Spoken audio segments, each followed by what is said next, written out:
COVID-19 pandemic has taken its toll on our regular health routine. It slowed down how we can take care of our health and wellness. We need to bounce right back and get on our feet. Now more than ever, our health is our priority. We've known it since the 70s. In this time of twin pandemic, we cannot ignore the persisting challenge of HIV. Everyone is affected.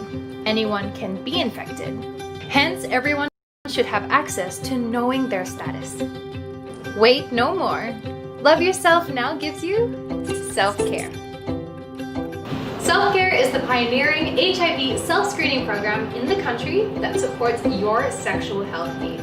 Isn't that great? Knowing your HIV status within the confines of your own safe space. Do not let HIV take you. HIV. Easy to know your status. Self-care.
All right.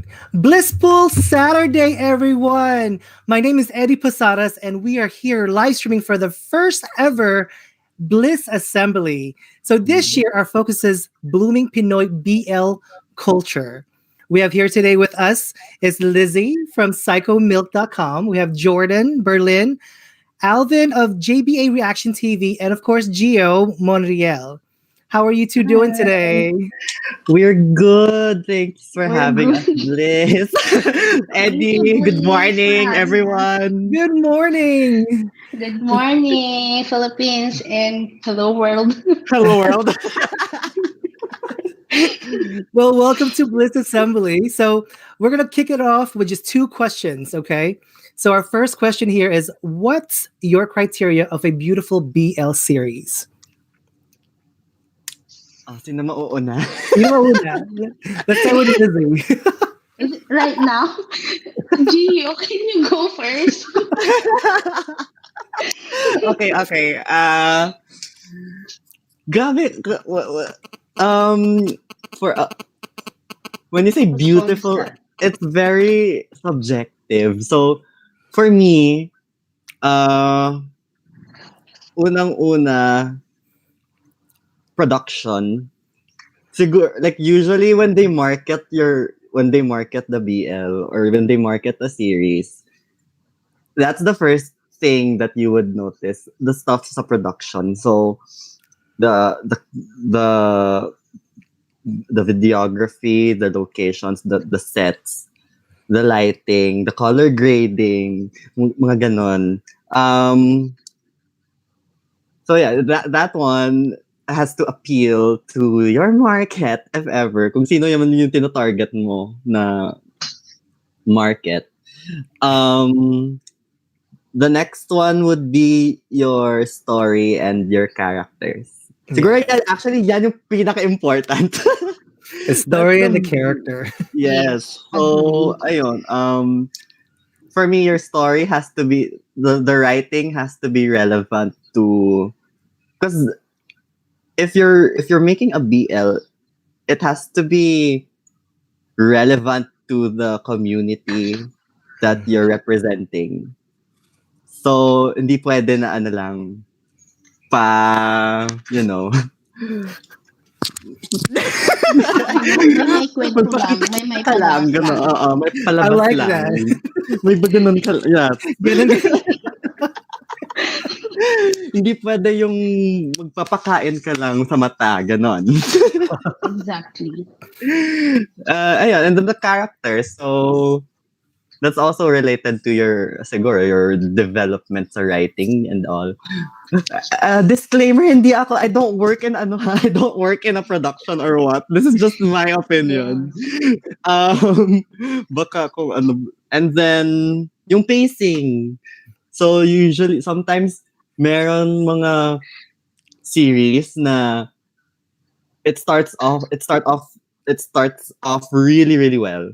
Tapos, bigla siya, like, after siguro ilang episodes, gumaganon. Yeah, ano. And then, lastly, it has to be relevant, lalo na sa social issues that we are experiencing in the community ngayon. Yeah, sige, yun. I'll keep it short. Ganun. Mamaya. Sige, later. You're like, Magbigay tayo I'm ng gonna time. snack that later Okay. too. And what about you, Lizzie? Ako na, agad. Wala na next. Okay, guys. For me, beautiful BL series, yun, dagdag ko na lang din sa sinabi ni Gio. It should focus on more serious topic on LGBT community. Mm-hmm. And, no, I mean, Kaya mo yan. ayun. Hindi, kasi iniisip ko kung tama ba yung term na gagamitin ko. I was thinking the term that I will use. If we say LGBTQ issues, it should focus on gender acceptance, equality, HIV awareness, gender fluidity. In that way, di ba, mas more aware yung mga tao na manunood, and it can use also as an eye-opener in the society also. Maybe matanggap na nila yung community natin. Tama. And That is important. Oo. yes. And also, kahit na nakafocus siya doon, it will not be boring if the production team will add butterfly effect or the kilig. Kasi lahat naman tayo pag nagmamahal, di ba? Kinikilig. So, don't forget the kilig. Sana all kumikilig. Paano bang kumilig sa isang BL series, di ba? Yes. Sana all kinikilig. Sana all. Ay, nako. Yes. And di ba, people who live on that kind of relationship can also relate pagka ganun yung mga topic. Syempre, malalaman nila ano ba yung mga dapat gawin, ano ba yung hindi dapat gawin, ganun. So, it should focus more on the issues Yun lang. Agreed. I definitely agree. All right. So we have another question here. And question is, how do you think Pinoy BL series are different with other contemporaries from other countries? What sets the Filipino Pinoy BL series apart from other countries? Okay, sige. Yes, Gio.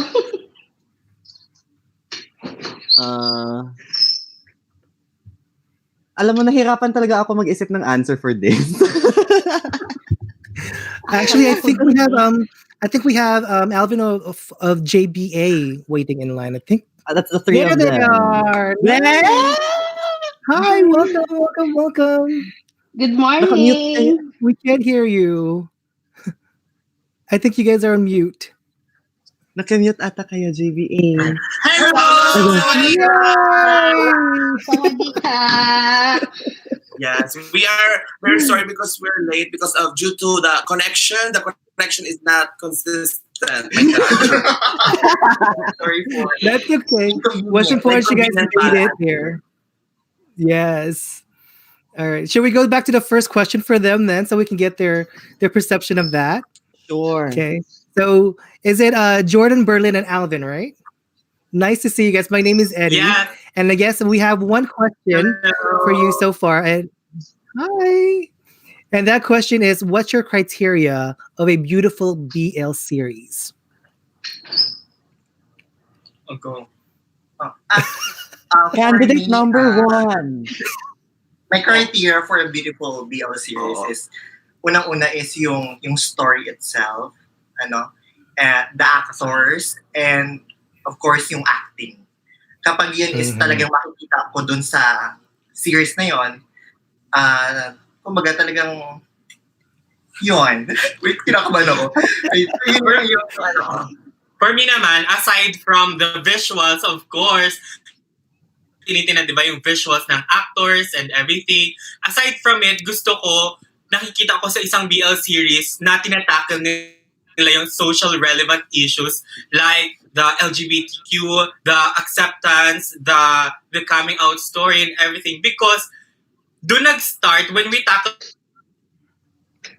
those things sa mga BL series, it opens a lot of conversations para magkaroon tayo ng better understanding sa atin about sa community natin, because this is our story and we need to be heard, we need to be seen, and salamat sa mga Pinoy BL series because nangyayari yun. Agreed. Agree. Yes. And Wonderful answer. ako na ba? Yes. To close, Kuya Alvin. Dalag yata. Pero rinig ka Dalag naman, po Kuya ba or Alvin. narinig po kami? Nakirinig ka namin, Kuya Alvin. Yes, we can hear you. Hello, we can hear you. Na-stuck ata sila. Allah, yung closing I'm checking statement. also. I'm checking also my internet. Just a little bit of technical difficulties. Ganyan talaga pag live. I think that's Yes. expected. So, yeah. All right. Dun, dun, dun, dun. It happens naman also to us and Yes. we're having There we it are. happens. They're Lalo na moving. sa Hello? akin. Ayan, okay na. Okay na ba ulit? Yes, we can hear you. Yes. Okay. Ako na ba? Narinig ba Yes. yung sabi ko? Narinig po ba yung sinabi ni Berlin? Yes, we Yes. did. Yes. Oo. Very story talaga, naman talaga. It's very hard. Ang ganda-ganda na. Okay. Anyways, hindi naman to pageant para ako ma-pressure sa sagot. Kasi gusto ko naman very casual lang yung conversation. And talagang na-hook talaga ako sa BL series kasi sabi ko nga, dito sa ngayong pandemic, yung pagka-depress ko, nawala yung pagiging emotional ko, napakalaking bagay. So yung criteria sa akin talaga, gusto ko talaga, yung epekto naging masaya ako, which is yung gusto palaging may happy ending yung story.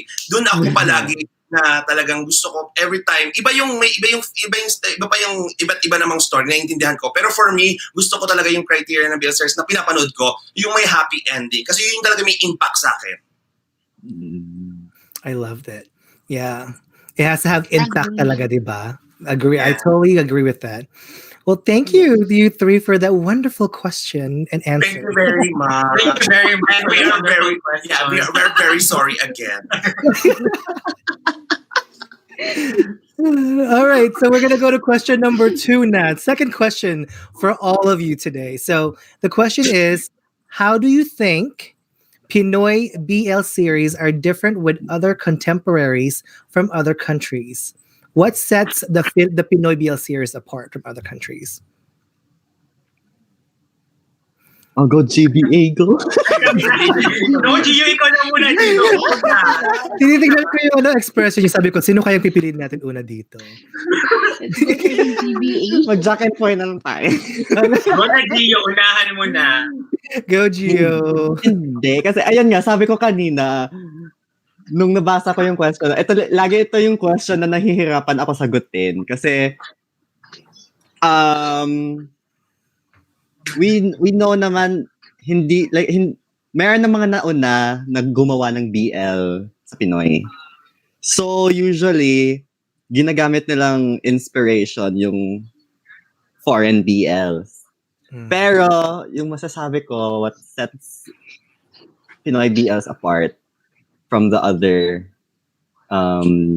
BL. For me ha, yung pag-incorporate nila ng Filipino culture, lalo na like when it comes to family, usually pag may family scenes, pag may member of the family na na involved, very teleserye, very Pinoy, parang ganon. yung na ako, yung na catch ko. And then yung writing natin, we have such talented writers in the industry na sometimes in just one series, mapapafit nila yung iba't ibang issues. Not just one, like ang dami in one series or even in one episode lang. Like madami silang napapakita through the writing and then na execute by the actors. Yeah. So, ayun, that's my answer. Totally agree then. Thank you so much, Gio. So who wants to go next? Should we pick the JBA team or should we pick Lizzie? Which one? Nauubusan ng mga sagot. Let's go with Lizzie. Lizzie, what is your...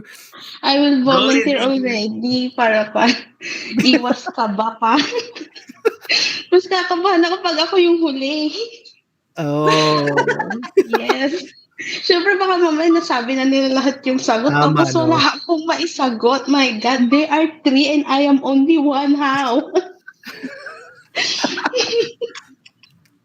Tapos ang galing pa nila sumagot. Bravo. I love it. Magaling ka rin naman eh. Thank you. Anyway, for me and for my own opinion, disclaimer ulit, maybe someone will watch me. They will say, oh, no. But for my opinion, excuse me po sa mga manunood. Sorry. Advance sorry. Well, for my opinion, Pinoy BL series are different from other countries since Pinoy BL series don't focus on one setup only. And I guess, sorry, dun sa tatlo, I think they are too much fan of this. The one will I say. And the best example of this is the Thai BL series, where Thai BL, they are more focused on student. Agree kayo dyan? Mm-hmm. And school setups, hindi mawawala. As in, halos lahat ng BL Engineering. nakafocus True, sa that's true. school. And don't forget that there is also the medical and engineering department. So yun. right? And which is parang yun na rin yung naging parang brand ng storyline nila. They are more focused on, students being in love. Tama. So unlike in Pinoy BL series that they more on exploring what's outside of the school. They are more on reality. They are more on they are more on what's happening outside the school. What's the real happening in the society, in the community. And I guess different production company are, trying to tackle the issues in the community. So I guess that helped also the society to understand what we have in the community. Not, hindi lang basta bakla siya, hindi lang basta tomboy siya. Pero there is also story. There is also, kilig na hindi lang basta masabi na ay pumapil siya sa lalaki, pumapil siya sa babae. And also, I think the Pinoy BL series also trying to prove na we are also, need to be accept in the society. And hindi porket nasa third gender ka, wala ka ng karapatang magmahal, mahalin, or irespeto. And yun lang. Wow naman. Pero in fairness nakakakilig yung mga answers mo. I think kilig is very important for you, Lizzie. Yes. Yes, kilig. Kasi, single na nga tayo, tapos hindi pa tayo kikilig. Oh my God naman. Ano na lang. Ano naman?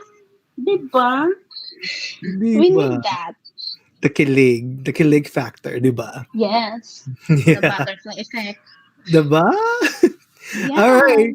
So let's go on to Jordan, Kimberlyn, and Alvin. What do you think sets aside the Pinoy BL series different from other countries? Okay, let me start this. Okay. Okay, actually, syempre before, I was hooked, I am impressed with the Thai BL. Kasi yun naman yung first, primarily, Yes. yun yung first talaga na nagsimula at doon ako napanood. Even before Pan Love of Siam ni Mario Morer, yun talaga matagal na. And then, talagang, tapos Tarn Type na talaga namang grabe yung impact sa amin. And then naglabasan na yung mga Pinoy BLs. So for me, syempre, talagang pagdating sa ang Pilipinas kasi pagdating dyan hindi nagpapahuli lalo na sa mga story, and we have that different tawag dito create yung attack and creativity pagdating kasi I think the best thing na may offer natin kasi yung Pinoy culture na meron tayo, gaya nga sinabi ni Gio, yung family, bukod doon lahat creative tayo. And actually, we're representing our colors, the Filipino pride, the Philippines, the Philippine pride. Because I really do believe na kung ang Thai BLs ay nagbibigay sa atin ng napakagandang Pinoy BL, what more yung mga Filipino BLs na pagdating sa pagbigay at yung creativity ng LGBT community din ng mga Filipino, di ba? Filipino values, lahat na ipapasok natin doon. Kasi all-in-one siya hindi lang tayo basta kilig. Lahat nandun, family, culture, and because of that, it's more fun in the Philippines. It is definitely more fun. I hope Well, for me naman, technically, what differs Pinoy BL series from the other BL series around the world, technically, nag-start ang Pinoy BL series sa pandemic. So the production itself is very limited and everything.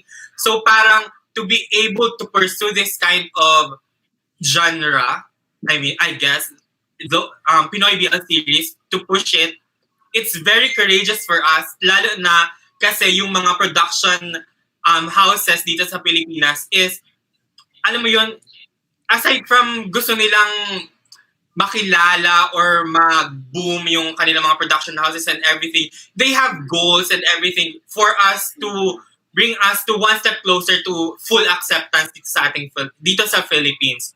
And one thing pa is, ayun, sobrang nakaka-proud lang kasi sobrang talino ng mga stories natin.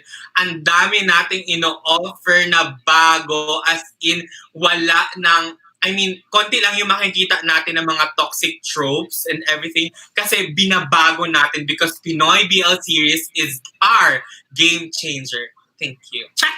Wow! You guys are making us so proud. Kasi hindi na Pero nasabi niyo na lahat, nakakaloka kayo. Wala akong masabi. Ang gusto ko lang sabihin, yung pinagkakalan ng series talaga is yung meron tayong unique stories na pwede i-share sa buong sa lahat ng tao na pwede kong masabi na sa atin lang yun, sa Pinoy lang yun. At yun na talaga yung for example, yung gaya sa pelikula na sobrang grabe yung binigay sa atin na lesson, yung binigay sa atin na emotion, lahat ando na, pasok sa bangal. Pag addition ko lang, pag sinabi kasing mga story ng Pinoy, lahat pinagdadaanan natin. Iba yung pinagdadaanan ng Pinoy sa pinagdadaanan ng mga foreign. Kasi lahat, pagsubok, bagyo, dilubyo, lahat yan i-apply natin. And the resiliency of the Filipino, andun talaga. Tsaka hindi papakapit sa lahat ng bagay kasi. Ay, magpatago. Kailangan nandiyan tayo. Limited man yung natin, limited man yung resources natin, yung everything natin, but we can push through. Pero yung limited na yun, parang naging advantage pa natin yun to do good. Better pa actually. I agree. I agree. I think that taga Filipino have that heart to really make sure that we portray our stories in a deep, deep level. So True. I agree. Yeah. Yeah. Well, thank you for that answer. And because of that, meron pa ako isang question na ihabol sa inyo. Oh my God. Surprise question. I have a surprise question for all of you. Oh my God.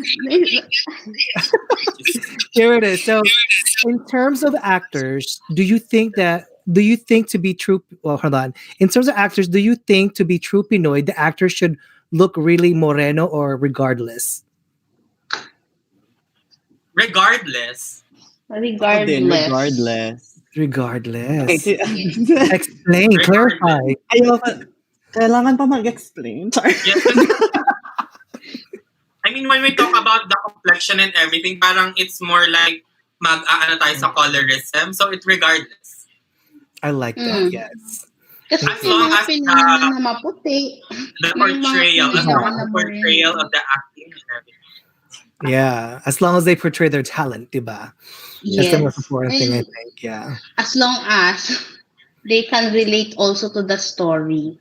Paano ka nga? Yes, and as long as napapakita nila yung tunay na Pinoy culture.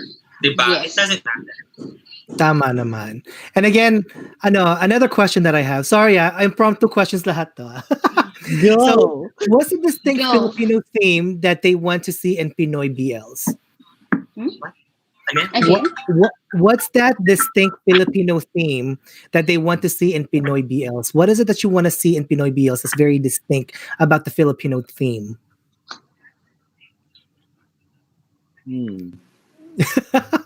Thank you for that wonderful question. Ala?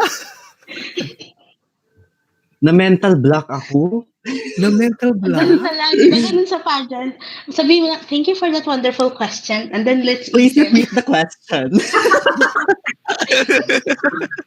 To repeat the question one more time, what's the distinct Filipino theme that you guys want to see in a Pinoy BL? Ang hirap ng tanong.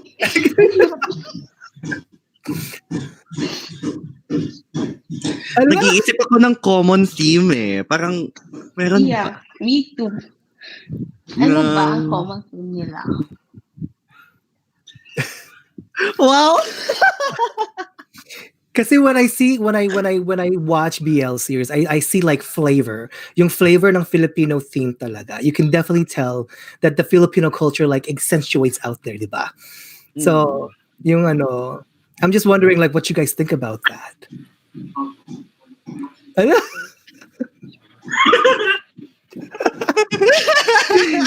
G, are you ready?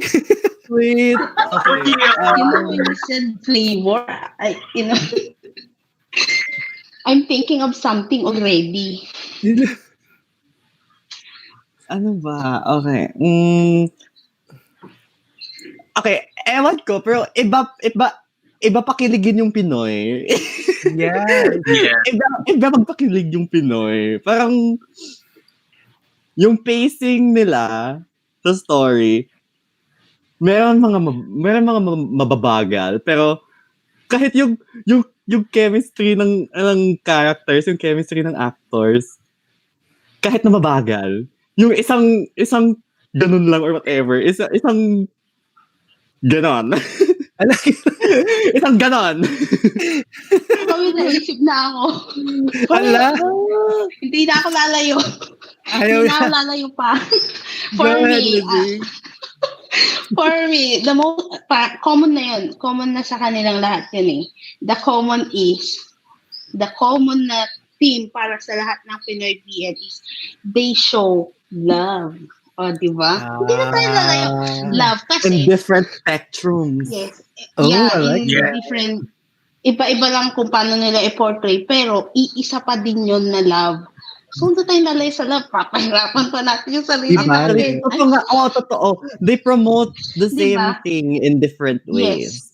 Yes. Is that why they say also- masarap pag mahal ang mga Pilipino? Yes. Ano ba?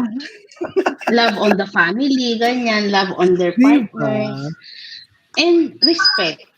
Respect. Isa din yun na parang pinoportray nila, hindi lang parang, pero pinoportray nila. Yung respeto,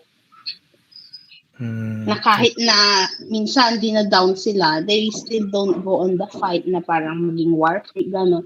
No, they still, compose themselves. Okay, let's solve this. Nakarelate ako. Influencers, hello. Tama naman. Well, thank you for that wonderful answer, Lizzie.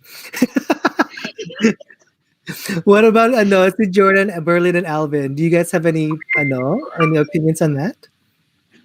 I think the actors itself, Mhm. tayo mismo, we are giving the flavor of being the Filipinos, di ba? Because gaya ng sinabi ko, we have the feeling, the emotion that we have na na-share natin, di ba? Na tawag dito, ano yung sabi ko kanina? Yung sinabi ko.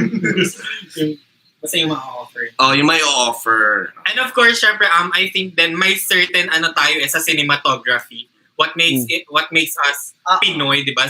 May certain grading ng cinematography na talagang, alam mo yun, parang makita mo pa lang yung cinematography nga, parang maa-attach ka na doon sa BL series. May ganong factor, di ba, na parang maano mo lang, mga ganun. And parang may connection, may red strings na agad, di ba? Ganon. May, Ano yun again? May Paano mga yun? linyahan, di ba? Yung mga Yes, linyahan. mga linyahan. Mga linyahan. That's true, yes. Yun. Ano sinasabi? Ang hirap kasi pag tatlo. Nasabi na, uuna na yung dalawa. Tama. Pero curious lang ako, like who among the current actors in the mainstream and like the cinema do you guys want to see in the next like BL series? Who do you think will make like a great actor for the BLs out of like the mainstream actors right now? Oh my God, paano ba? Ilan ang pwede? Oh, go! Unlimited po. Ilan ang pwede? Pwede isa ko. Madami bang options? Yes, maraming naman. Maraming pwede. I mean, halos lahat naman sila deserving. Mhm.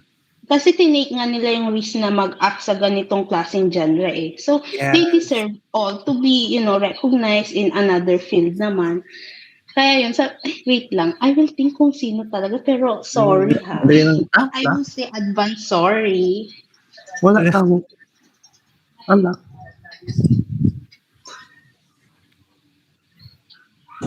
Kasi baka maging bias ako, ayoko din. Baka bakit hindi mo ko pinili? Sorry, sa hindi ko mapipili. So, sino nga ba? GBA kayo. Yeah, let's Wait, come again the question. Ako may pala ko. get a question Top like 5. who among the current actors in the mainstream or mainstream and cinema that you think that should be in the next BL series? Okay. Sino mga nasa Yeah. mga artista ako na mag-work in series? Mm-hmm. Hala. Alam, nawala na naman sila. Hello? Nawala sila. This is the real story of the Filipinos. The internet connection that we are experiencing right now. Yes. Bukod sa pandemic. Okay. Ikaw, sino ba mga Pilipino? Ako. Gusto ko si Joshua Garcia. Yeah, Joshua Garcia. Joshua Garcia. Joshua Garcia. Yung mga actors na magagaling talagang umarte na sa tingin ko ay magaling maghugot at magdama ng mag-portray ng character para ma-deliver at maipadama sa tao yung story and yung character nila. Sino pa ba? I mean, ang dami kasing pwede, di ba? Kasi may ano talaga tayo sa acting. Ang dami nating mga actors na mai-offer. Especially sa mga theater actors, di ba? Yung mga theater actors talaga sobrang galing nila magpaiyak. Alam mo yung mga linyahan, the way they attack. Judy Ann Hindi ba iniisip mo? Really attack lines. Sobrang convincing, Anong series ba to?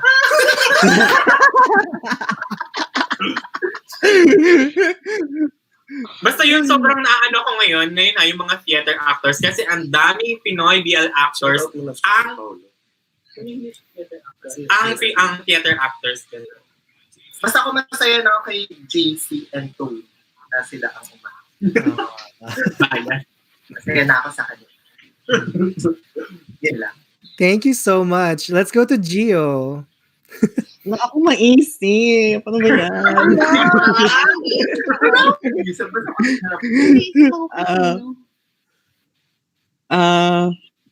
Paula Avelino. Char. Ganon. Baka meron kang actor na ina-admire. Oh. Wala kasi ako lately may naman napanood ng mga So, mostly mga ako ngayon, mostly mga K-drama. Pero, sige, sino dati kasi gusto ko si Alex Diaz. Mayroon na. Ayun na, nangyari na. Di ba? Alex Diaz. Oo, gusto ko talaga siya makita. At ayun na, nangyari. So, ayun. Same answer. Same answer. Ayun. Okay. Sa akin pa. Eto na ha, Lizzie, it's your turn. I think you had time to think about your names. Para hindi ma-offend yung iba. Who is your list of actors that you can think of? Sa akin. No, for me, I want to see more from Alex Diaz. Yes, Alex Diaz. Kasi parang nabitin ako dun sa kanya, Mando. I think meron pa siyang ilalabas pa. Marami pa siyang ilalabas. And for Elijah Canlas. Yeah. Kasi for Elijah Canlas, I saw the previous movies that he have.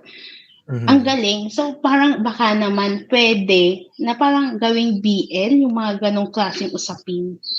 Yeah. Oh, okay. Well, Tsaka kanya. I mean, ang lawak nung experience niya pagdating sa act. That's why, kahit ano ata ang iba to sa kanya na role, okay sa kanya, kaya niyang i-portray. That's why I like him.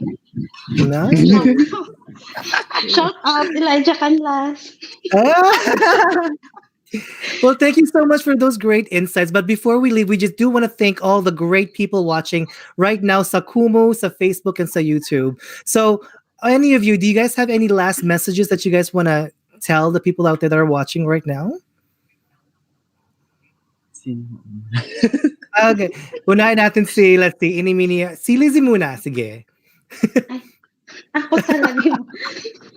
Hello everyone, it's me Lizzie from Psycho Milk Family. And thank you for watching us. And please follow us on Psycho Milk on Facebook, Instagram, Twitter. And also you can visit us on psychomilk.com for if you want to read our reviews. For our reviews, you can visit us and follow me on Twitter. Kaya.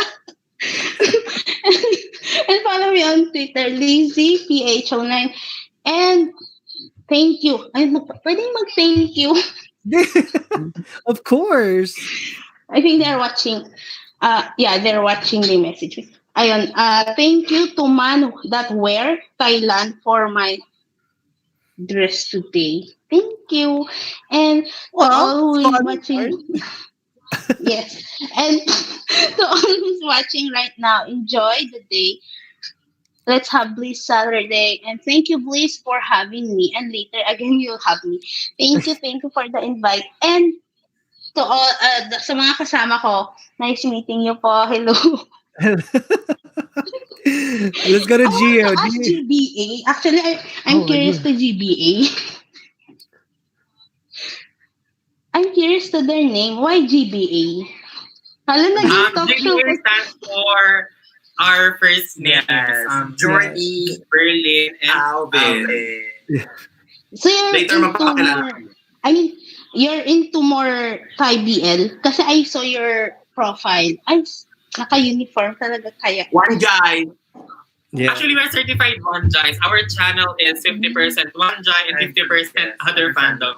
But, I'm recently... also. Pero Nice. 1%, Yeah, we have 1%, hinahati ko talaga lahat. Mahirap. Recently, we have been reacting to Pinoy BL series since, Startup hindi pa nag-show and everything. But now, syempre, inuunan ay babalik na kami kahit medyo late, ayun. Nag-start pala kami ng episode 1 namin. Very busy kasi. Oh, nice. At least you guys are keeping busy, so that's good, right? Yes. Yeah. And also pala, in Psycho Milk, we do, invite ko lang yung mga production team in case. Yeah. We do the subtitles. Nice. And for me, I do the Thai subs and Arabic subs. And the other is Indonesian and English subs. Hello everyone sa mga nakatrabaho ko. Shout out. All right, so real quick, we have about less than a minute before we have to go to the next segment. So any last messages from you, JBA or Gio? Okay, hello guys. 1, 2, 3, go. Right ka to piniin mo sa merapusyang timi ayup sinasabi kumbay. At mita, siya. Runuhan, itong Chinese sa nila yung American rap song. Usyam, Timi Ayuno, Kwasip Sabi, Rap ka na na. Sawadee-krap! I love it. This is JBA Reaction TV! Ayan again, first of all, thank you so much to Bliss TV for inviting us here. This is such a wonderful event, because it opens conversation and everything. And of course, thank you very much to all the viewers and everything. Yes, thank you. Thank you very much. And of course, special shout out to our fellow bros, the BL Actors Online Society. We love you so much. Yes, love you, bro. Yes, if you want to follow us in our social media accounts, that's JBA Reaction TV _ on Twitter, JBA Reaction TV on Instagram, and JBA Reaction TV on Facebook and TikTok. And of course, our channel. Yeah, of course. Yes. Thank you so much, JBN. One quick thing from you, Gio. Yes, hello. I'm also part of the Bros, so please subscribe to our Bros channel. We are all over YouTube, TikTok, Twitter, Facebook, yeah. And please subscribe. You can subscribe to my channel, Gio Monreal. Instagram also Gio Monreal, and Twitter Gio Monreal. All right, Thank you. Thank you, everyone. Thank you so much for doing this. And Blissful, thank you guys, and love Thank to you so all of you. much. See ya. Thank you. Can we have a picture? Oh yes, picture. Sino kukuha? Kayo na JBA. Okay. 1, 2. Ayan.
The COVID-19 pandemic has taken its toll on our regular health routine.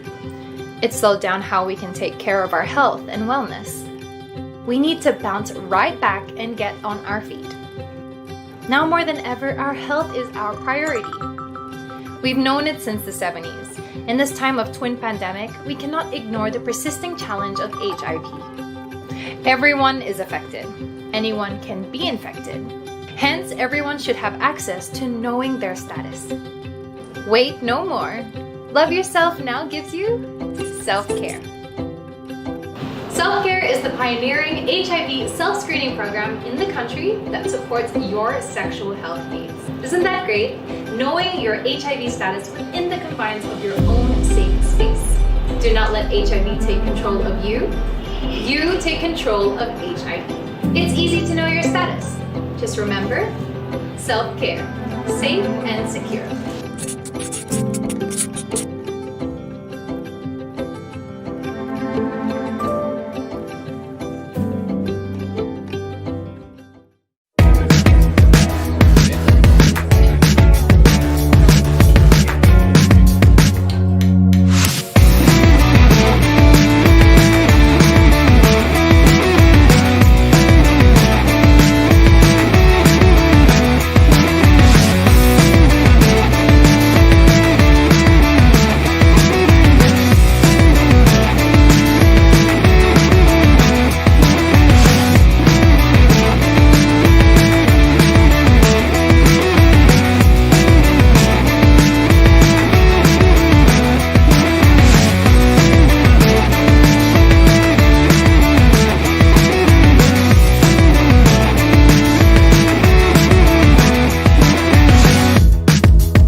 Hinahanap ang daan kung saan lugar matatagpuan ang sarili.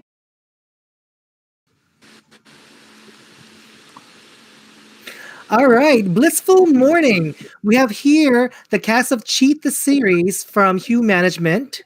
We have right now Von Abrasado, and then we also have Hi Von, how are you? I'm doing There you are. Perfect. And also joining us also are the lead stars of Lacan, the series from Artists Lab Nueva Ecija, John Kennedy Nakar and Paul Cervantes. How are you two doing? Hello po. Kamusta po? How's your night? Good morning. Good morning pala. Blissful morning. Blissful morning, po, tama. everyone. Yes. So everybody's doing good? Yes po, yes po. Yes. Okay. All Yes. We're all good naman po. good. Good Perfect. and great. Good and great. So I have a question for all of you. So the first question that we have is, how's your experience working with this project? And what are you most proud of in the series? Maybe let's start with Sir Sivan. Hi, hello po. Oh, there's VR. Hi, Oh, VR. hello. Yes po. Hi. Medyo umihina ito. Yeah. Oh, well, to answer the question, well, I'm proud that this is Filipino made, but I am prouder to say that we were able to like really work with the best production. For Cheat the Series, our director is a three-time BAFTA awardee and holder of 5 Guinness Book of Records. Our cinematographer is a multi-awarded Filipino cinematographer, Larry Manda. Our director, Craig Line. So it's really good because we were able to incorporate the Western style for production making, but with Filipino values and Filipino actors. So we could really say that we are at par with the world class TV productions, and at the same time, we didn't lose our Filipino values as Filipinos. And yeah, it's kind of different because we didn't follow the normal way of doing a production for PL series. So as we always say, this is kind of hybrid. It's a hybrid. Nice. Yes. Mhm. Hi. Hi, how are you? Ako pala si Eddie. Nice to meet you. So I have a question. So the first question that we have right now is, how was your experience working in this project, and what are you most proud of in this series? Sorry, is it for me? Yes. Sorry. Sorry. Experience. Well, this is my first project. At least I think for all of the cast, this is our first big project. So we're really proud and we're very happy that we were chosen for this series. And it's fun. I mean, we have the best people. They taught us a lot of things. We learned a lot of things, and yeah, that's it. We learned a lot of things from this series. There's a lot of learning experience, huh? Mm-hmm. Yeah. I think we're waiting for Paul and John to come back. So Paul and John, are you guys here? They're not there. Okay. So I guess while we're waiting, let's go on to the next question. Okay. So the next question is, so both of the shows are still ongoing series, right? Can you share briefly, like, what exciting things can we look forward to with the characters going? I mean, we don't want you to give away too much, but ano yung dapat natin abangan sa series na to? When it's excitement, I would let VR discuss Are you sure, Direk? without spoiling.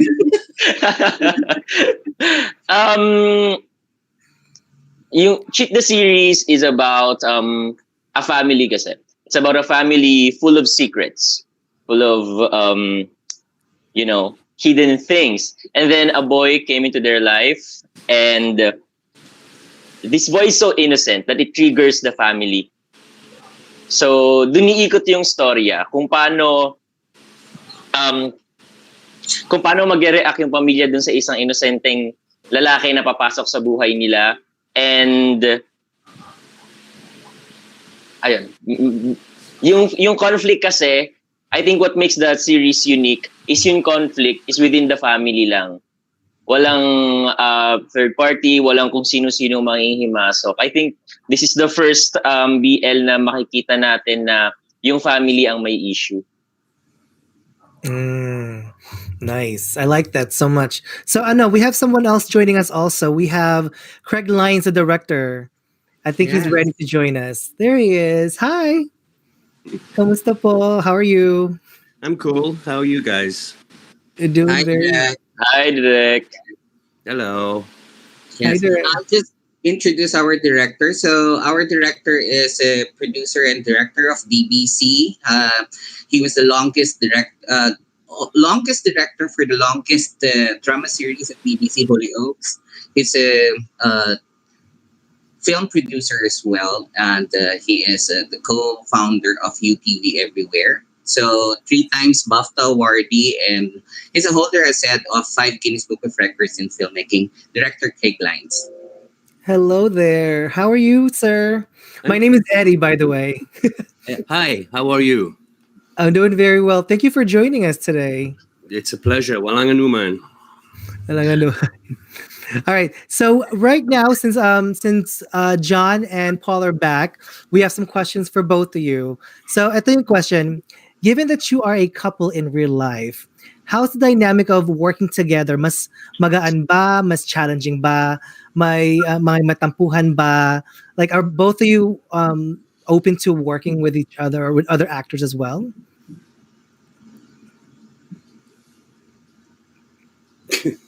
Good. Hello. Ayun. Sorry, nakamute pala. Yeah. Hello po. Hello po. Were you able to hear the question? Sorry po, medyo nag-ano po. Yes po, please. Sorry. Okay, I'll repeat it. So, Connection. okay. So the question is, given that you guys are a real couple in life, how's the dynamic of working together? Yung bang mas magaan ba siya? Mas challenging? Meron ba mga tampuhan? Like, are both of you like willing to work with other actors in a BL series? Hello? I think their connection might be having a little trouble. Yeah. Yeah. Okay. So maybe let's move on to a question for our director, Mr. Craig Lewis. The question is, how was your experience in this project? And what are you most proud of in this series? Craig Lines. That's me, Craig Lines. I love filmmaking. It's what I've been doing for over 30 years. So this time around, I wasn't constrained. We weren't constrained by any broadcaster. This time, this was our project, and we worked beautifully together as a team. It was a very, very small, hand-picked crew, and that means that we were able to achieve more than what you would normally achieve under the restrictions of other broadcasters, you know? So everybody was super focused. There was nobody, there were no time wasters at all. So our experience in making this was one of the best experiences I've ever had in all my years of filmmaking. It was a dream come true in many ways. It was a breeze, and we were able to be super communicative and super creative, and that's the other thing. And I think, judging by some of the comments that I've read on YouTube, is that a lot of people are saying that it's that Cheat, the series, is a very artistic and creative film series, and I think that can only be achieved when you have a really good, tight-knit team who are all concentrating on the same thing. So my experience was lovely. It was a lovely thing to do. Nice.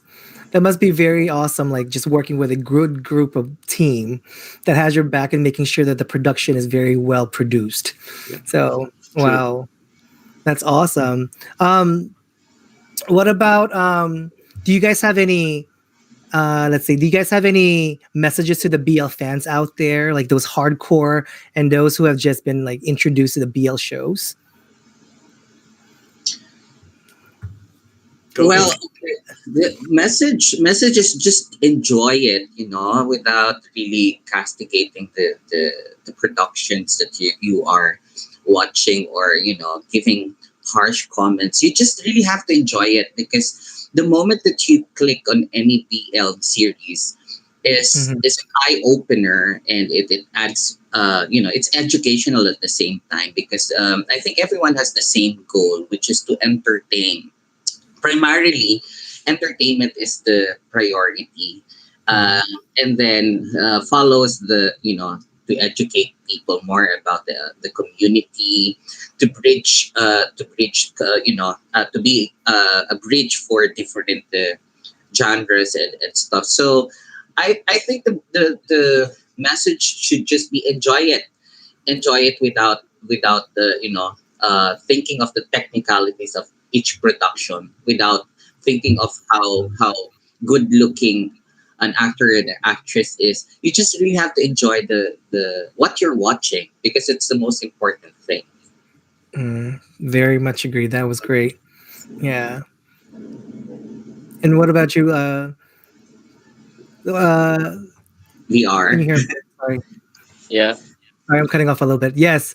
So what about you? What would your message be for the BL fans out there? Yeah. Of course, support muna tayo. Support local tayo, no? Sa mga Pinoy dyan. Una natin panoorin yung mga Pinoy BL kasi magaganda din naman. Magaganda yung mga release din ng BL ng Pinoy and unique din on their own way. And yun nga, sabi nga ni Direk, enjoy lang tayo. Kumbaga, kanya-kanya namang story yan, kanya-kanyang trip kung ano nangyayari. Instead of criticizing, let's just appreciate kung ano yung binibigay sa atin ng BL. Tama naman. Yes. Thank you, VR. And what about Direct Craig Lyons? What can you say about that? What would be a good message for the fans, the BL fans out there? I don't understand why anybody would criticize a drama program created for people, which is absolutely free to watch. If you're going to criticize something like that, then you really shouldn't be watching. You always have the choice not to watch something, So I don't understand any criticism. And there's a lot of BL series out there. Many people say that a lot of the BL series are the same. But they're not, they're not the same. There are different aspects to every BL series. Okay, yeah, it's about boys falling in love with each other, but that's just the premise, the basic premise. Actually, there's some lovely storylines there. There's some great characterization. There's some good acting. The ones that are hardest to do, I think, are the comedy ones. It's very hard to write and to direct comedy, and I think those ones deserve a special mention, definitely a special mention. So my first point is, if you don't like it, don't watch it. And if you've got nothing good to say, then don't say anything. Don't say anything at all. It's as simple as that. This is free for you guys to watch. A lot of people have put a lot of time and effort into it. If you don't like it, don't watch it. It's simple. And that goes for Cheat the series as well. Although how anyone can not like Cheat, I wouldn't understand. But there you go. Very well said. So, I guess what is the challenging part of handling new actors when it comes to like directing or producing a BL series? Well, I think, Vaughn, you go first. Oh, well, it's just like having many children with different attitudes. It goes the same way because we've been handling productions for a long time already, and we're introduced to different real characters, basically. During the process of auditions, everyone will, put their best foot forward to get the role, and reality bites once you have them. The real me starts to show, right? But as I was with VR the other day, and he kind of asked me and said, for season 2 direct, would you still want to work with us? And I answered yes, because we have to set aside personal feelings and personal opinions about everything for the entire prod. I'm talking about the entire prod, not just the cast, because what's important is we all shared a common goal, a common aim, and that is to create a very beautiful production. And that is what's important. If you share that goal, you can set aside everything else and just work peacefully together. As I think I would rather say, we always do not agree with each other, and those are all creative arguments, but we don't take it to the personal level, which makes it very beautiful for Cheat the Series prod.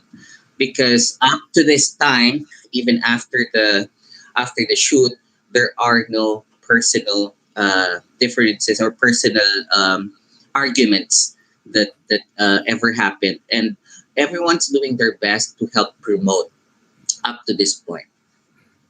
Yeah, it seems like you guys have a wonderful team in this. Like everybody, even though there's there might be, like you said, arguments, it's you guys still work cohesively together. So that's very good. Yes. And yeah, what about you, director Craig Lyons? What do you think about that? Like, how is it Yeah. like having new actors? Well, our audition process was very long and detailed because it's vital to have not only the right personalities, which is often overlooked when casting. Sometimes companies will just cast people because they think they're good looking or whatever. But our criteria were very definite and very defined. And I say this a lot, and I don't mean any disrespect to anybody, but the main quality that an actor needs to have for me is intelligence. And we found 5 really intelligent people. Why intelligence? Because they have to be able to understand what the story is about. What we're doing, we're storytellers. We're telling a story, right? They have to be able to understand that. And the second most important thing about acting is communication, not just what's in my head, getting my head and Vaughn's head, but getting through to the actors, but them also asking questions back and trying to understand it. And we struck gold with our 5 guys. Even VR was good. Joke, VR. We struck gold with these guys. I mean, they are super intelligent, super talented. We're very lucky in many ways. And that's what made it such a happy shoot as well. But yeah, it's about communication. Regarding the acting itself, they went through a rigorous audition process. They had to all of the auditionees had to first send in a set card and then do a video audition by themselves, and then we met up and we put them together and when we put them through their paces. I really gave them quite a tough time in our live meeting together, put them through some serious acting skills. I can't think, exercises, that's the word I'm looking for. And we knew we'd made the right choice. And then the other side of it, even though a couple of the guys hadn't acted in front of the camera before, well, that's my job. Technical directing is another thing. So I think, I know they did a great job, and I hope that they learned a lot as well from this experience. Nice. Wow. That was impressive. Like, it's exciting to hear these kind of backstage stories and how the production came about. Because I don't think like a lot of people out there don't understand like the hard work that you all put into a show. So thank you for sharing that. And I'm just curious, with you, VR, how was that experience for you? It was a tough experience, actually. As director Craig mentioned, it was a long audition. We have to first submit a set card and then a video and then do a Zoom meeting with them and then a personal meeting. And I literally cried after when I received the news that I was chosen. I literally cried for like a week straight. That's serious. I called Direct Vaughn and cried to him saying thank you nonstop. And during the shoot, it was again really fun, and we learned a lot, especially sa mga co-cast ko na baguhan din, pero alam mo yun, talagang binigay din nila yung best nila. And the team, not only the director, not only the cinematographer, was good. Everyone is really good in what they're doing, and nakaka-amaze. Like, for example, kung paano ginagawa nung yung sa stage, yung kung paano nila ginagawa yung props, kung paano ina-assemble yung lights, kung paano ina-arrange yung setting, yung venue. Sobrang nakakatuwa. Wow. Parang nag-enjoy lang kami. It was a 40-day shoot. Nag-stay kami, naka-lock in kami for 40 days, but parang lumipad lang yung oras, hindi namin namalaya. Because you were having that much fun. Sobrang saya, like time just flew by, di ba? So, I'm just curious with you, VR, like what is your process in getting into your character? Like, meron ka bang moments na hirapan ka? Like, how do you get into your character? Well, Yes, of course, mahirap kasi kapag kahit gaano ka kagaling, kapag hindi ka nahirapan, ibig sabihin nun, mali na yung ginagawa mo or baka nasa ulo mo na yung ginagawa mo. Mahirap siya in a sense sa akin kasi BL. So, syempre, mahirap mabash. Alam mo yun, kailangan mo magampanan ng maayos yung character mo as a BL actor. And medyo critical yung pagiging BL actor. You have to know how you will act in front of the camera. So I really prepared for a long time, even before yung auditions.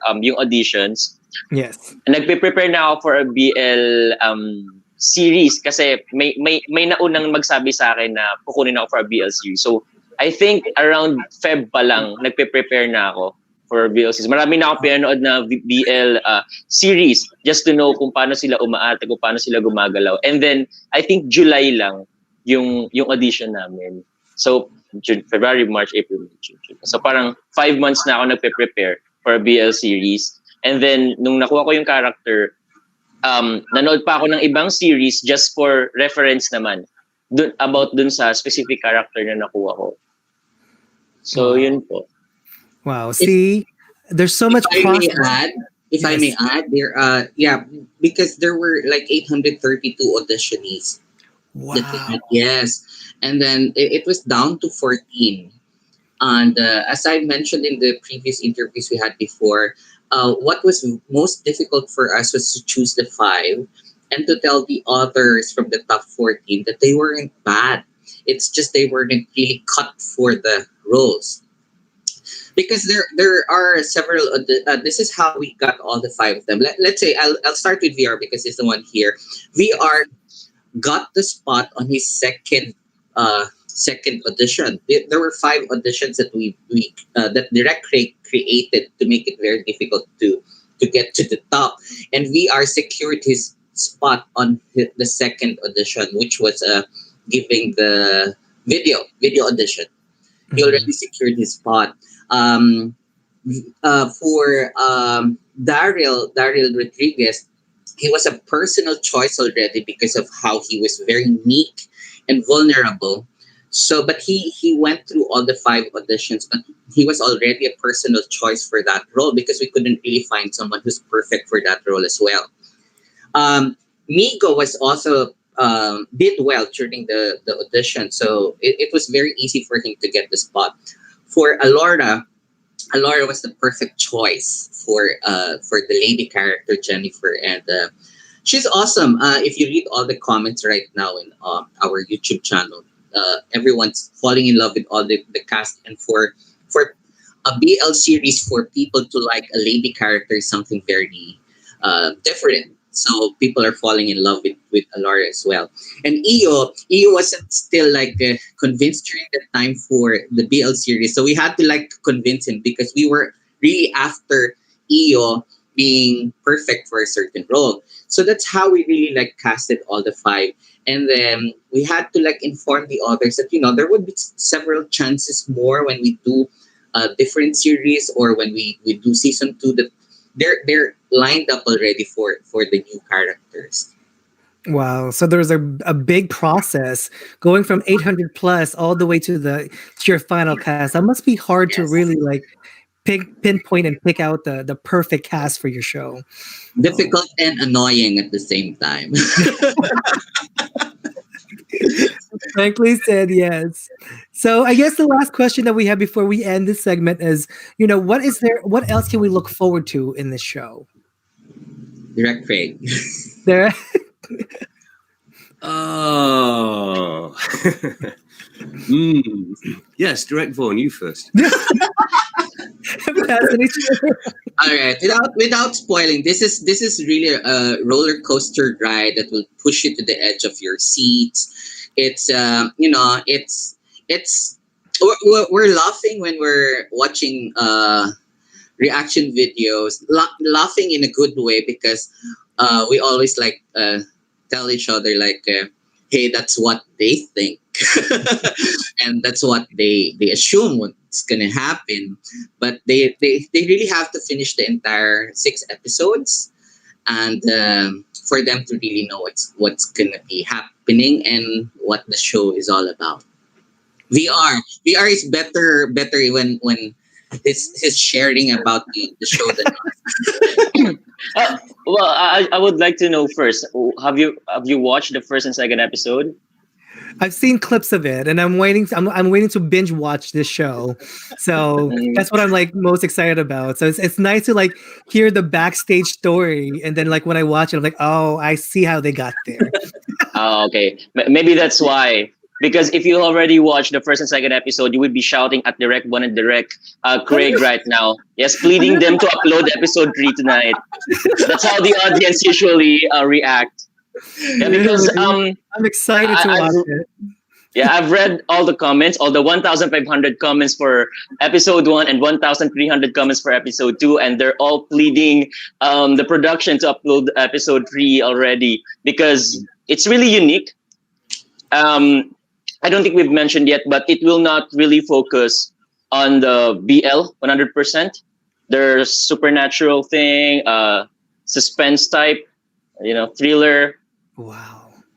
So yeah, you'll really have a lot of fun watching it, and you will not really notice So what you're saying is I'm gonna get hooked. Kumbaga, yeah, you will get really hooked. Magreklamo ka sa oras ng episode, actually. Ganun yung ginagawa ng mga audience namin.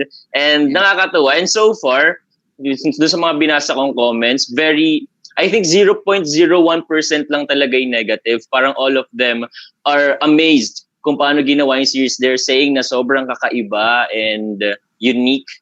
Ganun. So nakakatuwa po siyang basahin. I'm definitely excited to watch the series. Yeah. And to think po na sorry. No, go for it. And to think na first and second episode, it's like just a warm-up. I mean, we're just getting started. And ganun na po yung reaction nila. Ganun na po yung comments nila. It's kind of making me anxious now. Like I really just want to like get off of this thing and just start watching it now. It's sure that really gets you hooked. You should. The other thing is that the 6 episodes are set in story time over just 5 days, and because there's only 5 central characters really. It's already intense, as Vio has mentioned. The comments are like, "Oh God, this is so intense. What's going to happen next?" And that's one of the reasons we decided to set it over such a short period of time. And also, Vio said we're just getting started. Yeah, we've introduced the characters, but we've introduced every one of them in a big way. So the question in the viewers' minds is subconsciously is, oh my goodness, how can it get any more intense? Because it's already intense. And I guarantee to you that it becomes so intense that your head may literally explode. So, so if you binge watch it, we are not responsible for your medical condition. I'm going to try my best. And thankfully, I'm a psychotherapist, so hopefully I can handle it. I'll give myself the advice that I would usually give my patient. But thank you so much, VR. Thank you so much, Direct Craig Lyons and Direct Vaughn. Thank you so much for joining us today. And thank you guys out there for watching again here on Kumu, here on Facebook and YouTube. But that's it for this segment. Thank you again. Thank you, Blissful. Thank you to all 3 of you. And again, we love a lot of love to all of your shows. Thank you. Thank you. Bye-bye for now. Bye.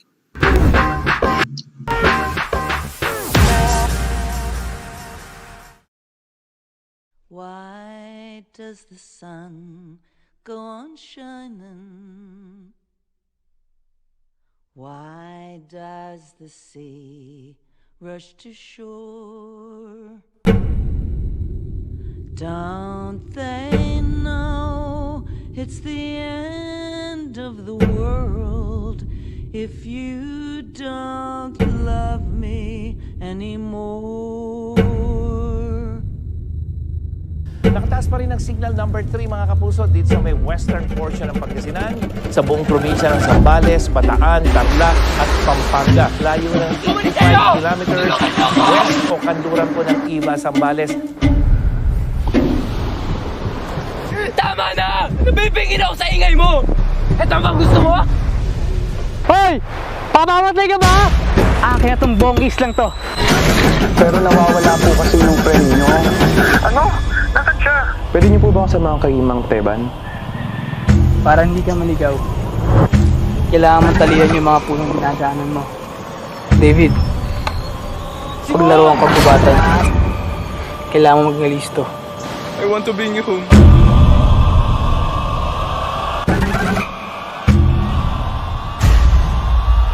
Alam mo, hindi mo makukuha ang pinakamatinding sakit sa kaaway mo. Kundi sa mga taong minamahal mo at pinagkakatiwalaan mo. It's the end of the world. It ended when you said goodbye.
Direct.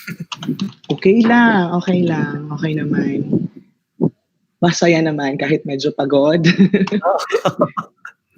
Oh, hello, hello, hello. Welcome po. Welcome back to Bliss for Morning. Hello po. We have Direct Jody Garcia, right? Here with us today. How are you po, Direct? I'm good, I'm good. Okay naman. Medyo nabibisi lang dahil napakarami ng mga na kailangan gawin, tatrabahuin. Pero okay lang, okay lang. I'm fine, I'm fine. Nice. So can you tell us about the background and what your projects and or activities before the series was offered to you? Before or after the series? Or after, yeah, either or. Let's go with before the series. Before. So actually marami. Meron akong ginagawang it's a book to film adaptation. So ginawa na namin siya ng trailer. It's called In the Eyes of the Typhoon, or in the Typhoon's Eye. I'm sorry, In the Typhoon's Eye. Ginawa na namin ng trailer sa Pampanga with the ITAS, and we will be doing the film next year. So by the end of January, we will be doing the post-production. I did the pre-production already. We did pre-production already twice, and we will be doing another pre-production at the last part of January. So it's a book na sinulat ng isang Filipino writer sa ibang bansa, sa Germany. So it's a story of parang colonial period ng mga Japanese at Spaniards. So ayun, isa yun sa ginagawa ko bago itong Shore BL series. And mga commercials, like mga promotional videos online. Yun yung mga ginagawa ko ngayon. But I am writing a story. This is a 2 BL series na ginagawa ko, sinusulat ko ngayon. It's called Reliever. And the other one is ang boyfriend kong frat leader. So it's a BL series then. Yan. Yun yung pinagkakaabalahan ko. Are you writing them simultaneously? The 2 BL series? Yes. Oo. Kailangan nating what we call this one, multitasking. Kasi ganito ang ginagawa ko kasi, I have to allot time for this specific stories. Mm-hmm. Once I am done with sequence 1 to 5, by tomorrow, another 5 sequences for another series. Yun ang ginagawa ko. Kasi ayokong mabore ang sarili ko o yung utak ko. Isa yun sa ano eh. Kumbaga, mabilis ako maboring kapag nagsusulat ako. That's why nililimit ko, halimbawa per day, kailangan ko makapagsulat ng 5 sequences for a specific story or concept. Ganon. Wow. It's amazing how your creative mind just keeps going and going. Pero nakaka-amaze na yan, Direk. Thank you. Yeah. So I guess my next question sa'yo, can you share with us your sense of fulfillment in creating shows like these? Like, what are your learning and like what do you learn in the whole process of this? Ako kasi, nasa industry ako for 5 years na. For 5 years. I'm 29 years old.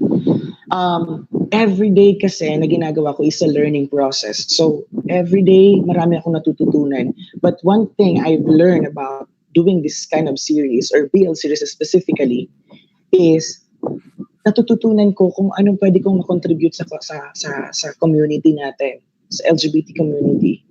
Naiisip ko, this is the least I can do as a contribution para sa akin mga kapatid sa community. And aside from that, gusto kong matanggal yung stigma ng takot ng mga tao na magtiwala sa mga membro ng LGBT. Hindi lang ako gumagawa ng pa-sweet na story. I always make sure that if I do a certain story, there's something that they can decipher or they can learn at the end of the story. Na hindi po kami ganito, na meron kaming dapat, na meron kaming kayang gawin, na meron kaming dapat or karapatan na ibigay niya sa amin because we deserve this kind of respect. Ganon. That is very inspiring, Direk.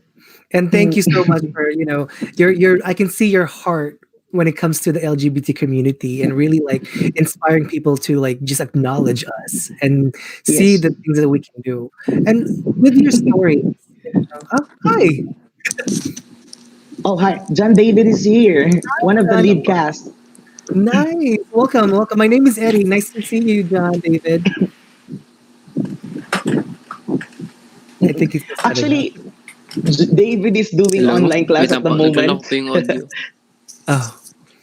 Hello? Okay. Hello. Yes, meron ka ng audio. Okay na. Can you hear us? Nagloloko po sa akin. Okay. Nag-static pa. Wait lang po. Okay. Okay. So, okay na? Okay na pa. Nice. Welcome to Bliss Assembly. My name is Eddie, and thank you for joining us today. How are you? Yes po. I'm fine po. Okay naman. So I heard that you're one of the lead actors. Yes po. Nice. Welcome again to the show. So I guess my question for you, John David, is if you get stranded in an island and you get to choose one Pinoy BL actor among all the Pinoy BL series, who would you want to be with? Siguro si Kokoy De Santos pa. Kokoy De Santos. Why? Can you tell us why? Parang isa lang siya sa mga kilala kong BL actors. Tsaka sa tingin ko masaya siyang kasama. Nice. Can you tell us a little bit of your background before you got into this series? So first of all, again, my name is John David Chun. I am 19 years old and I'm half German, half Filipino. Nice. Half German, half Filipino. Yes, ma'am. And did you grow up in Germany or the Philippines? In Germany. I lived there for 9 years. Nice. So with that, I guess I have a question for you. So what made you decide to do this kind of project? I think nowadays, BL series has become very popular in the country. And not just in the Philippines, but in many other countries. So I think this is one chance for me or opportunity to express myself and of course to also support the LGBT community. Nice. Meron bang mga naging consideration before accepting this role or in this project? Excuse me, wait, naglalako po. Wait na. Okay, welcome to live broadcasting, di ba? Ayun, okay, bumalik na. Wait lang. Nag-static po bigla nag-static. Okay na ba? Okay na po, sorry ba. Perfect. So yung question ko, meron na bang naging consideration before accepting this role in the series? Yes po. You have? Okay, that's good. Have you auditioned for the role? Like, what is the process for you when you So I audition? saw someone told me to audition for this PL series. So ayun, nag-audition po ako. Nice. How was that process for you? Anong yung experience mo doon? Can you tell us some more about that? Sobrang sobrang unique eh. Parang first time ko lang kasi sa gantong bagay. Kaya parang naninibago pa ako sa una. Naninibago pa sa una. Okay.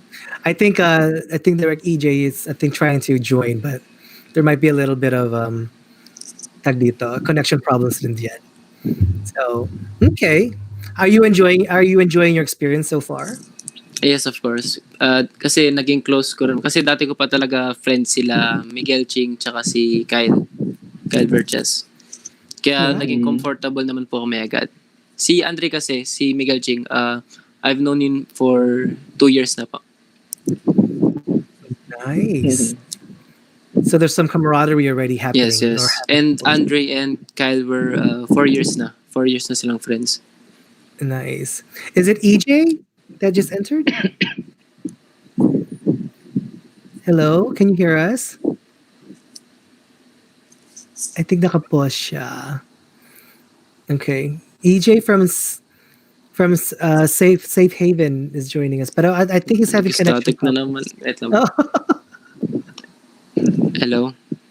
Hello, can you hear we us? can hear Ayun, you. okay na. Pero may static pa rin eh. Ba't ganun? Wait lang. So, question for you, Direct, while we're so like, where do you get your inspiration and what influences you when you write these stories? In writing the stories, actually, yes. the story is originally conceptualized by Mamshi Petit. If you know Petit Brokovich, the comedian, he conceptualized the story, and then one night, while we are having an hangout, we're not drinking. They're drinking, but I'm not drinking actually. An alcoholic drinks. Mag-usap-usap kami, and then here comes idea of doing a series like this. So parang naisip namin, it's more of the same. The BL series is more of the same. Like, it's more of tweetums. At the end of the story, it's full, or the story circles only about love and acceptance. Pero, sabi ni Ma'am Shiprit, gawa tayo ng something different na merong touch ng ibang social issue naman, aside sa acceptance and respect na kailangan ng community natin. Para sabihin na hindi lang ito yung pwede natin gawin, na meron pa pala tayong kayang ipakita bukod sa ganito. Na may mas bigat pa. And the LGBT community can definitely have a contribution in this kind of situation, lalo na sa mga taong nakakaranas ng ganito. I'm not gonna spoil kasi pag sinabi ko kung ano yung bagay na yon, masyado na tayong spoon feeding dun sa stories. Ayoko talaga mag-spoil as much as I really wanted to tell you. Maybe we can talk once we're off the camera. But right now, so that's one of the and then sabi ko, when I heard the stories, I go, oh my ganda yan. Tinulungan ko siya. So sabi ko, ako magsusulat niyan. Ako gagawa ng detalye ng story. Yeah. Ibigay mo sa akin to. Sabi ni Ma'am Shipitit, okay, I trusted you direct. So go ahead and write the story. And then here comes conceptualizing. Like every night when I go sleep, when I'm preparing for bed, hihigaan lang ako, nakapikit yung mata ko, tapos bigla may papasok na eksena sa utak ko. I have to stand, I have to wake up, and then open my laptop or computer or my phone, and then type the concept or the idea that I have in my mind. So parang ganon. Wow. Parang na-paranoid ako dun sa story kasi I know na maganda. So, sinimulan ko siyang i-konsepto, binalangkas ko siya ng maayos, and one day, kinausap ko sila, I'm ready with the story. Sabi kong ganon sa kanila. So let's go ahead and look for the cast. Wow. And how is that so with EJ, like what are you feeling about this project right now? Like how is your experience? Like what do you think about the whole the story and the conceptualization of like this project? Is that for me? I'm sorry, for John. Sorry. Ano po ulit? Sorry. What do you think about like so far like your experiences in this project and like the storyline and all? Like what is your perception of what's going on, or like your I think this project is very successful dahil nga kay Direk Jody kasi ginaid niya kami throughout the whole series tsaka sa paggawa ng series na to. Tsaka sa tingin ko sobrang unique talaga ng BL na to. What do you think makes it unique from other BL series? I think the whole concept na outdoor siya ginanap siya sa isang isla. Yeah. And the story behind it, pero yun, bawal na spoil. Kaya abangan niyo na lang, guys. Oo talaga. But what Eddie, whenever we got this chance to be interviewed by someone, we are speaking a limited, information about the story. Kasi talagang dun wala na. Kapag sinabi mo na yon, wala na. End of the story. So baka hindi na tayo panoorin. Any small clues without giving away the stories or anything that you guys... Yeah, what makes this series unique, sabi nga ni David kanina, aside from this one is being shot entirely in an island, so this is the first BL Island series na ginawa sa Pilipinas. First BL Island series. That's first one. The second is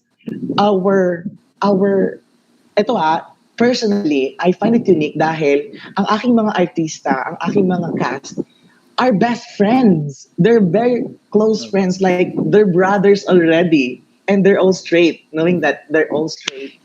And what makes this unique is that we finished the whole series in 5 days only. The whole series in 5 days? Yes. Wow. We shoot this in just 5 days because we have a very restrained time. So another thing that makes this series unique is we experience a lot of struggles during the shoot. This is something new to me, to the point that pinuntahan na kami ng gobyerno ng munisipyo or like mayor sa set. Pinuntahan kami ng mayor sa set. Tapos may mga kasama silang pulis, sundalo, abogado, lahat para paalisin kami ng Zambales, pabalikin kami ng Maynila dahil pinapatigil nila yung shoot namin. So, oh my God. That disappoints me. But of course, as people in the creative sector, in the creative side, hindi kami pwedeng umalis doon na merong mga naiiwang eksena. So I have to finish this series na walang naiiwang eksena, na hindi nako-compromise ang story. Pero we have to talk to that person, to the people na pumunta sa set, lalo na sa mayor. Yeah. Pero talagang kinabahan na ako nun kasi third day pa lang nandun na sila Kumbaga, talagang meron na silang tourism, pumunta na sa amin, pinapaalis na kami, ini-negotiate namin and all. So I can say na some part, this is another thing, unique for me because there are members of there are members of LGBTQ na part ng government na ginudge kami, na sinasabi nila na hindi kami proud na ginawa niyo yung BL series niyo dito sa aming lugar dahil kalaswaan yan. Dahil kabaklaan yan. Knowing na ang nagsabi nun is a gay na member ng LGBT. So isa lang ang sinabi namin, are you not part of LGBT community? And then ayun, tumiklop sila.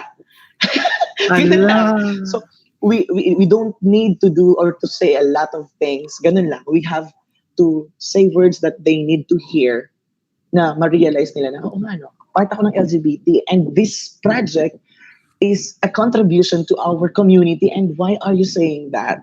Yeah. So I can say, Eddie, I can say that this is my own sa akin lang. Yung lugar na yon is hindi siya LGBT friendly. Yung lugar na yon. So that's one thing that makes this series unique because we fought for what we believe is right. And thank God dahil napasa na yung SOGI bill, one step forward na tayo dahil na ina-approve na yung SOGI bill ng SOGI.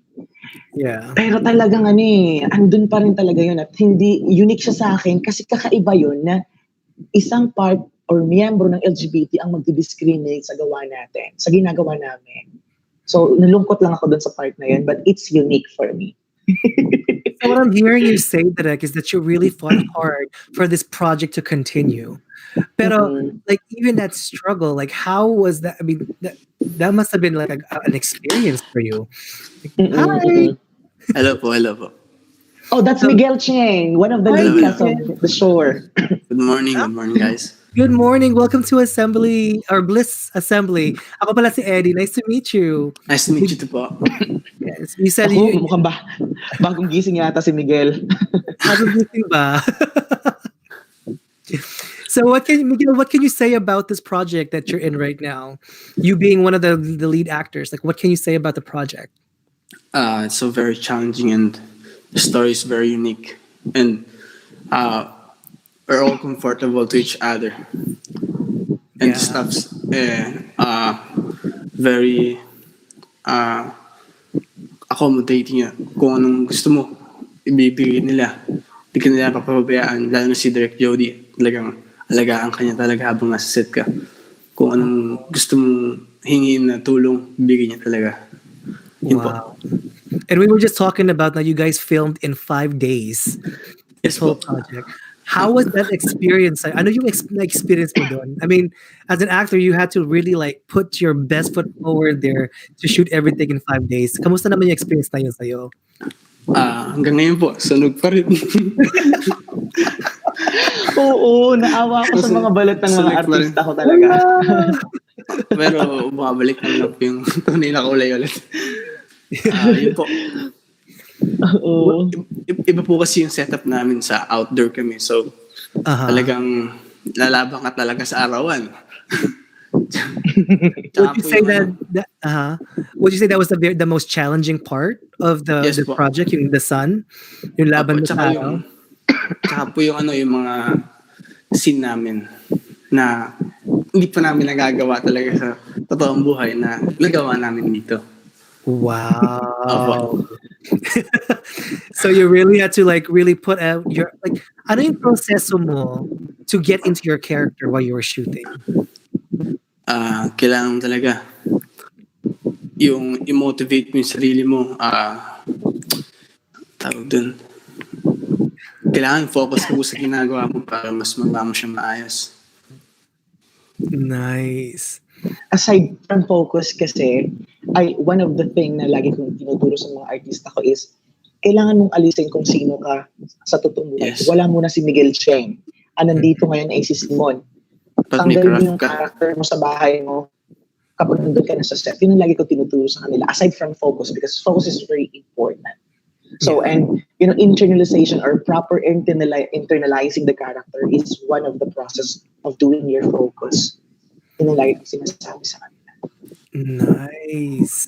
So, with that being said, for you, Miguel, like, if you were stranded in an island and you get to choose one Pinoy BL actor among all the different Pinoy BL series there, who would you wanna be with? Siguro po si Miko Gallardo kasi mabait na tao yun and kilala ko rin siya. Ganun. Kilala mo rin. Apo. Wow. So, I guess my next question for you is like, ano yung ginawa mo to recover? Kasi 5 araw kayo nag-shoot, you're under the sun. What are you doing to recover from that and just kind of like taking a deep breath from, just processing the whole experience? Kailangan ko talaga, i-enjoy lang talaga natin para mas masaya pa natin ginagawa yung mga bagay-bagay. Tama naman, tama. Opo. Yeah. Nag-enjoy ba? sobrang enjoy. Talagang hindi mawawala yung smile mo doon habang tinatrabaho. Tsaka on-set, tsaka off-set po. On-set and offset. Galing. Opo. So, before we end this segment, meron ba kayong mapapromote for your show, for upcoming projects? Any messages that you both have for the BL fans out there? Ikaw muna direct. Si Direk po. Yes, guys. So thank you so much dun sa mga nagsuporta sa aming pilot episode. Sabi ko nga, we are not aiming for a lot of views. We just need support and appreciation. Small appreciation for me, for my staff, and for my actors because they did their best para mapaganda ang series na ito. Binigay nila yung lahat kasi nakita ko yung passion nila, the love to work. Napaka-excited ng lahat and maraming salamat dahil na-appreciate ninyo ito at minahal ninyo kami. And I hope that you continue support us. BL series The Shore. Saglit lang. Kain na daw, kakain na. The BL series The Shore BL series, it's premiered always every Thursday, 6:30 p.m. part 1 and part 2, 6:45 p.m. Ayun, thank you. Nice. Thank you so much. And what about you, Miguel? Do you masasabi mo sa upcoming projects mo, promotion, or anything, any messages you have for the BL fans out there? Guys, abangan nyo ang The Show BL series. Gusto nyo ng kakaibang BL series, panoodin nyo to. Simula pa lang, wala pa ako dun. Abangan nyo. Directed by Johnny Garcia. Yes, lalabas pa lang sa episode 2. So you guys sure that you guys can't say any sneak preview of anything about the show that that the BL fans out there can expect para ma-excite sila? Of course, abangan nyo ang mga maiinit na eksena, naglalagablab ng mga eksena nila Miguel, nila Simon at saka ni David at kung paano bubuin at babaguhin ang prinsipyo ng isang tao sa pananaw niya sa community, sa LGBT community natin. Ayun. What about you, Miguel? Anything that you can say? Pretend Derek is not here right now. What would you say? Kidding. Guys, marami kayong matutunan sa BL series namin. Hindi lang sa kwento, pati sa pagkatao. Maraming bago sa inyo kung paano kayo magmahal ng kapwa nyo, kung paano siya tatanggapin. Basta, panoodin nyo talaga. Abang-abang ang nangyayari sa amin ni David dito. Nakakakilig the way that you're saying it. Yung excited na ako panoorin siya. Parang kikiligin lahat ng mga tao dito pag nanonood. All right. So with that being said, thank you both of you. Thank you. EJ was trying to get in. Thank you kay John. Thank you. Salamat sa iyo. You guys have a blissful thank you again, guys. And again, you too. It was nice meeting both. Thank you, Eddie. Thank you, Eddie. Thank you.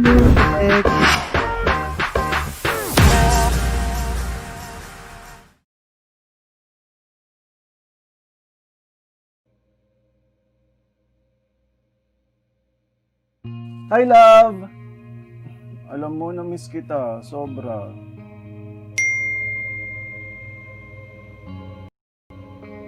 Hi, speaking of, kasama raw ni Greg si Axel. Ha? Teka, wait. Sino ba yung Axel na yan? Yun yung best friend ni Greg. Ano bang problema mo? Ikaw ba naniniwala sa akin? Naniniwala? Lagi naman eh. Kahit anong palalaw at panggagago mo sa akin. Will you marry me? Kaya ano ko sa'yo? Kaibigan? Ba't hanap mo kaibigan? Mahal kita. Mahal mo bilang kaibigan mo. Iinom na lang natin yan. Aba, speaking of alak, may dalawa akong case ng alak dito. Pero alam naman natin pareho na kaya ka naghanap ng iba dahil ayaw mo na siya makasama, di ba? Kasi nga, kinakahiya mo siya. And I'm HIV positive. Pushin natin to. Hintayin mo ako dyan, ha? Mapunta na ako. Kaya siya namatay. Dahil sa'yo! Dahil sa'yo! Nakita na ang kauna-unahang Pinoy na namatay sa bansa dahil sa COVID-19. We also acknowledge that we are not a perfect organization. Ang nag-yes, 70. Ang inang virus na yan. Saan ba nakatira yan? We beat it, so congratulations Philippines. Let's do it again in July. Para na siyang war against the destruction of the humanity. But everybody else is in denial.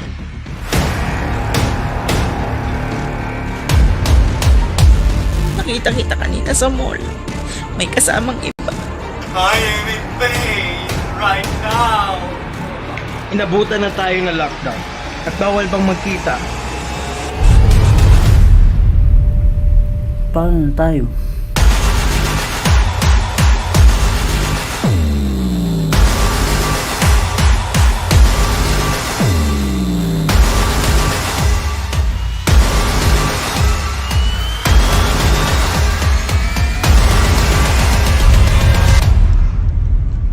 I'm dealing with anxiety.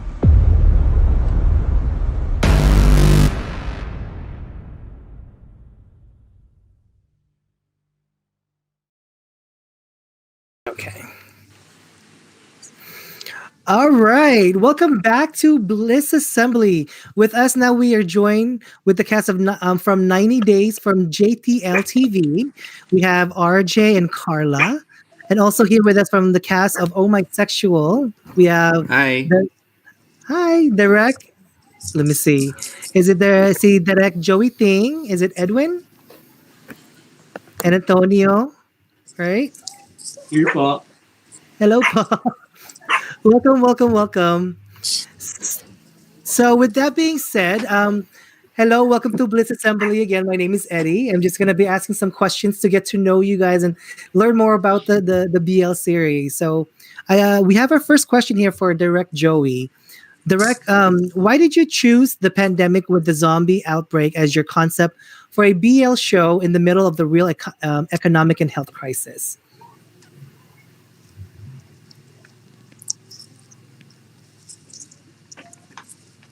Direct? Can Wala you pa hear? po yata si Direk Joey. Si I Direk think Carl po yun nandyan. Oh, so sorry, so sorry. Nawala po siya. So, okay. All right. Let me see. Let me go to the next for all of you. Okay. Right. I guess my question for all of you here is that if there's one important lesson that you have learned in this whole process of doing this series, what is it very briefly and tell us why? So, start tayo kay AJ? AJ? Okay. What? Okay, important lesson that I have learned during the creation of the whole series is that, our main advocacy, which is more on HIV awareness.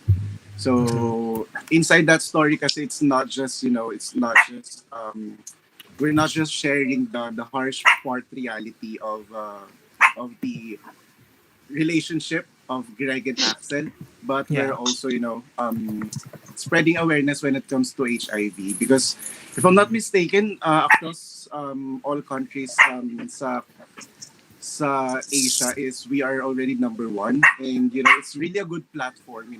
The BL series is really a good platform for us to spread awareness, to spread the word, and also to be the voice of those people who are unheard. Nice. Thank you. And what about you, Carla? Yes, good afternoon. Well, for me, Eddie, I think for me it's about learning about HIV.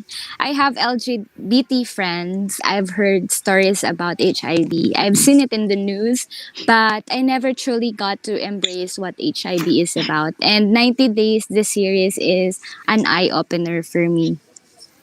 It must have been a great experience for you. Yes, What about it the is. that's good. What about the Rick Carl? Hi. Can you hear me? Sorry. Alright. Yes. Siguro what can I share is since we're talking about the process, with our team, we really learned big about creativity, the importance of creativity, especially when wala kayong resources. Kasi this is a zero budget production. Talagang it's a product of passion, pure passion ng mga artists. Kaya nabuo tong series na to eh. So, doon pumapasok yung pagiging creative mo. Na wala kang resources, wala kayong physical shoot, all you have is each other talaga na virtually connected. Yun lang yung meron kayo. The challenge is yung storytelling, how will you able to convey it to your audience na kahit wala kayong resources, mai-deliver nyo pa rin yung kwento. And I think, given the timeline na sa planning stage, I think nakapag-deliver naman yung series na to ng justice in terms of its vision and mission sa storytelling. Yeah. Wow. Siguro the cast po can add up din. Yes. Thank you. What about si Edwin? What do you think? Well, actually, hindi kami magkakakilala talaga nung ginawa namin. Nabuo lang kami, kakilala namin si Joey lahat. Tapos binuo ko kami. Ayun na si Tapos, ayun na, gumawa kami ng isang series na hindi kami nagkikita-kita. So siguro, feeling ko yung lesson sa akin, bukod sa nagkaroon ng mga bagong kaibigan, dahil sa pandemic na to medyo nakakabaliw na, so may mga nakakausap ka, tapos may ginagawa ka pa, nagsishoot ka, tapos may mga bago kang kaibigan na nakakausap. Siguro yun yung pinakamagandang nangyari sa akin dito sa series na to. Nice. And lastly, Antonio. Hi po, Direk. Welcome po sa show. At for me po, ang naging lesson para sa akin dito is yung time management po. Kasi, hindi pare-pareho yung oras namin sa paggawa ng bawat episode.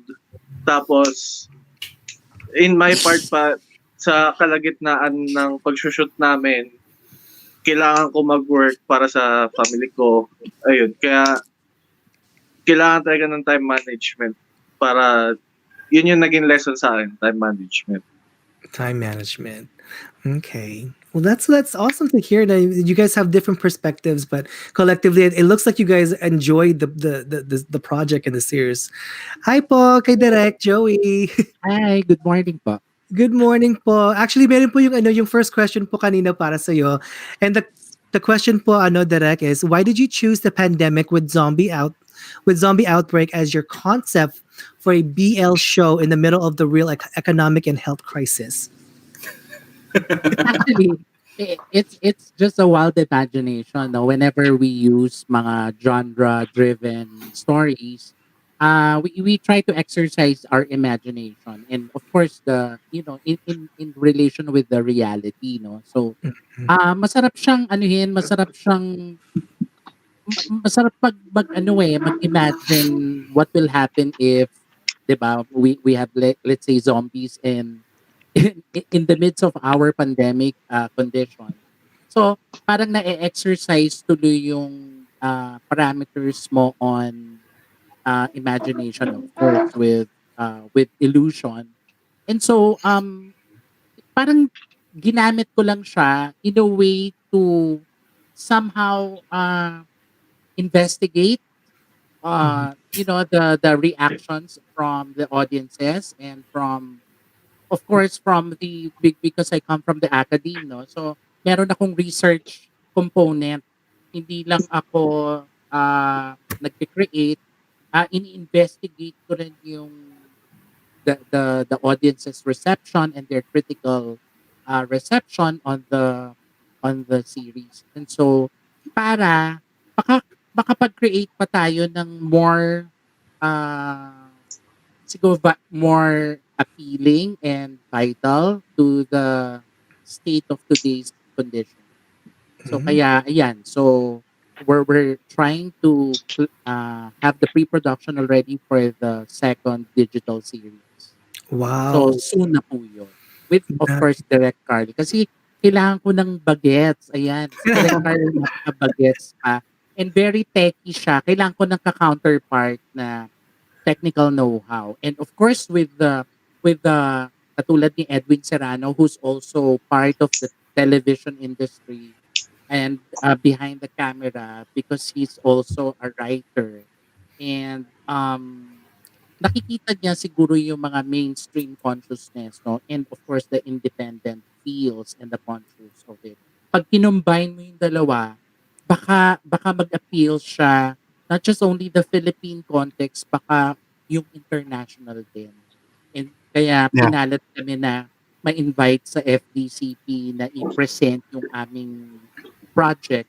Kasi probably meron silang nakikitang international feel or element that would somehow, cultivate the minds of the industry people. That's very, very inspiring, Direk. Wow. So I do have a question for AJ and kay Direk Joey Tito. The question is depression, COVID-19, and the calamities. What can you advise specifically to the young people watching with us right now who are experiencing such low and dark state of mind and also in their emotions? Ano yung ma-advise nyo sa kanila? Let's start with AJ. Okay. Should I go first? Yes. Okay. Sige. So yeah, that's actually true. That's actually true that, but this pandemic and this crazy time and all the calamities that we've been through these past few months are really, challenging us and triggering our mental health. Mhm. And that is something that we need to work on. That is something that we need to be aware of. Yeah. And I think my only advice to the young adults who are watching us right now are first is, to use this time um, to venture more about ourselves, to discover if what our hidden talents we have. Kasi who knows, we have hidden talents that we haven't discovered yet, di ba? So aside from thinking about the problems, thinking about this pandemic, because before we used to go out with our friends, we used to go out or to watch movies outside with our friends, and now suddenly hindi na tayo makalabas at hindi na tayo makanood ng Oo sine nga. at hindi na tayo makapag-shopping. So I think, inside our home, it's time for us to reconnect with our family, to check if ano pa yung mga pwede natin gawin.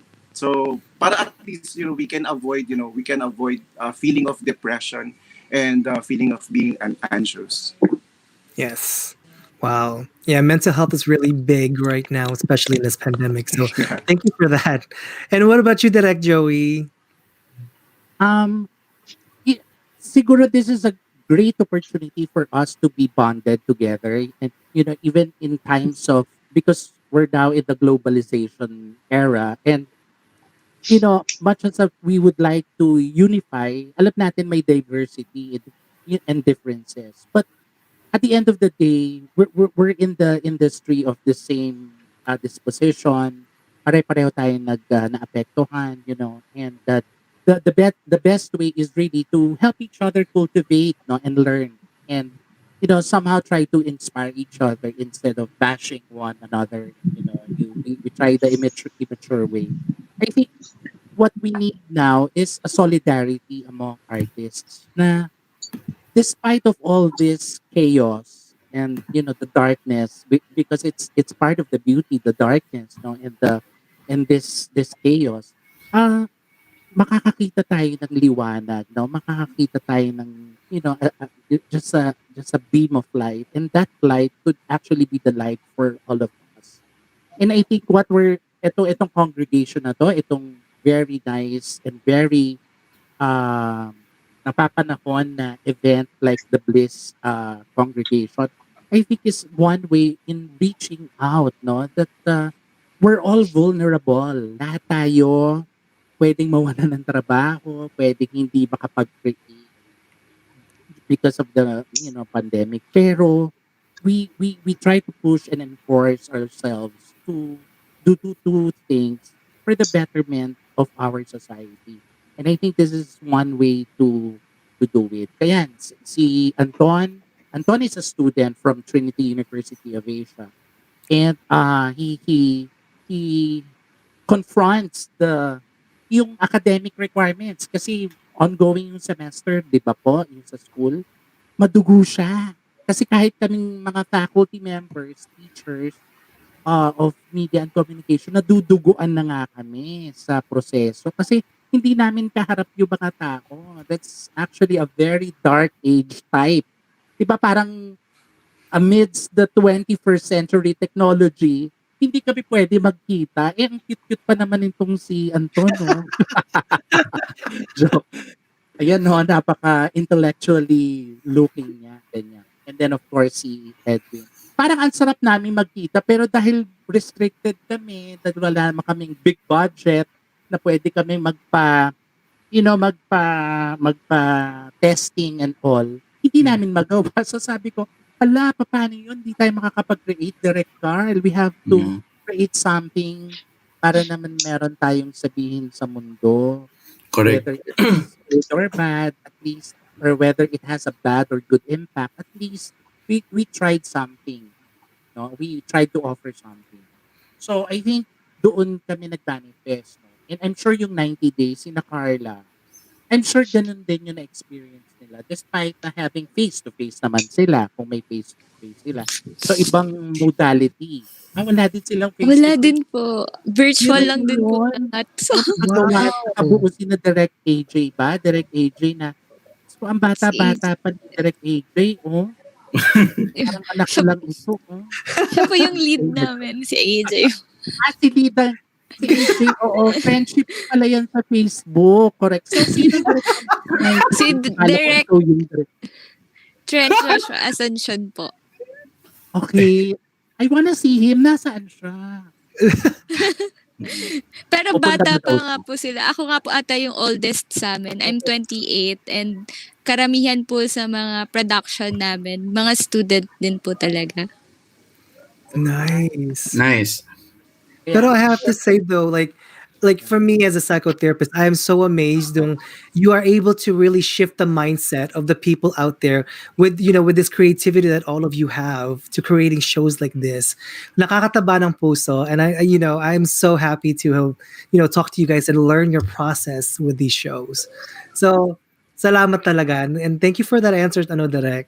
So ito na yung we have an answer or a question for all of you na. So for all of you, what's your idea of a happy ending? Yung like with this project or anything, what is your idea of a happy ending? Maybe let's start with Edwin. Happy ending po nung as a story or as para sa akin as an actor. As an actor, yeah. Well, ako naman po para sa akin po yung happy ending basta lahat nag-settle. Siguro happy ending na yun kahit medyo hindi masyadong positive dun sa hindi masyadong pabor dun sa iyo nangyari. Basta na-settle mo yung lahat ng kailangan mo i-settle. Siguro happy ending na sa akin lahat yung mga ganung klaseng bagay. Tama. Yeah. And Antonio, what can you say? What is your idea of a happy ending? As an actor and maybe even for the show.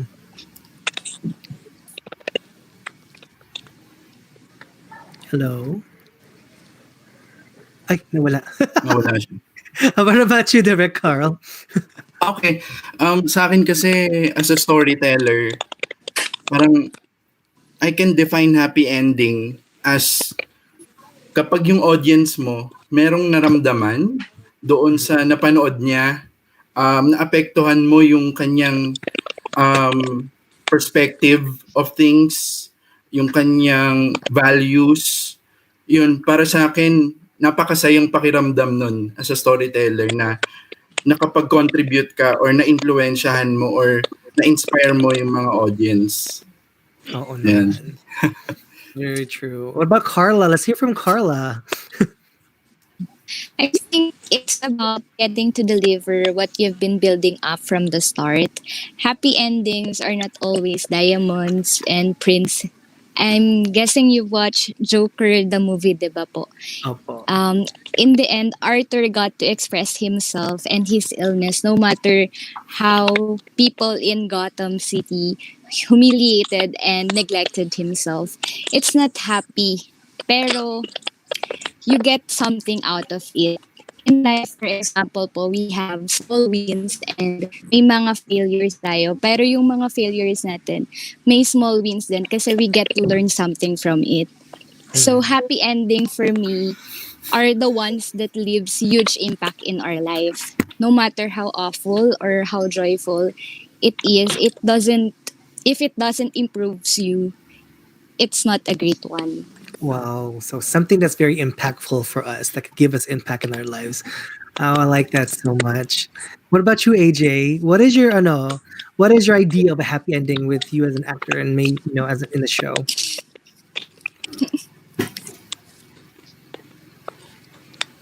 Okay.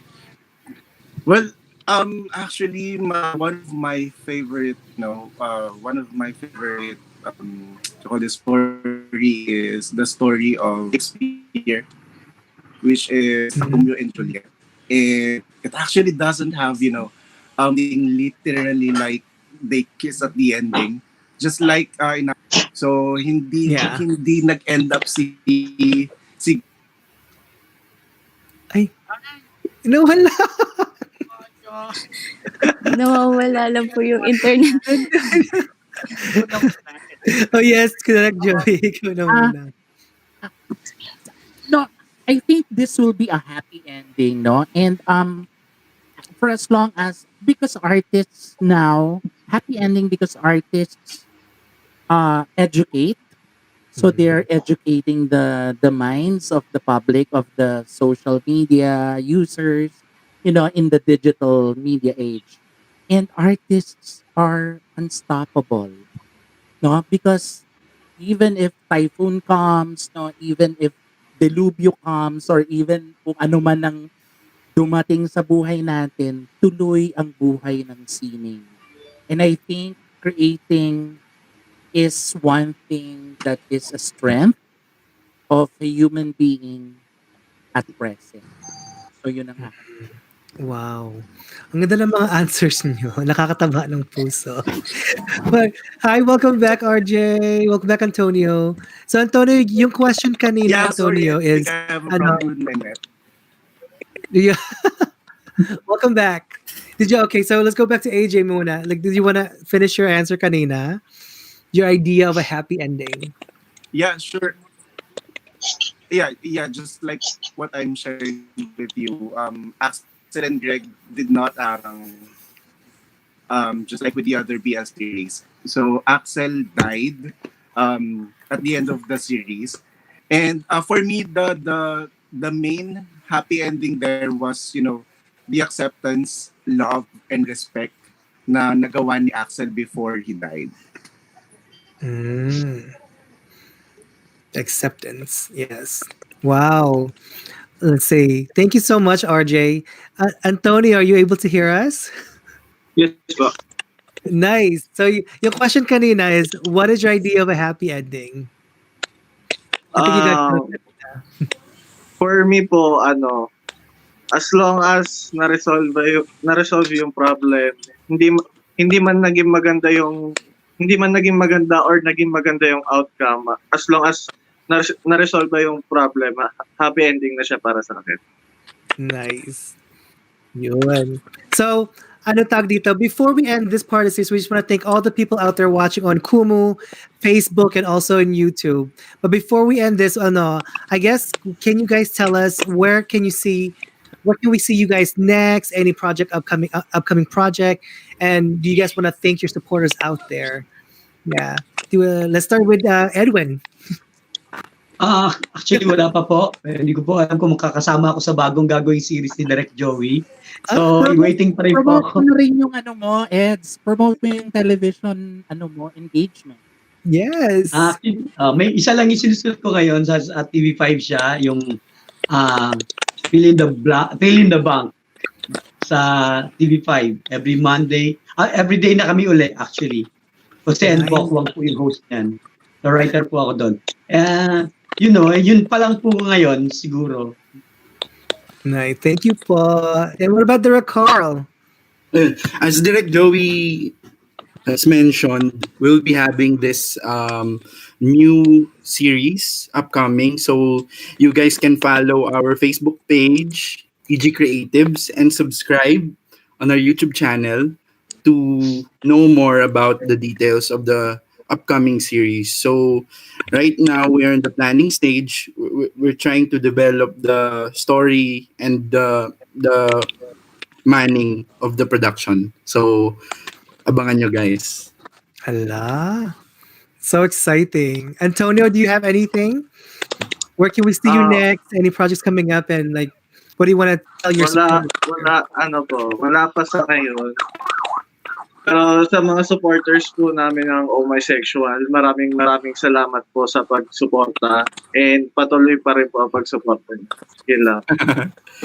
Yeah. Carla?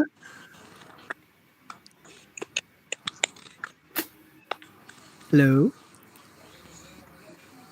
Carla? Yes, We are Lucky- inviting everyone po to watch the Explore the series upcoming po siya January 2021. Hello, narinig ba? Yes, we can hear you.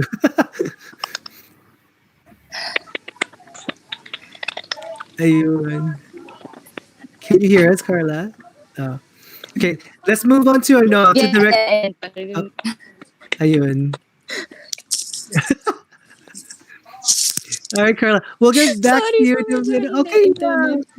Welcome to live broadcasting. Talaga ganyan din. What about you, Direct Joey?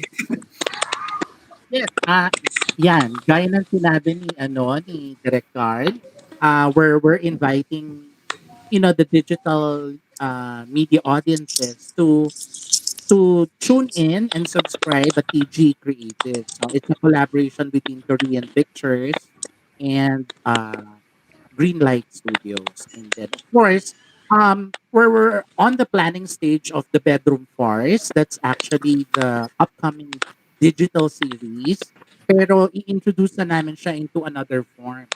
So, ang importante, meron may gagawin na isang digital project to be supported by a few select government and non-governmental agencies.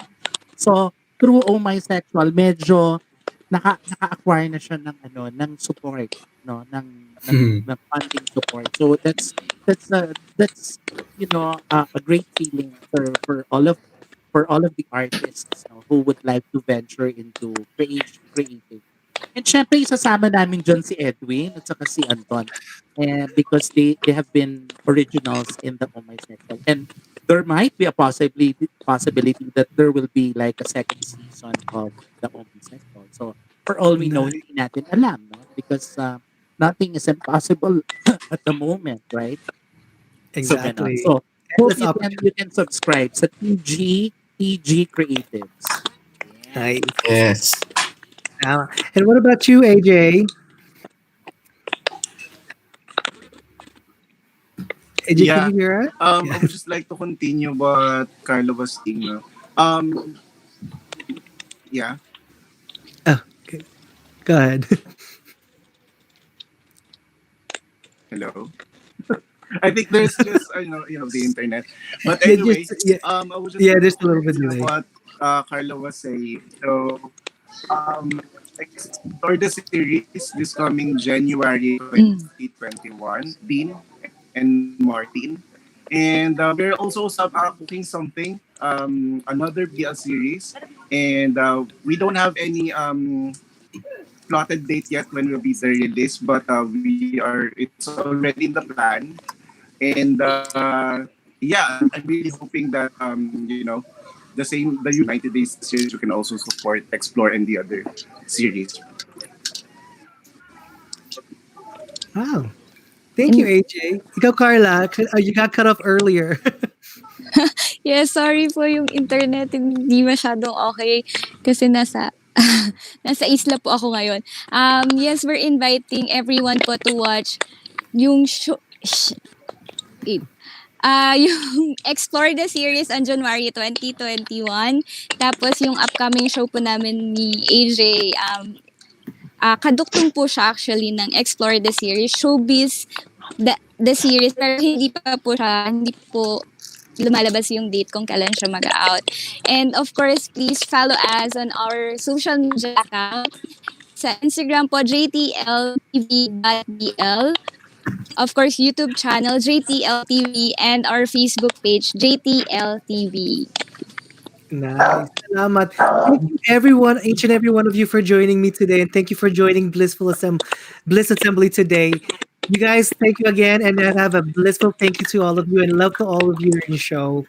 Salamat po. Thank you. Thank you. Thank you po. Thank you. Thank you. Thank you.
Ayan.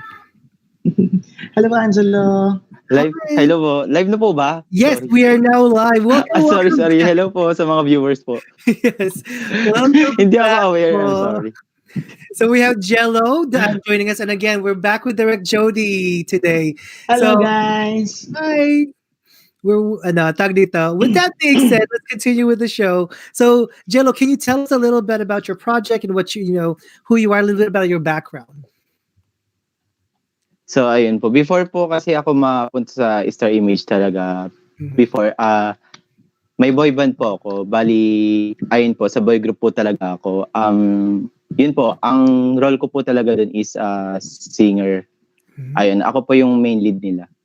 Then, yung pagkapunta ko po, and then yun po, nagkaroon po ng opportunity po dito sa Star Image, which is yung Pogi Lang Hanap po, yun po.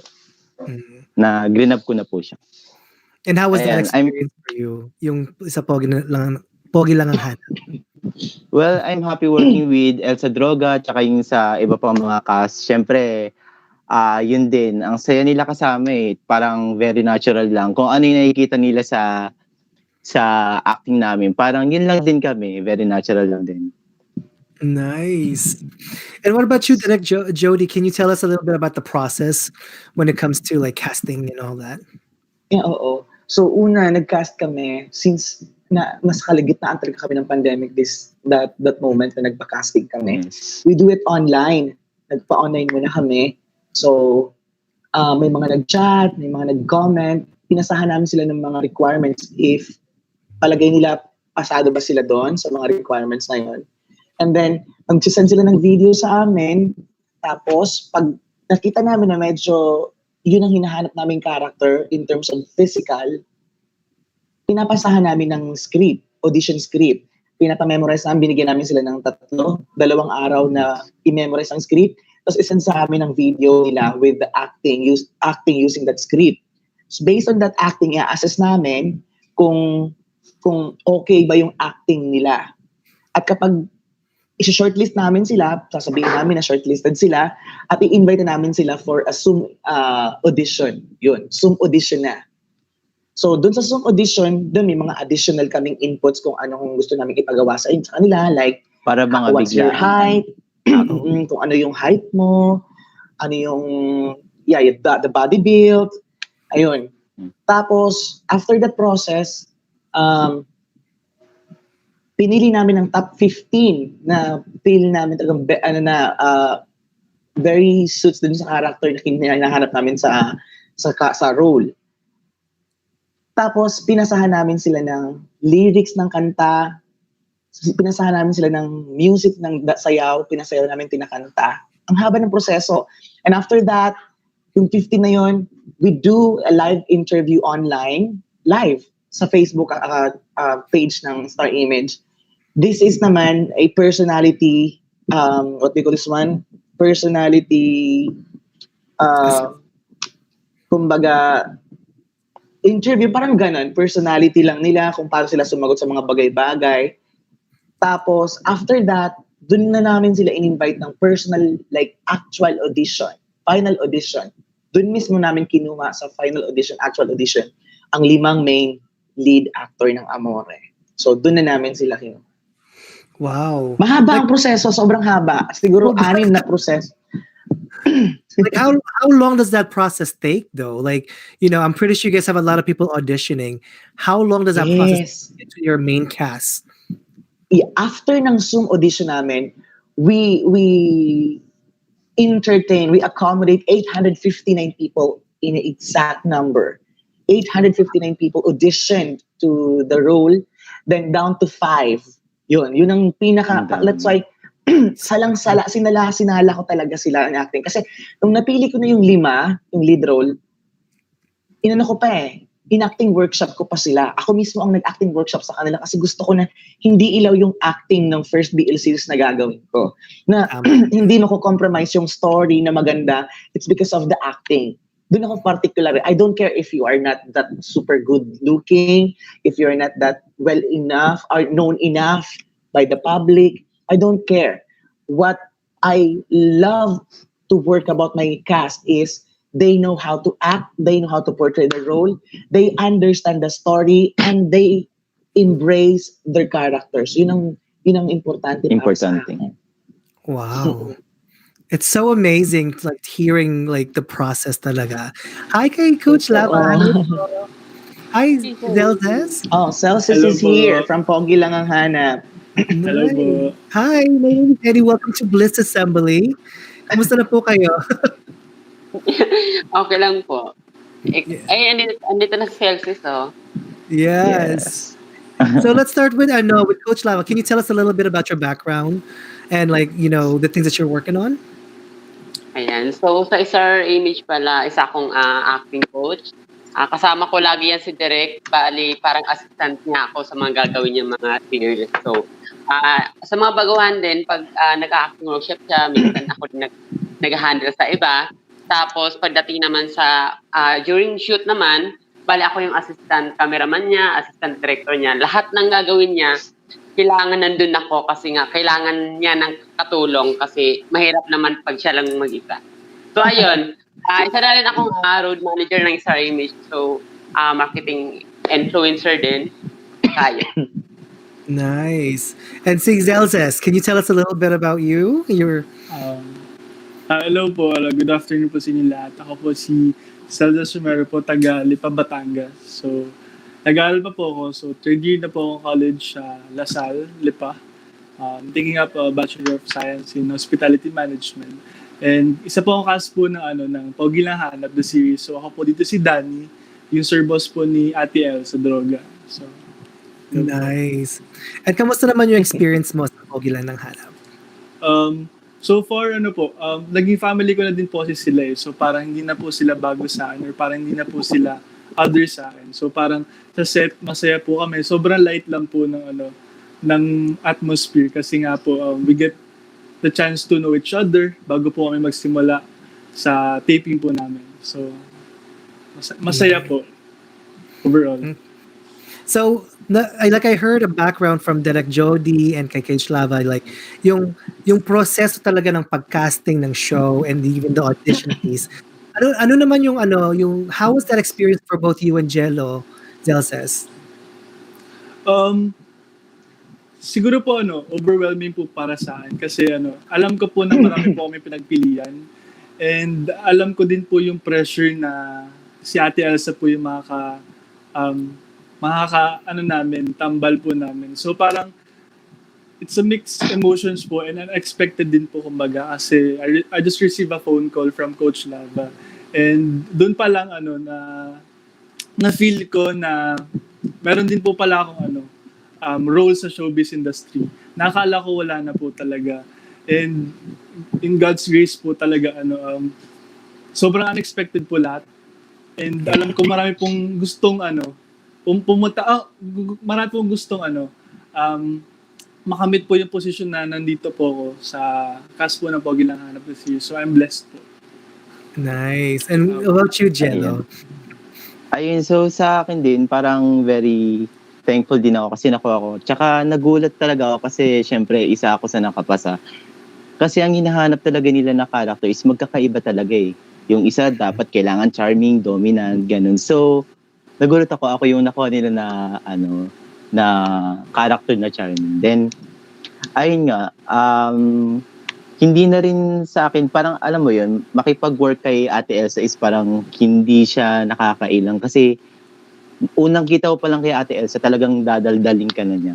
Kumbaga, parang, seryoso. Talagang close na agad kayo, ganun. Kahit ikaw nahihiya pa. So, working with him is parang, hindi ka na maiilang. Ayun. Nice. So I have a question for all of you na. So, like, what have you realized about yourself doing these types of shows and projects? Like, what do you na-realize sa sarili niyo? Maybe let's start with Coach Lava. Sige. Ako lang sa mga ginagawa namin mga BL series with Direct, na-realize ko lang sa sarili ko na malawak ang mundo. malawak ang mundo sa mga bagay na hindi pa natin nararamdaman, nakikita. Kaya nakakatulong talaga yung paggawa ng BL series kasi nga nagiging open yung eyes natin sa mga bagay na akala natin, mali. Akala natin na, baka hindi tanggap. Baka hindi ito tatanggapin ng mga tao. Yung parang akala ko, hanggang dito na lang siya. Parang may barrier eh. Pero nung napanood ko yung mga gawa namin, nasabi ko talaga, open talaga open naman talaga ang mga tao. Kailangan lang na ipakita sa kanila na katanggap-tanggap ang bawat isa. Yun lang yung natutunan ko talaga. Yun lang. Yeah. We're here to see. Diba? And what about you, Direk Jody? Ako, isa sa na-realize ko after doing this series is meron pa pala akong kayang ibang gawin. Kasi, Eddie, to tell you honestly, nag-focus ako, in my 5 years sa industry, ang lahat ng pelikula ko is nag-focus sa social relevance like bullying, true-to-life story, anti-bullying, depression, mga ganong konsepto. And it's puro mga psychotic film ang ginagawa ko, yung drastic, bloody, ganun ang ginagawa ko. And I don't like love story talaga. I don't like love story. After doing this kind of series ng mga ginawa ko, sabi ko, ay, kaya ko palang gumawa ng ganito. Hindi ako sanay sa ganitong klaseng like halikan, na ginagawa sa eksena halikan ng dalawang lalaki, sweet moment ng mga lalaki. Because like what Coach Lava said, sabi niya kanina, may fear ako na baka hindi ito tanggapin. And my first time na gumawa ako ng Amore, nung sinabi ko yun sa nanay ko, sabi ng nanay ko, hindi ko panonoorin yan. Like, parang okay. So, ngayon, mas parang sabi ko, this is me, this is my passion, at ay kailangan kong buksan ang sarili ko sa paggawa ng ibang bagay na pinakatakot kong gawin dahil hindi ako tatanggapin ng nanay ko, ng pamilya ko. No. Mas lalong tumibay ang aking paniniwala sa pagmamahal ko sa craft ko, sa pagmamahal ko sa arts, at mas lalong tumibay ang aking pag-unawa sa pagtulong sa mga tao na hindi nabibigyan ng chance. Siguro, one of the reason why I'm here in the industry is that I am bound to help those small artists na hindi nabibigyan ng pagkakataon na ipakita ang skills nila. But they have the skills. Yung tipong kaya nilang gawin ng acting ni Piolo, ni John Lloyd, ni kung sino magagaling sa mainstream. And gusto kong maiba yung tingin ng tao sa industry namin. Kasi ang industry lumulubog na talaga, Eddie. It's because of the what they call this one, kung ano lang yung in sa masa, yun ang gagawin ng mainstream. At nalilimitahan yung creative thinking, yung imagination, like yung idea ng mga creative na tao sa production.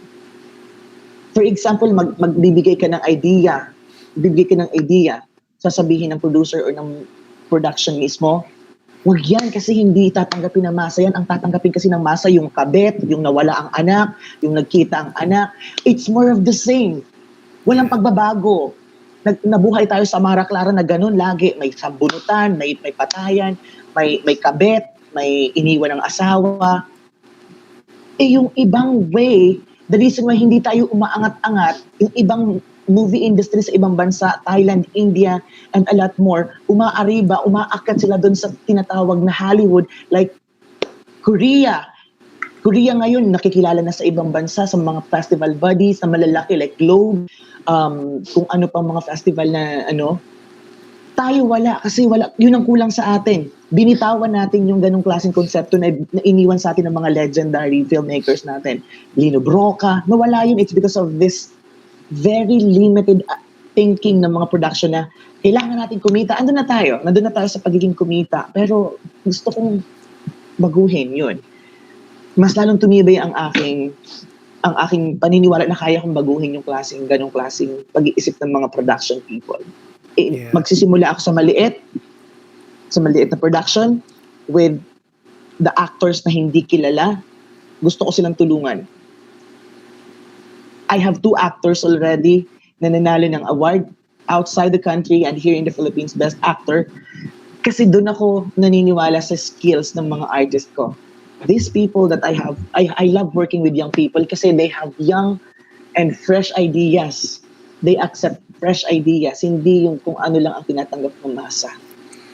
Kung ano lang yung tatanggapin sa tingin ng iba, tama lang sa mata nila. Ayun. Yeah. You know what, Direct Jody, you're very inspirational. And I love the way that you step outside the box. Hindi ka nagstay dun sa, like what you said, yung what the Cliche. stereotypical thinking is. Mm.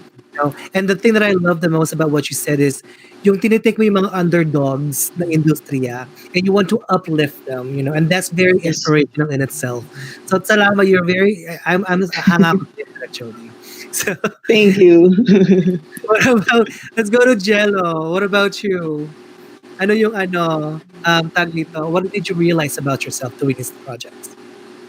Ayun, yung na-realize ko naman sa sarili ko is parang, ayun nga, dati kasi alam ko talaga, parang, alam mo yun, alam ko na yung meaning talaga ng LGBT, ganito. Ang lawak pala talaga. I mean, ang daming meaning. Lalo na sa mga ginagawang mga series ni Derek, ganito. Katulad sa Amore, sa Pogi Lang Hana. Parang, alam mo hindi ko pala alam na may ganito palang tao, ganito. Parang ang lawak, ang daming meaning. Tsaka isa pa, akala ko kasi hindi talaga magiging proud si mama sa akin. Kasi ayaw niya talaga ng mga ganyang eksena. Ayaw niya ng ganito, ng mga, alam mo na, same gender, ganito, na mga eksena, ng mga series, ganito. So hindi ko sinabi sa kanya. Nagulat na lang ako, shinare niya na lang yung series ko. Ayun, parang iisipin ko, wow, kahit paano pala proud sa akin si mama kahit ganitong ano.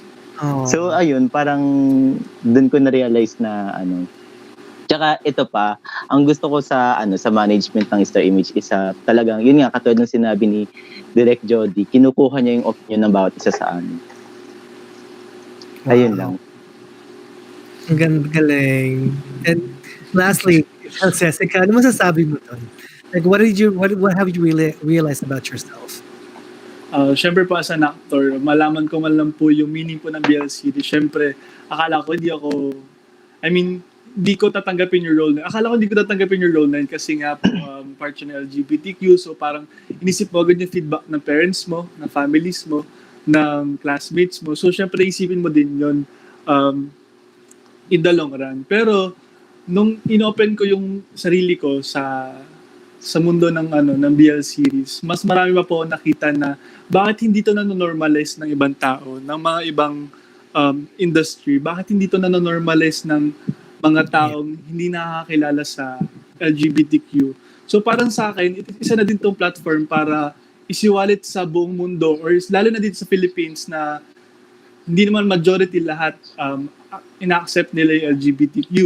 Pero ito yung platform para sa atin na i-normalize din natin yung mga BL series. So parang ang sarap lang sa feeling na isa ako dun sa taong yun na mag-prove sa kanila na tama at wala kaming ginagawang masama.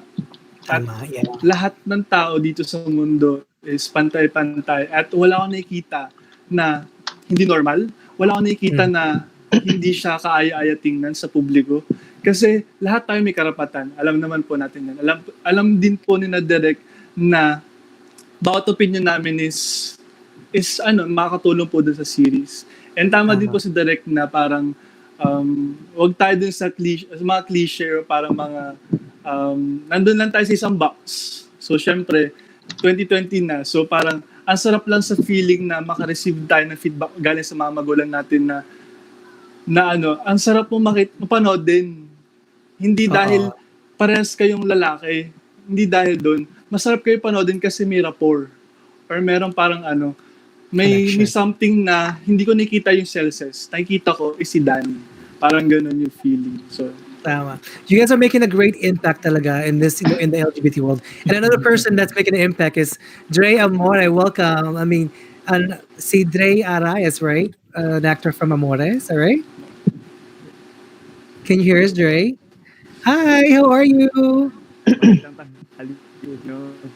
mga viewers direct, go po sa mga Pogi Lang Hanap. Hello, how are you guys? Good, how are you? Hello. Can you tell us a little bit about you, Dre? So, ano po yun? Can you tell us a little bit about you? Hi, hello. I'm apparently sad po sa Moe, and right about now, since wala po but maybe upcoming project meron po ang shows na lalabasan doon, abangan niyo pa ako doon, and what else, yung mga nangyari. Okay. All right. So, ano tawag dito? Thank you so much kay Gazelles kanina for answering that. Like I said, all of you are making a big impact, and that's very inspirational, especially with all these opportunities in this, sa BL series na nangyari, sa Pilipinas. But yeah, it's very inspiring as a Filipino here in America. Nakaka-proud talaga na maging part of this culture because you guys are doing all of these amazing things. So, Dre, can you tell us a little bit about your experience in the project for Amore? Yung experience ko, naririnig po ba maayos? Pero medyo Yeah, mahina siyang konti, but I think we can make out what you're saying. wait lang po. Let's see what we can do about that. Yeah. But about my experience, it's been a roller coaster po ng emotions na ibinigay ko dito. I've grown up na Derek has been a great, not only as a director but friend and as my guide for towards what is ahead of me. And sobrang masaya lang po ako sa mga nangyayari sa mga outputs namin. Alam po namin yung Amore po dahil uso siya. Ginawa po namin yung American kung magbahagi ng kwento direct na makabago ng kahit isa o dalawa sa buhay ng mga Yeah.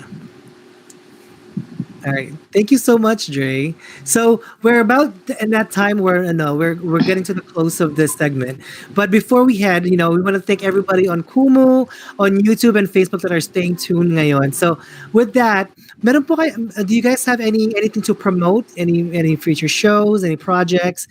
And this is your time to promote a little bit about what what you're gonna go through and what you have planned in the future. Let's start with Zelses. So yun, like ko lang po din sinasabi na supportahan po natin yung mga series po na pinapalabas po ng Star Image, lalo na po ngayon yung bago po nilang palabas na The Shore na direct na pinagbibidaan po ni na ginawa po pala ni Direct Jody. So supportahan po natin yung creation po ng mga artist po ng Star Image, po ng production po ng Star Image. So yun lang. Thank you, Jello.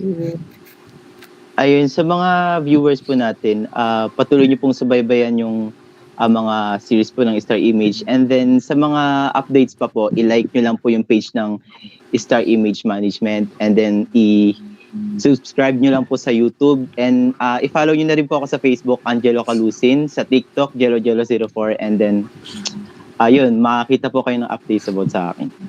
Nice. Dre? Yung mga upcoming shows ko is not yet to be revealed. Medyo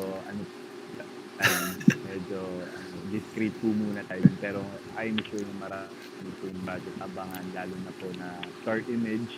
Maraming pa po ipoproduce. And sana po bagong batch po nilang The Shore BL series. Sobrang ganda po yung episode pa lang nila. Grabe yung quality. Yes, napanood ko nga rin. Nagiging normal pa lang yung nagiging normal lang yung tawag dito setup natin, may papunta pa lang normal. What more? Ano pa yung ma-offer ng Star Image kapag so, hintayin po natin. Wow, nakaka-excite. What about you, Coach Lava? Do you have anything that you want to say? Any projects that you're working on or anything to promote? Hey, naka-mute ka po. Bawal pa kong sabihin. Oh.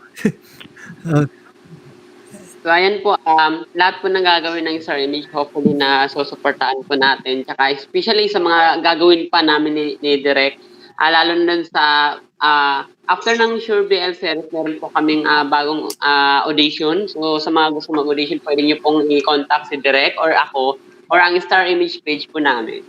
Ayan po. Nice. And of course, going back to you, Direct Jody. Yes, once again, I'm inviting you to please watch the Shore BL series every Thursday, 6:30 p.m. Part 1, and Part 2 is 6:45 p.m. And also, please, still, just keep on waiting for Amore episode Part 2, as episode 17 Part 2 and Part 3, the ending of Chapter 2. And for the Chapter 3, please watch out that this coming January. And of course, marami pa kaming gagawing series. Tatapusin na natin ang Pogi Lang Ang Hanap. We will do an ending for that. And of course, mga paparating naming mga series, yung what they call this one, Reliever and what they call this one, ang boyfriend kong frat leader. So abangan niyo po yan. So marami pa po kaming gagawin sa Star Image Digital Network. And please visit my YouTube account, that's Jody Garcia, and my Facebook account, and Jody Film Tips in Instagram. Ayun. Thank you. Nice. Thank you so much, all of you, for Thank you, joining Bliss. this assembly. So sobra. Yeah. Appreciate all of you. And again, it was so exciting to hear from each and every one of you. Salamat po. Salamat. Thank you po. Bliss and love to all of you again. See Thank you guys you po. tonight. Bye po. The COVID-19 pandemic has taken its toll on our regular health routine. It slowed down how we can take care of our health and wellness. We need to bounce right back and get on our feet. Now more than ever, our health is our priority. We've known it since the 70s. In this time of twin pandemic, we cannot ignore the persisting challenge of HIV. Everyone is affected. Anyone can be infected. Hence, everyone should have access to knowing their status. Wait no more. Love Yourself now gives you self-care. Self-Care is the pioneering HIV self-screening program in the country that supports your sexual health needs. Isn't that great? Knowing your HIV status within the confines of your own safe space. Do not let HIV take control of you. You take control of HIV. It's easy to know your status. Just remember, self-care, safe and secure.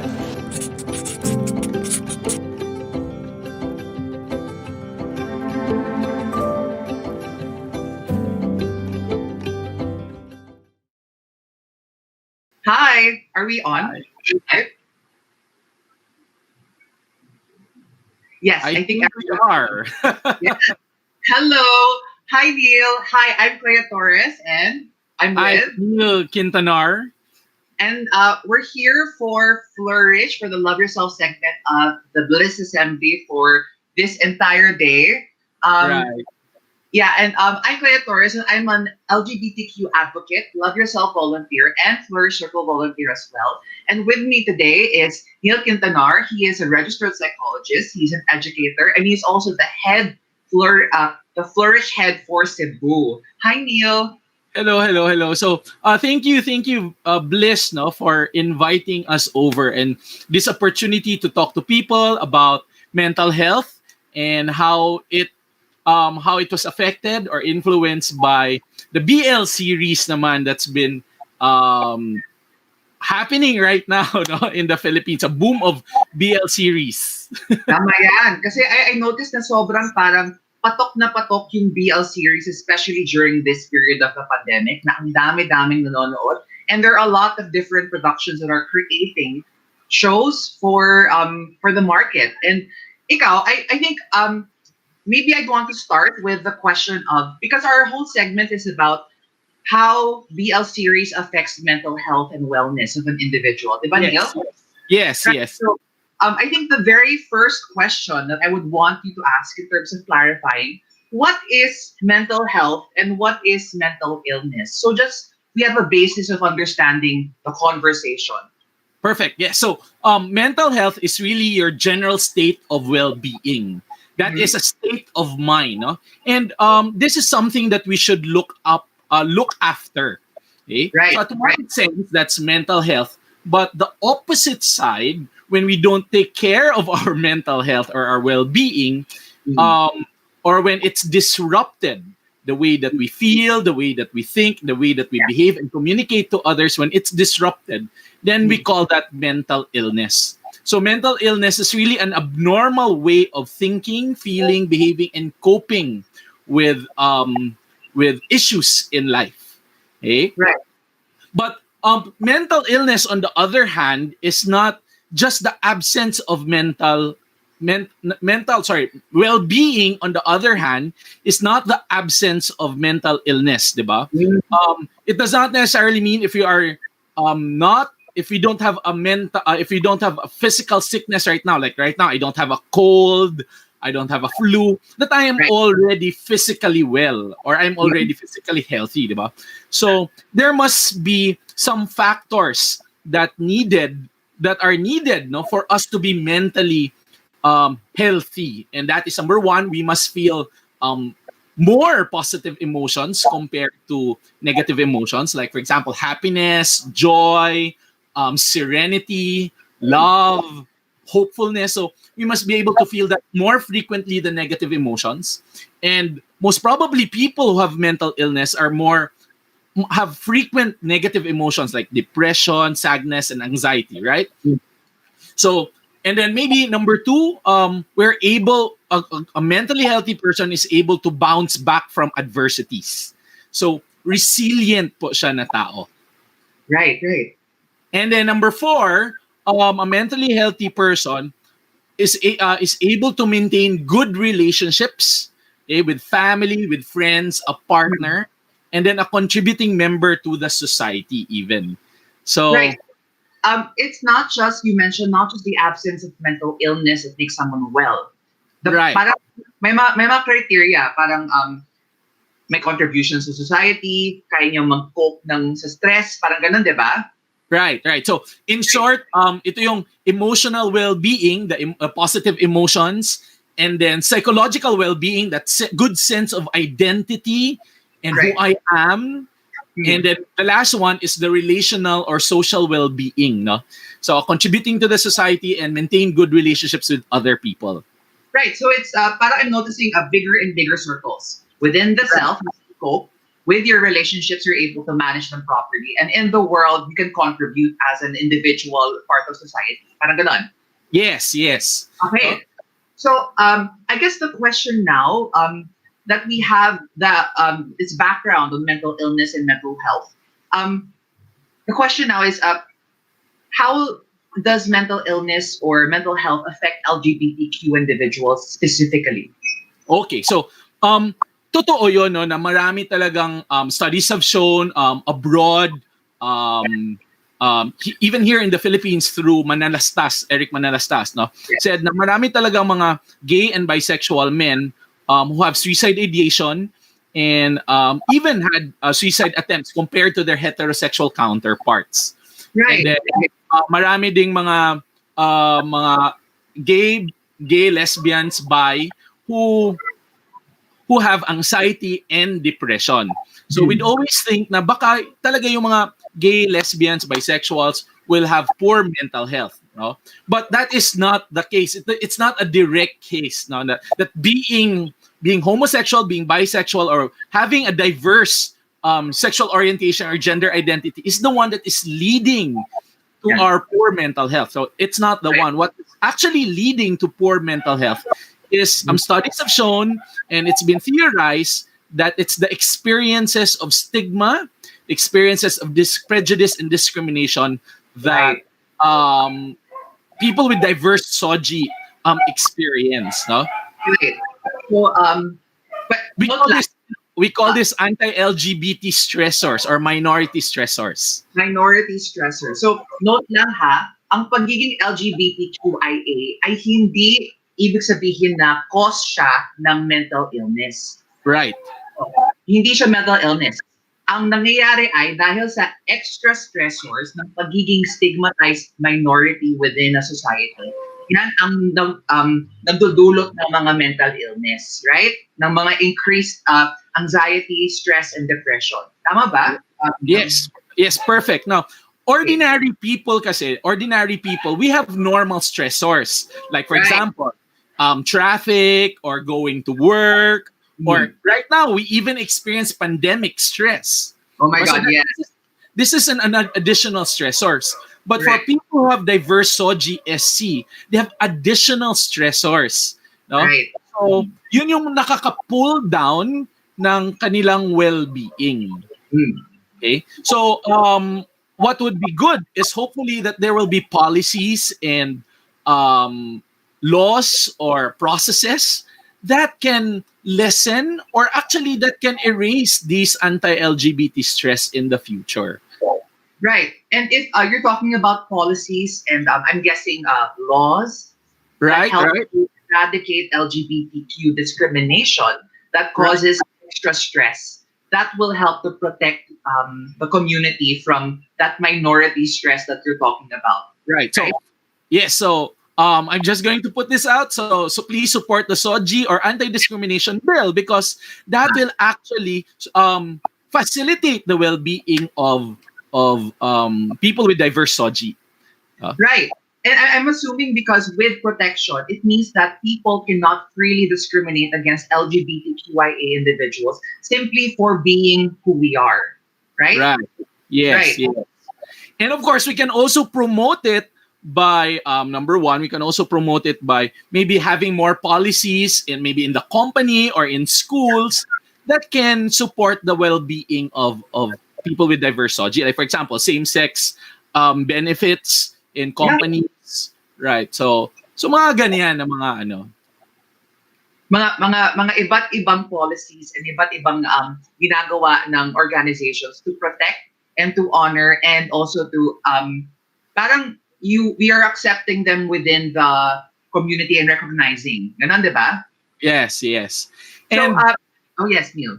And I think, Clea, and how can artists like maybe movie directors or movie producers support the well-being of LGBTs is really to promote also positive, affirming LGBTQI experiences. Right. So speaking about artists, I wonder how art and media influences mental health of people with diverse SOGI SC.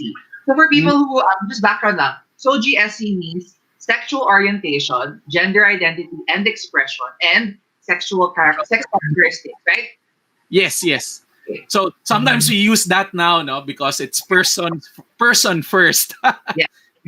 Yes. Okay. So in the Philippines naman, wala pa naman tayo talagang mga studies about how media, there are but only a few studies how media affects the person. No? But very, very few, or I think even none, about media among people with diverse SOGI. So let's look at the international scene first. Like, a little bit of history lang. Like, in the US, there was a boom of coming out of LGBT stories in 1998, when Ellen came out. And when Ellen came out, actually a lot of studies were conducted about it, and people were saying that Ellen was really a role model for coming out. And then after that year, Will and Grace, The L Word, A Queer Eye Straight Guy, as TV series were there, Plays, Angels in America, Brokeback Mountain was there. Okay? And then in the late 2000s, Glee. And these are the things that I remember. Glee. And then all the other Ryan Patrick Murphy shows, American Horror series, and all that. Then now, right, the Ryan Murphy series of Glee. I think American Horror Story. Right.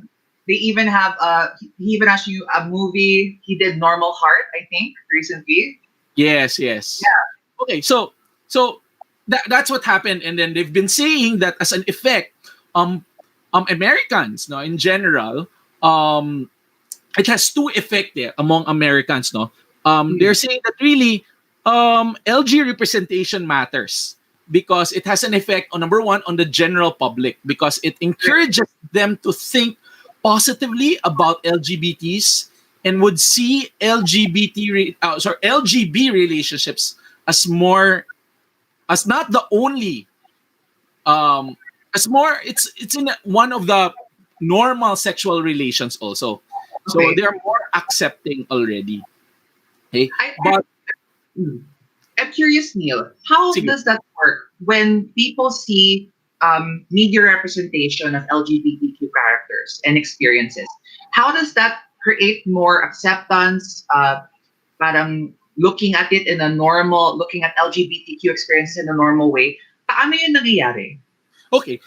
Earlier, no, I was at the backstage, listening to the previous group than us, and then there was this actor who said that while he was portraying this gay character, no, he learned more about the experiences and the life of person who has a diverse soji, um, and then lumawak yung pag-isip niya, and it's not only him but also to the family. No, they don't see it as a male to male, but they see it at a more general perspective, like it's all about love. So really, getting to know someone lessens prejudice. When you understand someone's experience, it actually cuts the stigma. It actually lessens the prejudice. So I think that is the effect. That is why personally, if you're my Facebook friend, I usually come out, I tell my coming out stories, I speak up about myself, because that's one way I talk about myself to my students, because that's one way to lessen their prejudice. Right. So parang it becomes a human story when there is representation. So Right. instead of it being a stereotype of an individual that is abstract but also very one dimensional, it gives people the humanity of an LGBTQ experience. Therefore, it leads to less stigma. Right. Okay. And then maybe from being sensitive, right? Then now that they're aware that there are different issues, then maybe we can move them to respond to this issue, to these issues. So they can be allies, and then they can support us, right? And Tama. that's a very hopeful word. Merong call to action. Parang ganon. Right. So from sensitivity to awareness, eventually to responsiveness. Ay, wow. So there is a BLC, or not BL, pero media representation, including BL series, has a powerful capacity to create allies, to humanize the stories of LGBTQ individuals, and to call them to respond. Right. And here in the Philippines, diba, when the BL series was formed, there were communities, there were Facebook groups, there were being formed, and it's not only among gay and bisexual men, but there are also a lot of heterosexual women. Yes, part true. of it. And then the boyfriends of those heterosexual women. Now, I know some mga boyfriends of heterosexual women who also watch it together, so that they won't be left out by their partners. Oo, para alam nila kung ano yung pinag-uusapan ng mga girlfriends nila. Right. So, and they were able to create allies, and then, maybe next Pride, next year, then we can ask them to join, no? Yeah.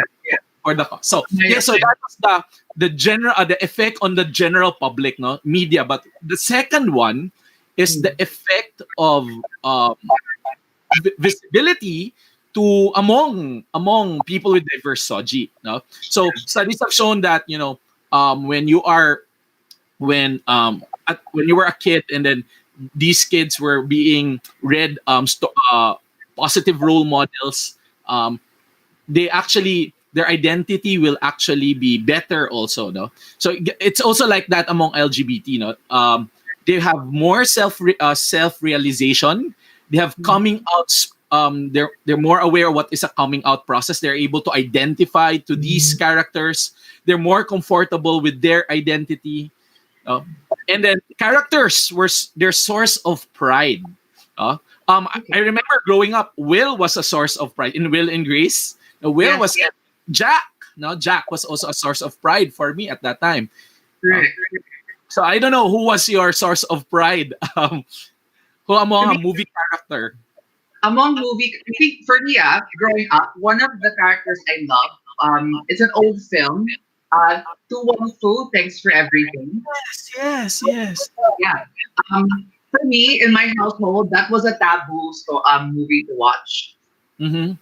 But when I saw these characters of these drag queens or trans women or gender non-conforming individuals freely be themselves and be fabulous, it gave me a lot of strength to think, hey, parang that's a path that it's a future that's possible pala. Yes. So it becomes not just a source of pride, but maybe a source of hope that the way that my world, right, at that point in my life as a kid, where it was limited and my actions were very restricted, there was a possibility of opening up freedom. Yeah. Beautiful, no? Beautiful. And that's what their answers also, and they give them, it allows them to be who they are, that they're seeing people that, hey, they exist. Correct. Okay. Another one for the L word. God, I love the L word. And for me, Will and Grace, and then eventually Glee. Glee was fun. And because I was into musical, so yeah, those were my influences also. So, okay, so that's what happened in America, right? Yeah. So here in the Philippines naman, I'm sure BL series was really talked about even in the past through poetry or through plays. No? Right. I know Carlos Garcia wrote a book about the history of literature among gay men, okay, the gay culture. But as far as I remember, the first play I saw na Filipino was Hanggang Dito na Lamang at Maraming Salamat Po, Orlando Nadres, and I watched it in PETA. And then they constantly replay it. And then I remember that play because it was so impactful that when I went back here to Cebu, I also directed that play. Wow. So yes, I did. No? So that was so impactful. Like the ending of that play, one of the main character was holding a balloon and sabi niya, bakla. That was so liberating. No? And that's very influential. So even during that time, it was being talked about. But maybe yung themes lang, maybe more of effeminate to trans, or more queer ang representation, no? Right. Then with a straight partner, yun yung mga representation, no? And then eventually in the 1980s, I also remember about watching Roderick Paulate, no? Correct. And then also in the 1990s, there were a lot of queer books written by Danton Rimoto, Tony Perez, and then I took up for my elective course in Ateneo. I took up a Filipino film, and I had a priest as a teacher. And then one of the films, aside from Himala, we also watched the Macho Dancers, by Lino Broca and the So Macho Dancers was in 1988, and then Sibak was in 1944. No? And then eventually around 2000, there were a lot of indie films that was indie films about being gay, or the experiences of people with diverse soji. No? Like we have Ang Pagdadalaga ni Maximo Oliveros. Yes, I love ano ba nga yung mga examples nun, yung mga po, parola sa even Shashu Zatorna. Yes, as a play, no? Yes, Right. From comics to play. And but diba si Sasha Batilia played her. Yes. Yes, from comics to film to a play, to a musical. So, yeah. So that's how it evolved in us, no? But we'll also see how the representations evolved, no? So it started with really effeminate, maybe queer representations or trans representations, and then eventually move into men who have sex with men, not necessarily identifying themselves as gay. Right. And then now, though, with the Philippine BL series, the good thing about this one is that a lot of the series identify characters really to be gay or bi. No? Yes. So that is one win, because really by history naman on how BL series was created, diba? It started in 1970s sa Japan, diba? Sa women who created yaoi, no? Yeah, okay. Yeah. Sex with men, no? But in yaoi kasi they do not identify themselves as gay, but they are two men just falling in love with each other, no? And Question lang, before we move forward, yaoi, just for people who are watching, ano yung yes. medium ng yaoi? Ano? Anong Sorry. medium ng yaoi? Comics din. It started Yeah. with the comics. So para Right. siyang manga, di ba? Yes, manga. Tapos So, yung it's created by women, written by women, and illustrated also by women for women. Right. Huh. So maybe because they're doing that because it's more or less it's less threatening, no? And then compared to those straight couple, and you know how Japanese porn is like. Yes. Japanese erotica, especially Yes. manga, can be quite intense. Oo, tama. Right, and they wanted it more to be more emotional, more personal. That's why they created that yaoi, no? Right. And then And you eventually, yes, you were saying, Neil? and then eventually from comics, they made movies or TV series about it already, and Oh, wow. then it went to a lot of countries like China, Korea, Thailand, and then there was a boom of I remember in Thailand before there were a lot of mga BL series pa din. Movies. It was movies. I forgot the name, but Love. But so one of the characters there is Pishon or something. Around what decade was that? Yung film in Thailand na yaoi or BL? It's as a movie, mga 2010, mga ganyan. 2008, 2009, 2010. So more than 10 years ago yung mga films.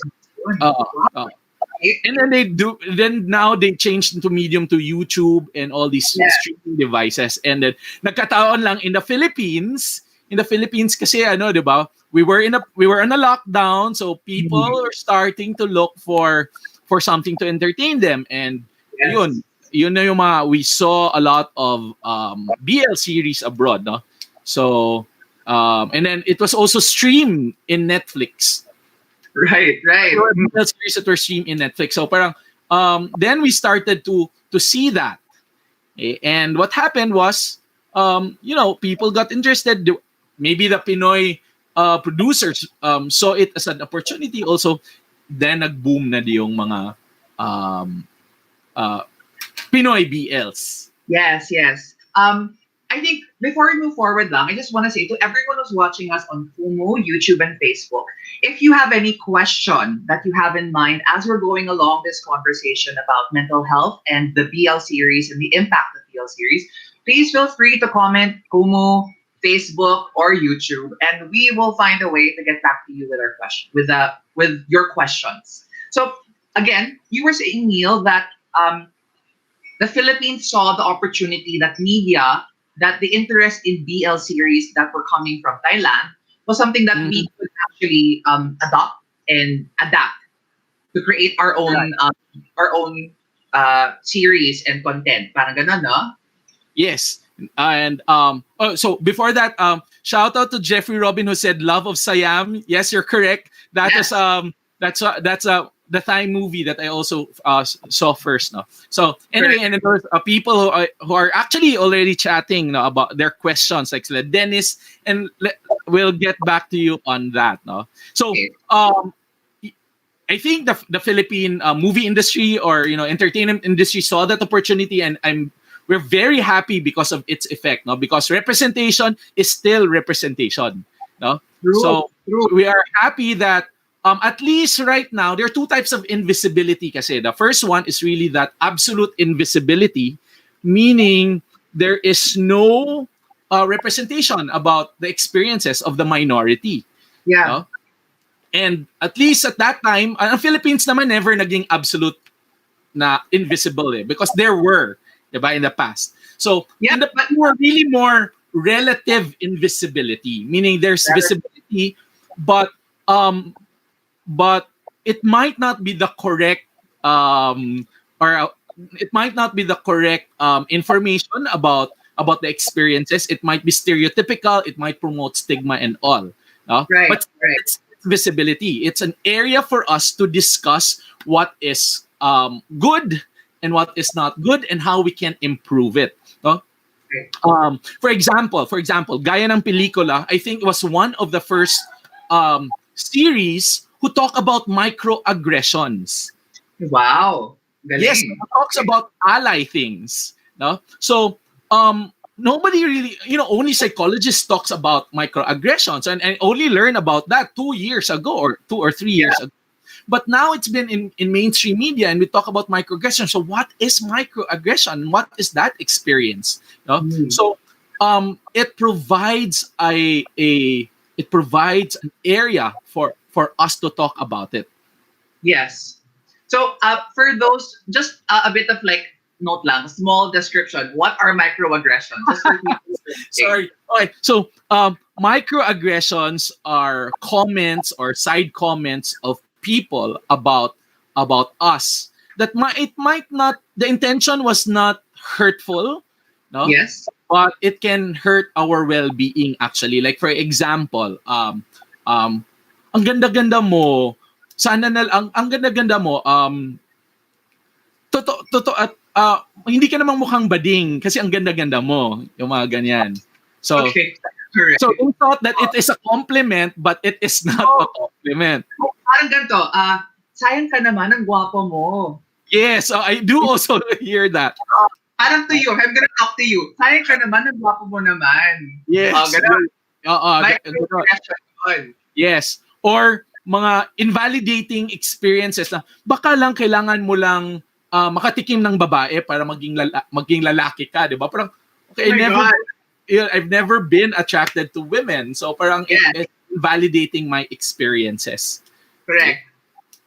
Yeah, so little actions that people do that are not necessarily meant to be insulting, but they're like backhanded insults in a way. And they're coming from a stigmatized point of view. Parang ganun, no? Right. Okay. So, sige, going to the question of Dennis, no? Dennis did ask if really are we just romanticizing the effect of BL trend to have it a bigger impact when it's really confined to same base of viewers with a few of its allies.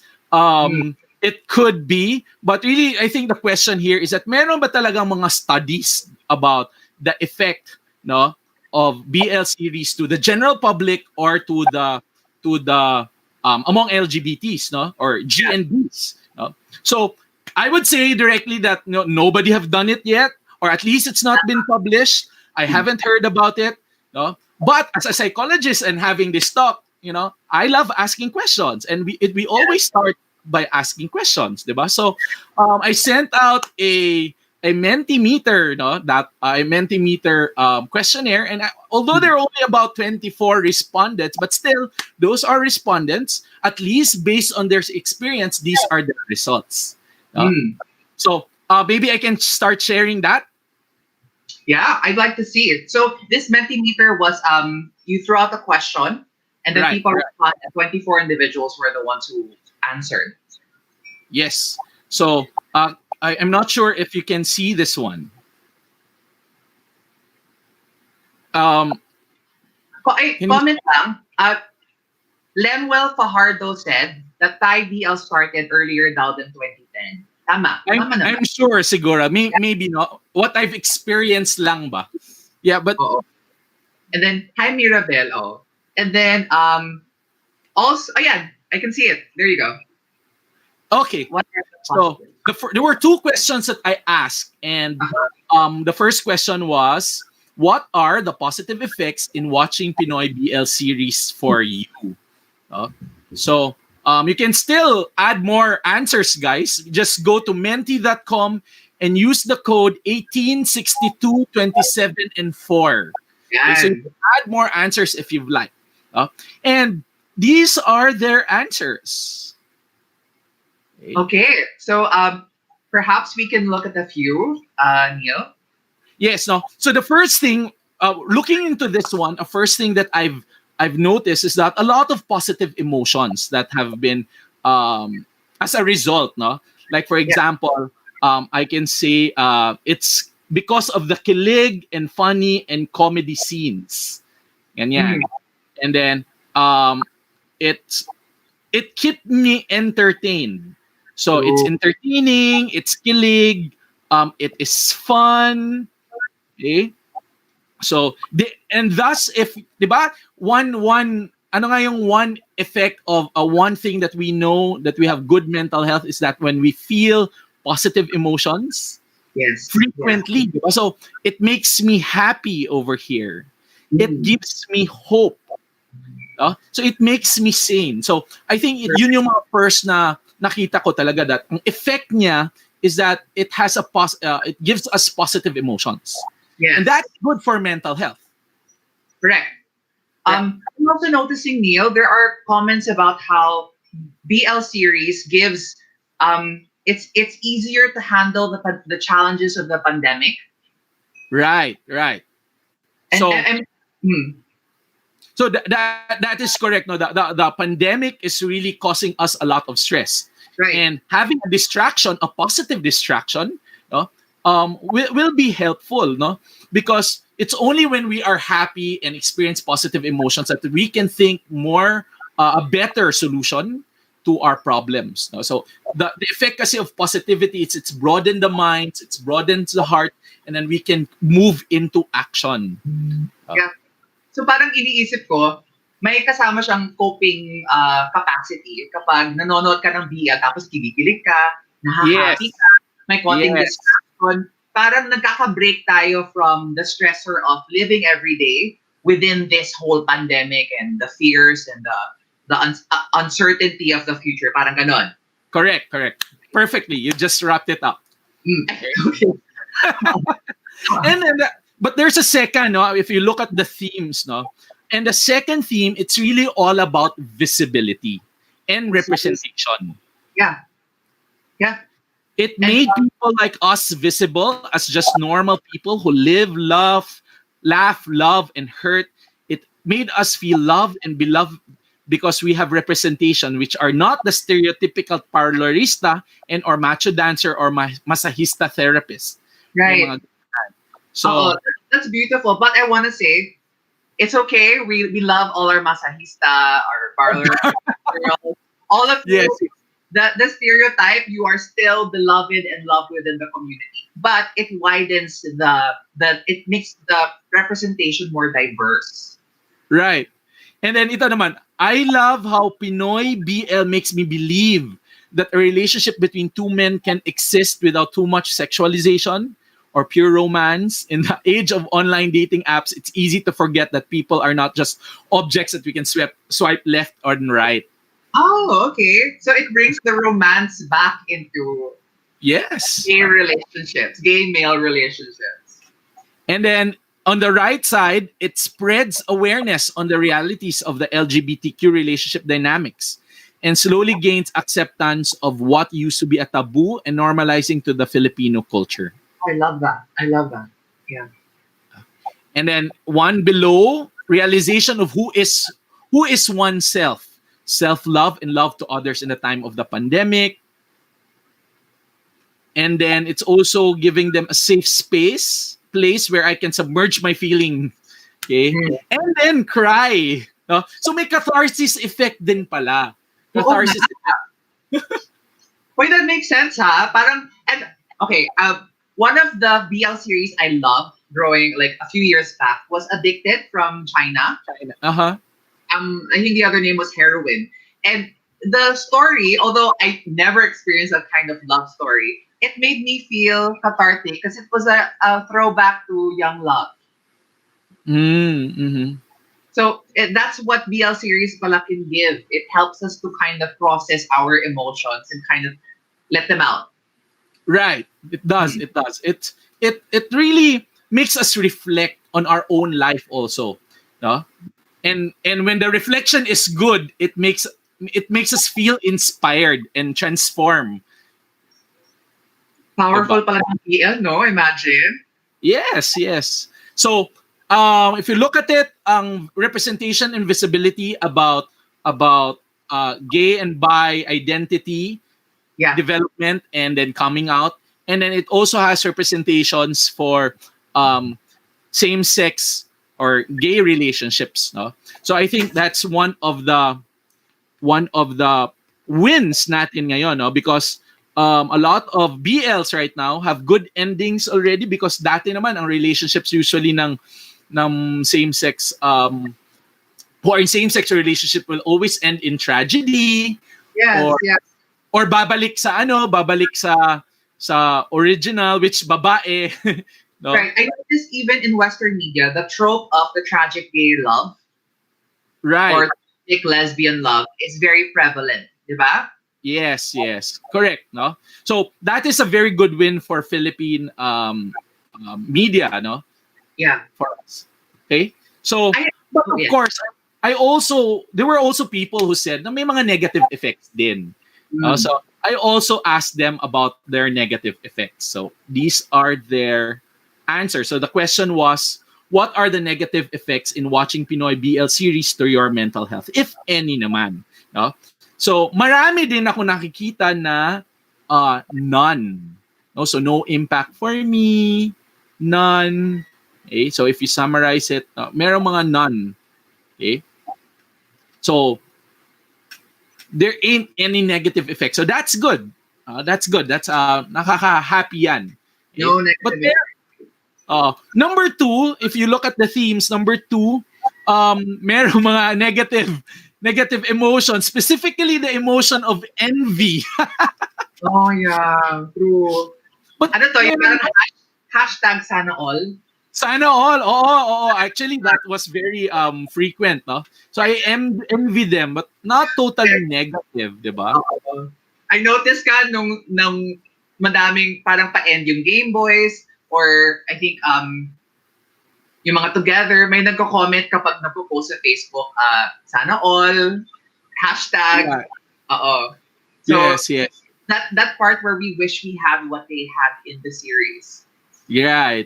And that happy ending, because we know in reality na it's very difficult to navigate through gay relationships because we don't have scripts, we don't have we don't know what will be the ending like. We don't have even gay marriage or civil union. So what is really the ending for gay couples here in the Philippines, 'di ba? Right. Totoo yan. So walang pattern of looking, parang walang role models masyado. Right. Yes.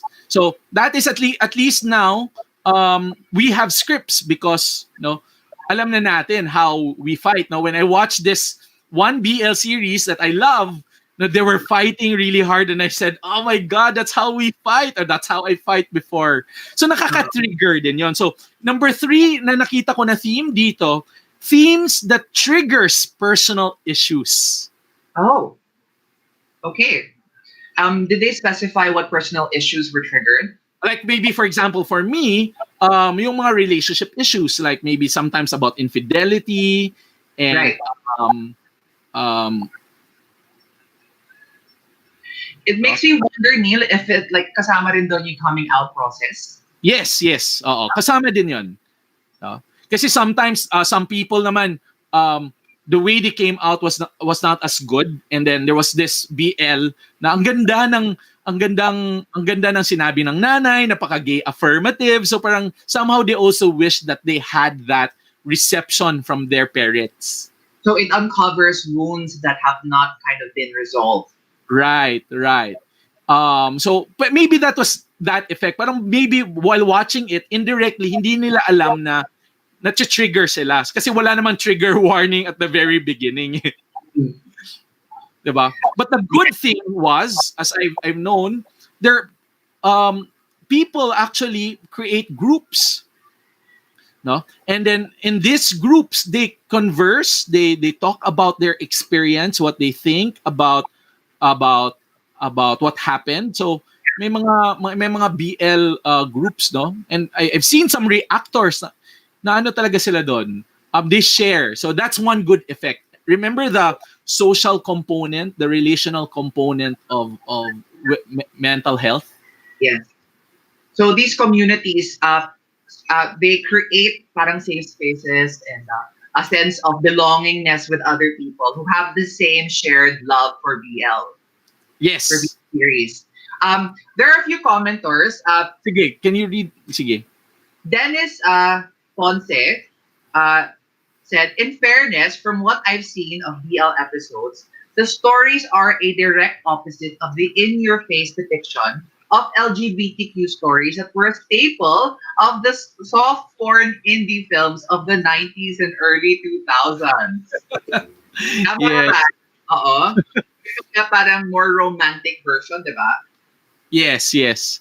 And then another comment from Great Chong. I'm not really a fan of BL until I tried watching together the series and I felt a lot of positive emotions. Kilig that I haven't felt for a long time. Hi, Gray. Hi, Gray. Tapos, Lembo Fajardo said, on the other hand, those depictions are close to realism, as the minority are always the oppressed. Hence, darker lenses of the LGBT. That's true, right? So in a way, parang those the stories that were in the soft porn indie films now, on the other hand, they're depictions that are close to realism. Kasi my oppressed minority and LGBTQ community. Yes. So, Tapos, yes.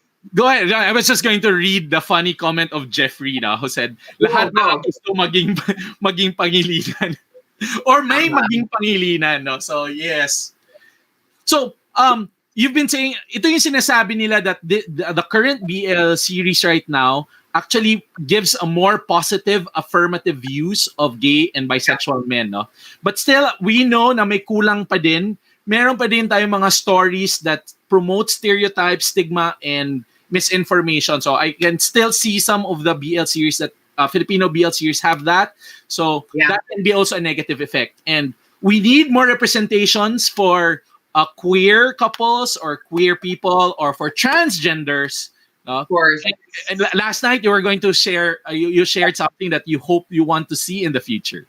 Well, me personally, I like to see a BL series na trans man. Right. Na trans man, na gay, who falls in love with another man. So parang that's a setting. So it's very diverse and it's really opening up that world to the rainbow spectrum of the LGBTQIA community. Yes, that would be a good hope also. Yeah. So I think we are good for now. Yeah, we're out of time. We have 4 minutes, but okay, we have 4 minutes. Yeah, I'm noticing that you said that for people who are watching BL series, many levels siya of positive effect on mental well-being. It is positive emotions that help us, that are characteristic of mental health, coping skills to deal with the stressors of daily life or the stressors who they are, like coming out. So that's the psychological well-being. Right. And also the community aspect, where when we have a community of people who appreciate BL series, it can create like a sense of belongingness, yung mga group chats, and also that sense of representation, where people feel that their lives are reflected in the stories of the actors of the different shows that they watch. And lastly, it can help to cause more acceptance in society at large by normalizing LGBTQ stories, right? Yes. So maging more responsive. Even the allies can help us be responsive to the issues that we are currently facing. Right. So I'm noticing that the biggest social effect is to humanize LGBTQ stories by giving people different points of view and different stories for them to understand. People who fall in love in a non-heterosexual setup, parang ganon. Yes, but of course, this is just a disclaimer. This is among my personal experience. The 24 people who answered the survey, the people who chatted with us here. No? Yes. So at least that's our population for now. Our sample. Sorry. Okay. But I'm noticing that BL series, they can be quite potent. Parang malakas ang potential niya na mag-iba ng both kalooban ng taong nanonood at saka yung within the community at saka mga ibang tao na hindi parte ng LGBTQ community na gustong maging ally. Right. Yes. So ang powerful niya, no? Parang I keep thinking this is a step in the right direction for Of media. course, I'm very excited for more BL shows. No? Yeah. I'm very hopeful now. What kind of movies we can create after the pandemic? Diba? Correct. And I'm also happy that we're doing this kind of assembly. Now, Bliss is really creating these platforms to talk about the different media and shows that are created around love stories that are men or males who love other men, right? Yes, yes. So I guess before we end, Neil, do you have any like final parting words to the people who are watching with us? What is usually my final parting word? I would always say, choose love, no? Whatever it is. So always choose yourself, choose to love yourself, and always choose to love others. So the BL series was able to show us the different types of love and show us also in what aspect can we respond with love. I love that. So always choose love, respond with love. Thank Yes. you, Neil. This was a Thank you. wonderful conversation. I could actually talk to you for another hour. I but- know, I know, right? So for everyone who's watching, I want to say thank you for joining us for this conversation, and we hope you got something out of it. Pieces of insight or maybe realizations, and more power to the BL series. And thank you to Bliss Assembly for having us over. Yeah. So thank you. Bliss.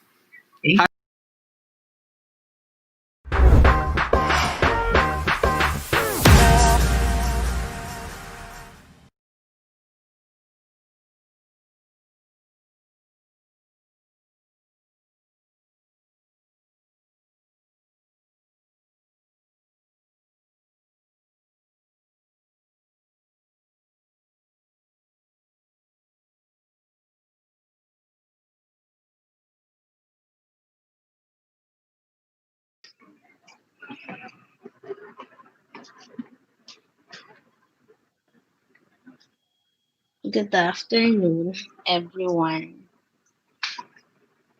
Hi.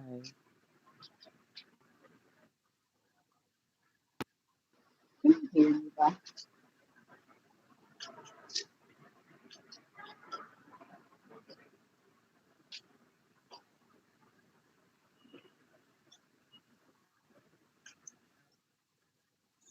All right, so we are back here at Bliss Mag TV, and you know what? We are having so much fun. We are really feeling the bliss and the love today. But yes, a blissful afternoon to each and every one of you. My name is Jamie G, and of course, joining us today are an amazing line of guest speakers. Meron tayo, of course, joining us is meron tayong unang guest. We got Lizzie from psychomilk.com. Hello, hello. And yes, joining us also is Gino and Gerald from Gingerbex TV. Hi.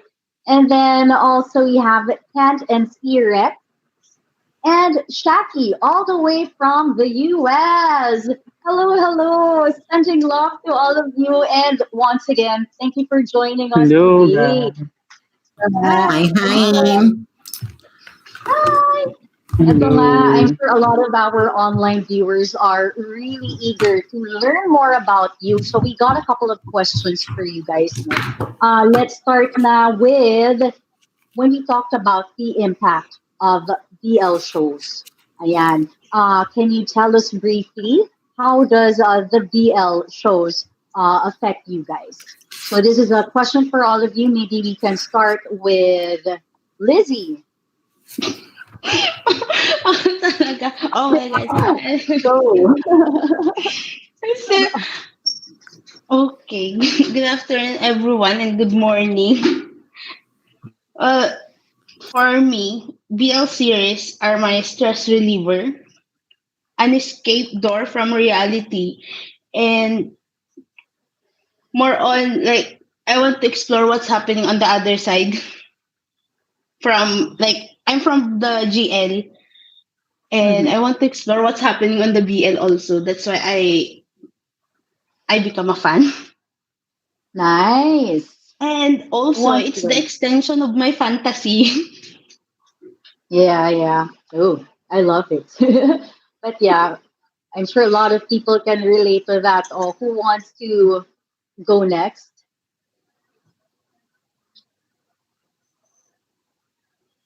I guess Maybe let's start with yeah, Kent. Go yeah. Kent. So me and Christine can answer together because actually BL is what made me and Christine reconnect again. Nice. Because because we haven't talked for a few years, but seeing that we were showing the same interest in shows on social media, talking again, which was really, really nice. And what we've seen in terms of like our situation and other people's situation is that BL's really created a community for everyone to like really get to know each other. And it created a safe place for the LGBTQ community to be able to talk about their feelings, feel validated, and overall, it just brought a new community of friends. And I think that's something that widows currently, there'd be a lot of people that wouldn't have that. So I think it's really awesome to see how it's affected everyone's situation. Nice. I love your answer. And in fact, I think this is also the time for us to really unite and care for one another, right? Uh, I agree. what can you add? Yeah. What can you add? Sira? So yes, yeah, I agree with Ken. Totally made a difference in our lives. We wouldn't have been like gotten together. We formed our YouTube channel, you know, and made all the friends that we've made throughout without the BL shows. It also gave me a new perspective. As an ally of what the community is going at, like what the community is going through. And so like at first I started off with the Thai BLs, you know, with like if they're cute, they're romantic, things like that. But then moving on to the Filipino BLs, the different impacts, you know, with the community, telling them their stories. I really appreciated the impact in my life, as well as my family's, because my mom is now more open to watching BLs as well. So I was really thankful for BLs for that. Oh, I love it. Your mom's so cool. But yeah. Okay, let's go next to Shaki. Oh my. How can you top those answers? I mean, I think it's kind of like the same realm, BL is a genre that I never thought I'd actually be involved in, really, because I used to watch a lot of LGBTs related things outside of that. So seeing like Thailand, the Philippines, Taiwan kind of turn this into something mega was really, really cool. So I was very, very proud to be involved in this kind of world. Also reacting to these shows, it gives me a different perspective, especially the Pinoy ones, because they do touch on a lot of touchy issues, I would say, in the LGBT community and the way that it needs to be touched on. So I'd say bravo. I love it. I love how you said bravo and bravo. But yeah, I am bravo. But I am loving all of your answers. I mean, like, BL is something that really entertains us, especially during this quarantine and pandemic season. But maybe the next question for you guys will be, they say that there are a lot of straight guys who are watching BL series. So I mean, like straight guys, straight women. But what is your comment when it comes to that? And why do you think there's an interest with them to watch BL series? Yeah, let's start with Kent. Oh, okay. Once again, me and Christina are gonna answer this together. I think actually I hope like one day there'll be a time where we don't have to ask why are straight people watching BL shows and series. I think that's something that we're all working towards.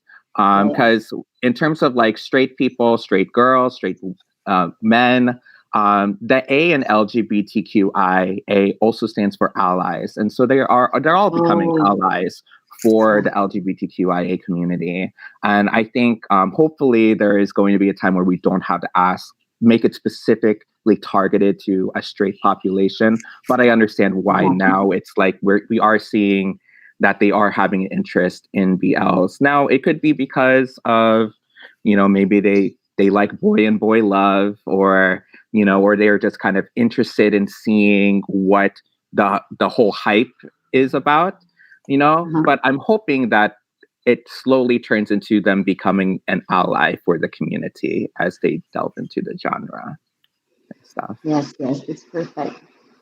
Now who wants to go next? I'll piggyback on Kent and what Kent said. So, as for me as a straight girl, I started off with, wanting it to be watching BLs as a form of entertainment. I loved it. I'm a romantic. So of course I just wanted to see different kinds of romances. So that's where I first started. But then it kind of led me to this journey to knowing what the community struggles are and what they're going through. So it like the journey from just entertainment to doing something more. Was something I did not expect to do watching BLs, but I'm really glad that it went through it. And I think it's really something that you get really hooked to. I mean, like, come on, the BL shows are very creative and not only entertaining but relatable as well. Yeah. Yes. And I was gonna say the fact that BL is booming. Hopefully now the more people are watching it, no matter what type, people are, the type of you guys are, gender, anything like that. The fact that it's booming, hopefully it brings more, like what Kent said, more awareness to the community and what they're going through. Exactly. Yes. Who wants to go next? When it comes to like the straight audience watching these shows, it is really interesting because that's never what I would have thought. Growing up the way I was taught, that's just not something I would ever thought I'd see. So the fact that a lot of them are watching, we're moving in the right direction, I'd say. So continue watching because the shows are getting better and better and better, and it's touching on issues that needs to be touched on. So yeah, get the gig. Why not? And hopefully you don't feel as uncomfortable watching these shows because I understand it's not in your normalcy, but the way how it should be a normal thing. So hey, by all means. Oh yeah. All right, keep watching and bravo. She's so darling. Let's go, Lizzie. For me, I think they're curious also. That's why they're interested on watching the BL series. And for what can I say for them? For my comment for them, keep on watching. Welcome to the genre. Welcome to the community. And you have the freedom to watch what you want and what you don't like. So if person will judge you, or if the people will judge you because you're watching BL series, let them judge you. Just enjoy yourself. Maraming kilig sa BL series. Maraming kwento ang meron sa BL series. So, thank you for watching and congratulations. You have the freedom. Yeah, I love that. No, I mean like unification and diversification of the BL series and how it really touches the lives of all the people, no matter what gender you are, and as long as it's really entertaining you, making you happy, and even being somewhat your best friend during this pandemic, since most of us are just really at home most of the time, right? So maybe guys, you can share with us some of your favorite BL series, so for our audience to watch. Maybe just a couple, like one or two. I mean, one of my favorites is Gaia sa Pelikula for sure. I'm still thinking. Yeah. Love it. The way we cry. I mean, with what C-Rex had said earlier, like she's learned a lot about like allyship and what the struggles of the community have gone through. And while reacting to GSP, it really, for her to say like, Kent, I think I'm getting it.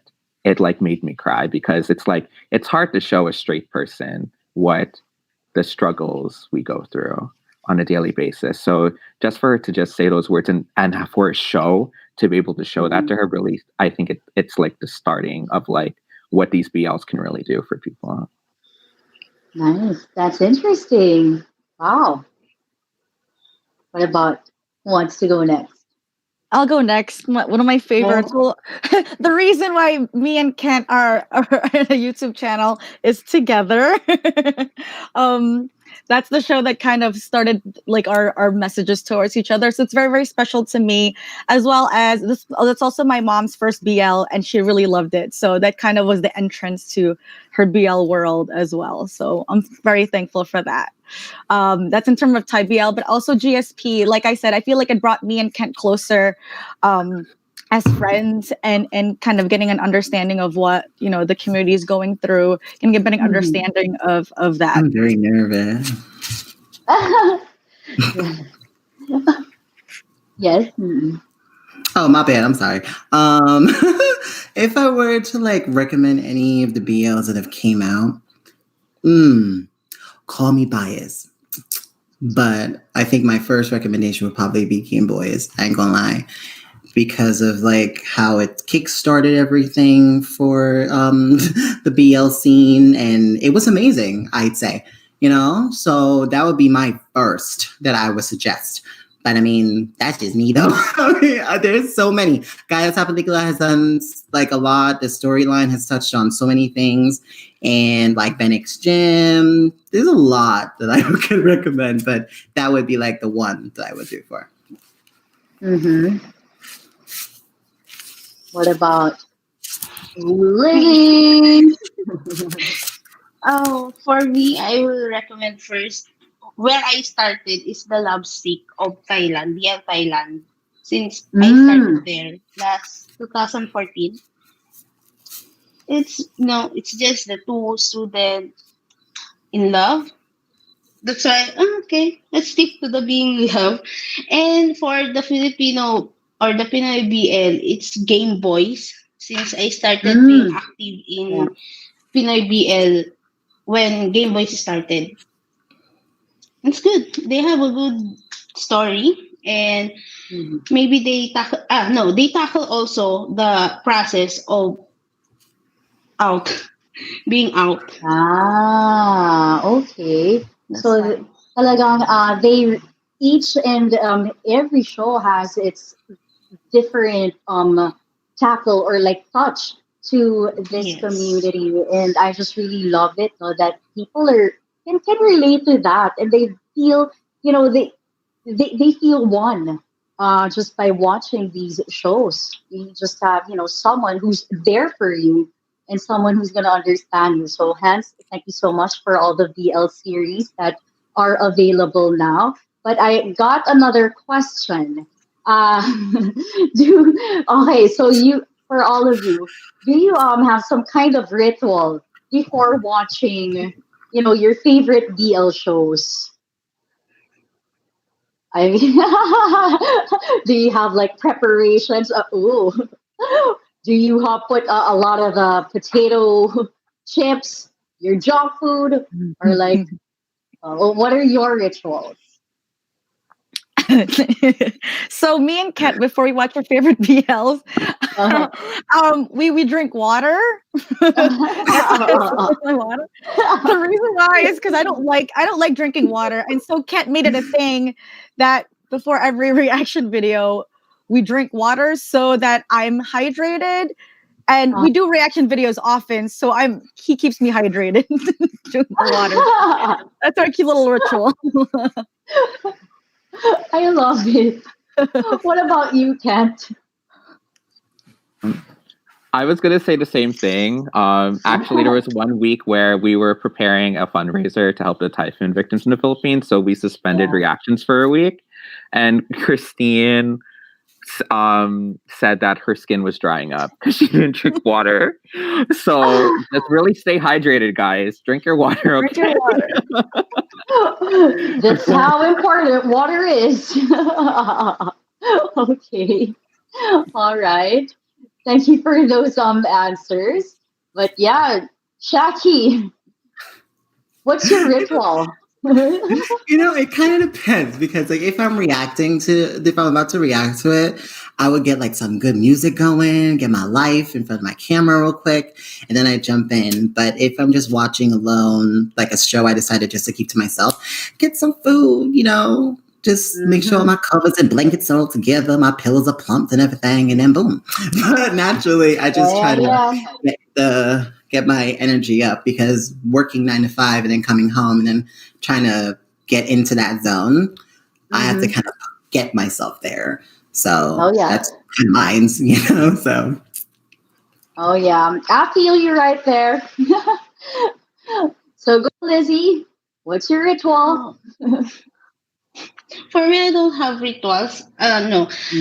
Yeah, I don't have rituals, but since the time gap of Philippines to UAE, I just joined the Twitter party like that before watching it. I sometimes I don't know what they're talking, but I read the thread. That's why okay, this is what happened to this series. This let's say sometimes okay. If I watch it, like if I'm ready to watch it, I watch it like 12 midnight UAE time, and all my work is done. I don't have something to think. What should I do next? It's like okay, I'm free. I can watch. All right. But I have a different question. This is with regards to Pinoy's producing DL series.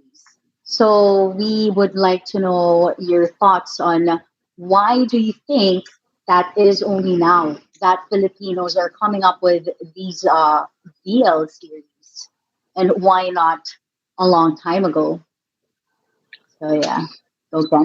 I think it's because of the Filipinos have the confidence to now because together the series is a really big um, BL series that got really popular in the Philippines specifically. There were times that even before Pinoy BLs, me and Christine were like, I think Together is more popular in the Philippines than in Thailand. Like that's the way it looked like. So I think because Together the series being a BL and the Philippines was so on a wide scale very open to BL, I think maybe a lot of people saw it as a really good opportunity to finally be able to tell their stories because the exposure was there and people didn't hate on Together when it came out. You know what I mean? So and I think like Shaki said, I think it's good that like Game Boys really did open the door for Pinoy BLs as a start to like really get that exposure out there with a really great, amazing story. I think that's why. Okay. Yeah, thank you for that. Those Rex. After Game Boys, I'm gonna piggyback off Kent again. After Game Boys came out, I feel like also the response to Game Boys after the Together, like it's just a trickle down effect. People had a good positive, comments on it, and so they said, well, why not? Why not? All the writers, the directors, they all got together, and I feel like they said, why not? Why not use this time to tell our story, and why not use this time to promote that? So I think it's like a big trickle effect down from the effect from Together to Game Boys to the now BLs we have. Yeah. Got it. What about you, Shaki? It did kind of. Again, how can you not agree with those answers? It did kick off a lot for all these other shows to come out and do great things. Because it kind of like a piggyback off of the success of those shows. Maybe hopefully that's not like a bad thing to say, but the way that it allowed them to kind of bring their stories to the front and take it back, I think that was really, really cool. Because if the way I look at it is that years from now, there will be kids watching these shows.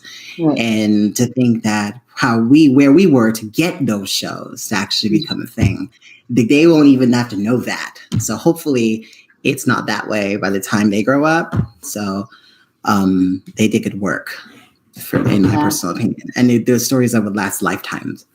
And will even get a chance to be revamped in the future and still be told like in an amazing way. So I'd say Bravo, bravo. But wait, I am just curious, Shaki. Who introduced DL to you? I mean, like, do you have like friends who introduced these shows, or it was just by chance that you? Well, I found BL last October, and I was watching this series from Taiwan called History 3 Trapped. And that was my first ever BL, if we want to put it there. And then I got into the Thai BLs by watching Tharn Type. And then my first Pinoy was Game Boys, and that was the word of mouth based on my Twitter following, and they really wanted me to watch. And I said, yes, okay, that's what y'all want. Let's go ahead and get it. And the way that the Game Boys changed my entire life. So I'm very thankful to that because I went down a nice path. So, yep. Wow. So amazing. Game Boy is a game changer indeed. So go Lizzie, take it away.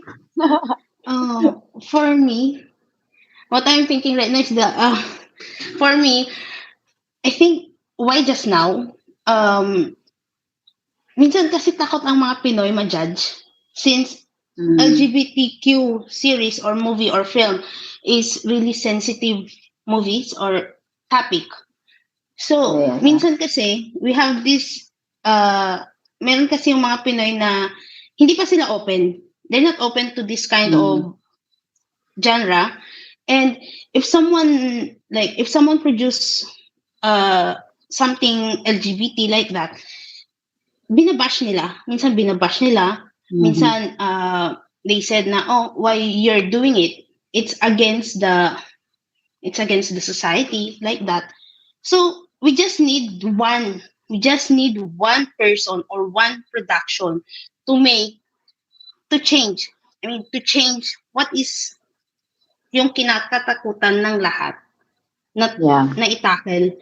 And thanks to people behind the camera or the production team na naglakas loob para i-showcase yung ganitong genre because we don't have it. Meron man tayo pero minsan nai-stop. Sometimes they stop it because minsan kasi sinasabi na it's against the rules. That's why they stop it or they discontinue on producing it. And thank you. Thank you. Yes.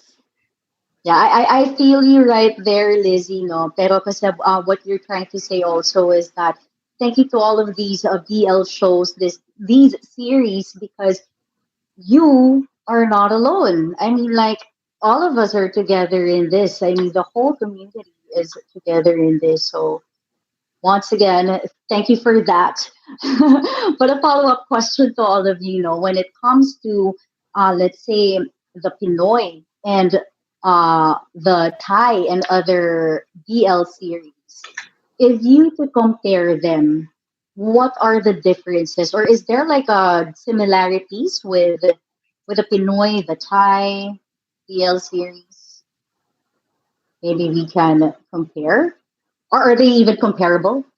So I think with Pinoy BL series, what we see a lot of the times is that these stories, most of the time, or are also directed by people from the LGBTQ community. So they're telling their stories a lot of the times.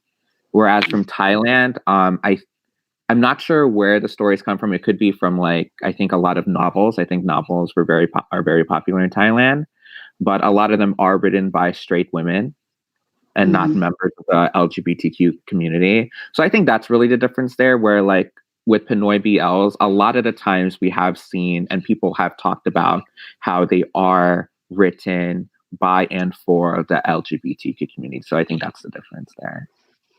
okay, yeah, thank you for your answer, Kent. Josie Rex. Same thing with Kent. So I see that there are differences in terms of what the intent, I think, of Thai BLs versus the intent of Filipino BLs are to the audience. Like what Kent said, I'm seeing that. I mean, I start off with Thai, and Thai, you get the kilig factor, you get the romantic, feeling, the romantic vibes. It's very cute, But then you go into the Filipino BLs, there's just something a little bit more about it. And I think it is what Kent said. It's because the community is trying to tell their story. So, people are able to relate. And, so I feel like that's the major differences between the Thai BL and the Pinoy BLs is the intent for the audience. Okay. Yeah, we got it. Go Shaki. I have to agree. Yeah, there is a difference there where I think with a lot of the Pinoy series that has like come out, it did kind of create a sense of community for I want to say everyone in the BL scene. I think because they felt that their stories were being told in the right way. Granted, there's a lot of ones that are coming out that they're trying to get there, and hopefully one day that they will. But there is a major difference between both the Thai and the BL ones, the Thai and the Pinoy ones. So one kind of stems off of community based, where they're trying to make sure that they're being heard in the right way. While with the Thai, they're basically telling that story based around the idea of BL. Because a lot of them can come across as a little problematic depending on how you look at it. But either way, they're both trying to achieve something, and I think they're just doing that. So yeah, 100%. Yeah, thank you for your answer. And go Lizzie. Oh yes, I agree. Agree. Mhm. There is a comparison between the two. Like I don't know if all will agree to me, but conventional on the Thai BL that their story focus on students or school setups. Engineering department also present on their storyline. And unlike on the Pinay BL that they make the BL outside on the school. It's more on reality. What's happening outside the school? It's not all the love stories started in the school. It also started outside the school.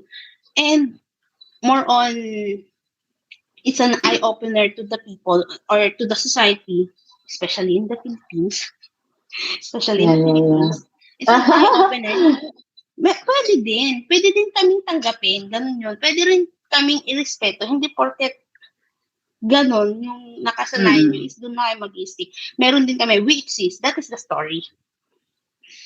Ay, wow. Ang galing. Go, Lizzie.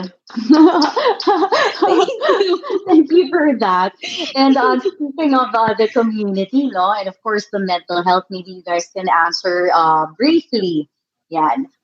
When we talk about mental health, what is your advice to the young people who are considering to watch the BL series as their support system? Yeah. Just a little message to all the youngsters out there. So, Kat?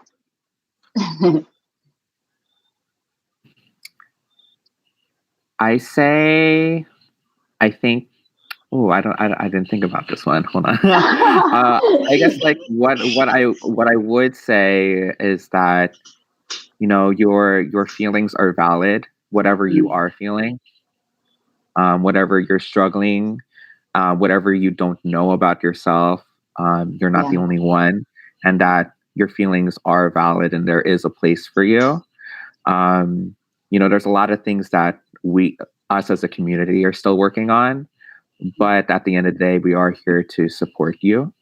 So, so I just hope that you're able to find a place in the community. Yes. Love it. Go T-Rex. How do I follow Kent? You did it so beautifully. I would also say keep an open mind, but also there are some controversial things that are happening in BL as well. And to kind of, I guess, keep an open mind, but also kind of make the decision of like, if that's right for you, if you're feeling that that's right for you, or something doesn't feel right, and kind of like judging that, based on what you think. And, is that right? That type of deal. Cause I know there's been some stuff that's controversial that's going on as well. So do that. Keep an open mind. And like Kent said, the community is here, to welcome you with open arms. If they're like your feelings are valid, you do have a home, and no matter what your struggles are, we are here. Wow, such a beautiful message. Love it. Shaki, take it away. It's such great answers because like the way I think it's like this similar thing, for one like me, it was very obvious to tell that I was definitely, different. So if anyone is like going through some stuff in regards to that, like either coming out, you're finding these BL shows, it's kind of giving you courage to find your own, take it one step at a time, and your journey is your own, and no one should force you into anything. If you need help, find people that you trust that can give you a sense of family, and understand that not every single situation is for you. And you have to kind of choose your own way. And I think once you get that into your system, into your spirit, then the right people will find you, and to the haters, well, it is what it is. They do their jobs. So you just have to know your center and know what you're all about as a human being. And that's kind of like the only thing I can really say on that. But there's nothing wrong with who you are as a person. If you're gay, lesbian, bisexual, transgender, asexual, you are amazing and you're valid. And that's period. Giving you hearts right there. And last but not the least, Lizzie. For me, what can I say? Okay. For me, for those who are still on the closet, there's no problem on coming out. Maybe if you keep on watching the BL like that, maybe you will know what's the process on going out, on coming out. And even if the people will judge you whether you do good things or bad things. It's you. Tao ka, may pakiramdam ka kung ano yung gusto mo and ano yung gusto mo maging ikaw. It's you. You will be the one to decide who you want to be and who you want. Yes, who you want to be. And we are valid. We are all valid. Haters gonna hate. There's no problem with that. Coming out, there's no problem with that. But you need to process it. And also the people surround you, you need to process them to accept you. You accept yourself and you need also to be accepted. Yes. Perfect. Yes. I love it. Study all hearts. Thank you so much for this one. Guys, thank you for joining us. And thank you for having me. And thank you. Yes, Bliss and love to all of you. Yes, thank you. Thank you. Have a good day. Have a good day.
The COVID-19 pandemic has taken its toll on our regular health routine. It slowed down how we can take care of our health and wellness. We need to bounce right back and get on our feet. Now more than ever, our health is our priority. We've known it since the 70s. In this time of twin pandemic, we cannot ignore the persisting challenge of HIV. Everyone is affected. Anyone can be infected. Hence, everyone should have access to knowing their status. Wait no more. Love Yourself Now gives you self-care. Self-Care is the pioneering HIV self-screening program in the country that supports your sexual health needs. Isn't that great? Knowing your HIV status within the confines of your own safe space. Do not let HIV take control of you. You take control of HIV. It's easy to know your status. Just remember, self-care, safe and secure.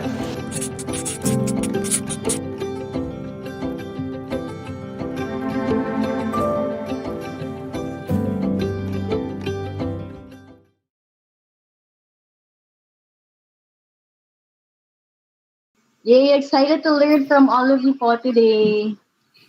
Ika-ayos na ako habang di pa here. All right, everybody. Of course, we are live once again here on Bliss Mag TV, and we are definitely feeling the love and the bliss. Dahil eto na nga for today's Creators Forum, we will try to understand and know the outlook of this blooming Pinoy PL landscape. And of course, joining us today are really some of the most awesome and amazing guest speakers. Of course, we got Carl Ruiz, director of Oh My Sexual. And then we got Craig Lyons, director of Cheat the Series. Meron na tayong guest na si Mr. Vona Bersado, producer of Cheat the Series as well. And then Vincent Rica Frente, director of Lacan the Series. And then Vincent Jesus, writer of My Extraordinary or A Kiss. And Wira Ladera, writer for Kumusta Bro. Hello, hello. Thank you so much Joey! for joining us. Hello po. Hello. I miss you. Yay! We are loving our guest speakers for today, and we cannot wait not to learn from you guys. And of course, since we have an hour and a half to discuss, maybe we can, answer our, syempre, minsan napapasarap ang kwentuhan.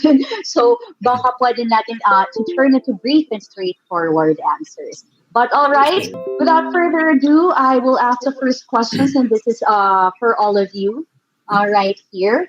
Maybe how can you describe a beautiful Pinoy BL story? Is there some kind of a formula ba that you guys follow for a marketable BL story? Okay, maybe we can start with Sir Vincent. Okay, wala. Rico Fente isn't here yet, so I'm the only Vince. Okay. God knows if you can buy a book, what works best. I would have bought 10 of them. Pero, it's amazing that this happened during the pandemic and there's a boom and no one really has a formula. So I think we were the second wave, as they called it. And then there's a third wave. Parang virus lang, no? The movement, the first movement, the second movement, and the third movement. And it's good that there was a first batch that came first, so we can pretty much say on our own, oh, this works, this doesn't work, so let's try this. Of course, there are many things in Extraordinary that worked and at the same time did not work. So we're learning the ropes and hopefully it's good that we have a second season so we can learn from our mistakes the first season. So hopefully we will do it again and do better. Everyone does. Every show wants to do better if given a chance to have a second season. Love it. Who wants to go next? Sir Von. Hi everyone. So formula, I don't think there really is a formula when you're just hyped up and creating a story, and the main goal is to entertain everyone. So for our part, for me and Craig, our goal is just to entertain without hyping on gender issues. because we were like thinking that the LGBTQ community would understand that it's not supposed to be hyped anymore, but we just added some. We made the storyline a lot better, so it could go beyond just entertaining the LGBT community, but everyone as well. So I think for the BL series, each one of us here, we have our own stories to tell. So it's really more on storytelling, and it depends on how the viewers would take it. So you can't please everybody, as we say, but we all have the same goal, and that is to entertain. Mm, nice. What about you, Sir Joey? Yes, hello. Aside from what direct Sir Vaughan has said, and of course with our dearest colleague Vince De Jesus, um, because I Uh-huh. come from the academia, and so I kind of have a different take on producing, no, and Mm, creating such, and that BL series is that BL is actually uh some kind of a novice genre, especially in the Philippine context, since yeah. we're still, acquiring information, trying to establish our culture of LGBT, establishing with those remarks such as BL. Mm, And so we also try to investigate, no, as to how this will affect, no, yeah. the condition, because we remember that we're in the middle of an abnormal period, which is the pandemic, that we are Exactly. restricted to get out, no, of our Mm-hmm. comfort zones and really try to experiment. And this actually has been a good opportunity for us, no, also as in the academics, no, to be able to come up with such experiments and try to share it, not just to inform also, but to entertain as well. Yes. Perfect. Sir Craig? Yeah, hi. Well, as you can see, I'm not Pinoy, so Yeah. I can't really answer the question about. I'm not qualified to answer the question about the culture of Pinoy boys' love. Although, of Mm-hmm. course, when Vaughan and me were writing the series, we did a lot of research about it, and there's a vast array, and filmmakers are trying to push it to the next level all the time. But I do feel qualified to answer the second part of your question, which is there a formula? And Right. yes, there is. There's a formula for every single film and every single story. And that Mm-hmm. is to have a great story with great believable characters, to want to invest in those characters, regardless of the situation, their sexuality, or anything like that. And that's been a Mm-hmm. formula since the written word was first written down, really. So it doesn't matter what situation you put your characters in, as long as it's well written and believable. It has an aspect, as the Mm-hmm. English word is, verisimilitude, which means the appearance of truth. Then people will watch it. And if your story's a boys' love story, great, so be it. Nice. Thank you so much for your answers, Sir Craig. We can now proceed to Hero. Yeah. The writer for Yes. Hero. Hello po. Yeah. For me, I agree with Sir Craig.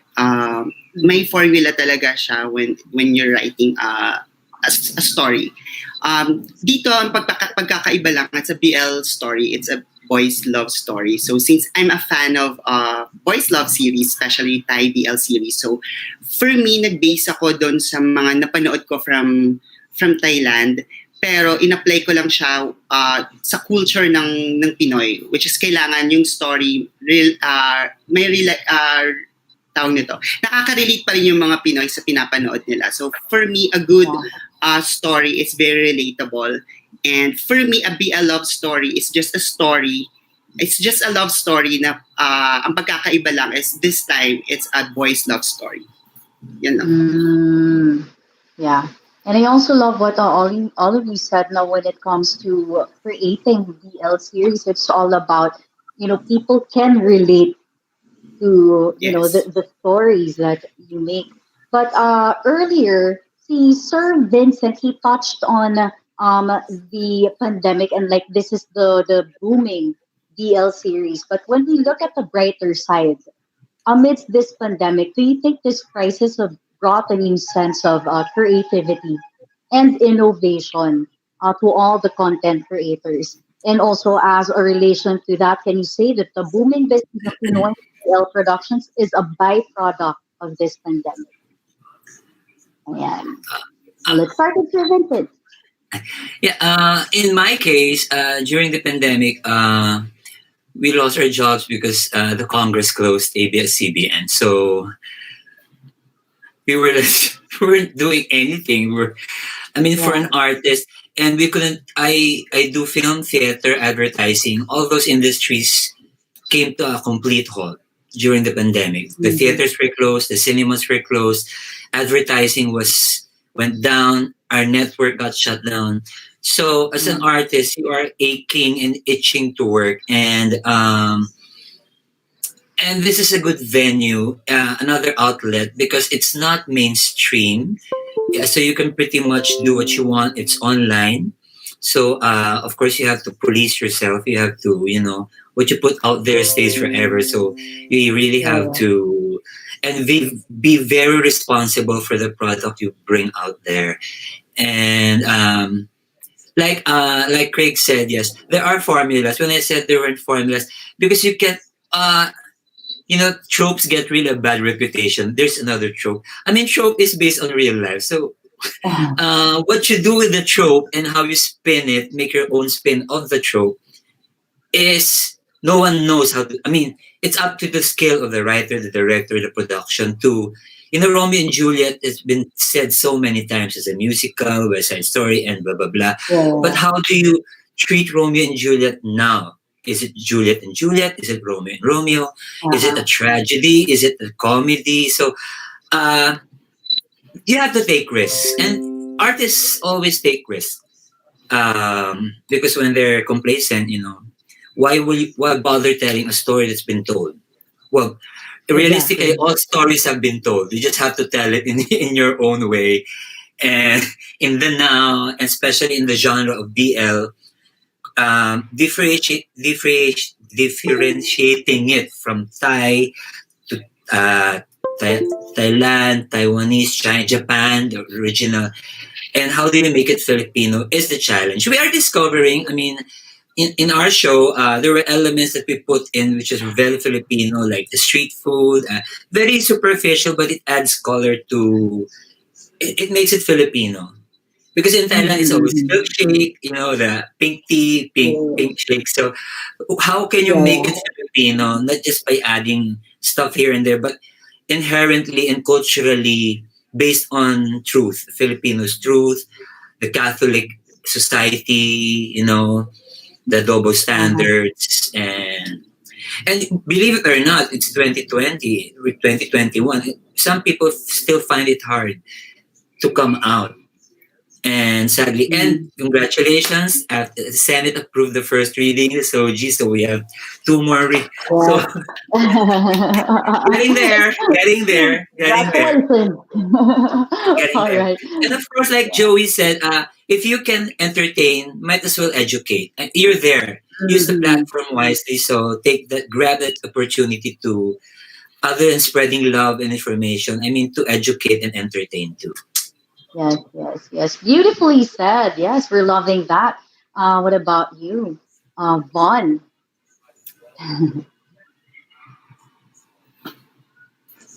Well, the pandemic. Well, I agree with Sir Vincent. No, during the pandemic, it was an eye opener for small production companies like us because it wasn't just a pandemic, but it was also like we're not against the closure of ABS-CBN, but with what happened, it gave opportunities for small production companies like us to introduce ourselves in the creative style of doing some series. And since people are yearning to watch something new, we gave them that. We actually gave them that. So it was kind of a stepping stone for small production companies similar to us to like introduce what we can do compared with the mainstream companies as well. And for our series, again, I agree with Sir Vincent. For our series, though our director is not from the Philippines, we made sure that we didn't lose the elements of the Filipino culture. So we Right. incorporated the discipline of Western directing with Asian actors. So that's what we actually did, and yeah. So the pandemic, I think the pandemic kind of brought something new to the table of the viewers as well, and it gave also an opportunity, though it has a bad effect on most of our with most of us in especially with our jobs, but it also gave us an opportunity to move forward in other aspects, especially with the entertainment industry. Right. Perfect. Perfect. What about you, Sir Joey?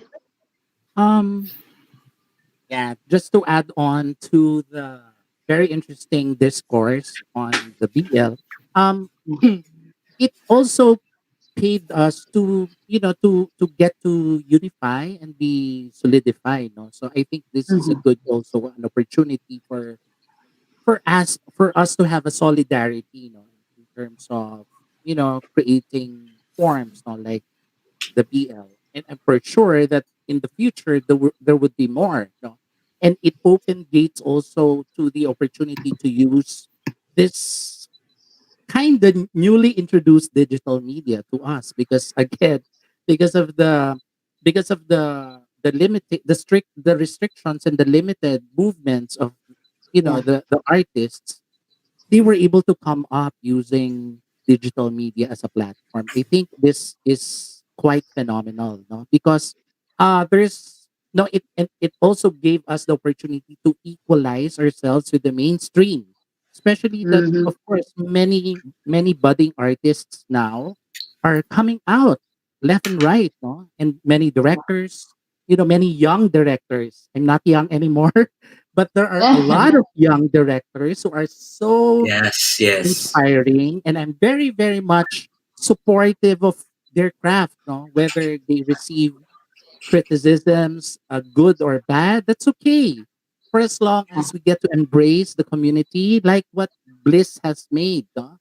It gave us the opportunity to be in solidarity, and what a way to celebrate in the middle of this Right. pandemic. Oh yes, really a blissful, blissful session with Bliss Mag TV. But yeah, thank you for that. From the What about ashes, the you? phoenix shall rise. Oh yes, oh yes. Okay, let's move on to Sir Craig. Yeah, what are your thoughts?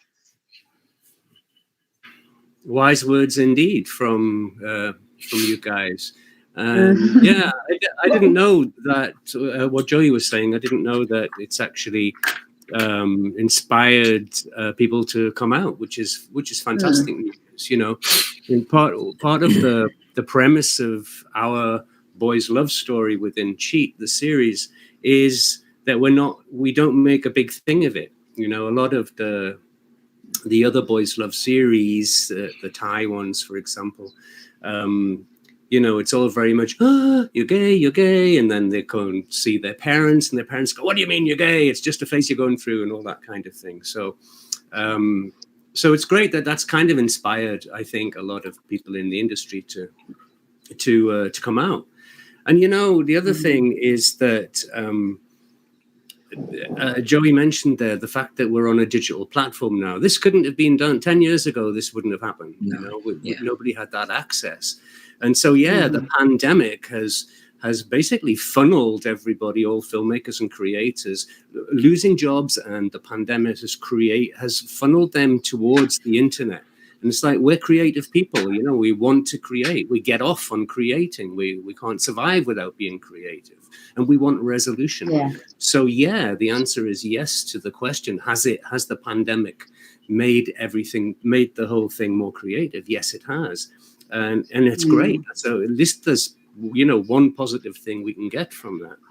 And I think the other thing is that with all of us making different BL series and showing them here in the Philippines, just in the Philippines, what I have observed from watching when I've had to watch mainstream Philippine television is that the gay characters are always comedy characters, and they're super gay, they're super effeminate and over the top, and it's it's pretty insulting, really. I'm not gay, but I'm offended on behalf of gay people for the representation that's done in that writing.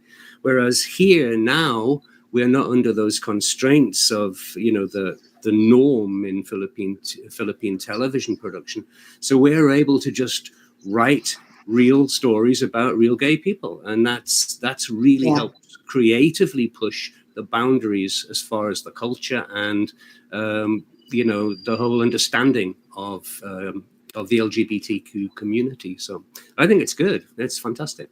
Yes. Yeah. And I love what you said about people being of relating to how we actually show the DL series right now. Yeah. Let's move forward with the Wheel.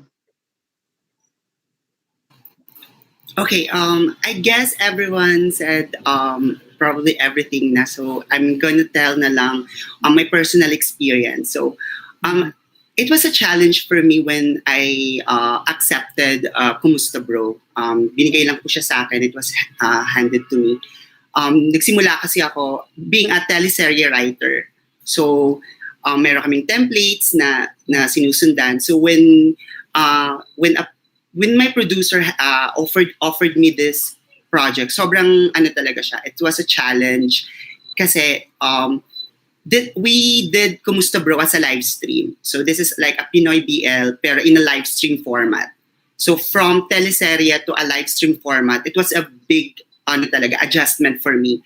So lumabas din talaga yung creativity ko when doing it kasi I have to apply like mga certain new devices na hindi magagawa pag ginagawa siya in a production, nagagawin mo lang siya in a live stream. So siguro the pandemic talagang nakatulong din siya para lumabas yung creativity ng lahat ng mga content creators to tell a story. So I guess it positive din siya para sa amin. So for me, malaking tulong po sa akin yung nailabas ko yung creativity ko from being a teleserye writer to being a BL writer nung ginawa ko yung Kumusta Bro. Yan po. Nice. Love it. And then we got another one. Direct Vince of Lacan. Tukayo. Yeah. Hi. Hello, Direct. Yeah. Hi, Vince. Hello. Hello, Ayan. everyone. Good to see you again. Yeah, good to see you again. Yeah, actually right now I'm on the road right now. So medyo hindi pa maingay. Di naman. No naman, it's clear. Hello. Ayan, hello. And while you're at it, ayan, we have a few questions na, no? Nakasagot na silang lahat. And then this one, a question for you. Ayan, when it comes to, they say nga, no, the brighter side of the pandemic, sa mga creators ba, did this actually brought a new sense of creativity and innovation? And do you think that the booming business of Pinoy BL series is actually a byproduct of this pandemic? Basically, start na lang ako with how we established Lacan. I started this series because of some of the issues in the province where I stayed in Nueva Ecija. They suffering some like anxiety or depression. So some of my actors or my production staff are just students. So they're suffering depression during the pandemic days. And I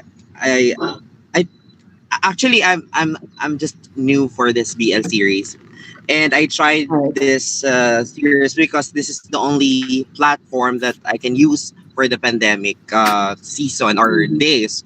Um, then I started Lakan, and actually sobrang even ako naka-experience ako ng ganun, and ayoko mag-suffer sa ganung klaseng situation. So I decided to have a BL series and create a content about nature, about the Filipino problem and scenarios, and I want to share also with the nature and the setting that I have there in Nueva Ecija, the mountains, the rivers. So medyo nabawasan yung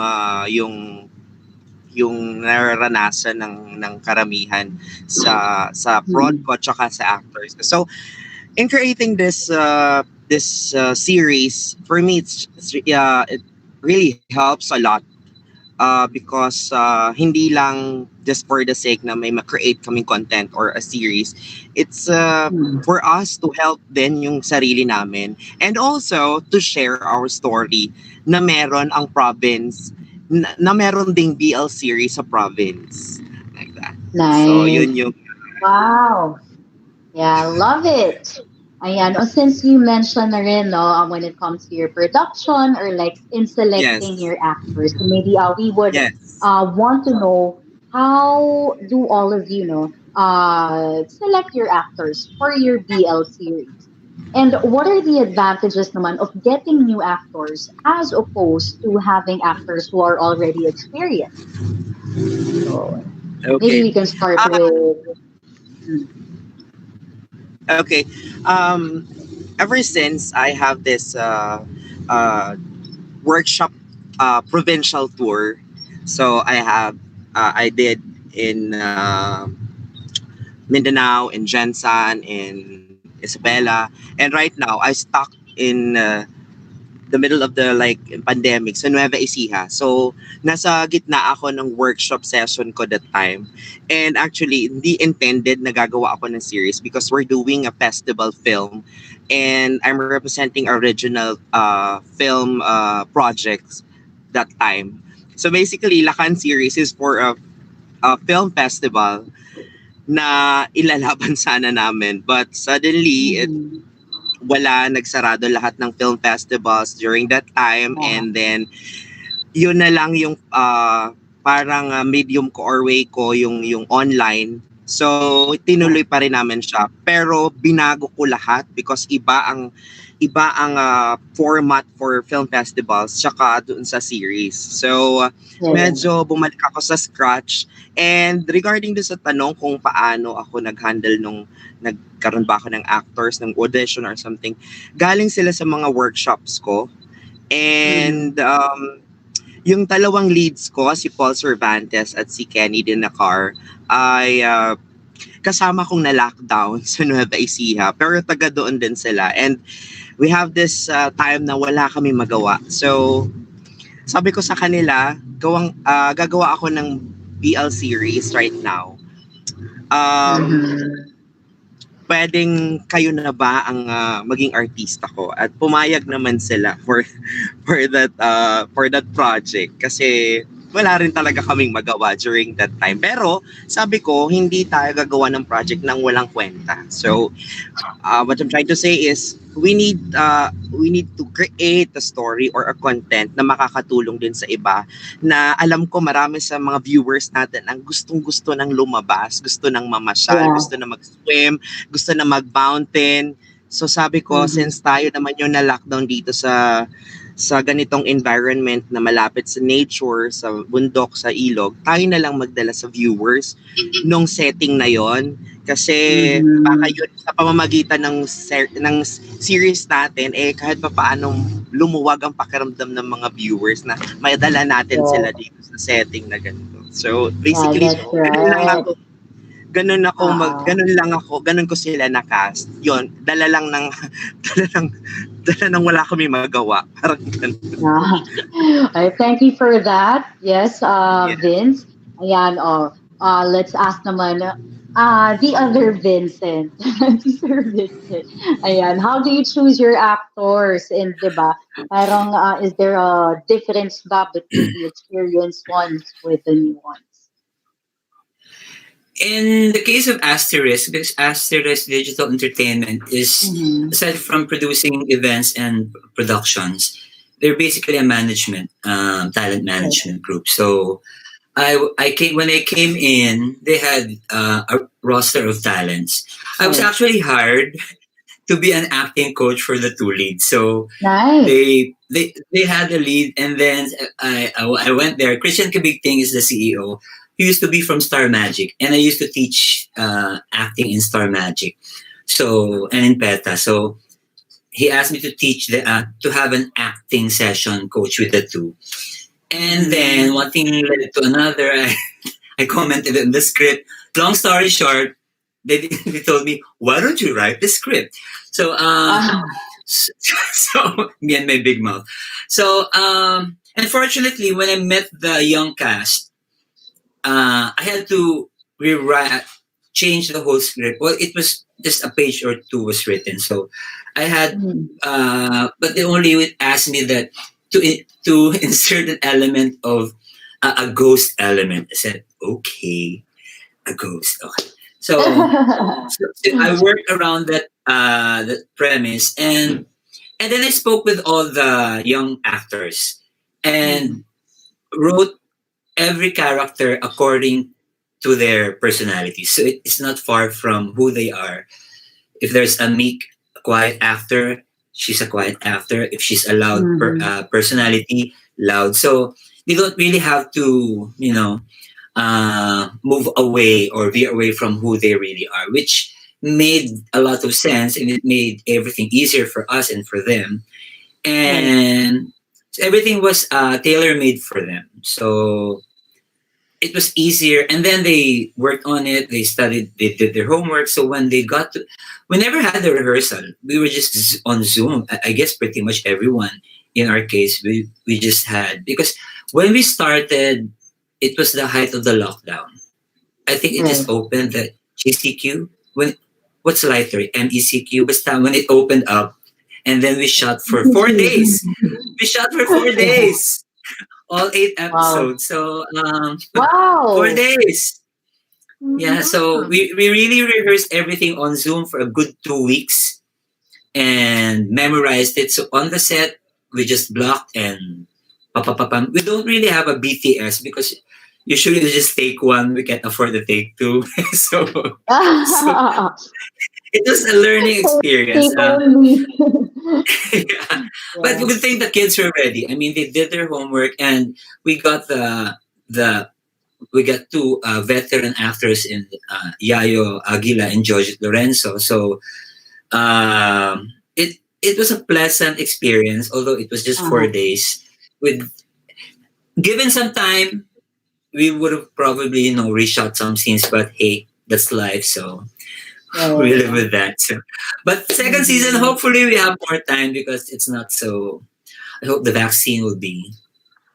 Yeah. Something to look forward to. Yeah, thank you.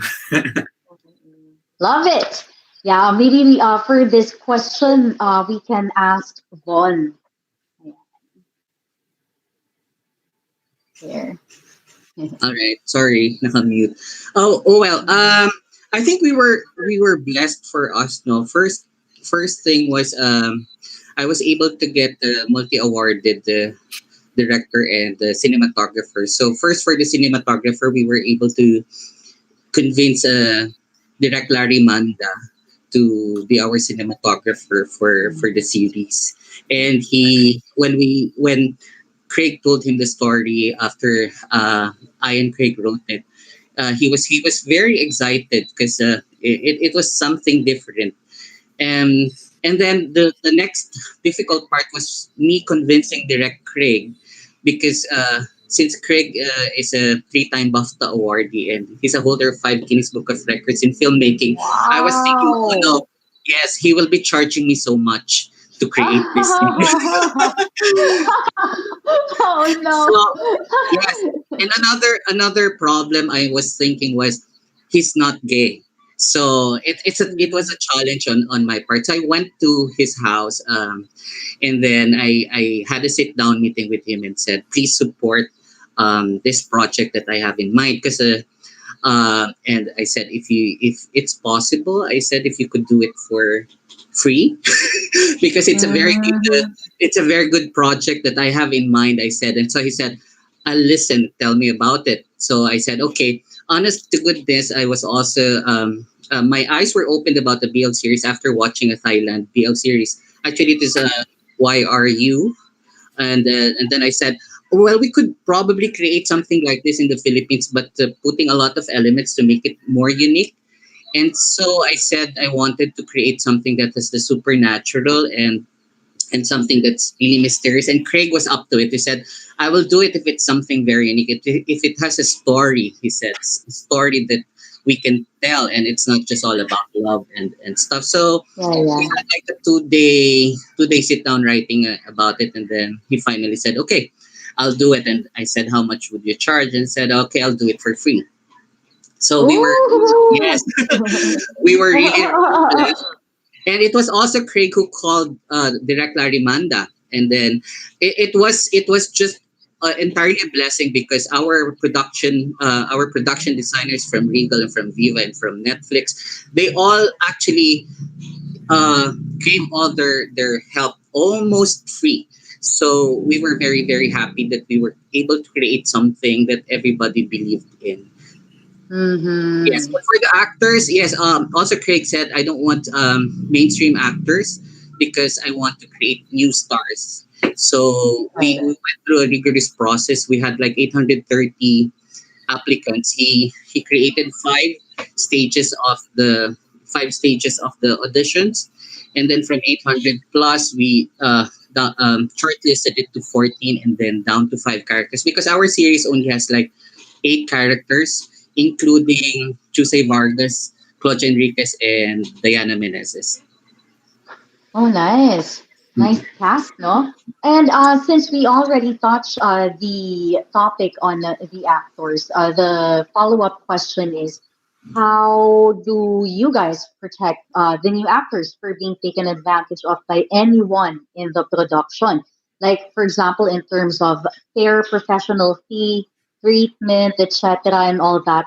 And to also avoid contract disputes and other disagreements. So this time, let's start with Sir Joey.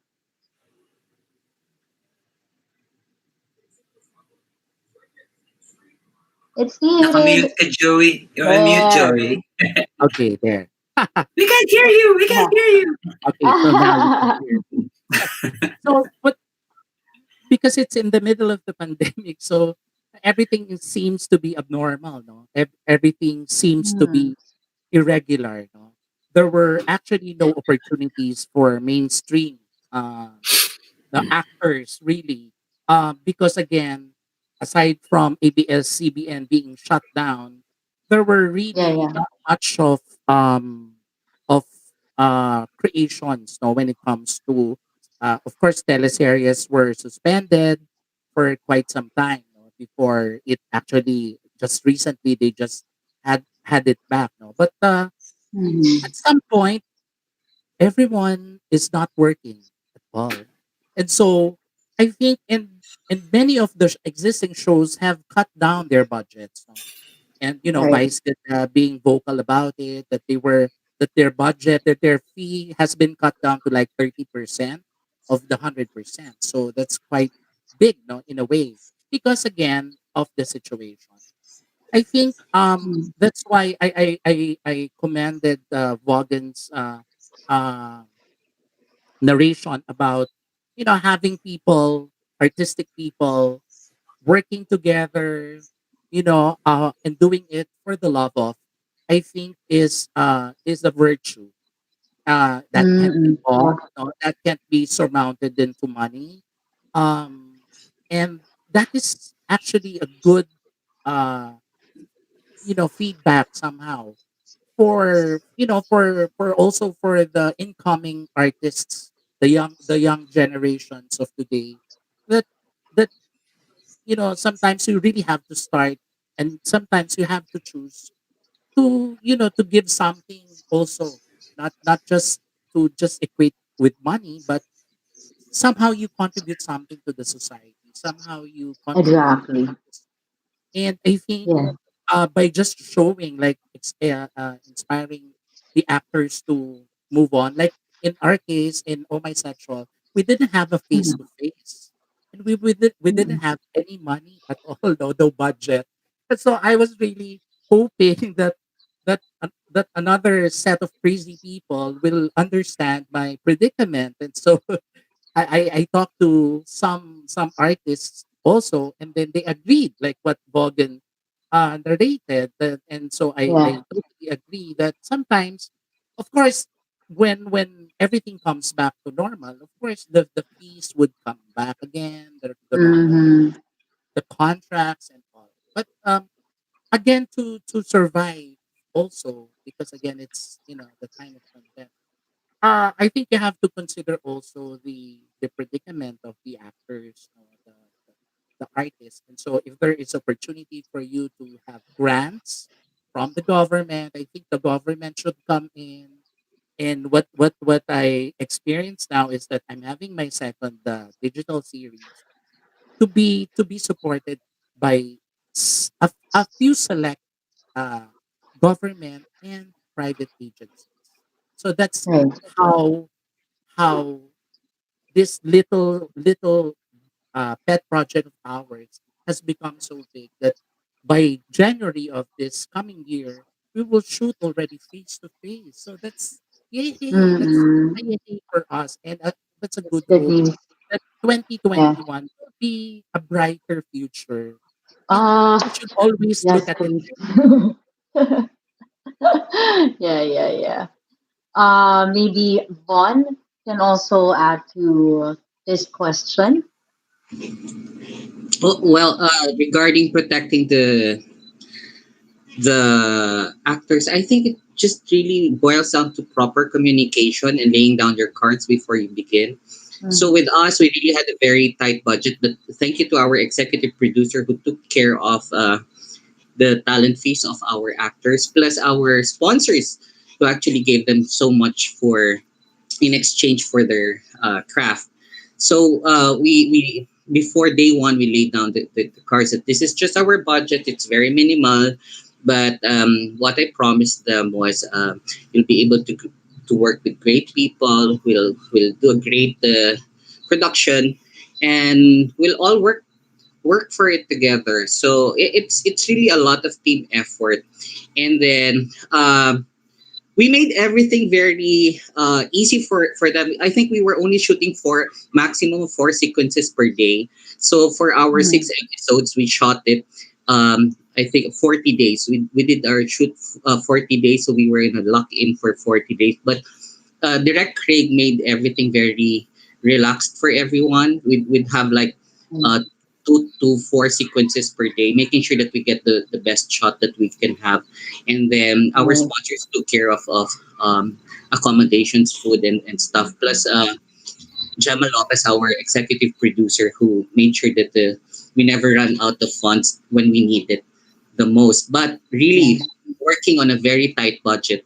As Craig would have said, the budget would have been sufficient only for one episode, but we tried to really fit it all in for like six episodes. So it was very difficult, but we made sure that Mm-hmm. everything is properly communicated, everything relayed before we started. And now that all of us are promoting, we don't really have any problems because no one was taken advantage of. and Yeah. everyone's still working towards the same goal of promoting the series. Yeah, perfect. Now let's move on to the next question, and this one is for Sir Vincent. Um, Maybe how would you describe the behavior and characteristics of the new Filipino audience in terms of acceptance in the emerging genre of BL? In terms of viewership, some shows it's kind of hard to gauge because we don't have the tool to measure. With viewership, it's easy because it's just a click and you see a show having 2 million, 1 million, Yeah. and a couple of 100,000. But to gauge, and that alone in itself tells you the behavior of your audience.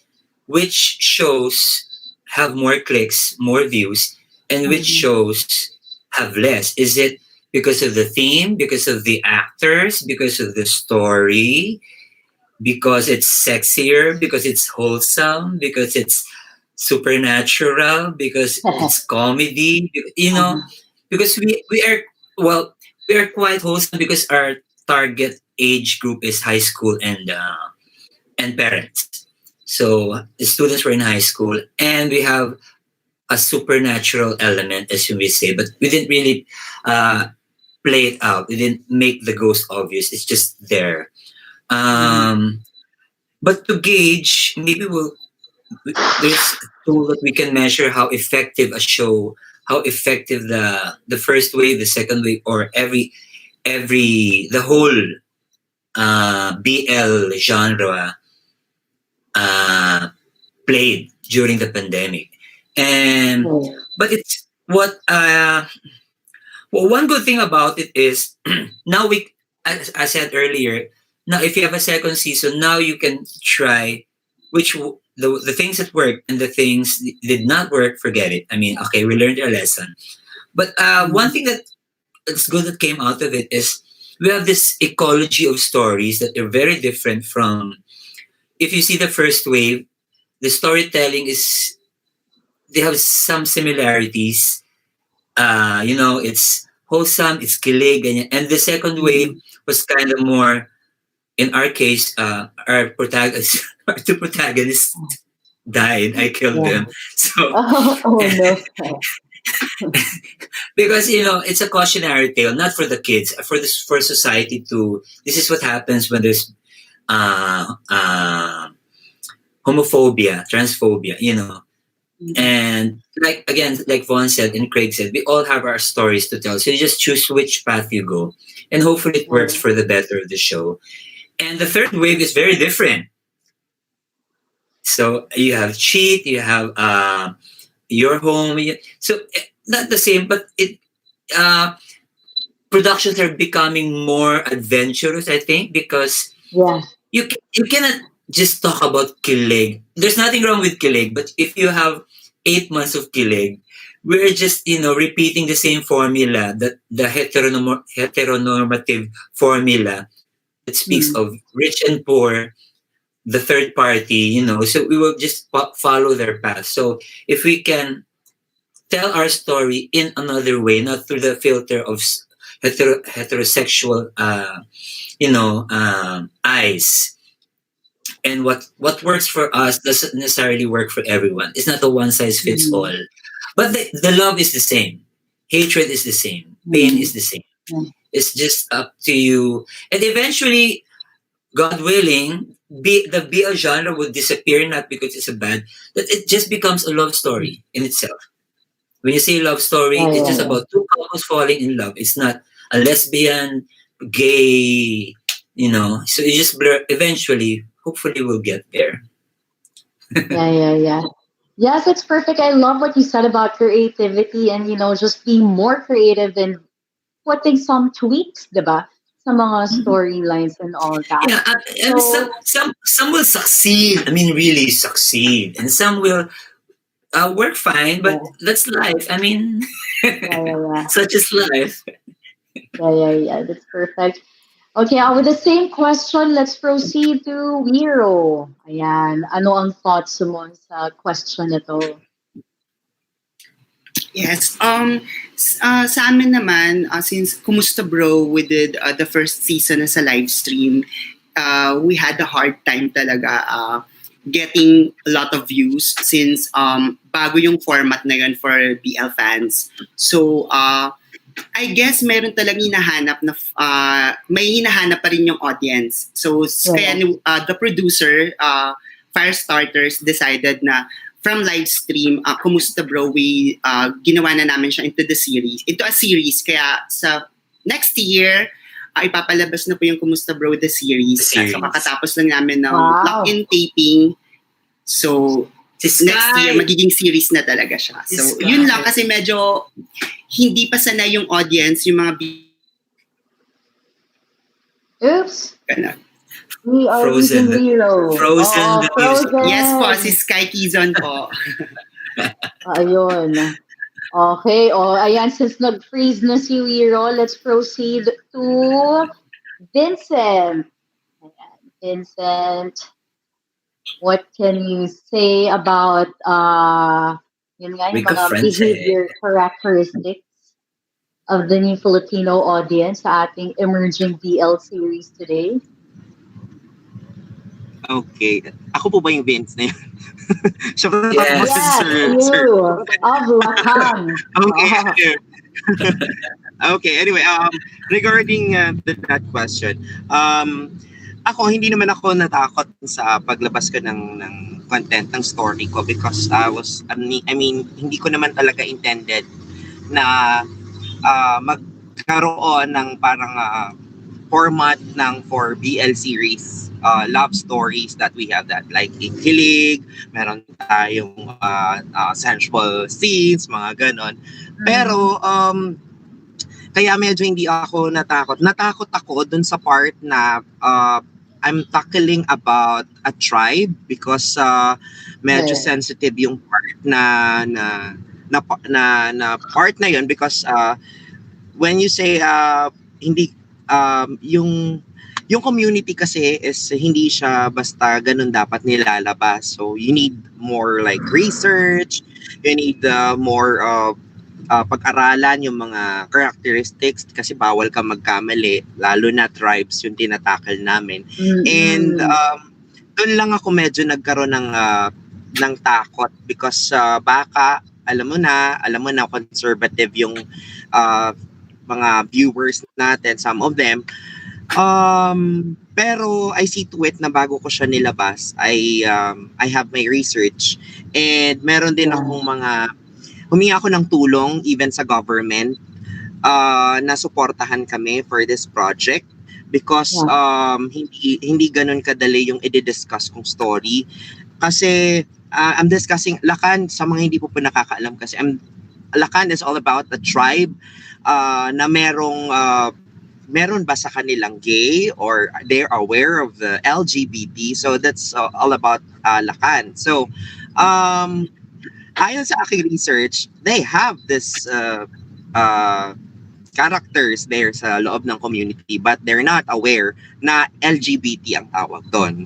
So for that yun lang yung naging medyo careful ako dun sa situation. And regarding naman sa views sa mga reviews na makukuha namin if ever, some of them are siguro hindi nakakaintindi nung situation but nakakatuwa kasi some of them naman are na-appreciate nila yung story na binibigay namin because before we start this project, ang gusto lang talaga namin ay mag-share. So sabi ko sa kanila, no matter what, may manood man sa atin o wala, may viewers man, may reviews man, at least we share kung anong meron sa atin dito. So yun lang siguro yung masasabi ko for the sa lahat ng mga nanood at tumanggap dun sa project. So yan. Wow.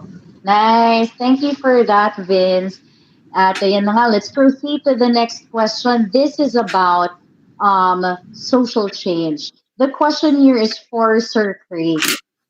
Do you think that can BL spark social change? Yeah. I What are think it your is. thoughts on It is this? promoting Mhm. social change already.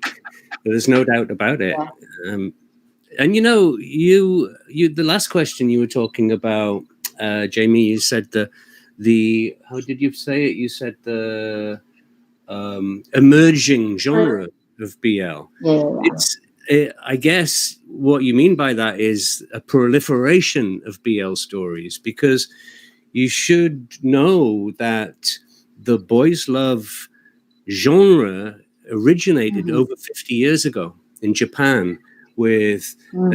essentially with manga comics largely written by and for adolescent girls.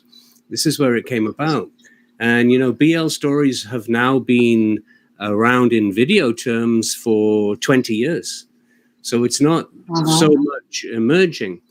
But like all things which essentially deal with sexuality, there's going to be a slow process in Mhm. changing social understanding of it. And what's nice to see is that in most of the BL series that I've seen, is there's always some kind of confrontation between an older generation and a younger Yeah, uh, yeah, yeah. guy, and it's like, how come you're doing this, and it's and if every time that is portrayed, regardless of who the winner is in that confrontation, it's making people think about it, and it's highlighting the fact that yes, there are people out there who are gay, and there always will be, and there always has been, and Yeah. you should just accept it, and that's Mhm. one of the things that Vaughan and I have tried to do in our series, is it's just accepted. There's no confrontation about the fact that the same sex couple are having sex, right? They Mhm. just do. In fact, more than one of them does. They just do, and that's how it should be. If to me, if you draw attention to something, so for example, a black person, and you were to say, "Hey, you're black," then you're drawing attention to that. Why would you even think about considering somebody else's skin color? And by the same term, Exactly. why would you even think about saying somebody has a different sexual preference to everybody else, or to most Mhm. people? So yes, it is promoting social change, and that can only be a good thing. Let's hope that it goes from strength to strength. Wow, such a beautiful answer. We loved it. Let's proceed to Joey. Yeah, direct Joey. Okay. So I'm writing an article now. It's actually a research article. It Mhm. tells something about BL community as a social changer. It's simply because the opportunity to to this particular community is introduced through BL, and Mhm. by way of sharing how LGBTQ, the LGBTQ community is now recognized, no? in in Right. in in significantly in across the world, no? Across all globe. And so this is, the BL now in the Philippines has become a major player in the BL of the global, because again that we have a lot of that BL is a label, okay, and that Mhm. BL, like what Direct Craig has said, that it was way back. If you're getting the origin of it, it's just really more of a label, and that what we're doing actually in the Philippines has already been introduced way back. No, when the time when um characters of the past generations of directors, like of that Lino Broca and Ishmael Bernal, would do films, of course, because they don't have the digital media yet, no, during that time. Mhm. So the only medium that they can actually express with is the film. And Right. if we're going just to talk about love of two boys, or as the main component there, it has, that narratives have actually been talked about and presented way ahead before we Yeah, came yeah. here. And so this is like more of like a wave of change in our society to reintroduce the concept of LGBT through BL. And I think this is a good start for the LGBTQ community to establish more a consortium or a congregation of such. No? And Right. so that we can somehow uh, can connect to the other countries as well. Now that we have Mm-hmm. connections with Thailand, I think the Yeah. Thailand entertainment is now connecting with us. They've been getting and scouting actors to work in Thailand for so Mm. these are opportunities that are globally open now, and Yeah, yeah. because of the competitiveness of the Filipino talents, we are now therefore uh, considered to be part of this huge global play that we have now. And this is really a great opportunity, not just for us that we not that we are here now, but because there are more than like more than 50 BL now, and then Mm-hmm. we still keep on producing and producing no matter if we also had the I think the lowest audience share. I don't know if someone watched it, but we I finished the did. whole 12 I watched it. episodes. Thank you, Mm-hmm. kids. The 12 Yeah. episodes, by the way, we finished it. But because our mindset is different, that we're not really Mm-hmm. more into getting the views, um, the number of views, but more on interrogating and investigating, the end result of all this. Yeah. Okay, thank you for that, Direct Joey. And now we got a next question. Ito, for all of you know, what kind of support does this brand new genre requires in order to be sustainable? Like, how do you guys make it sustainable? So maybe you can start with Vaughn. Um, well, first thing I think for us Filipinos, Filipino um, filmmakers and series makers, I think first thing is we're supposed to be united. It's just sad to see that most of the BL fans here in the Philippines tend to fight with each other and Mm-hmm. making each series like compete with each other when in fact the purpose of producing BL shows should be to let them be aware that we can create really good shows for everyone to watch and just appreciate. So first thing I believe to make it sustainable is we should first unite all filmmakers and and productions that we do not compete with each other but basically have the same goal of just promoting good shows for Mm-hmm. with a BL film that will surely be good for everything that we try to promote not only in the Philippines but throughout the world. Yeah, yeah. Secondly, well, in order to sustain it, well, we need funds to create more series. That is very true. So, if you create something that's really good by experience, I think sponsors would start calling you and they'd give an Mm-hmm. intention to support you. And then for us, we've begun sending out letters to different sponsors, to different brands who might want to support us for the upcoming season two. So Yeah. yes, because it's really one thing that the audience should realize that even just to make one episode is very very expensive. So yes, so we'd like to be able to sustain creating more good series for the BL community, and yes, we're all open. I think all filmmakers would agree that we're very open to sponsorships and financial help if they would love to. Yes. Mm-mm. Wow. Love it. Who wants to add to the question? Sir Vincent? Yeah, Yes. support. Of course, we all need producers who can. I mean, we don't need so much money, not obscene amount of money, just enough to, produce a decent series that everyone gets paid decent money.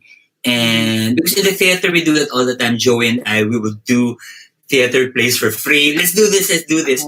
But of course, if you because the business model has also changed now. We're doing more and more streaming, and TV unfortunately is starting to decline because of the closure of the biggest network that kind of kickstarted the the radio.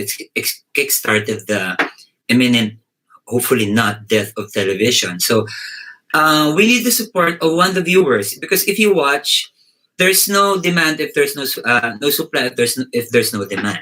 So the more viewers we have, the more shows will give you. And two is from the industry itself, the writers, the directors, again, to be responsible and really think about what we put out there because these stories have been hidden for the longest time from the mainstream media. During Lino Broca, there are gay directors, Ishmael Bernal, but they are produced by big production houses, which usually dole out straight heterosexual stories. So being gay themselves, the best they can do is insert a best friend who happens to be gay. There's visibility, but there's no proper representation. So they just become like part of the furniture, an ornament. I, being an actor, have done so many roles. I'm a gay person myself. Every time I play a gay character, I have to wear a scarf, a feather boa, and become looking like a Christmas tree every time. I said, I'm a gay actor, I know. You know that. Why do I need to look more gay than I actually am? I am an actor. Why is why why is the color of my clothing, my eyeshadow, more important than what I can do as an actor to give life to the character? I am gay. What more do you want from me? My blood? So do you want to see if my blood is red? What? And it's starting now. Now we have stories that highlight gay characters, transgender characters, Mamu, uh, Mimi Coresa won Best Performer for Mamu, and so there's representation now, and there's even a debate if only gay people should allow to play gay roles. There was one heated debate at some point. It would be nice if you because if it would work the other way. What if I wanted to play a straight role, but since I'm gay, I can no longer play a straight role? So, because acting is basically that you're earning a living telling a lie. It's your job to tell a lie, to be someone else other than who you're not. But probably for transgenders, maybe you can prioritize them because it's different when you are actually it. A bra is not the same. Wearing a fake bra is not the same as having breasts in your chest. I mean, when you are, what do you call that? Changing your gender, your sexuality. That's a different thing. It's physical, it's emotional, it's everything. So let's just be open about it. And what's good about this is now we're talking about it. We are thinking how to better the industry, to write better stories. We will trip, yeah. It's a it's an uphill climb, but the good thing is if there's some controversial series, just talk about it. No cancel culture. I don't believe in cancel culture. Let's talk about it. And hey, I mean, like I said, let's there's an ecology of stories. People make mistakes, diba? I mean, I make mistakes every day. So as long as we talk about it, I guess we're on the right path. Hi guys, it's my first night. You're on mute, Jamie. It's kind of But yeah, I just said I totally agree with that. Thank you, Direct Vincent, for your answer, no? But maybe we can move on and talk about the challenges naman that you guys are facing. So this question is for Vince. When it comes to the challenges you have faced in your marketing, no, in your BL shows to brands or potential sponsors, what are these challenges?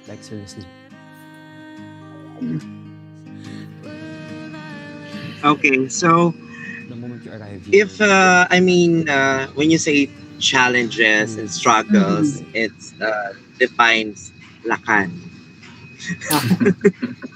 Okay, we got Yeah, you guys.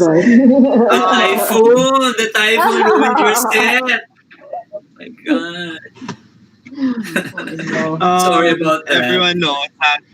Yeah, everyone knows that. I have this series. Actually, just to let you know, guys, that this series is not finished yet. Hindi pa siya tapos. Mhm. Nagkaroon ako ng challenges na I had this every week. Every time I have the episode, I need to shoot, edit, and upload. I have that situation right now because some problems that I encountered. So in terms of struggles, Mhm. number one, ours during the everyone knows na affect kami ng Typhoon Ulysses because our set is na nawala siya, nabaha, na flood away lahat ng Exactly. set, the Mm-mm. tribes, the houses that we create and we made, and it's really hard. So everything is na-stop siya, even our shoots na-stop, na-risked, and we need to build another set. So it's really hard to parang Go alam mo yun, parang start all pasukan over. na nga ako Oo. eh. Oo, yeah, yeah, yeah. dumating na ako sa dumating na ako sa point na do I need to continue this situation, but tinuloy ko pa rin siya because some of the viewers and the supporters of the BL series are keep on fighting for the story and the series. So tuloy pa rin siya, but right now actually experience struggles and challenges up to now because it's really hard to continue. That's why some of the viewers maybe asking for like hindi ako nakakapag-upload every week right now because ang dami naming hinaharap na situation, and honestly speaking, um even our budget is wala na rin kaming budget for the series, but still Mm-mm. we continue to shoot. Tinutuloy pa rin Mm. namin siya since this is a passion project that we create, and sabi nga namin nag-start naman kami ng wala. So kung mawalan man kami ngayon, siguro kakayanin namin because nakaya namin mag-start eh. So ibig sabihin Exactly. makakaya namin matapos ng Yes. sama-sama. And I'm Exciting. very thankful. Mm. Yes, I'm very thankful sa lahat ng tumutulong sa amin. Nanonood ako kanina and I've watched Psycho Milk.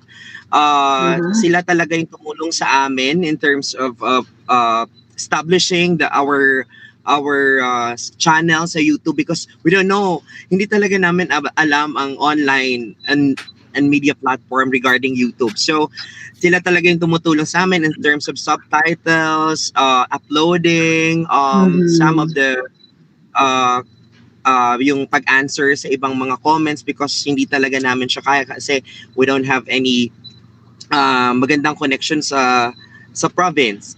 And sobrang patuloy kami up to now na nag-struggle pero keep on fighting pa rin naman, 'di ba? So, Yeah. and I'm very thankful sa lahat ng mga nandito and even the other BL series kasi nakikita ko talagang sobrang dumadami na tayo. And the Yay. main point lang naman talaga dito is just to share and to keep on fighting sa kung ano ang meron tayo, 'di ba? Because I'm very happy right now because para tayong iba-ibang channel, yung series may nasa Metro Manila, may nasa, 'di ba? May nasa loob ng kondo, may nasa tribe, may nasa ocean, ang dami natin. So ibig sabihin, ganto natin siya kinapture yung season na to na hindi talaga natin pinabayaan na mamatay ulit yung pinaglalaban natin dito sa LGBT. And so, I'm very happy. So, actually, sa inyo ako na-inspire sa mga kasama namin na nag-create ng BL series because they're parang tinutuloy yung lahat ng pag may natapos na isang series, may gagawa na naman ng bagong series. So hindi siya tuloy-tuloy lang siya. Alam niyo yung ganun. So sabi ko sa akin, ako ba, dito sa Lakan series, susuko ba ako? Sila nga patuloy, silang nagko-continue. And they're continuing to inspire other people and to fight for kung ano ang meron ang LGBT at ang BL series dito sa Philippines. So, yes, I love it. I love the spirit. Woo, fighting lang. The best support we can get is a better internet connection all over the Philippines. Yes, I totally agree. Yes. So we can easily stream. Yes, totally agree to that. But guys, we are enjoying our session so much, but we only have what? 8 minutes, 7 minutes left for us to continue this session. But maybe before we leave, we have one last question for all of you, and then maybe we can answer briefly. Ayan. So the last and final question is,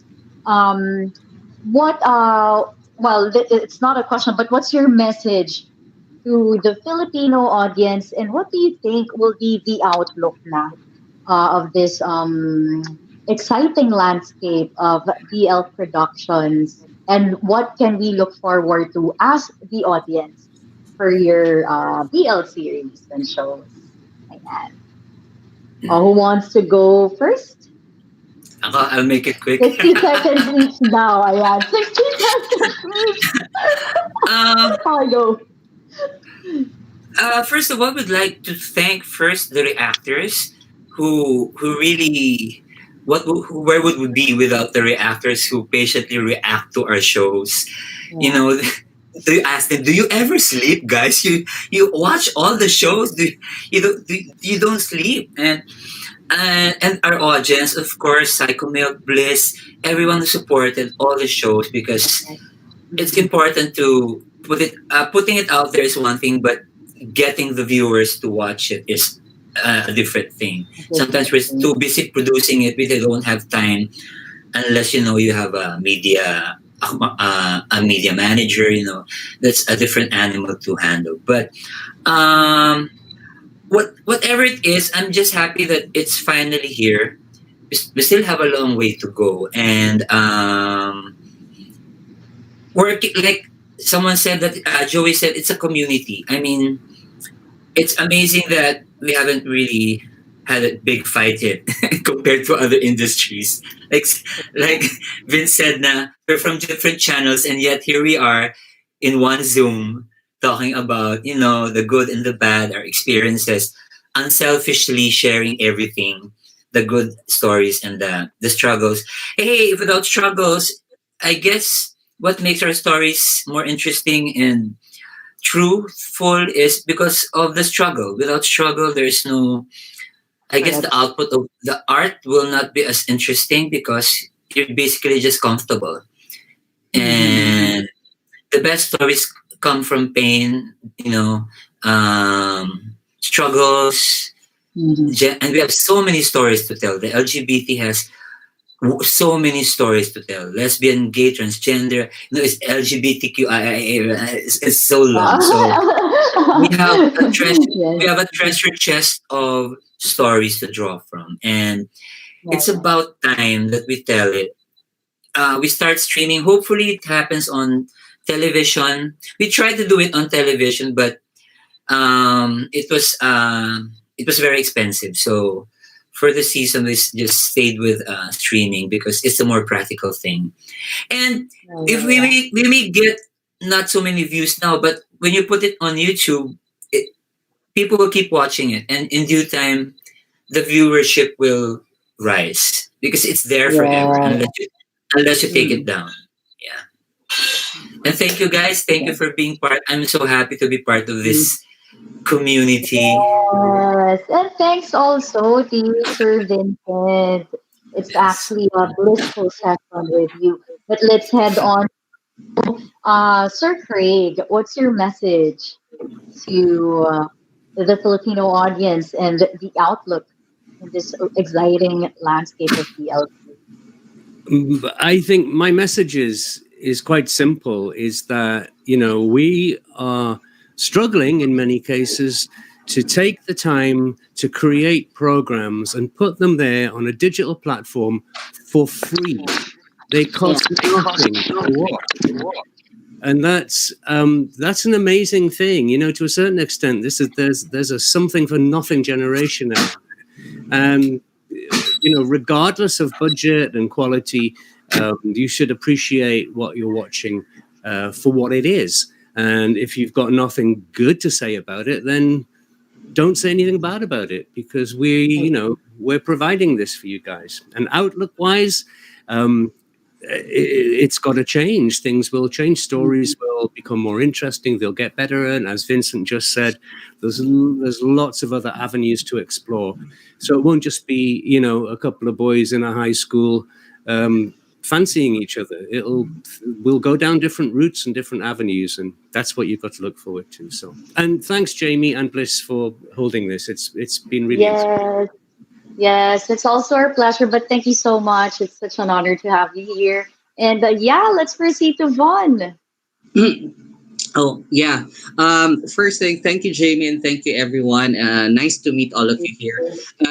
Well, message to the audience is here. You see all of us together. We are actually in a very small community as producers and content creators, and we don't argue, we don't fight. My prayers for the viewers is don't compare a series with another series. You just have to really enjoy it because, as we've mentioned a while back, we just want to give stories, different stories.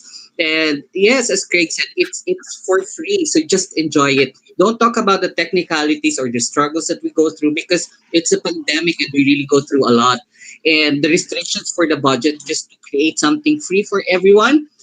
And again, just look at all of us. We're all happy here, talking with each other, talking about our different series without arguing or comparing it. We all have the same goal, which is to create a community, the BL Filipino community, to be at par with the others out there in the world. Thank you. Yeah, such a beautiful message, Sir Joey. Go. And just to add on to Bogan's statement, my message is let's make this a global village. Let's make everyone welcome here, not just only the LGBTQ. We can also embrace other gender. So we just initiated this one, and let's make it as a happy family and across the world. Now we're just not talking about the Philippine context, but we go beyond it so that we can embrace other races as well. And with that, we would have a very healthy, welcoming, synergized global village of artists. Yeah. Amen. Yay! Amen! Okay, last but not the least, Vince. Okay, gusto ko lang mag-thank you sa lahat and sa lahat ng viewers na and also sa mga BL creators and also sa mga reactors. Thank you so much. Sabi nga ni Sir Vincent, hindi ko rin alam kung natutulog pa ba sila kasi pag maglabas ka ng isang any like episode, talagang meron agad silang reaction. Minutes lang talaga. So, grabe, sobrang thank you sa lahat ng mga reactors natin dyan. Saludo ako sa oras na binibigay nyo sa aming lahat. At syempre, hindi naman siguro ma-appreciate ng viewers kung wala rin yung mga reactors. Kasi alam mo yun, na nagkakaroon sila ng nagiging aware sila dun sa mga nilalabas naming episode. So, and thank you sa inyo. And sa lahat ng mga nandito ngayon na BL creators, thank you so much again for inspiring me kasi kanina ni-review ko lahat ng mga makakasama natin dito. Some of them ay hindi pa naglo-launch, some of them ay nag-i-air na ngayon. So, I'm very happy kasi at least kahit ganito, nagkakilala tayo. At ang pinakadasal ko na lang, sana magkaroon man lang ng yung party na nandun tayo lahat. Yes. Yes. Physically also, mag-unite tayo. Diba? Yung nandun tayo lahat, mag-unite tayo, may parade din tayo, may... 10 persons at a time. Ay, yeah, but that's So yung dumating ako sa point na ganun. So kaya sobrang inspire ako ulit. And actually, right now, pabalik ako sa province, sa Nueva Ecija. I'm gonna shoot. So sa lahat ng mga viewers, suportahan niyo po lahat ng mga BL series na ibibigay namin sa inyo because lahat kami ay may iba't iba kaming flavors. Oo, hindi kayo mauumay sa amin because we have different stories.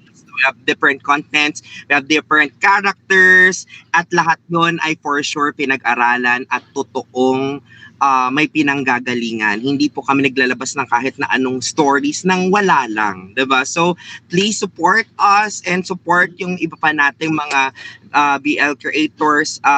And thank you so much. Please, Mag TV for this opportunity. Thank you so much, Jamie Ansa. Thank you so much sa Psycho Milk. Thank you so much Psycho Milk. for everything. Yes, thank you. And sa lahat po ng mga viewers, sa lahat, everyone, thank you so much. From Lacan City Spa. Yes! Ayan na nga. Thank you, guys. Thank you to all of you who are present right now. A blissful thank you for having this session. We actually learned so much from you. Ang saya-saya ng session natin. And of course, we hope to invite all of you again next year for another blissful session with you guys. Really looking forward to that.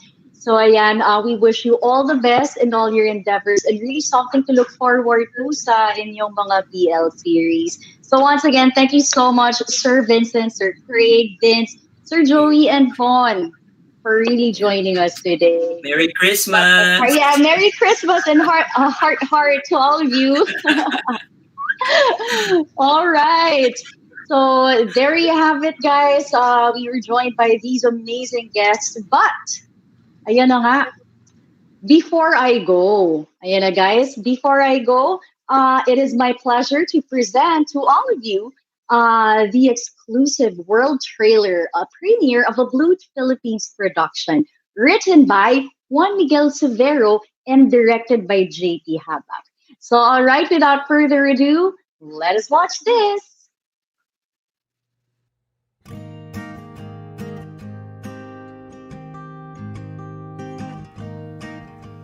Hi guys, it's my first night here sa La Estrellas. It's located at the heart of Rizal. Hindi naman siya ganun kalayo from the city, pero it's far enough para maramdaman mong nakakawala ka sa gulong na syudad.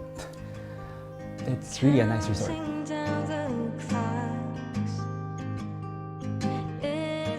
Tol, guys, ano ba naman yung question na yan?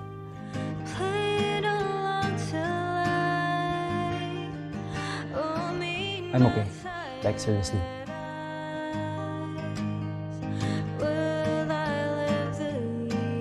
The moment you arrive here, makakalimutan mo lahat ng problema mo. Kailan ka last kinilig?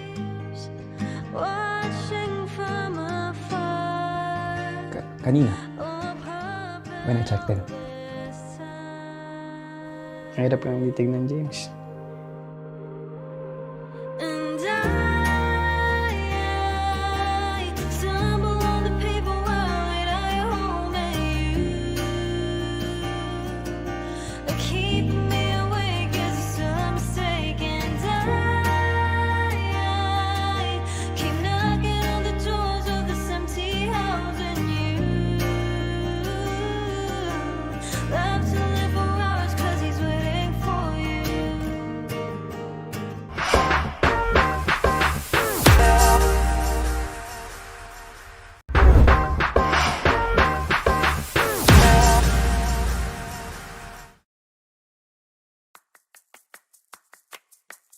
So you only have 3 days to move out the house.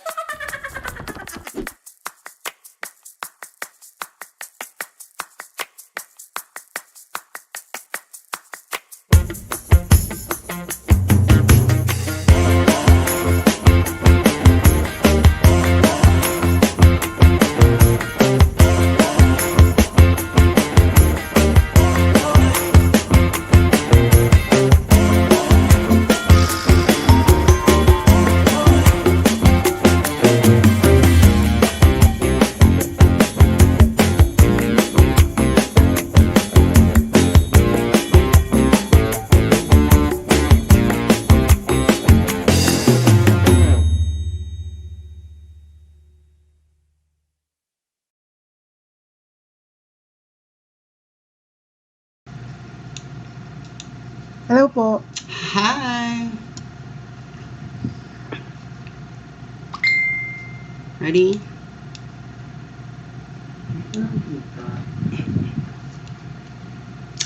Okay, guys, it's a blissful afternoon and beautiful people. I am Amanda Pinoy and welcome to Bliss Assembly, the first Pinoy BL series online gathering. All right. So, joining me today are the cast of Gotcha Fam, a Love Yourself TV series. We have here John Medina, Nicose Oli Torres, a bench artist, Reg Berosil, and also the director and writer, Ri Villanueva. How are you guys? Hi. Very good naman We're po. I'm good. Yeah. Hello. So, Hi. oh my God, I'm so excited that finally you are here, guys. Alam niyo yun. Well, so let's start na. Okay, so Okay, so for all, okay. So I only have one question for you guys. Okay, so if there's one Yes, po. advantage or good point that this pandemic has brought into your life, whether personal or professional, what is it and why? Okay, so I think can tayo mag-start? Okay, let's start to Miko. Thank you po. So ano po, for me is, if it wasn't because of the pandemic po, I think I am still stuck inside the four corners of the room, ACAD related po, tapos, and siguro focus din po sa athletic life ko before this. So, I'm thankful pa rin po in spite of the pandemic has brought to us na I got a chance to actually segue or to take a different path such as acting, tapos yung ano po, film media. So kasi fresh din po ako sa field na to. So yun po, I'm thankful na I was able to get out of my comfort zone and I met these people. Wow. Yun po. That was nice. Okay, so next we have, I guess, I will ask John Medina. Okay. John.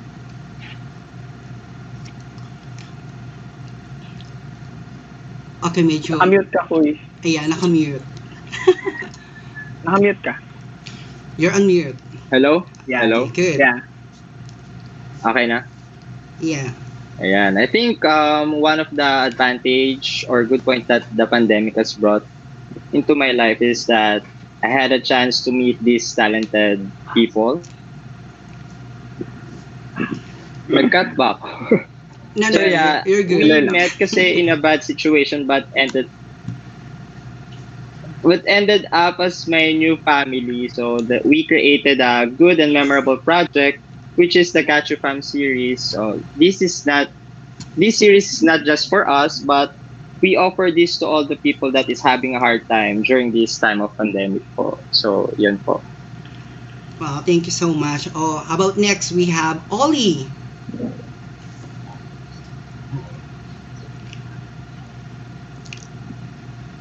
Wait a minute, your audio, you're on mute. Yeah, your audio, please. Okay. I guess you're on mute? No. Okay, another one. Take your time, girl. You're so, yeah, that one. Marina. Okay, go. No, nawala uli siya. Wala pa din. Nawala. Ayan, I okay think ako na. na po mauuna. Charot. Okay.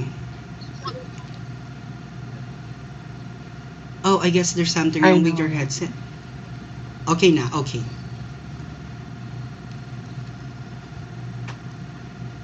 Wala talaga. Hindi ka naman naririnig. Yeah, We wala can't hear you. talaga. Oo. No. Okay, take your time.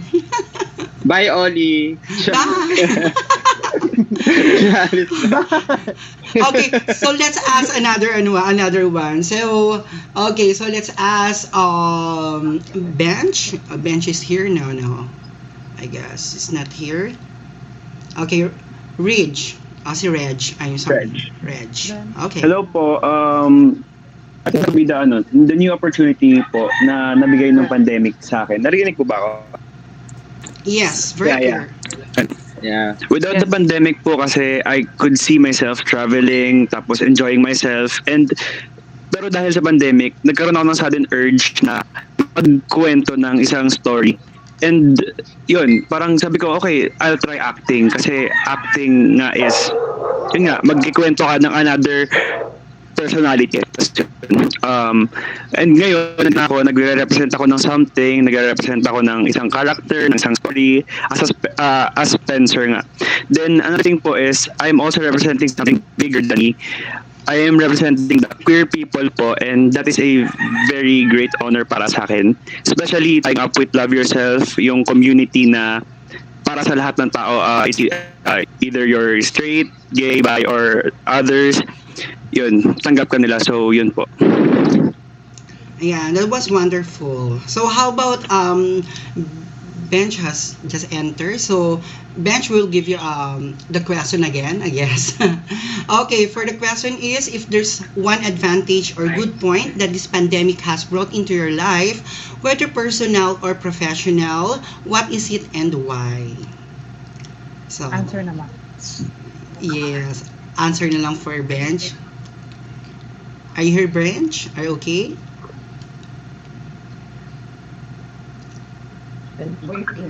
Ayun. What happened kay Bench? Oh, nagkakaroon tayo. Okay, next. Oh, Bench is there. Okay. I guess I can answer the question. Ayan, kasama pa siya ni Direk. Ayan, welcome, Bench. Hi, welcome Miss Amanda. Hello. Yes, nice to meet you. So again, do I need to repeat the question, right? Okay, so if there's one advantage, ayan, or good point that this pandemic has brought into your life, whether personal or professional, what is it and why? I think for me, I learned to appreciate and validate things and people around me. Kasi in pre-pandemic, di ba, we always took things for granted. And then, nung nangyari tong situation na to, mas lalo kong na-appreciate yung mga tao sa paligid ko na you can make or can validate things and even the small things can change a person or can make a person smile. You can appreciate things whether it's maliit or malaki. Parang ganitong series na to, we just started in a small appreciation sa bawat isa sa amin. And then after that, we dream big. And now, we turn it into something na ngayon, mas na-appreciate kami ng maraming tao. Ayun. So, that's for me, my answer. Yeah, which is very true naman, no? So, let's go back to Ollie. Ollie, are you ready? You're okay now. Hello? Still, yeah. Wala talaga audio. Yeah, I guess, yung headset mo, I think. Yeah, pero... Oo, wala siya. Yeah, try. Okay. But anyways, ayan. So, last we have si Direk. Yeah, come on, Direk Ree, for your answer for this question. I'm so excited to hear that, Direk.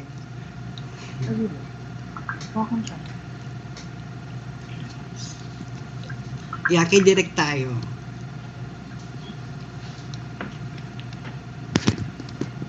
Anong question? Okay, I will repeat the question direct for you. Very special. Okay. Yes. Okay, so if there's one advantage or good point that this pandemic has brought into your life, whether personal or professional, what is it and why? I think being resourceful po. Kasi this pandemic, sobrang limited lang ng lahat ng galaw, even resources namin. So dapat talaga maging resourceful as a director. Ano, hinarap namin lahat ng challenges when it comes to executing the whole series and stuff. So I have to think outside the box kung paano ko siya palalabasin, ay, paano ko siya execute na maayos so people will love and appreciate our story. So ayun po. Yeah, which is very true. No? It's pretty hard kasi sa pandemic talaga. But I'm so happy and you give a lot of inspiration. But anyways, ayan. So, let's move on while we're waiting for Ollie. Okay, for Direct Re. Ayan. Are you ready, Direct? Yes. Okay. Hello po. Hello po. Na-message Yes. ko po si Oli para if ever okay lang po ba ako na magsalita for her. For her. Ayun. So, Okay, yes. sure. Ang sabi niya po is, para sa akin, yung nasundan ko yung passion ko regard sa nagkaroon ng pandemic. Alam naman natin na mahirap yung situation ngayon, pero na-pursue namin together with these amazing people na tumulong sa akin to gain more skills and sa acting skills ko. Lalo na as a trans, mahirap pa rin makakuha ng field roles for us kasi kaunti pa lang yung mga nakakaunawa sa amin. And being a part of this series is a big impact in my life kasi kwento din namin ito. Ito po yung sinabi ni Oli. Yeah, which is very true as I'm also, like her. It's pretty hard, it's pretty hard na magkaroon tayo ng lugar sa industriya or anywhere, especially 'di ba? That's why we thanks guys na nandito kayo and then for giving inspiration especially for those series, movies and na nag-boom talaga. So talagang sobrang happy kami while some of our friends telling na oh my god, lumalaban ang Pilipinas sa mga BL series fighting for the flag talaga. Nakakatuwa naman siya. So very thankful, 'di ba? So and also hindi naman tayo nagpapahuli dahil I have beautiful people here, 'di ba? Very cute, handsome, and also beautiful directory na naandito talaga, na very charming and very sweet personality. I guess nararamdaman ko 'yun, 'di ba? Oo. So sobrang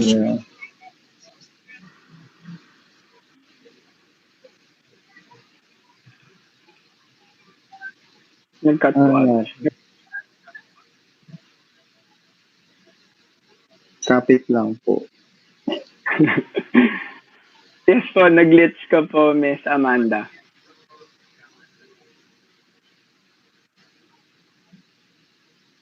Miss Amanda, I think you're on mute po. Okay, now I'm back. Ayun. So, like what I'm telling earlier, ayun pati ako. Okay. So, marami kayong pinagdaanan, especially sa pandemic, it's pretty hard talaga na gumalaw, to give inspiration to everyone. Na, sasabihin natin lahat na talagang we need to do this because of the people na nabibigyan natin ng inspirasyon, 'di ba?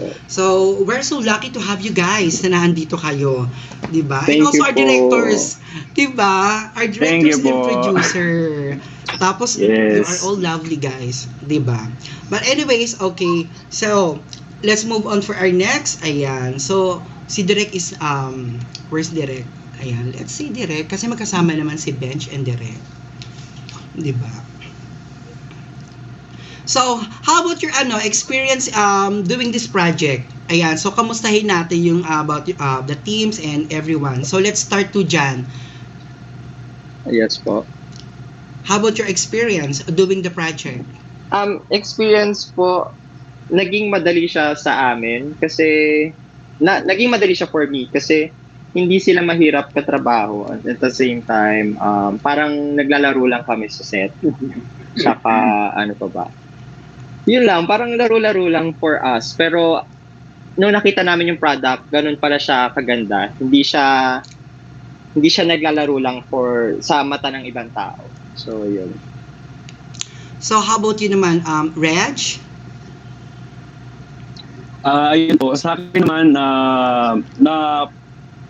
napaklose sa akin actually lahat buong production po, and honestly before mag-end yung taping namin, umiyak ako sa lahat. Kasi sobrang close, naging close po ako sa kanila. And ayun, alam kumbaga parang second family ko na rin po sila. Kaya yun po, nakakatuwa lang na Oh, nakasama that ko was sila. good. That was good. Okay, next, Miko. Before po kasi kami naging Got fam, nabuo po kami from a postponed project. So, we already bonded na po about 3 months or so before po na actually na-execute yung Got fam. So, yung during the process po nung filming namin is parang less adjustment na lang kasi close na po talaga kami. So bali, nag-focus na lang po kami on the acting kasi since we are a sitcom, different po talaga yung attack ng series namin. So kaya nasabi ni Kuya John na it's like that we are just playing. Kasi parang sobrang pag sa bear mo siya tinitingnan sa mata lang na parang naglalaro lang kami, tawa-tawanan inside and out the cam. Tapos nung nakita na namin yung product, sobrang, ay ganito pala yun. Sobrang fun. Kaya yun po, sobrang amazing po. Sobrang napamahal po kami sa isa't isa. Like, Got You Fam is a real family po, even inside or out the camera po. Wow, that was nice. Pero how about as a team, ayan, as a team kayo, do you help one another? Like, sometimes, di ba, pag meron kayong nag-experience na mahirap na lines or hindi nyo napoportray because you're experiencing something or especially we have like problems sometimes like that, di ba? So, ganun din ba kayo? Yes po. Yes po. Anyone? Yes po. Go kayo dyan. Ganun po. Yeah, ganun po kami. Pag may dumating po na problem, we consider each other's opinion, kung ano yung gusto nilang gawin, kung ano yung pwede naming way of resolving the problem, ganyan. And at the same time, kapag sa naman po, sa mga lines, ganyan, kung paano namin na-atakihin, nagbibigay kami ng suggestions na ganito mo i-attack para hindi ka mahirapan. Tapos yun po, nagtutulungan po kami sa set. Lahat po kami. Kasi nakalock in po kami sa set eh. So, yun. Kami lang po magtutulungan. Oh my God! Talaga naka-lockdown, naka-lock talaga kayo. How about kay Direk? Direk Ray, how about you? As a team, yeah, what can you say about them? About your team? Direk? Yes, Direk. Yeah. Kapit Direk. Laban. Direk, pakidalawang baso. Okay, but anyways, okay, let's jump to ayan na si Direk. Kaya ni Direk? Ayan. Kapit lang, Direk. Kapit Direk. Ayan, gumagalaw na siya pero walang audio si Direk.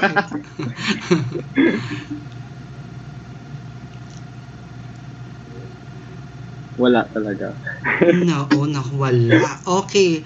So okay, but anyways, let's move to Reg. Ayan, Reg, how about you as a team? What can you say?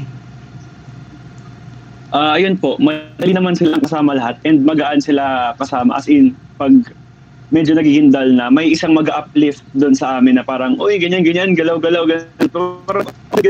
Kasi magugulat ka lang, laki uplift na yung mood. Ganun po. Tapos pag nag-scripted kami ng episodes, ganyan, babasahin namin, ganyan. Tapos may iba mag-assist. Try mo yung pagsalita mo. Try mo ganyan ng pagsalita. Kaya nakakatuwa po kasi nakakakuha kami ng other way kung paano namin i-show yung character, kung paano namin sabihin yung ganyan lines. Kaya yun po. Madali lang sila sama. At least you have a nice banding together, di ba? So how about Miko? Miko? Aside po from seeking help from other co-actors po, kasi nga yun po sobrang ganda sa amin is parang, Kuya John, if ikaw yung mag-a-attack ng character ko, what will you do or what will you, yun po yung amazing sa amin is parang, since aside from sharing different insights, nagsisik din po kami ng help from the outside. Like, kasi LGBTQ is a sensitive topic po, diba? So, we are asking po the other trans sisters na meron po kaming nakakausap kasi meron po kaming chance na character. So we are really seeking help for direct also and other mga ano din po, mga nasa field na po. So yun po, sobrang gaan po talaga ng flow nung process nung aming film namin. Well, yeah, that's true. As I can say, I can feel that talagang medyo, like now, it's only for how many minutes na magkakasama tayo. Feel ko yung gaano kayo kakulit, no? Yung banding ninyo. Totoo. I really love that. Especially, yeah, di ba, we have the baby girl here. Ollie, are you okay now? Hello po. Oh, yes. Ayun. Congratulations! Nakapag-poster pinapabayaan. Diba? So let's ask Ollie. Ayan, Ollie, for you as a team, ayan, what can you say about your team? Yeah, the Gotcha Fam. What can you say? Actually, mas napadali po yung pag-transition ko kasama po sila. Like, yung acceptance, yung lahat-lahat. Saka, tawag dito, naging comfortable ako kasama sila. Like, walang judgment, nakakakilos ka na maayos, tapos sila pa nga yung minsan yung nagmamotive sa'yo na gawin mo yung ganito, yung mga ganyan. Kasi ako late bloomer po kasi ako. Tapos sila yung nagbibigay sa akin ng encouragement. Tapos yung mga bagay na hindi ko pa nagagawa, natutunan ko po sa kanila. Ayan. Wow. That was nice. Alam niyo, you feel na being respected as a real woman, di ba? So like nowadays Opo. na talagang it's pretty hard, like I said earlier nga, di ba? That is an advantage, like kung magkakaroon tayo ng family like them in real life. Actually, it happens, di ba? Right, guys? It happens Yes. in real life. We just need to show them and prove them because some are we didn't know na kung paano tayo kasi i-approach, especially for the respect that we gave them, di ba? So that is why you have a nice bonding, a family, especially that, alam mo yun, like yung trailer ninyo, I watched your trailer and also some of your sisbi po ko, oh my God, umpisa pa lang ang kulit-kulit na. Diba? And now finally I met you here. I really feel I can say it's a live show now na I can say na totoo, 'di ba? 'Di ba? Yes. Thank you po. Thank you Actually, po. yung napapanood nyo po sa series namin, hindi po siya malayo sa kung ano kami. I think it's more than. Mas magulo pa. Di ba? Ganun naman talaga kapag nagkaroon ng banding, di ba? So I guess that, Yes. oo. Di ba? So how about I guess yung the production staff, ganun din sila kasaya. Ollie, ganun din. Super po, opo. Opo, sobra. Sobrang, thankful talaga ako dito sa production na to. Kasi, pinaparamdam sa'yo na special ka. Ganun po. Tapos, yung kakulitan, ganun din. Sobrang nakakatuwa. Oh, that was good. Okay, so, can we have Directory? Ayan, asan na si Direk? Direk, are you okay na? Kapit, Direk? Laban lang? Next, expired na ata yung Go Sir 15. Sir 50.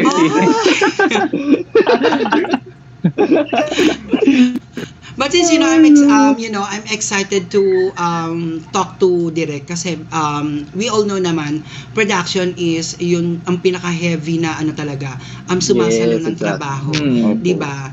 They're the one who's doing everything at your back, 'di ba? But anyways, ayan, so let's just wait for Directory. But I can say talaga na ang banding ninyo and for more, like, I think I'm also excited because some of my friend told me yesterday and earlier about your series nga, na ganun daw, di ba? So maraming salamat sa inyo, guys. Di ba? Good I'm vibes. so Thank you. happy. Oh, ayan na. Ayan na. Ayan na siya. Ayan na. Direct, Ayun. ayaw mo yan. Nananampalataya kami sa Sabay-sabay iyo. tayo Direk. magdasal. Ano na direct? Direct. Direk kaya? Okay? Okay Hindi naman. pa. Sige, okay. So, Wala pa rin. oo.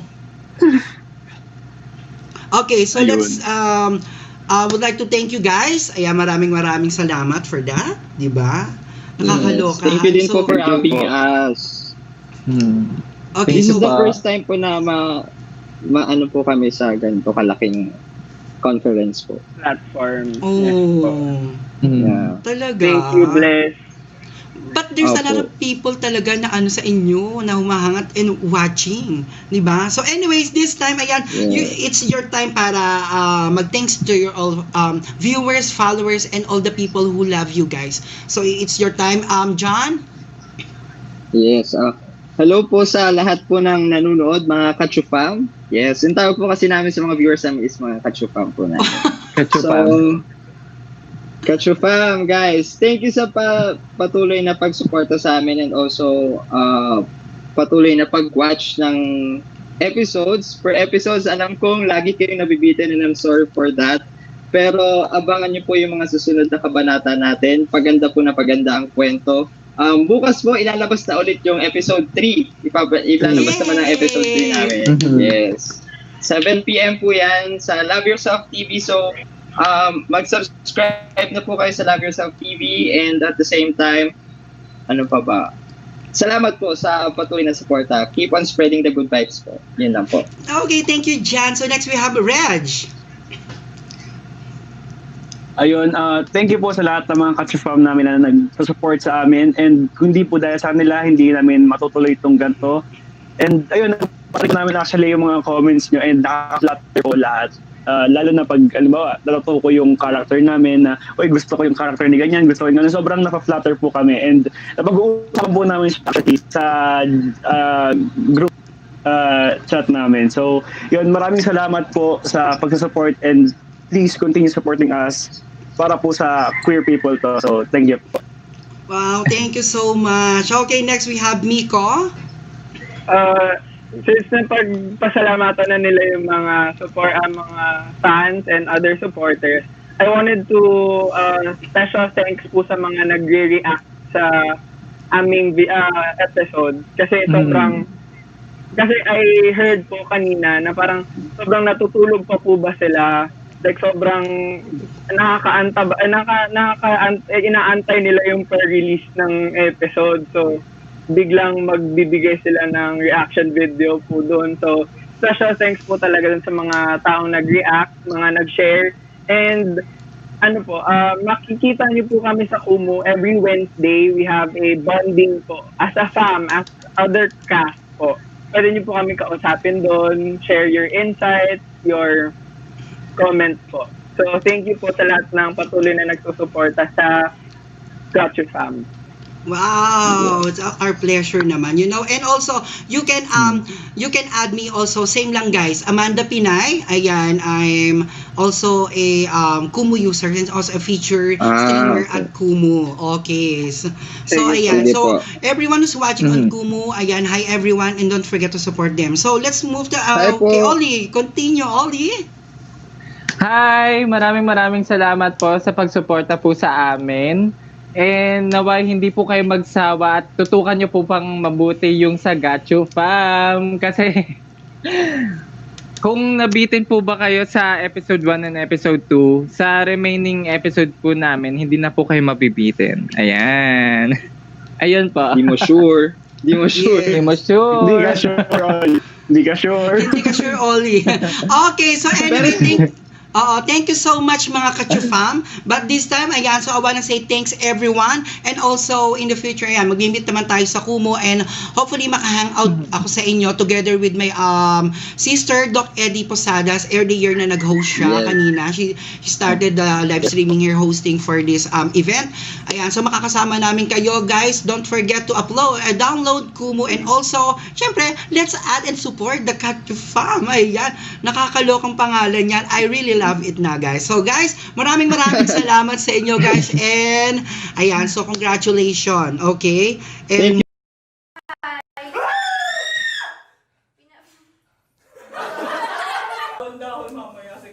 Ayun, pasok sa frame. Umattend na lang siya sa graduation ko. Sorry.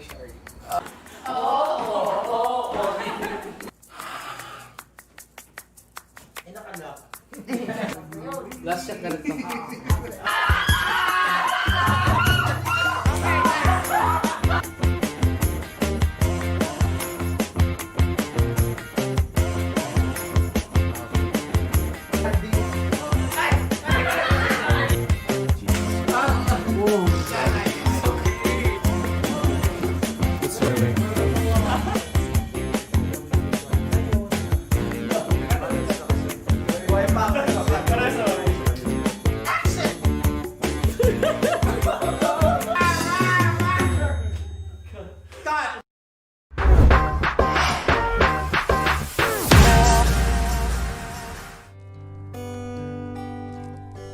In love, sacrifices are inevitable.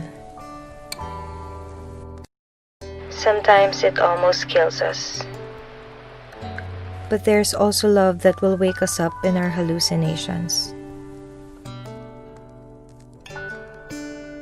All I ever wanted to do is to choose. To love. To be free. We'll be chasing sunsets.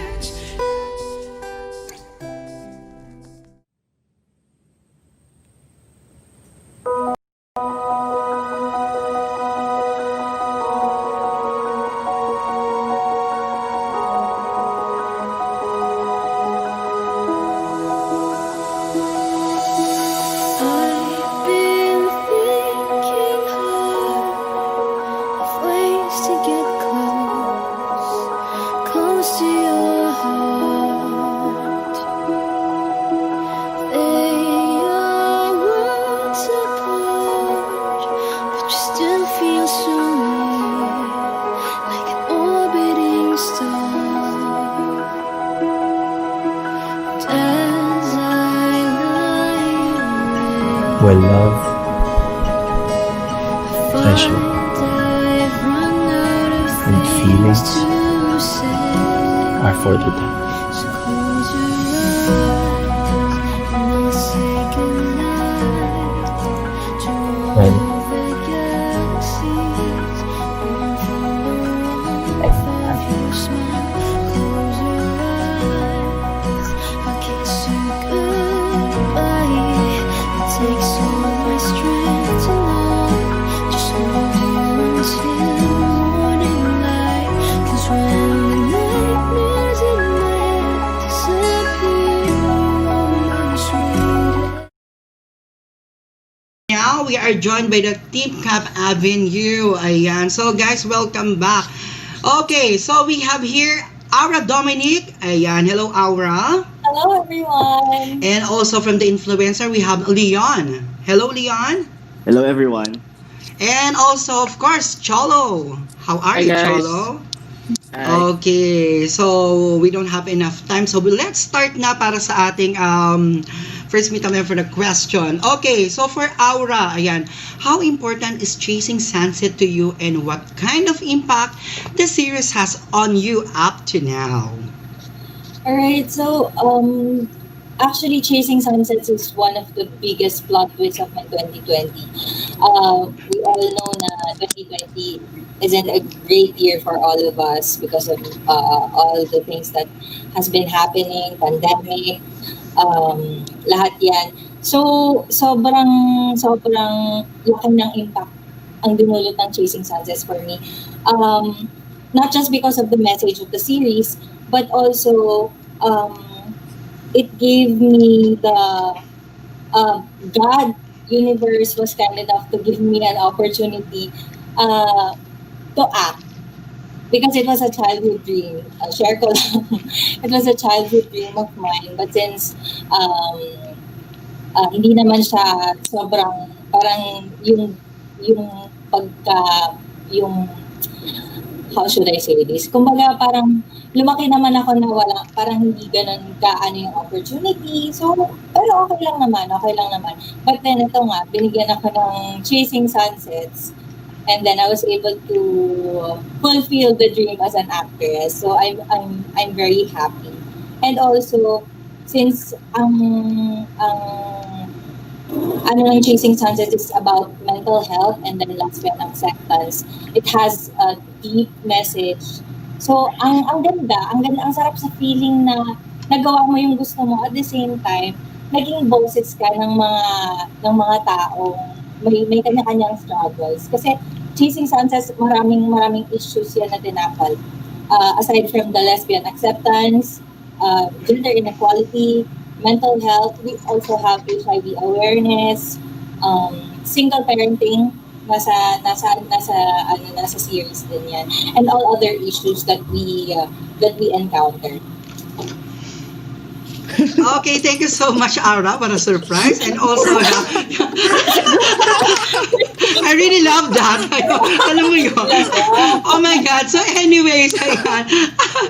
Naloka ako doon. Okay, let's go for our influencers. So we have Leon and Cholo, but I will start to Leon for this question. As we all know naman na you're all famous as influencers, you know. Many na mga talagang followers and mga fans na talagang sumusubaybay sa inyo. But they didn't know na it's not easy as a influencer, like a person na mamuhay araw-araw, di ba? So for your question, here we go. For Leon and Cholo, okay, so if there's a lesson on influencer culture that you've learned from your series, what are these? Ayan, so let's start to Leon. For me kasi, di ba, nabubuhay tayo sa era ngayon na ang bumubuhay talaga is sa social media. Umiikot lahat tayo ngayon sa social media. Yung mga issues na tinatakal natin ngayon is napopost na agad sa social media. So yung lesson siguro na napulot ko dun sa series namin is yung hindi bilang isang influencer, bilang isang mabuting netizens na hindi na hindi agad-agad maniniwala dapat sa mga fake news, sa mga maging accountable ka sa mga dapat mo pinopost online kasi maling information lang na makalat mo is sobrang laki ng impact na ibibigay niya sa ibang tao. It's either gagawa siya ng sobrang destroy sa society. Tapos, yun nga, lagi kong sinasabi. At saka meron akong isang katagang laging naririnig sa isang station na always think before you click. Yes, yun po. That is very true. Oo, you need to think first before you decide to click or post it, di ba? As in social media nyo, sobrang talaga, dangerous. Like, kung hindi mo alam kung anong ginagawa mo, di ba? But then, okay, so for Cholo, what's your answer for my question?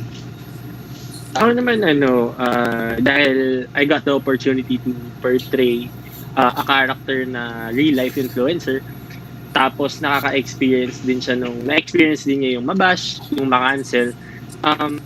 Maybe it's, what I learned is that etong mga influencers na to, kung ano yung nakikita natin sa social media, it's not always what it seems. Let's say for example, magpo-post sila for today ng picture or anything sa Instagram account sila and they look all happy, pero behind that, dun sa mga social media accounts sila, we don't know na baka may pinagdadaanan sila or it's not really a great day for them. It's a tough, or they're going through a tough phase sa buhay nila, and ayun, that they're very vulnerable, sila yung pinaka-vulnerable out there kasi sila yung nagpo-flaunt ng buhay nila sa social media. So madaming comments na dumadating sa kanila, may nandyan na yung papuri, pero syempre kasama dyan yung bash, yung pagpupunan ng mali. So sila yung malapit dito sa mga, sila yung vulnerable dito sa mga, kumbaga, all negative energies and emotions. And I think people should learn to be kind to them as well kasi wala namang mawawala kung magiging mabait tayo sa kanila, di ba? And of course, given na tao din naman sila, nagkakamali sila. Pare-parehas lang tayo nagkakamali. It's just that siguro yung sa kanila, pwedeng trabaho or pwedeng gusto talaga nila. And I guess a single mistake or a couple of mistakes shouldn't stop them as long as ginagawa din nila yung part nila na nakikinig sila dun sa mga feedbacks. Yeah, that is good. Talagang for all, 'di ba? Mas nakatulong ba yung series nila sa status like for online, 'di ba? So marami talagang ganun, 'di ba? So okay.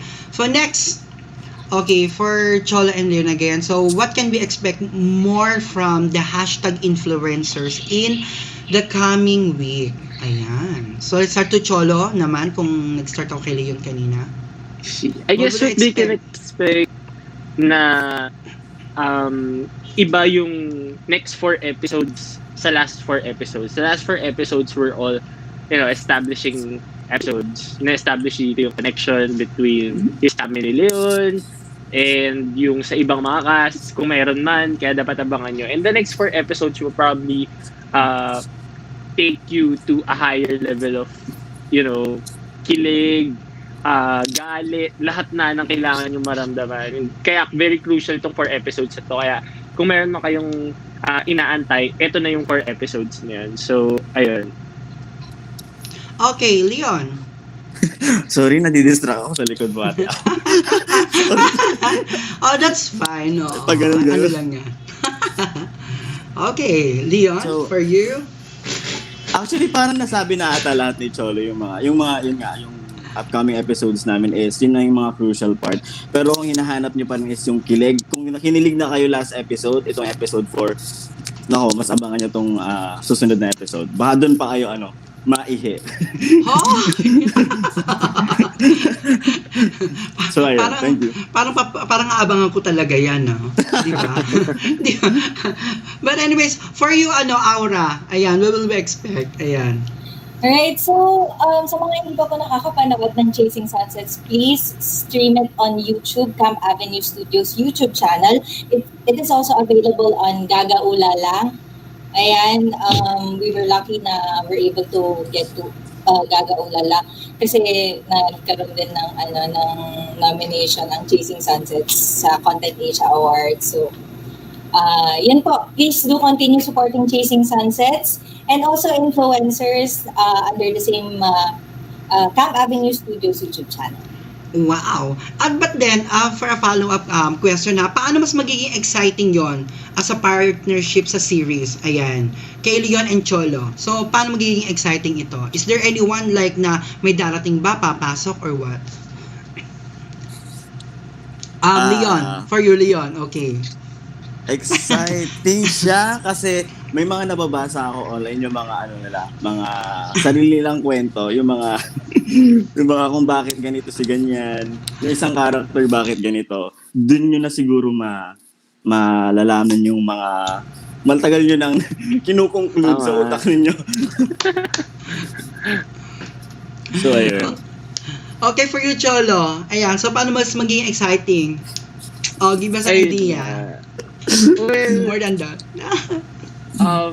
Si Leon, I think tama naman yung sinabi ni Leon. I think a lot of the viewers are questioning a lot of things. Lalo na sa mga characters, bakit ganito, bakit ganyan. And I guess it's safe to tell everyone na the next 4 episodes will give you all the answers you'll be needing. Lahat ng tinatanong nyo, masasagot. And, well, who knows? Baka may mangyari pa. Diba? So, gusto ko yun. Yeah, that's true.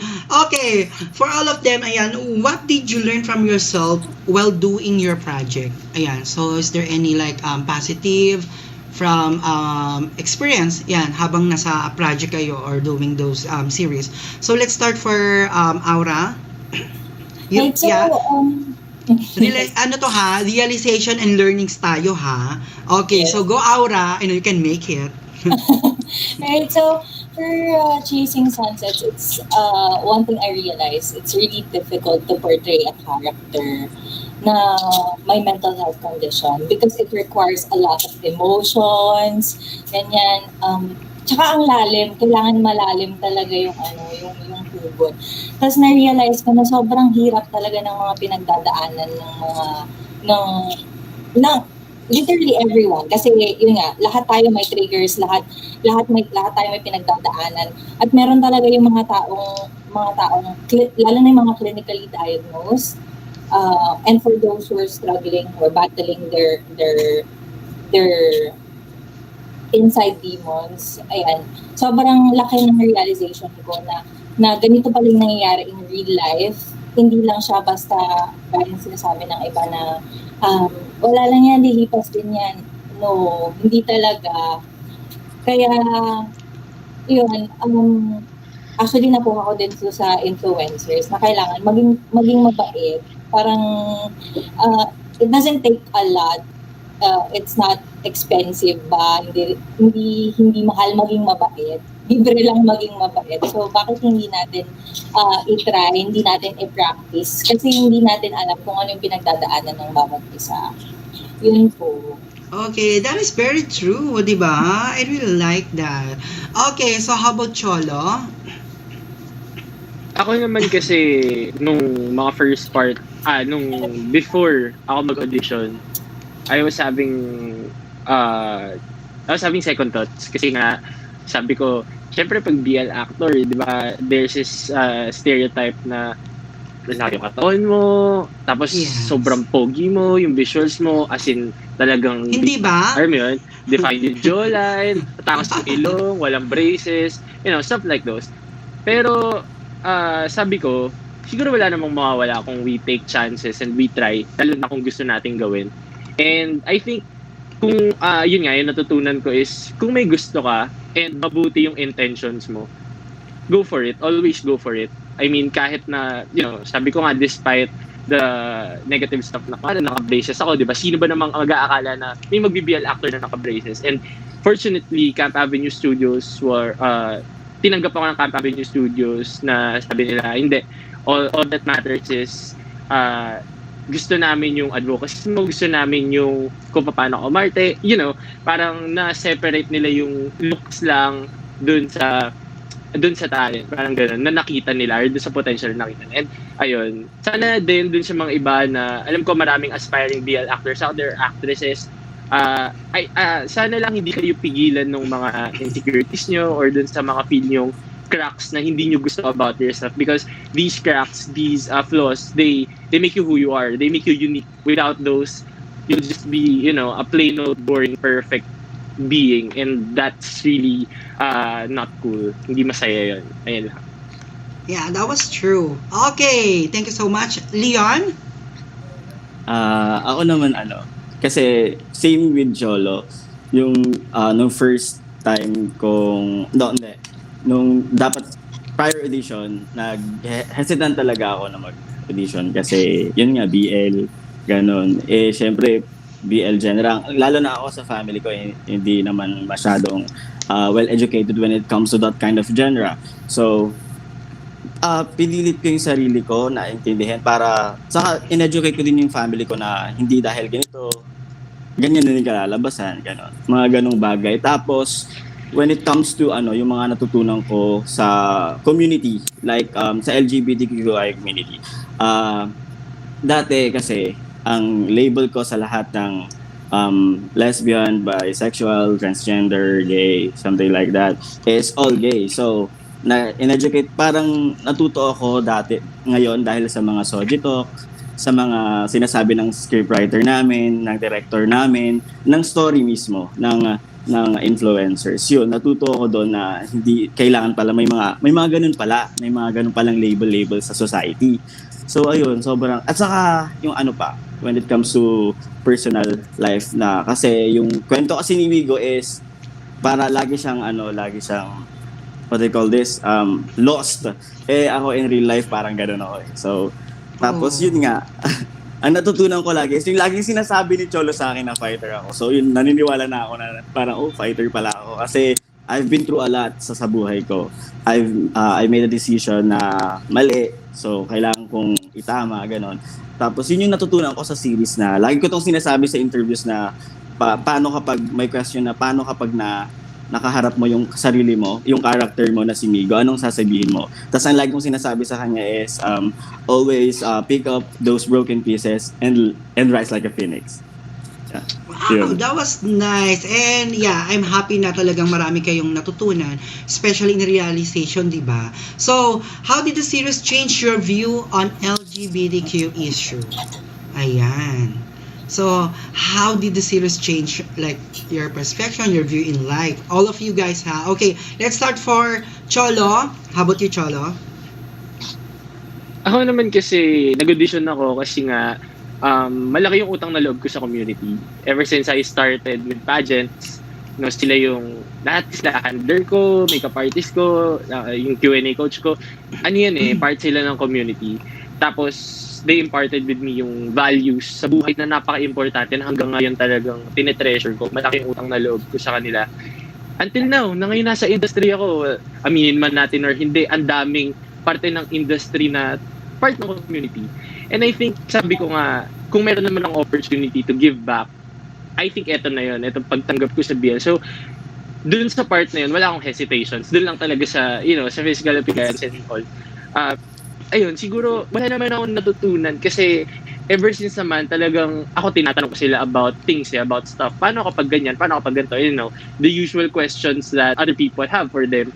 And nasasagot naman. So, I think it's not something na siguro may natutunan ako. Siguro, may mga natutunan ako. Pero, ito talagang ginawa ko. Kaya ako siya tinanggap is kasi, to be ambassador for them, to represent them in the best way I know how is really a big thing. Lalo na nung tinanggap ko, tapos nag-announce na ako on my social media accounts, talaga nag-chat sila sa akin na congratulations, huwag mo kakalimutan yung mga tinuro namin sa'yo, ganyan, always have respect for the community. And nakakataba lang ng puso na, the community is there, rallying for you, tapos pati ikaw, even I, kasi kaya ako tinanggap ko kasi this is for them. Tapos wala lang, masarap lang sa feeling na parang, para kayong isa, and you're pushing an advocacy na, you can all be part of the community if you just, learn how to accept them and really see them as beautiful individuals. Kasi yun naman talaga sila eh. Madaming values na matututunan sa buhay ng isang taon part ng community, and I think we shouldn't take this for granted. And these are stories na kailangan nating sabihin sa mga tao. We need to tell the world out there kung gaano ba kakulay yung buhay na itong mga taong to. Kaya, ayun, tinanggap ko. So, thank you so much for the opportunity. Wow, thank you so much. Ang tarip ang pageant talaga, yung sagot ni Cholo. Di ba? Okay, eto ng corona. Anyways, ayan. So, Aura?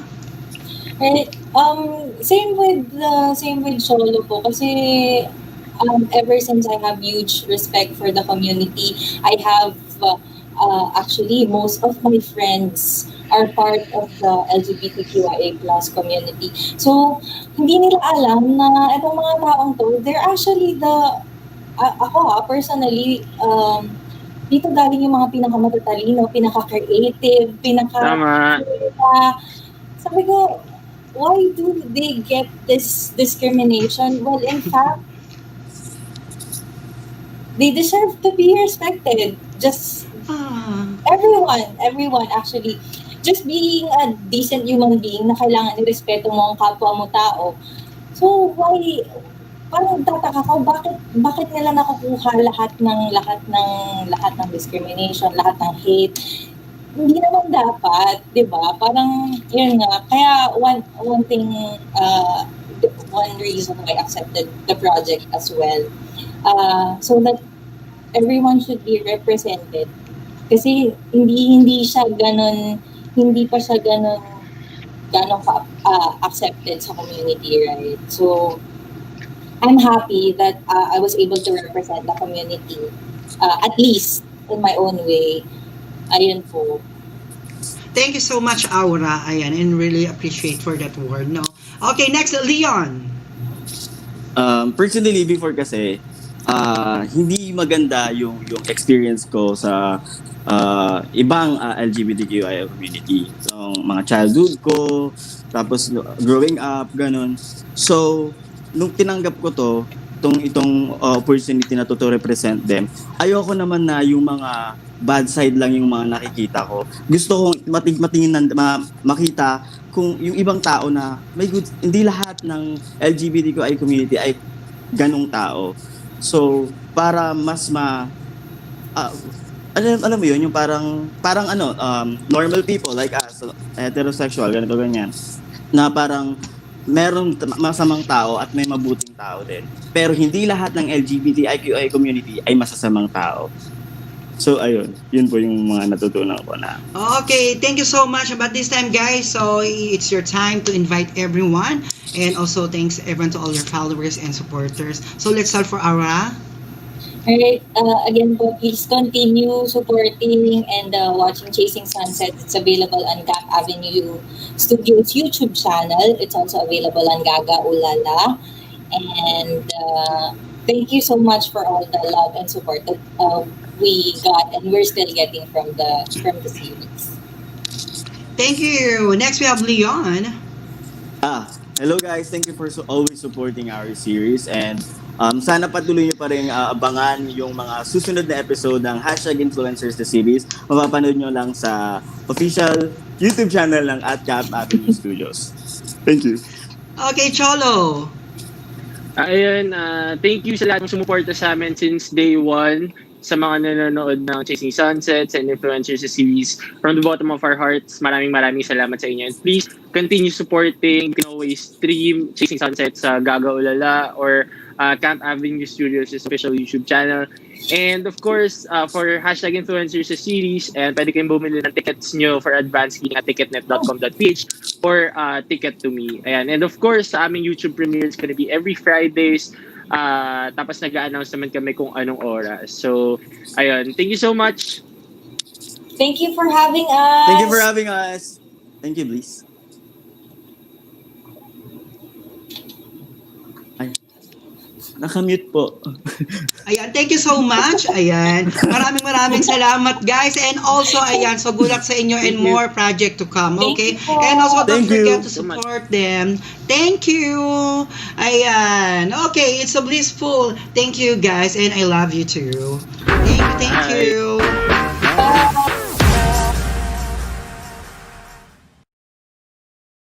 In my dreams I have seen you. I remember your face. In my heart I know I love you. I can feel your embrace.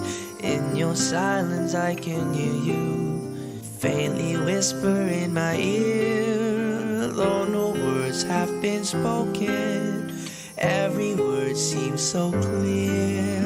I remember things that might have happened, things I can't explain. If this is a dream, it all seems so real.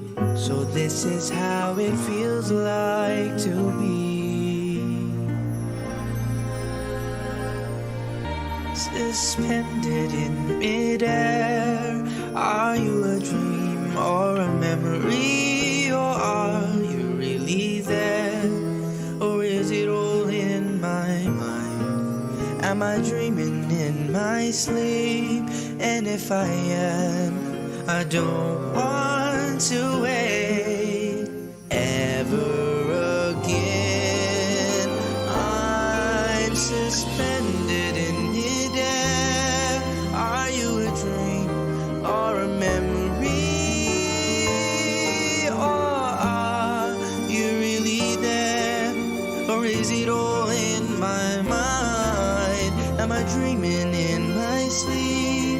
And if I am, I don't want to wake ever again.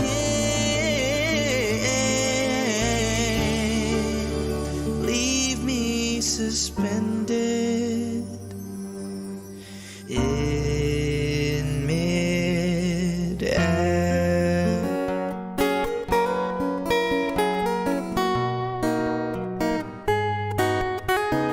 I'm running out of words to say. I'm feeling something I can't explain. You walk into a nut through my head, just makes me wanna take you to bed. The more I fall, I dig in deeper into your soul. And so I just wanna let you know, to the moon, I love you. I'm in love with the things you do. You're the clue to the who. When they'd ask me if I'd marry you, I'd say I do.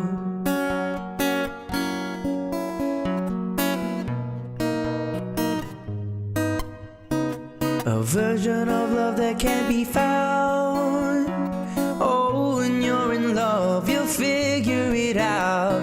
But still the stars and moon don't align. All right, welcome back, beautiful people. Okay, so we have Enzo Santiago, Darwin Yu, and Carissa Tonyongo of My Extraordinary. And we also have Z Mejia, Kaden Soriano, and Christian Estrada of A Kiss to Remember, both production from Asteris Digital Entertainment and TV5. Thank you for doing this, guys. Ayan, hello.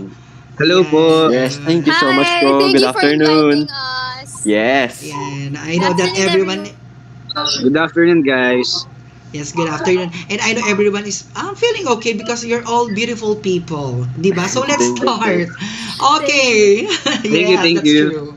For Enzo, Darwin, and Carissa. Okay, so the question is, what's the most unforgettable experience or learning you can share with us in the whole process of doing my extraordinary? Oh my God, I'm so excited your answer. Okay, let's start for the KZ. Ayan, start na KZ. Go Z! Ah, Go Z. ayun po, sa may extraordinary po, pinaka memorable moment namin na or unforgettable moment na hindi ko po makakalimutan is yung bonding namin. Kasi sa set po talaga para kayong mga magkakapatid and nagtutulungan kami lahat para mas mapaganda po yung bawat scenes na gagawin namin. And doon po namin na saksan yung close, yung passion ng bawat isa't isa sa pag-arte. Ayun. Yung bonding po namin na nabuo. That was nice. Okay, how about you, Darwin? Yes po. Yun po. Actually po, dapat po mag-start na po kami mag-shooting nung March pa lang po. So, medyo matagal na rin po itong project sa amin sana. And yun po, because of the pandemic, naurong po siya na naurong. But despite that pandemic po, we've learned a lot actually. We build a new family and of course, may time kami para ayusin ni Enzo yung character namin and yung chemistry namin to each other. And yun po isa sa mga memorable moments ko kasi yun, ang dami ko po natutunan during Soji Talks and doing BL series and also watching BL series from the other countries. Oh, that was cool. Okay, how about Carissa? Opo. Ako naman, aside from sa mga sinabi nila Z at Darwin na sobrang solid talaga ng mga samahan namin sa set, siguro yung pinaka-unforgettable experience ko sa My Extraordinary is yung process nun na ang dami kong natutunan, lalo na sa homophobia, sa LGBT, na alam mo yon talaga nakilala ko yung sarili ko, yung mga character namin. And na parang ang laki-laki pala ng mundo, na ang dami mo pang kailangang matutunan, na sobrang nakakatuwa kasi dahil sa May Extraordinary, parang naging way to para madami kaming ma-inspire na tao, ma-share namin yung mga kwento nila. So for me, yun yung pinaka-unforgettable experience sa akin. Okay, so thank you so much. But this time, syempre, let's all welcome Kayden. Ayan, hello Kayden. Kayden! Hey! Hi everyone! Hi guys! Thank you so much I love, for being love. here. Oh, love. I love. Yes, and we have, may tawagan talagang ganyan. Ano tong aga-aga, ha? Okay, sana all. Next we have Enzo. Hello, Enzo. Hi guys, good afternoon. Ayan. And also we have, let's all welcome the writer of My Extraordinary, Sir Vincent. Hello, Sir Vincent. Hi, Sir Vince. Good afternoon. Good afternoon, Sir Vincent. Hi Sir Vin! Hello. Yeah, welcome Sir Vincent de Jesus. Oh yeah, si Sir Vin ay makikisir Thank Vincent you, din ako. Amanda. Okay, so same question din po tayo guys. Ayan, let's continue for Kayden. Ayan, Kayden, Enzo, and Sir Vince. Ayan, so same question tayo. What's the most unforgettable experience or learning that you can share with us in the whole process of doing My Extraordinary? Ayan, Kayden. Okay guys, so for me, first of all, syempre yung bonding namin. And lahat ng mga pinagdaanan sa My Extraordinary, syempre pinag-uusapan muna namin bago gawin. So kudos to Enzo, Darwin, and Carissa kasi syempre sila yung pinaka magandang may ginawa sa My Extraordinary. Hindi lang sa bilang sila, kundi dahil sa napakagaling nilang pag-act. So, ayun. Okay, thank you so much, Kayden. That was nice. Enzo! Yes po. Para sa akin po, actually yung buong My Extraordinary is very memorable kasi bukod dun sa mga bondings nga din na nakuha namin, mas lalo din po namin nahasa yung mga talento namin as actors. Kasi lahat po na nandito actually is very talented Lalo na po yan sila Pop, sila Carissa, sila Kaden, and lalo-lalo na rin si Z, ang aking kapatid sa mga extraordinary. At ayun po, very memorable experiences, yung bondings talaga, and yung lessons na natutunan namin, na madadala namin in the long run. Wow, thank you so much. Okay, but this time I'm excited to hear, syempre, ang ating writer of My Extraordinary, ayan, Sir Vince. What can you say about that? The unforgettable experience for you. Ayan, nakamute, Sir Vince. Nakamute po kayo. Ayan. Nakamute. Yes. So I guess the whole experience was unforgettable kasi it happened during the lockdown. And lahat nangangapa. Everyone was trying to figure out, my God, how will we do this? Face-to-face tayo. So lahat magpapatet, maglalaki. So luckily, we were prepared. We rehearsed on Zoom. Nagkita kami once ni Darwin, ni Enzo, at ni Carissa for an afternoon of coaching. Everyone came prepared. The actors came memorizing their lines. So basically, blocking na lang yun. And smooth naman. Ganun paghanda ang mga tao, ano na lang pagod na lang ang kalaban mo tsaka yung setup, yung ganun. It's fortunate that you're working with very young and very professional actors on the set. Wow. I guess talagang that's true, no, Sir Vince, na it's pretty hard talaga, especially pandemic, na alam mo yun, you're going to do a final casting kung sino talagang, kung na-reach ba yung talagang kung sino yung gusto mong mga characters, kung nasa kanila ba or hindi. It's hard, di ba? Oh, so we have, ayan, ay welcome naman natin, guys. Ayan, Christian. Hi, Christian. Hello, Christian. Hello. Good afternoon po sa inyo lahat. Ayan, Hi, so Labidab. Oh, meron din siya labidab doon, no? Dami mo naman labidab. Oo nga. Sana all. Anyways, let's continue kay Christopher. So, same din Christian ha. Okay, sorry. Christian, same lang din. So, what is your most unforgettable experience on learning that you can share us in the whole process of doing My Extraordinary? Ayan, unforgettable. Pinaka-unforgettable ko po talaga is paano makisama sa co-artist mo kasi kailangan po yun kailangan mong makisama talaga kasi kung hindi kayo magkakaintindihan. Tapos ayun yung mga bandings namin, sobrang saya. After set, kami nila Carissa. Oh, that was nice. Ayan. So, ayan. Oh, dahil kay Z, ayan. So, say hi daw, Christopher Star. Ayan. Ang dami nanood sa Hello, Kumu Christopher talaga. Star. Yes. Okay, so let's continue, guys. I'm so excited kasi talagang sobrang, alam mo yun, hinahangaan namin kayo kasi, alam mo yun, kahit pandemic, talagang tuloy pa rin talaga to give happiness sa lahat ng katulad namin mga fans and mga viewers, di ba? So, next, ayan. So, for Enzo, Darwin, and Carissa, what are you most thankful for in doing My Extraordinary? Ayan, Carissa. Ako siguro, pinaka-thankful ako sa My Extraordinary is yung naka-inspire ka ng tao dahil sa ginawa mong palabas. Kasi sobrang nakataba ng puso, lalo na sa akin, may mga close friends and family ako na sila mismo lumapit sa akin and nag-thank you. Sabi nila, thank you kasi parang dahil sa My Extraordinary, mas naging confident sila, mas nakilala nila yung sarili nila. And parang nakakakilig lang na may impact yung ginagawa mo sa life ng tao. Kunyari sa Twitter, nagbabasa ako ng mga tweets, tapos ang daming, kahit hate nila yung character ko doon.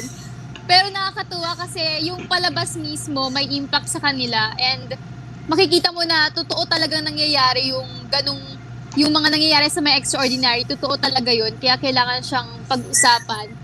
And ayun, for sure, marami pa tayong may inspire na tao. So, ayun po, yun yung pinaka... Diba?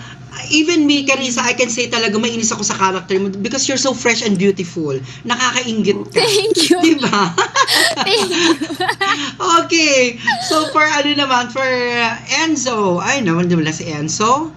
Okay. Hello po. Enzo, for you, what are you most thankful for in doing my extraordinary? Well, for me, I'm very thankful for everything din eh. Kasi, ang dami mga pangyayari ngayong year dito sa mga extraordinary na hindi namin ina-expect. Lalo na po yung pagtatangkilik ng mga tao sa mga extraordinary kasi nakita po namin na na-accept talaga yung story na ni Sir Vincent Jesus at yung storya po namin dito sa mga extraordinary. Na-accept siya ng mga tao. At the same time, nakikita po dito yung realidad ng ating society. And kung ano yung meron tayo sa culture natin, especially the stigma that we are battling with. Kaya ayun, dito po namin na i-portray lahat dito. Dito sa fantasy na ginawa namin, pinortray po namin yung reality. And I'm thankful po kasi na maraming na-apektuhan sa story na to. And I do hope na mas marami pa pong ma-reach yung kwento ni Shake and Ken. And at the same time, mabago rin po yung mga pananaw nila sa buhay natin. Yan. Wow, thank you so much, Enzo. And of course, last, we have Darwin. For you. Carissa and Enzo po, we want to share our talent din po kasi talaga to people. Of course, doing our passion, which is acting. More than that po, we want to inspire people. Despite of this pandemic, madami hindi busy. So this is the best chance na mapag-show namin sa mga LGBTQIA+ and the discrimination. Of course, ito na yung time na para marinig nila yung story naman ng mga LGBTQIA+. And of course, yun po, we're very happy na madami po kaming na-entertain and napapasaya din po sa panahon na to. Which is very Ayun true, po. di ba? It's time to shine naman, di ba? Para naman marinig talaga and to Yes not only po. to come out, just to make them realize that, you know, we're also like now na naririnig ko yung mga answers ninyo, sobrang gagaling ninyo, di ba? But okay, so for our next question, ayan. Okay, for Z, Kaden and Christian, ayan. Since A Kiss to Remember will be the season 2 of My Extraordinary. Oh my God! Tell us briefly Yes. about your characters. Ayan, so let's start for, ayan, Z, and how is this going to be different from My Extraordinary? Ayan, so like a comparison for that. Z, come on. Okay po. So, ang A Kiss to Remember kasi siya yung season 2 ng My Extraordinary. So, same pa rin po yung characters dito. May nadagdag lang na other cast. Pero ako pa rin po dito si Lawrence. Pero ang pagkakaiba ngayon dito, si Lawrence kasi medyo hindi na siya ganun kakulit gaya ng dati. Because namimiss niya yung kuya niya na si Kuya Ken. Then, siguro ang A Kiss to Remember, ang pagkakaiba niya sa My Extraordinary, medyo light ngayon ng A Kiss to Remember. Compared sa My Yes. Extraordinary na sobrang bigat. Wow. Okay, thank you. How about Kaden? For you. Sigurado kayo dyan, ha? Sigurado kayo dyan. No. Sir Vince! Nalaglag ko na. I really love that. Okay, so since wala si okay, Christian, for you. Ayan. Nalaglag ko yung phone ni Si. Nalaglag, wait lang po. Okay. Nalaglag sa gulat. Yes, Christian. Ayan, for you. Ako- How is it going ako to be naman- different?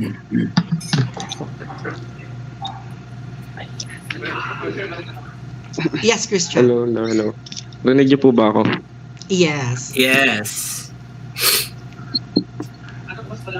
Nawawala po. Nawawala. Okay, so now, nakamute ka, nakamute po. Christian, nakamute po. Nag-hang Ayan. siya. Okay. So mag-off cam ka na siguro para sa connection mo, I think. Ayan po, sorry nawala po Okay, yung you're back. connection. So, ayun naman po. Bago po yung character ko, so parang ako yung madadagdag sa season 2 ng MEO, which is A Kiss to Remember. Tapos, yung character ko po is medyo bad boy, ganun. Pero, may aabangan na lang po siguro ng mga fans kung ano talaga. Wow, talagang patakam talaga. But then, alam mo yun, mag-aabang talaga kami for this season 2. Siyempre, thanks to our writer, Sir Vincent. Okay, let's move on. For Z, Kaden, and Christian, where do you see yourself in this entertainment industry 3 to 5 years from now? Okay, so let's start for, is it Caden's back? Oh, wala pa si Caden. Okay, Christian, for you, where do you see yourself in this entertainment?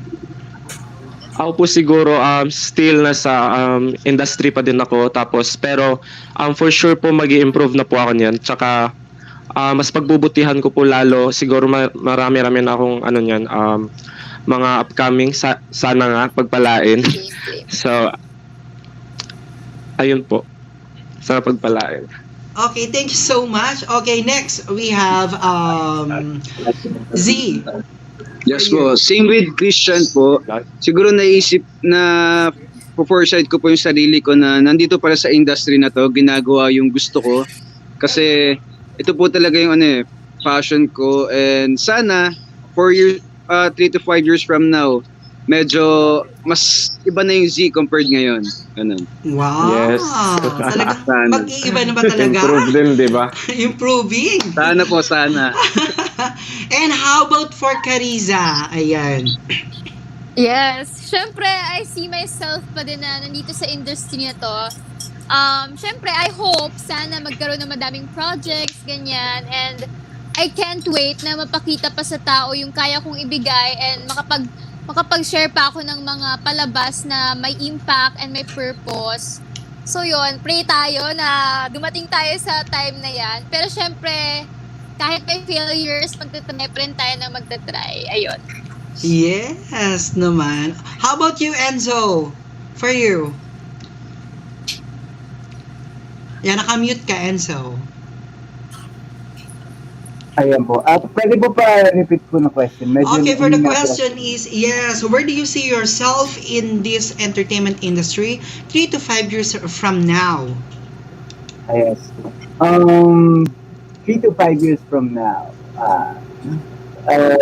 That's a very good question kasi we can never tell our future dahil it's not in our hands, but all we can do is influence our future by doing our Law of goals attraction.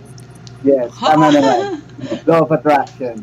And 3 to 5 years, I really do hope na pare-pare lahat po kami na nandito sa cast ng My Extraordinary, sa cast ng Kiss to Remember is maging successful po talaga. And sa mga larangan na tinatahak po namin.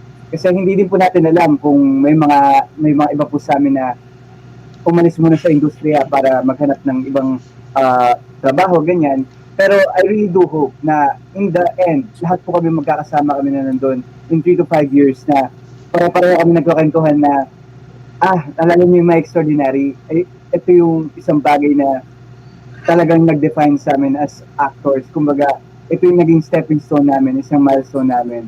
Na parang mag-cheers na lang kami dyan sa 5 years sa pag nagkakwentuhan namin ito yung nag-iinom kami, nagsasaya, ganyan. And pag-usapan po namin yung mga future projects to come pa. So, really do hope 3 to 5 years mas maging successful kami as artists. All right. Ayan. So, but this time, ayan. So, thank you for your answer, guys. And for Sir Vince, ayan. So, Sir Vince, ayan. Ano po ba ang pwede mong ma-share about A Kiss to Remember? At ano ba ang dapat naming abangan talaga? Ikaw lang ang makakasagot niyan. Sana masagot ko. Nakakabayan, Sir Vince. Yeah. Basically, yun nga, like I said, season 2 siya, so you follow the same characters na familiar na kayo, you grew fond of, as may mga bagong characters like yung character ni Christian, si Lester. Ngayon susundan natin kung, kasi we only had 8 episodes for Extraordinary. This time we will have, I think, 12 episodes and longer episode time. So, mas mahihimay yung mga characters na hindi nahimay nung first season. Like, you will see how muntik na ako nagdulasi. Then makikita mo yung mga scenes, Kasi like yung ano nangyari sa character ni Carissa after, alam mo yun, she made a mistake of come out yung best friend niya. Ano nangyari sa mommy, ano nangyari sa kapatid ni Carissa. Makikita mo yung parent ni Carissa at saka ni JV ngayon. Ni Sandy at saka ni JV ngayon. And maraming mga additional characters which will help flesh out yung mga recurring characters at saka new characters. At may magbabalik.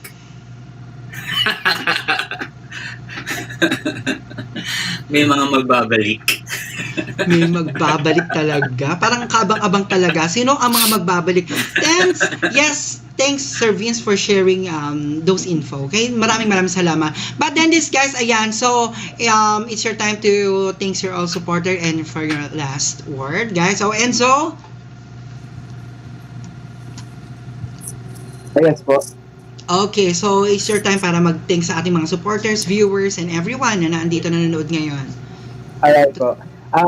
Maraming salamat po sa lahat po na nanonood sa amin at lalo na po sa mga nanonood na mga extraordinary. At nandito po, nakita ninyo po, kasama ko po ang cast ng My Extraordinary at Case to Remember, ang mga panibago po nga abangan ninyo. At dito nyo rin po makita kung ano na po ang nangyari sa universe nila Kenneth Shake, sila Z, si Kaden at si Christian na po ang magtutuloy ng aming mga kwento. Kaya subaybayan niyo po sila at abangan niyo po. At yun po, gusto ko rin po magpasalamat sa mga nanonood sa amin sa Kumu, sa YouTube, sa Facebook.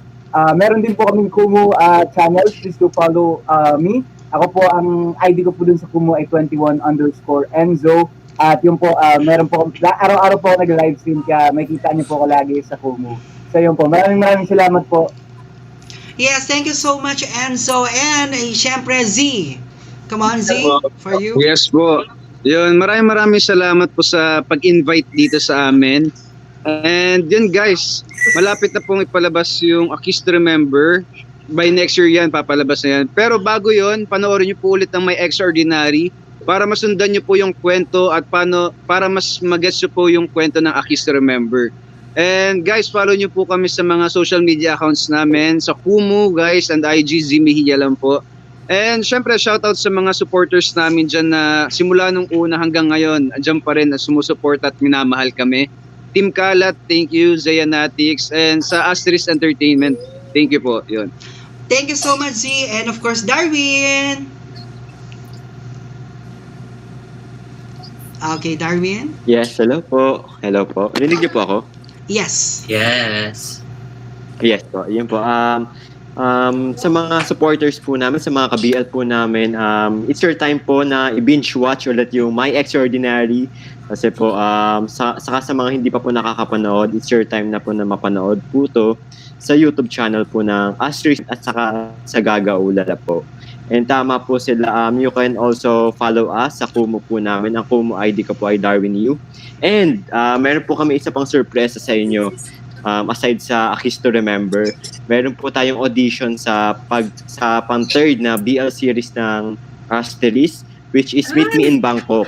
So may mga makakasama po tayong Thai actors dyan. Kaya yan po, pwede na po tayo mag-audition. Kaya please do follow Asterisk Digital Entertainment po. And meron pa pong isa, dahil po sobrang mahal na mahal po natin sila, Romeo and Heaven ng My Extraordinary, ng short series which is Wheel of Love. Kaya yun po, abangan po natin yung mga yan kasi madami pong pasabog ang Asterisk Digital Entertainment saka sila Sir Vincent po.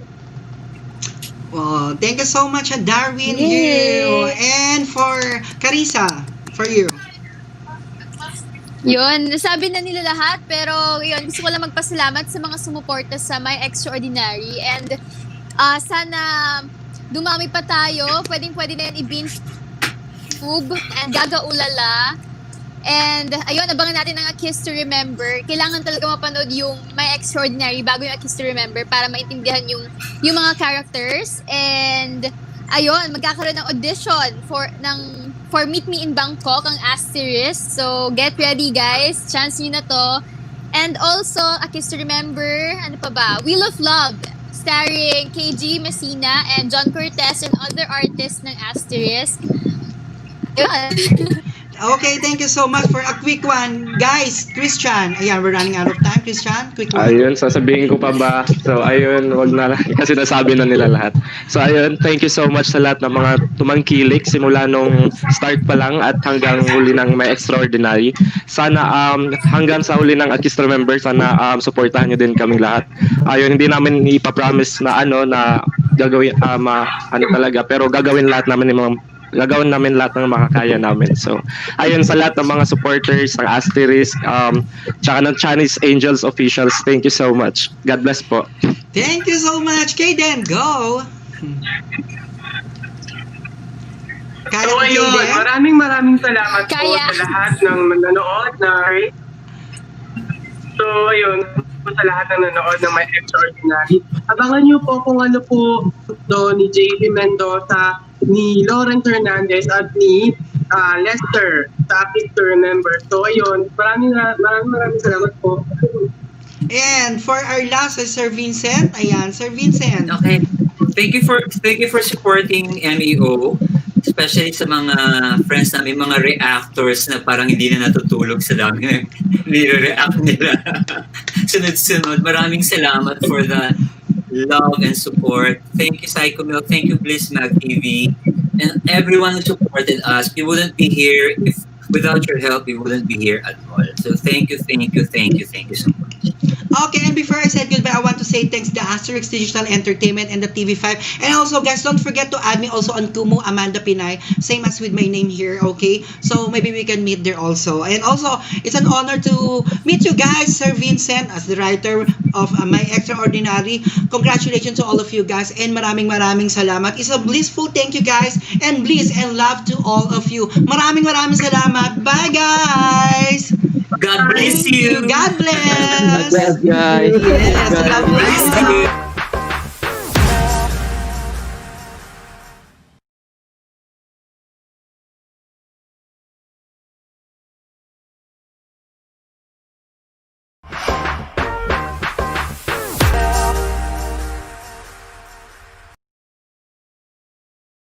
The COVID-19 pandemic has taken its toll on our regular health routine. It slowed down how we can take care of our health and wellness. We need to bounce right back and get on our feet. Now more than ever, our health is our priority. We've known it since the 70s. In this time of twin pandemic, we cannot ignore the persisting challenge of HIV. Everyone is affected. Anyone can be infected. Hence, everyone should have access to knowing their status. Wait no more. Love Yourself now gives you self-care. Self-Care is the pioneering HIV self-screening program in the country that supports your sexual health needs. Isn't that great? Knowing your HIV status within the confines of your own safe space. Do not let HIV take control of you. You take control of HIV. It's easy to know your status. Just remember, self-care, safe and secure.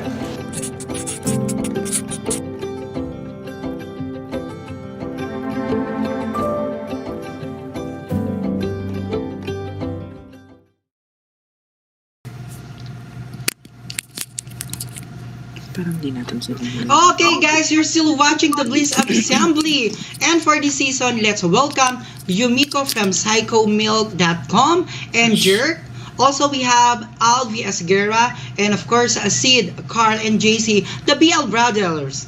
Welcome to the program, guys. Ayan. Hello. Ayan, nakakaroon tayo ng ng connection problem sa ating ibang guests. But then, Al, hello. Welcome to you. Hello.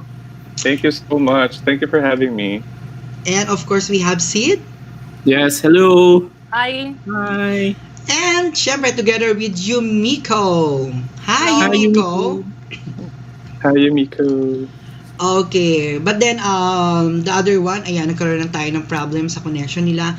But then let's continue for the question for all, guys. Okay, same as with them sa ating mga guests.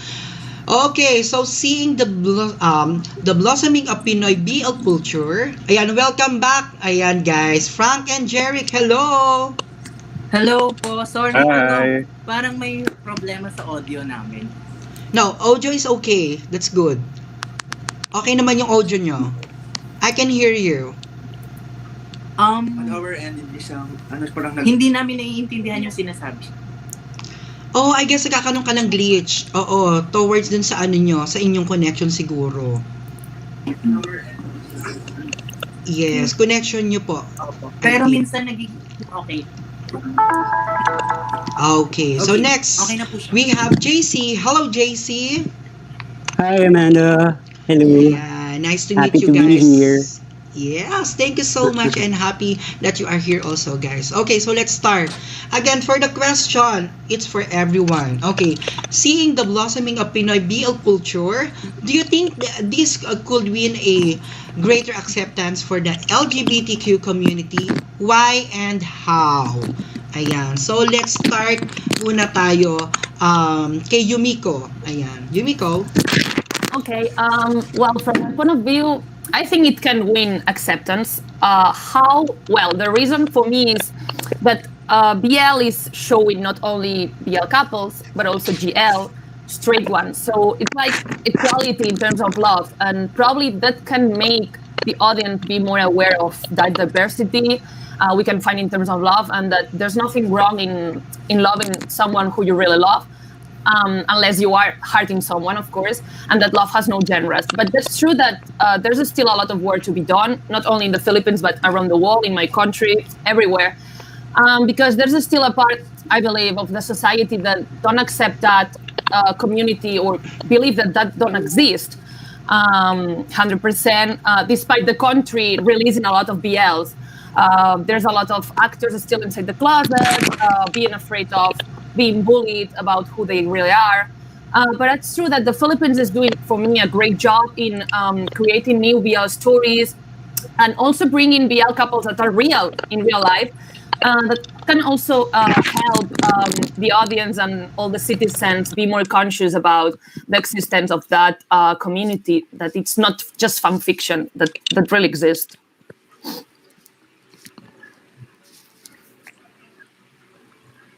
Oh, Amanda, you're on mute. Okay, so nagkaroon ako ng internet ano din. Okay, so Sid, continue. Me? Yeah, of course. Yes.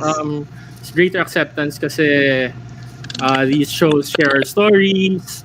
People get actually we gain more allies because people understand more of our what we go through, the plights of being a minority, an LGBTQIA a member of the LGBTQIA plus community. What else? Yeah, greater acceptance. Pero now, kasi I think we need to, because now we're just focusing on BL. So as a community, there's growth for sharing other parts of the spectrum. Para lang there's greater acceptance, not just like gay men. Wow, which is very true. Yes, very true. Oh, Amanda's gone again. Come back. Come back.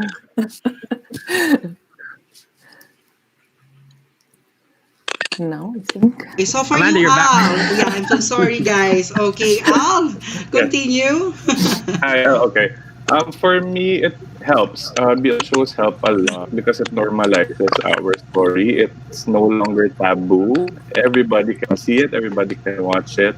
And when you make something not taboo anymore, it's normal. It's accepted. So that's what BL shows do in for our community.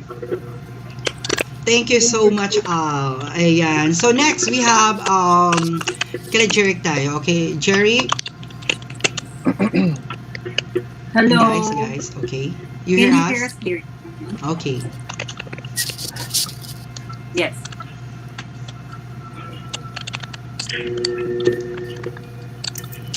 Yeah, so Yes, same we can. question tayo. Ano po, for us, yes.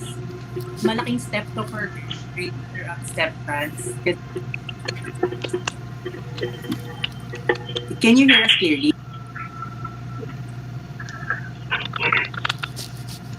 Oh no. Yeah, just continue, guys.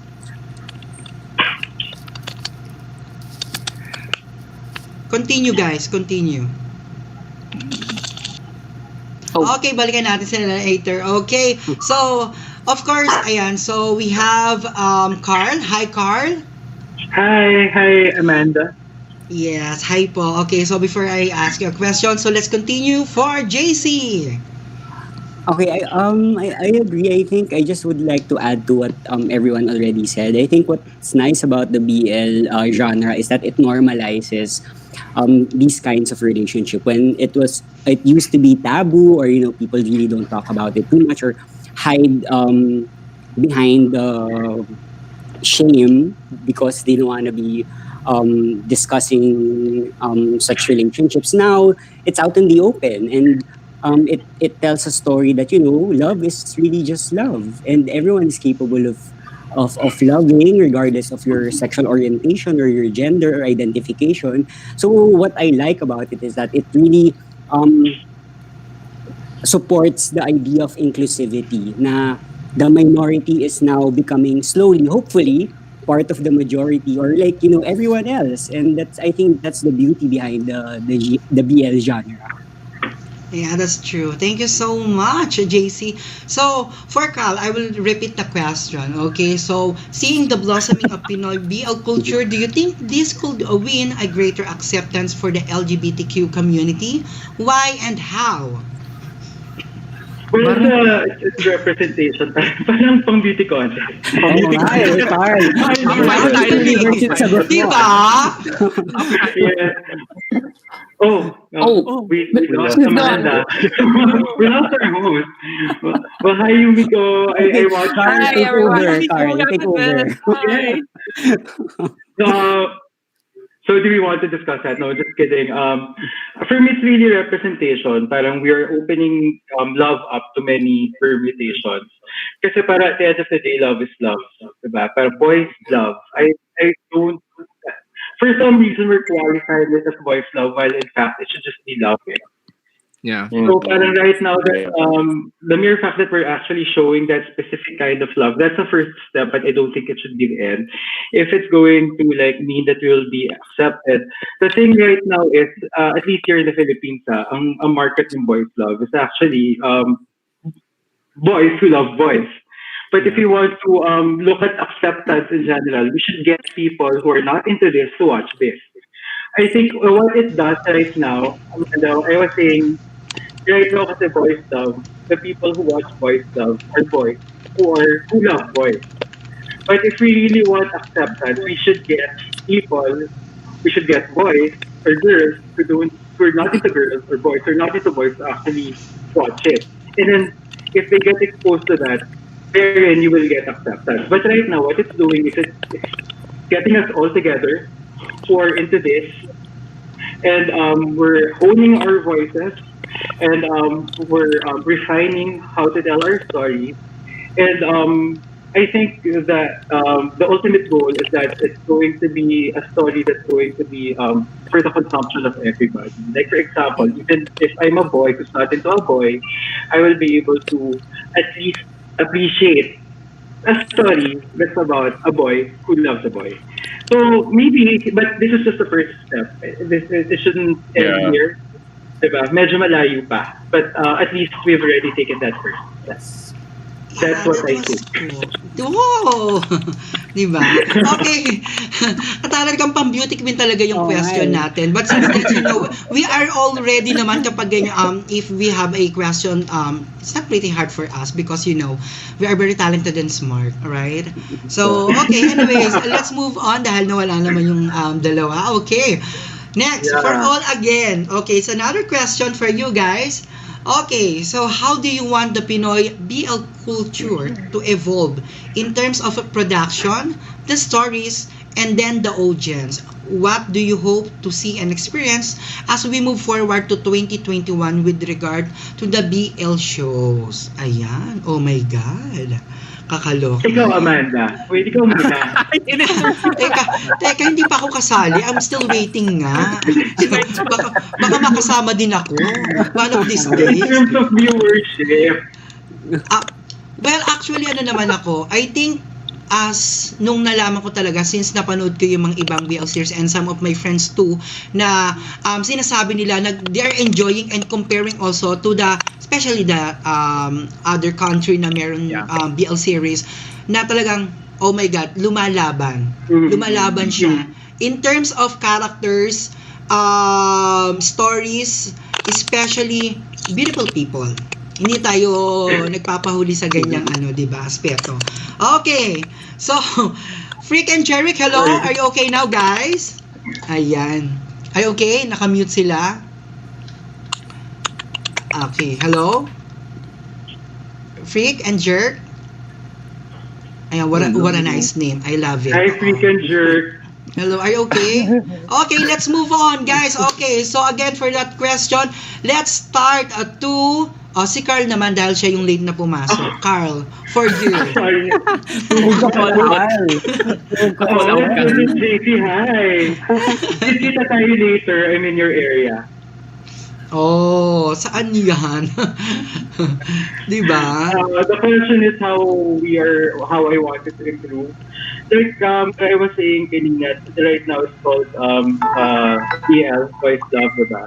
I think the goal should be eventually it will just meld into whatever the real genre is. Kasi for me, voice love shouldn't be a genre, diba? It sounds like a genre to you. I think it's really actually a gender identity, or it's like a lifestyle. It's not really a genre. So, but eventually, I wanted to meld into the proper genre. Like for example, if it's romantic comedy, even if it's about two boys, in the future, let it be called romantic comedy. Diba? Like, or if it's like a horror BL, I want it to be universally accepted in the sense that it's really just horror. It just so happens that your leads are two boys in love with each other. So, how do we get to that? That's the question. So I guess, of course, as in every naman kind of art, you have to improve in terms of technical. Like for instance, you have your acting, your cinematography, all those technical things that already, it's not, there's really no point of talking about it kasi para every art naman has to be able to improve in that respect. Pero it's really about being able to tell the story in such a way that it feels universal. That it's not alienating and it's no longer, right now kasi we're still in that defensive mode. And we keep on we really still try to explain ourselves. Yeah. We still explain it about Sid, JC. We still have to explain why is this boy going for a boy and how it's possible. There's a lot of other things that happen. Eventually, if we get over that, the story will be universal enough, but it's really just going to be about the love of two boys, and then there. So that's the kind of improvement that I hope to see, not just this year, not just in 2021, but eventually. Yeah. Wow, that's true. Okay, how about JC? Well, there are three parang parts to the question, di ba? Like where do we see the BL genre? Pero as Carl mentioned, it shouldn't be a genre anymore. But we'll get into that. But like, how can we improve on it via whether production, story-wise, and audience? I guess now that people are, the BL genre is getting the attention that it needs and it deserves. Hopefully, production-wise, people are more willing to invest on it, to give it bigger budget, so that the creatives and the creators can really fly and really bring their vision into fruition by having the support and the backup of major production houses. So I guess in that respect, we can improve on the production by having more people support it. In terms of stories, because predominantly the BL genre really delves into love stories, rom-coms, di ba? Or minsan romantic tragedies, hindi lang comedies, right? But I would love to see the BL theme broaden its reach in terms of stories, like getting into horror, action, period pieces.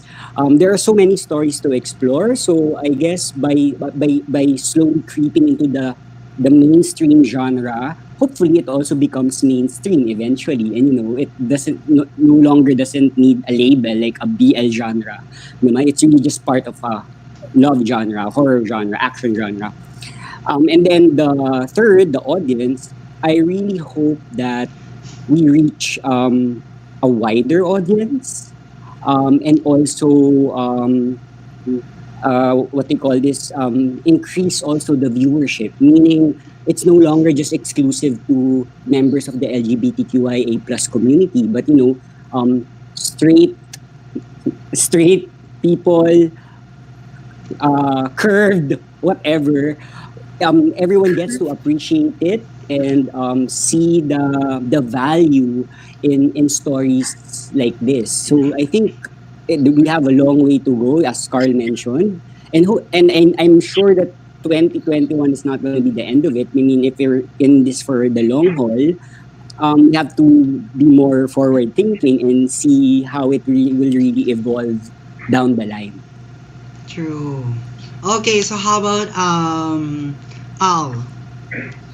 Oh, okay. Can I just say that when we started having Pinoy BLs, I really wasn't expecting much.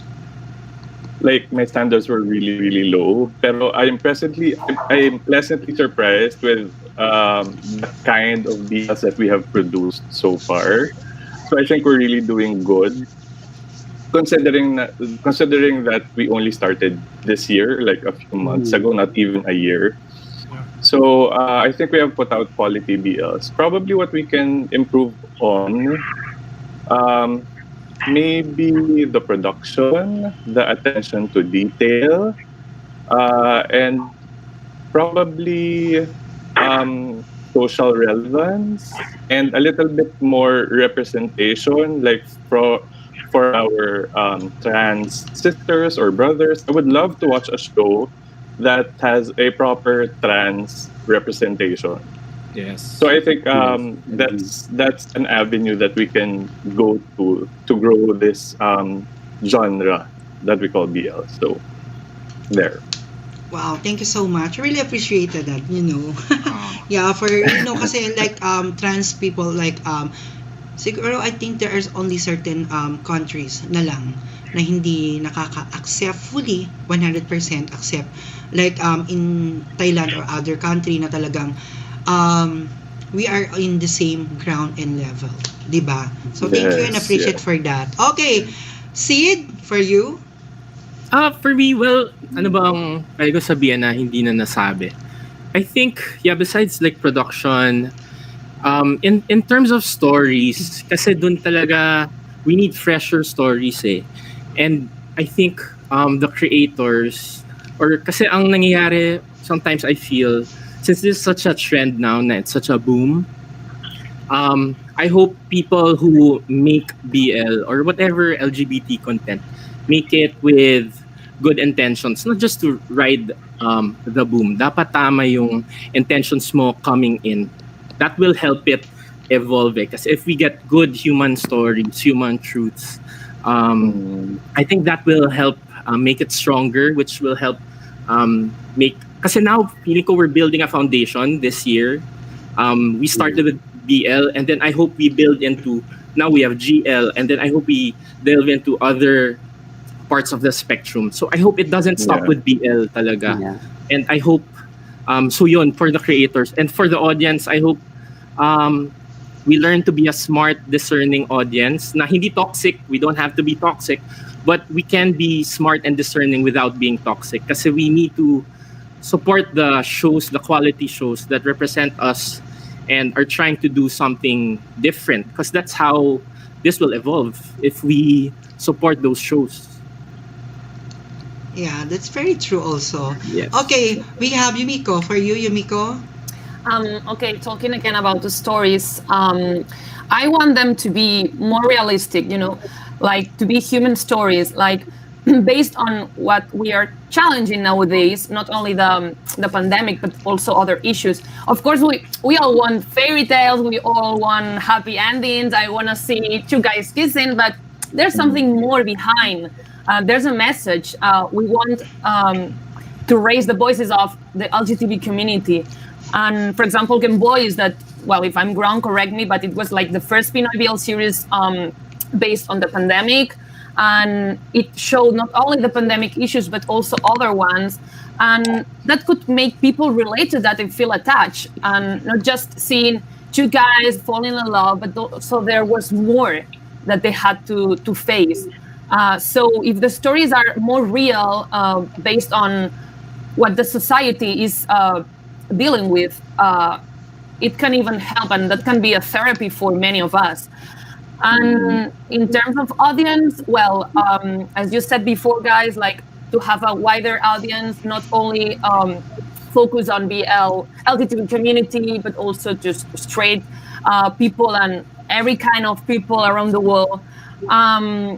And so that they can be more open-minded about that, and that BL is not just a distraction. Seeing, as I said, cute guys kissing, it's something more, and the shows are delivering like a message, an important message. So we should see that, not just seeing the love story, but also things behind that the show is trying to deliver. Okay, thank you so much, Yumiko. And I guess, are you guys proud and happy that this kind of pandemic na like nag-boom the BL series? Are you happy, guys? Yeah, of course. Proud. The irony, Very no? proud, It's right? the irony when we're all Yeah. limited in terms of what we can do, and then sabi ko nga, really the helps. creativity really thrives in And it also gave rise challenges. to the reactors. Parang who knew Yeah. that True. I mean, not to say that it's a marketing component, but like suddenly now it's also the reactors opinions and point of views are also all are valued. So it also goes to show that and that's what I love about it, because the community is also very supportive and very loving. And to what Sid mentioned earlier, let's keep it that way. Let's not make it toxic. We're all in here to like really tell our stories in whatever way possible with the creators. So we thank the creators for that. So let's all be supportive with the shows. I never wanna imagined then, being. don't you feel na because of this BL boom, somehow, like I personally feel that the sense of community of the LGBTQIA+ is stronger. It's stronger, yeah. True, I very feel it. true. Like Yeah. this is the first time I felt here in the Philippines, na even if it's not just like gays, like even like with trans, lesbians, bisexual, I feel like this is the gift outside the show that this BL boom has given the community. I think it bonded us really, and I hope we stay bonded, like even beyond our spectrum. We really have to reach out beyond our spectrum if we want our community to be stronger. Ano kasi siya yung parang we're sharing something important. It's like we can liken it to us sitting around the bonfire and telling stories to each other. Yes. Parang it feels like that eh. And we listen to each other, diba? It's not, parang hindi porque, like for example, this is not about FM and I'm an FM, hindi ibig sabihin hindi ako makikinig sa kanila, diba? Yeah. So it's really give and take. And I agree with Yumiko when she said na, let this not be just a fad. It's not just a fad. It shouldn't be just, parang, let this be the birth of something that's going to, be part of pop culture in the future. Right? Hopefully it evolves. And I never imagined myself being as a reactor part of this family, and I learned a lot because just 3 or 4 years ago when I was at secondary school, I didn't know anything about what BL consists of, and I learned a lot, and I'm so proud of having learned that. And I got the chance to meet amazing people, so I just feel really, really grateful. Amanda, will you allow me to ask something to Yumiko? Sure. Because I have her here. I really want her stuff. Yumiko, we're fans too. Yumiko also Al. Adapt the song to English and Spanish, the local BL. So I just want to ask, so as a female, what about BL? And Asian BL at that, because I'm guessing you started Thai BL and now you're Pinoy BL. What about it enamored you? And that's why you still go back to it. like because that could be a case study to what we want to happen in the future, right? Not just boys who love boys watching BL. So what about BL attracts you? Well, at the beginning, it's like, okay, two guys kissing, so I really love that, you know. And at secondary school, I just found that on the internet, and I was really curious about that. I've always been keen on anime, and then I found yaoi when reading mangas, and then I found K-pop, and then I wanted to combine, you know, like idols and yaoi all together. So I just found that it was something new for me. But then I learned, like, okay, there's something more behind. I mean, it's not just two guys kissing. That, okay, I enjoy it. I'm being honest. Okay, I enjoy it. But there's a message. We enjoy it too. Very much. Yeah, thank you so much for that, Yumiko. And it's real that we also enjoyed. But this time, guys, ayan. So for your a message, guys, to everyone, all your supporters, friends who are people who believe and support us. Okay. So guys, one by one, we have Sid. Message to everyone. Thanks for, kaming tatlo, we are the BL Bros. So it's me, Sid, and Carl. We each have our own channel. So mine is Studio Shidoni. Thanks for watching. Hello, Sid Nickets, and Carl Melites and Jason Tedors. Wow. Thank you. Thanks for watching. Carl, thank you. Sid. Yeah, thank you very much for supporting BL, actually, because that actually gave us a platform, I guess, and being part of it. And I'm also thankful to everybody who's been supporting it in content, like Mr. Esguerra here and Miss Yumiko. So parang it's now Bliss magazine. So parang this is a really good opportunity to be able to craft a new voice to be heard in the world. So just keep on supporting us, not just my channel, but everybody and even the producers and all of you. So thank you so much. And for a short message, we have JC. Yes, first of all, thank you for having us. It's such a privilege to be part of this. Thank you for all the viewers who've supported the BL genre, and also the reactors who react to it, not just the actual BL actors and the actual production. It's very heartwarming. I hope we keep this kind of community, we keep the love in this community, and we support each other. And let's all lift each other up and churn out more stories and get better at it through time. And hopefully, it's just the beginning of a long what they call this time of telling our stories. So thank you for the support. Keep on watching and keep on supporting. Yes, thank you so much. Okay, so guys, we have to go now, and then I want to say goodbye. And before that, I want to say thanks to everyone being here. Ayan, congratulations. Thank you so much. Thank you. Nice to meet you, Alan. Nice to meet you. Nice to meet you guys, the BL Brothers. Ayan, also Yumiko. Thank you so much. Ayan, so guys, don't forget to thanks everyone, and also, God bless you guys. Blissful thank you, and bliss love to all of you.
Meet the Limitless, ang rising Pinoy boy band. Meet Aiden, ang medyo bad boy but charming na leader ng boy band. Don't worry, Madam Kuracha. I can handle this. Total ako naman talaga nagdadala sa grupo. Ako nang bahala sa mga to. Sagot ko na itong mga to. Meet Danny, ang insecure pero talented na second lead ng boy band. Siguraduhin ko na sa ito na yan. Masisikat ako kaysa sa kanya. Kuratsa, alam natin matagal na usap-usapan na hindi nagkakasundo itong mga batang to, ha? Live here together. Hindi ko gets yung point. Ano ba kayo? 3 months lang naman. Kailangan lang talagang i-workout yung rapport ninyong apat. Kaya yun yung naisip ng management para maging solid ang samahan ninyo. Hindi kita tinitingnan, no? Killer. Ang dalawang dating magkaribal, paano kung magka-developan? Panoorin natin ang natatanging kwento ng pag-ibig na walang pinipiling gender. Kasama rin ang iba pang mga character na magpapatunay that when love and music collide, that's when you know that you found someone special. Boy Band Love the Series. Sabay tayo. Hindi, recount of 3. 1, 2.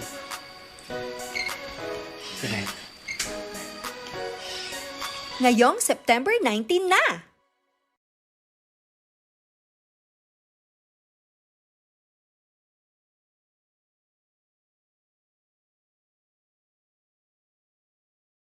Boy band Love from the Star Cast Entertainment. We have Arkin Del Rosario, Gas Villa, Java Bugado, Louis Gabarda, Luis Guerrera, and Regine Fernando. Welcome to the program, guys! Hello! Hello po. Ay, yes. Nice meeting you. It's such an honor, you know. Okay, so let's start. Ayan, dahil we don't have much time here. So, for all, we have the pre-pandemic, okay? So what have you been busy doing? And how does this crisis affect you everyday life, whether personal or professional? Oh, okay. Ako na muna. Yes, okay. Yes. Pre-pandemic, si Louie and I, we are partners in real life kasi. So, we own our own clinic. But the thing was, yun, medyo hardly hit kami ng pandemic. Nag-close down kami, I don't know, bubukasan nila. Blessing in disguise talaga itong BBL, itong Boy Band Love the Series kasi this was offered to us during pandemic, during walang talaga kami, walang anything. So, ayun, we're just grateful and we're just praying na makabalik na rin kami sa normal yung business. So, yun talaga nagmula yung struggle namin ni Louie. Wow. How about Louie? Same lang din? Same answer? Hello. This pre-pandemic, ang mga ginagawa namin, before kasi, lagi kami nasa gym and then we have a business like the beauty and body solutions and then nawala yun. But nung nandito kami, sa bahay lang kami, so nag-workout lang kami sa bahay. Tapos, yun nga, na-produce namin, namin yung Boy Band Love the Series, which is very blessings for us. Wow. So, sobrang happy namin na dumating sa amin ng Boy Band Love the Series. Okay, so how about Luis? Ayan, so medyo nalilito ko kay Louie and Luis. Okay, Luis? Here we go. Go. Before po kasi mag-pandemic is, lagi pong, meron kami laging shows, mga singing shows po. Like yun, magkasama kami. May gig kami ngayon actually. So, nandito na kami sa holding area. So, bumabalik na. Nung nagka-pandemic, puro cover songs, ako sa mga apps. Nag-stream ako sa mga Wow, napakahirap talaga like this pandemic. It's hard to to earn. Also, syempre, ang daming activities na hindi natin nagagawa, especially those project na alam mo yon, ang hirap. Okay, so next question for all. Okay. So, let's start to Louie, okay? Kay Louie tayo. The question is, as a new actor, okay, can you tell us your most difficult experience in doing the series? Ano ang mga nagiging challenges? Ayan, so mahirap yan. Well, kay Louie? For me, as a new actor, ang mga challenges, I think, yung mga, paano ko gagawin to? Because I am a new actor. Then, syempre, never ko pa na-experience kasi yung mga tawag dyan, yung mga workshop, mga kahit ano. Well, salang agad ako as Rico. And then, yung character na binigay sa akin, nagustuhan ko talaga siya. So, na-challenge lang ako kung paano ko siya dadali as Rico. And, ayun, nagustuhan naman ng mga tao yon.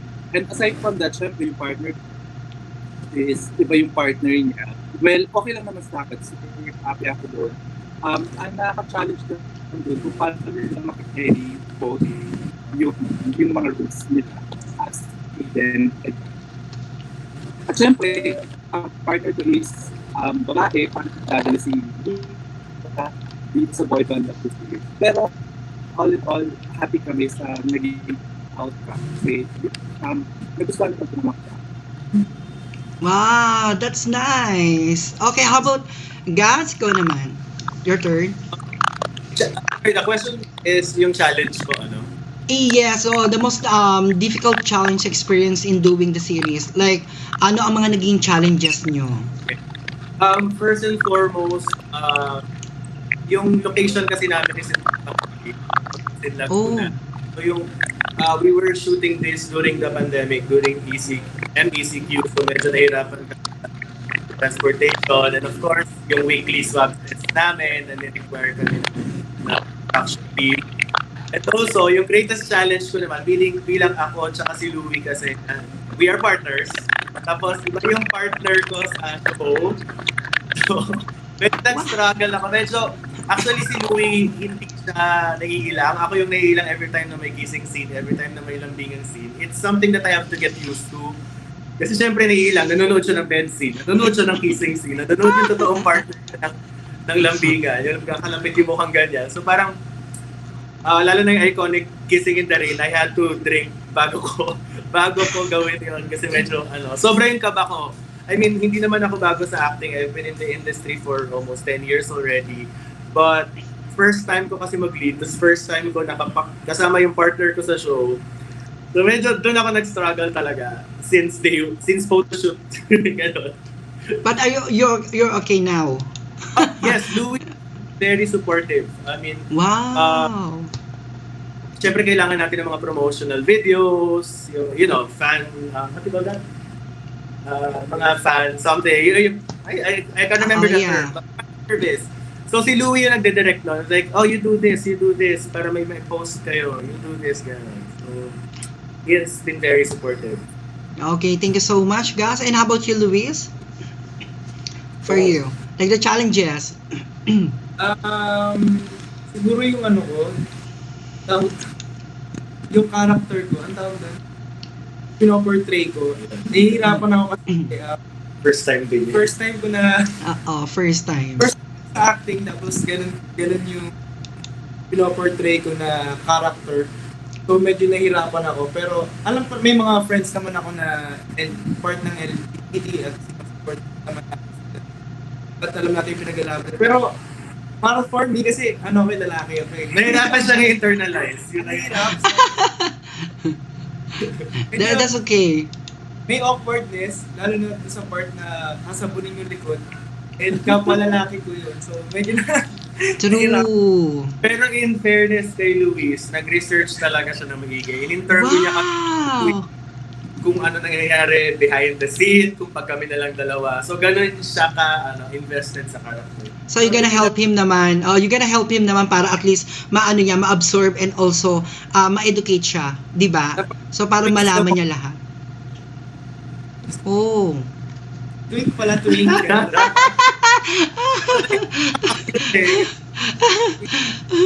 Okay, thank you so much, guys. Ayan. So how about you, Louie? So same question din. Ayan. So asan yung actor?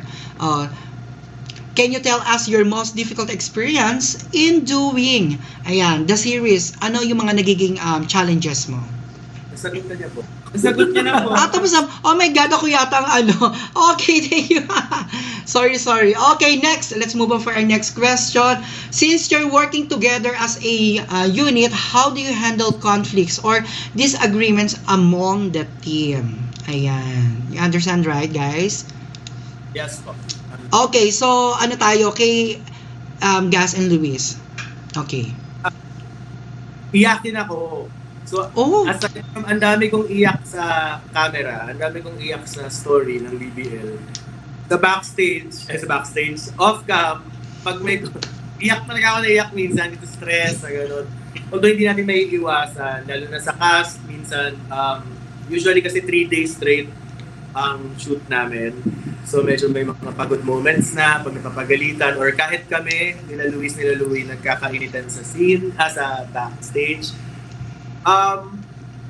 Siguro common respect lang, kasi we have been friends, not even before the BBL. We audition, sabay-sabay din. So nakuha rin kami lahat. So may foundation na kami. So after rap, we talk about it. Kasi medyo sanay na kami working together. We have been, since nasa boy band kami together, sanay na kami sa ganun eh. Lagi kami nag-uusap every after shoot or every after show. Kasi hindi mo maiiwasan talagang may away, may hindi pagkakaunawaan. Yeah, that So, was iyak nice. ako. Wow! Ako yung baby ng cast.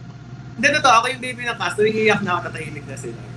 So, Oh my God! Ang cute naman! So, how about Luis? You, Luis. Actually, ako yung tagapagpaiyak sa kanya.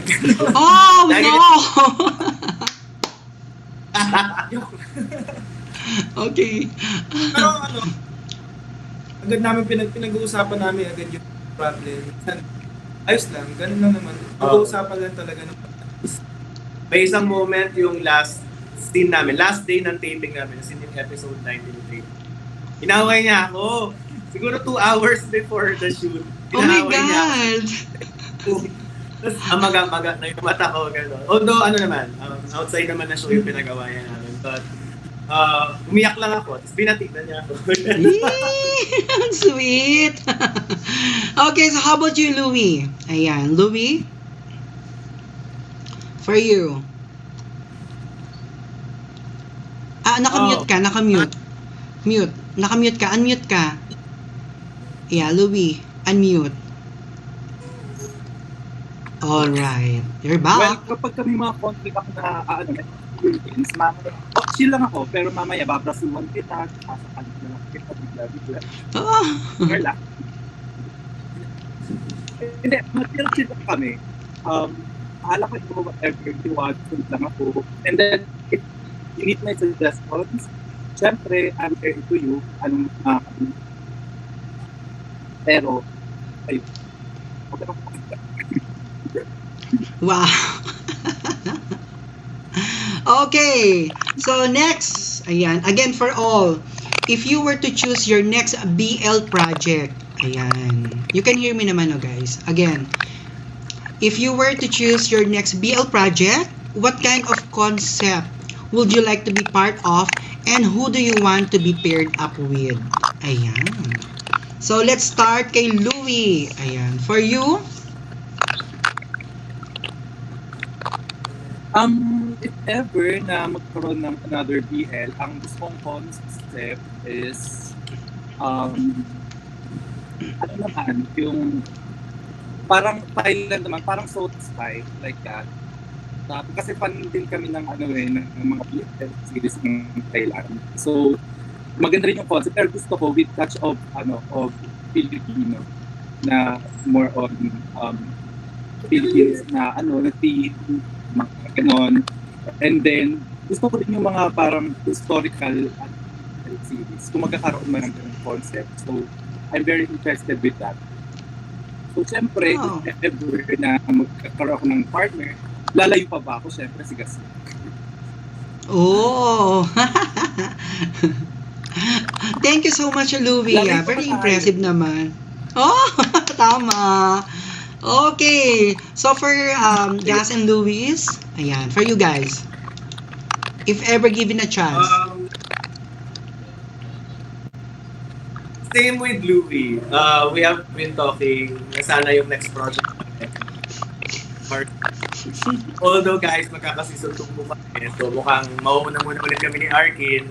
Pero hopefully, if ever mag-produce or may mag-offer ulit, I would want Louie to be my partner. Siyempre, hindi na mahirap. Concept, siguro fan ako ng Dark Blue Kiss. I have been a fan of BL series since 2018. And number 1 sa list ko yung Dark Blue Kiss. So medyo ganun kalalim sa story. Hindi na masyadong patwita. Tumatanda na rin kami. Wow. And for you, Luis? Concept? Siguro naman gusto pang horror, di ba? Oh, horror na BL. Why not? Why not? Di ba? Very challenging. Tapos, ang gusto kong ka-partner doon, siguro yung Si part... Gus din. Yung Siguro si Hoba Bugan. Oh. Okay. But then, guys, for the season 2, ano yung pwede yung ano yung pwede niyong i-share for the season 2? Who's gonna want to answer? We will start Gus. shooting, Gus. Okay. We'll start shooting probably early next year na kasi wala na pong time. We were planning to shoot sana ng December pero may isang project kasi na sumingit sa cast ulit. So medyo yung season 2 na urong ng first quarter next year. Meron po, same cast, may mga madadagdag lang. Charm will be there. May ending yung si Charm. May ending din yung love team ni Luis kasi masyadong maraming naghanap ng ending nila kasi bitin. So hanggang doon lang muna. Louie, baka may anak na si Louie doon. Hindi namin alam. Arkin and I will start. So, hindi namin alam kung what we... Yes, very true. How about for Hanggang doon muna. Oh, syempre, no. So, and also for the airing, hindi pa pwedeng sabihin ba yan? Or we can say na? Okay, so when? First quarter po for next year. Wow, soon na. Excited na ako dyan, ha? Para mapanood ko din siya, di ba? Nakakaloka. Okay, for next, ayan. What are your plans now that the series has ended? Do you have upcoming projects already that you can share with us beside the season 2? Louie? Yeah, unmute ka, Louie. Let's say beside the next season, do you have any other projects? Actually, right now, meron kaming next project. Ako ba? Ako yung salita? Yes po. Yes. So, meron kaming upcoming project. So, we call it Dayo. Sa horror violence series. Violent movie. It's a movie, hindi siya series. So, bakit guys, kung kailan ito?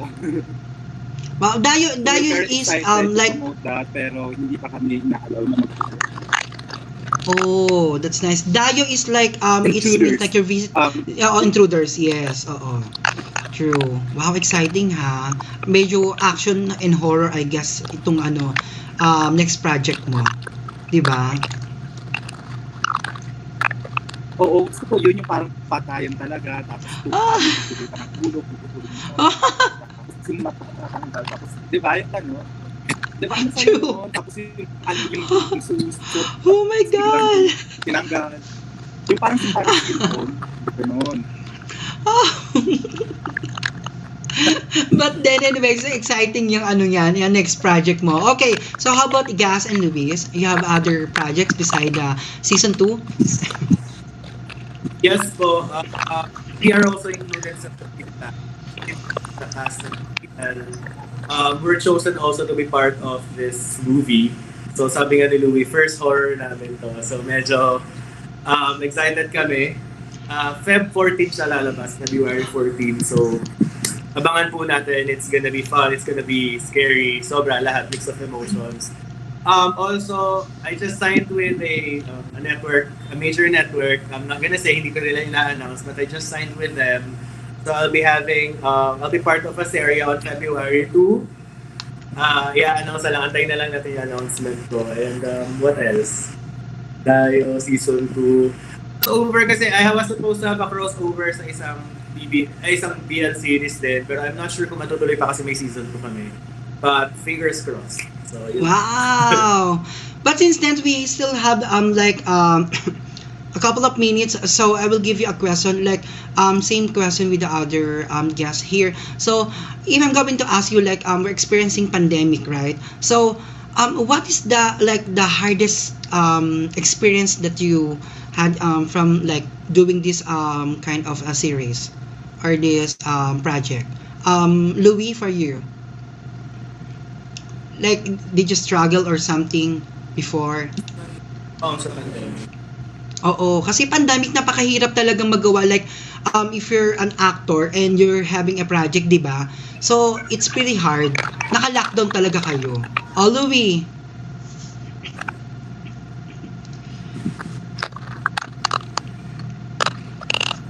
Yeah, Louie, kaya mo. nakalockdown talaga Okay. kami. And then, it's really hard na makipag-usap sa ibang tao na it's bawal. And then, all of you required na magkaroon ng swab test to go in there.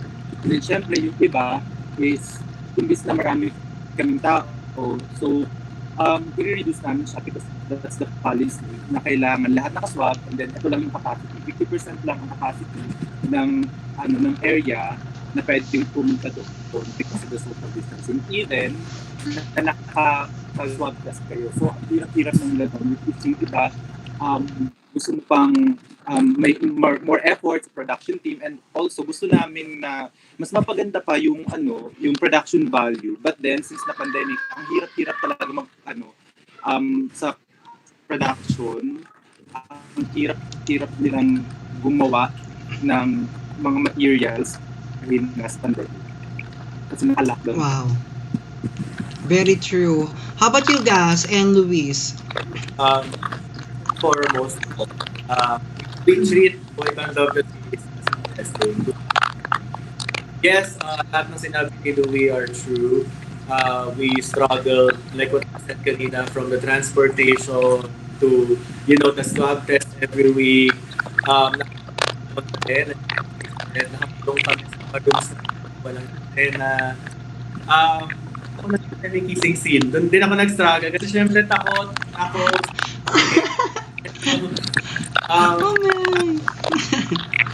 Pero we need to, do extra precaution. Our kinitay kasi kami yung may kissing scene. So may palitan ng laway. Medyo takot, but we were able to pull it off in God's grace, and everything is just so worth it. We need every blessing. Even our struggles make it better and wiser. Okay. How about favorite scene? Do you have your favorite scene? Kay Gas and Luis muna tayo. Okay. Favorite scene ko yung kissing. Sobrang yun yung first on-screen na kissing ko. And then everything, lalo kahit during on the set, everything was just so magical. May kissing kami, we were kissing, dumating yung rain, and everybody was like watching, the whole crew was watching. But we felt like we were Danny and Aiden that time. We were not Gus and Martin. So that was the first time I felt like I was really an actor. Because I was able to pull it off. Mind you, I was laseng that time. I had to drink like 6 glasses of mojitos just to pull that off. But while doing it, it was all worth it. It was all worth it. How about you, Luis? Yung yung nanonood kami ng horror movie. Bagong manood ng horror movie, bigla siya may sinabi na ayoko na maglaro. Gusto ko namang may iba yung gawin na. Kinilig siya. Talaga? Parang nakakatawa. Oh!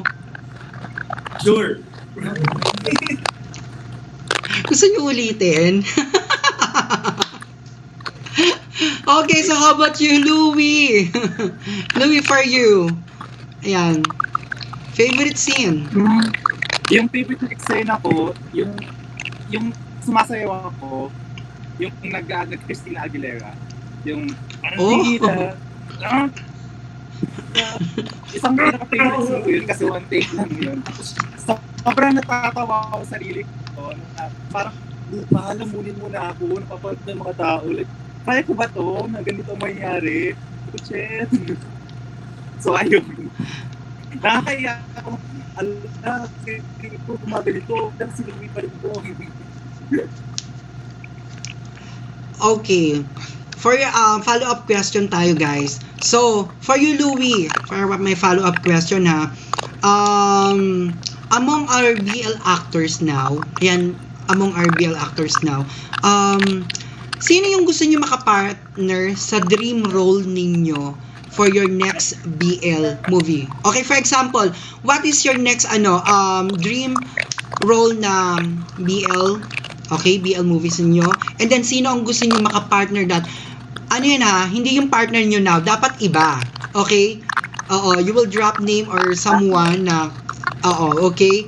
Ayan, among BL actors now.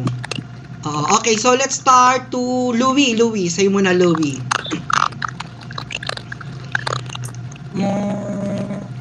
Siguro. Oy, accept yung partner, ha? Yung napanood kasi, dalawang gusto ko. Yung isa, si Popoy, de Los Santos. Alam mo, nanonood talaga kami ng Umano. And yung Umano. Galing talaga yung Popoy, no? So, ayun, gusto ko sa maka-pair. If ever lang. Tapos yung isa naman, pwedeng Tony Labusca, okay? Yes, Tony Labusca. Very hot, di ba?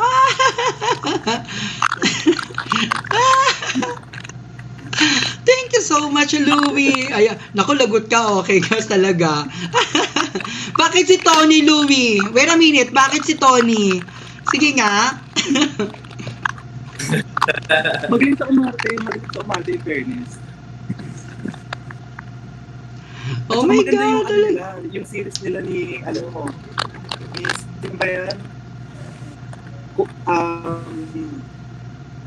Yung may series, di ba? Panood ko lang yung trailer, pero maganda yung nila. Maganda rin. True. Ayan, kaya because Tony is so hot and a good actor also, di ba? Okay, so how about kay Luis muna ako mag-start. Luis, ayan. Except sa partner ha, for you. It's only a question, okay. Iko ko din. Oh. Iko. Hindi kasi ang galing siya, galing tsaka pag inaan yung mismong role niya, buwang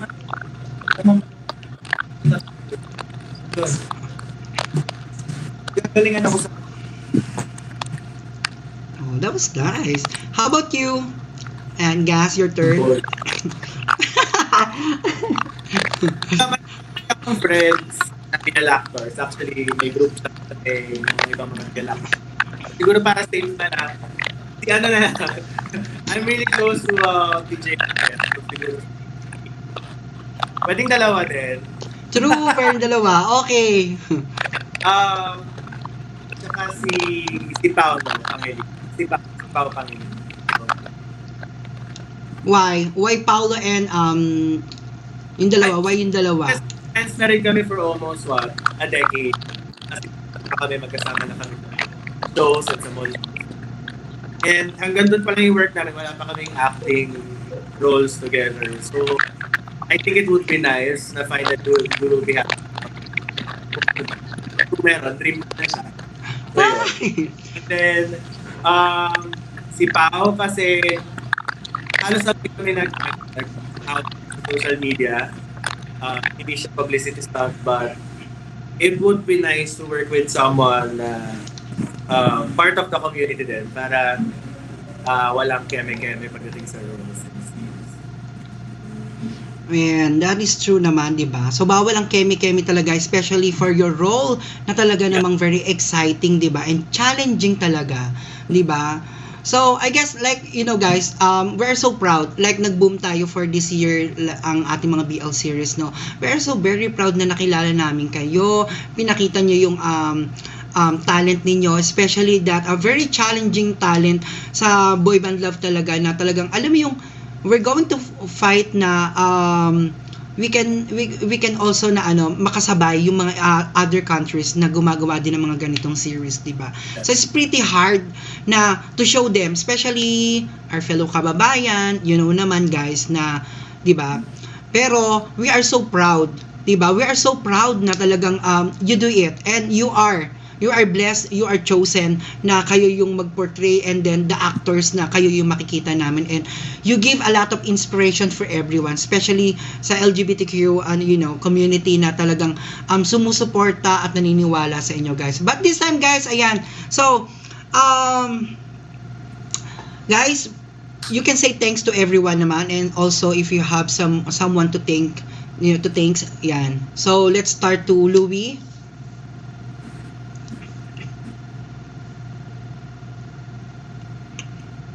Okay, unmute.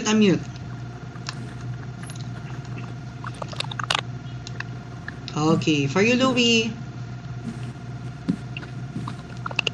Sorry, ano po yun? Yes, before we say goodbye, ayan, so magpa-thank you ka na, those people na supporters mo and anyone.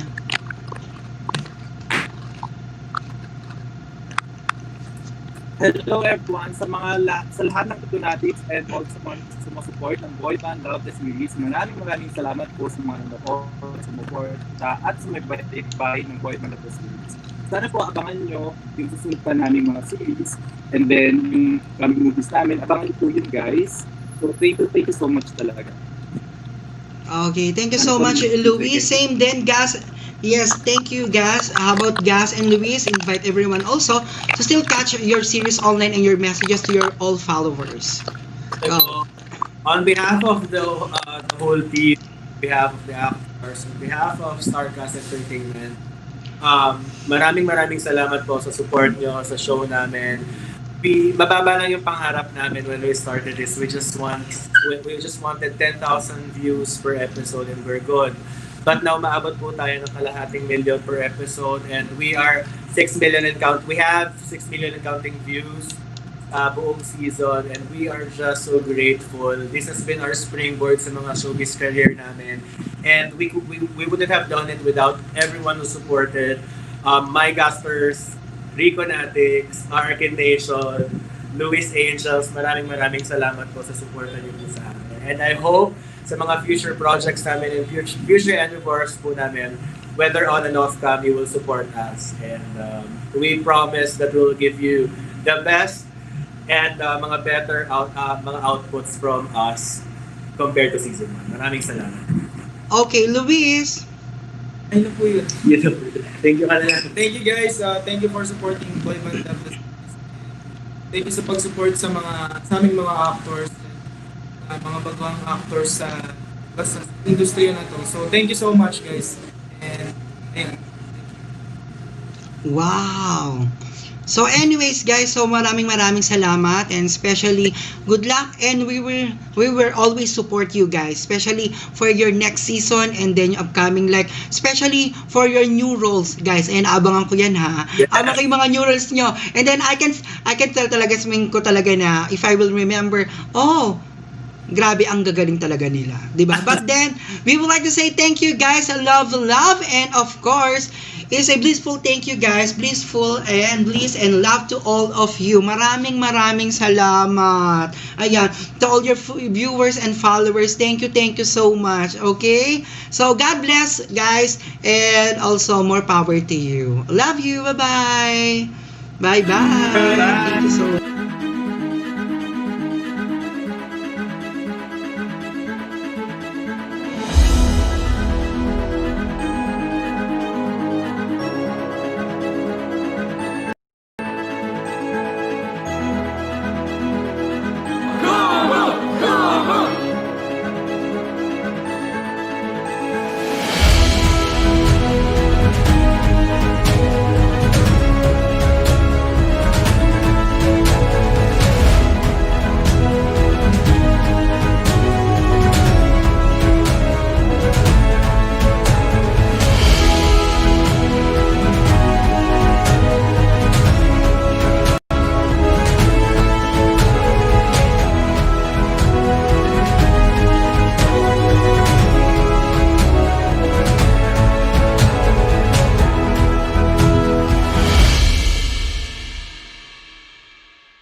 COVID 19 pandemic has taken its toll on our regular health routine.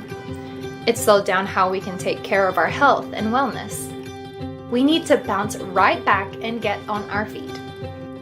Now more than ever, our health is our priority.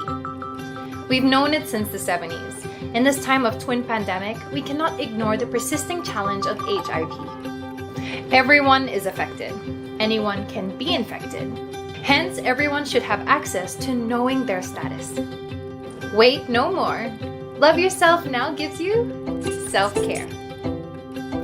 Self-Care is the pioneering HIV self-screening program in the country that supports your sexual health needs. Isn't that great? Knowing your HIV status within the confines of your own safe space.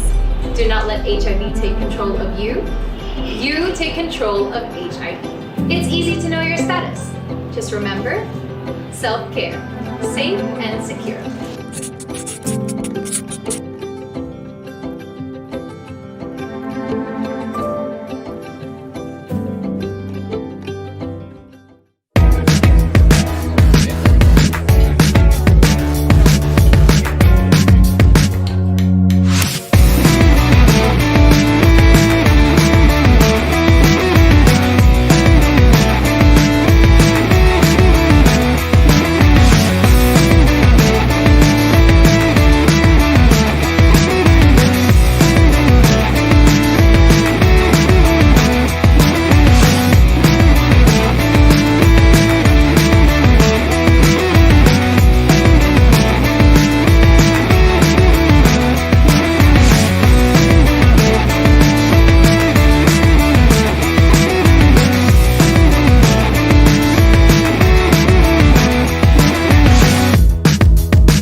Hi guys! It's my first night here sa La Estrellas.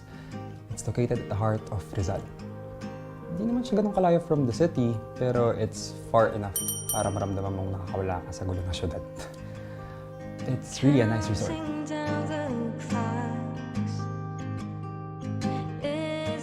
Tol, guys, ano ba naman yung question na yan?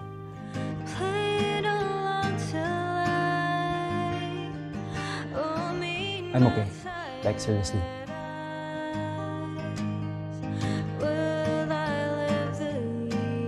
The moment you arrive here, makakalimutan mo lahat ng problema mo. Kailan ka last kinilig?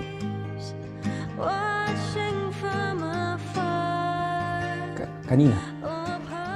When I checked in. Ang hirap ka nang titignan, James.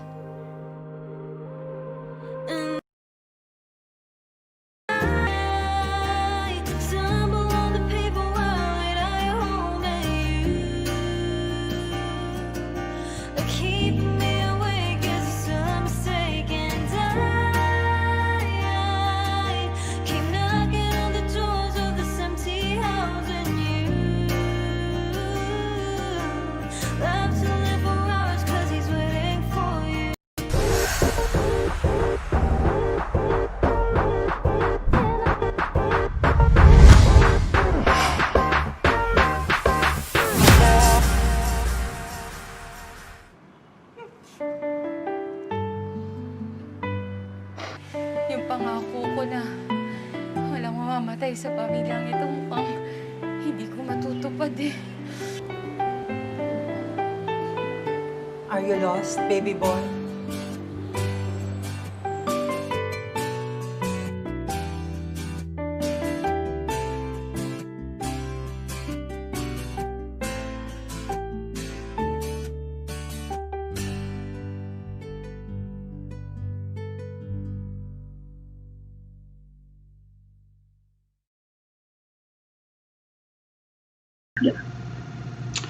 Okay, it's a blissful evening, everyone.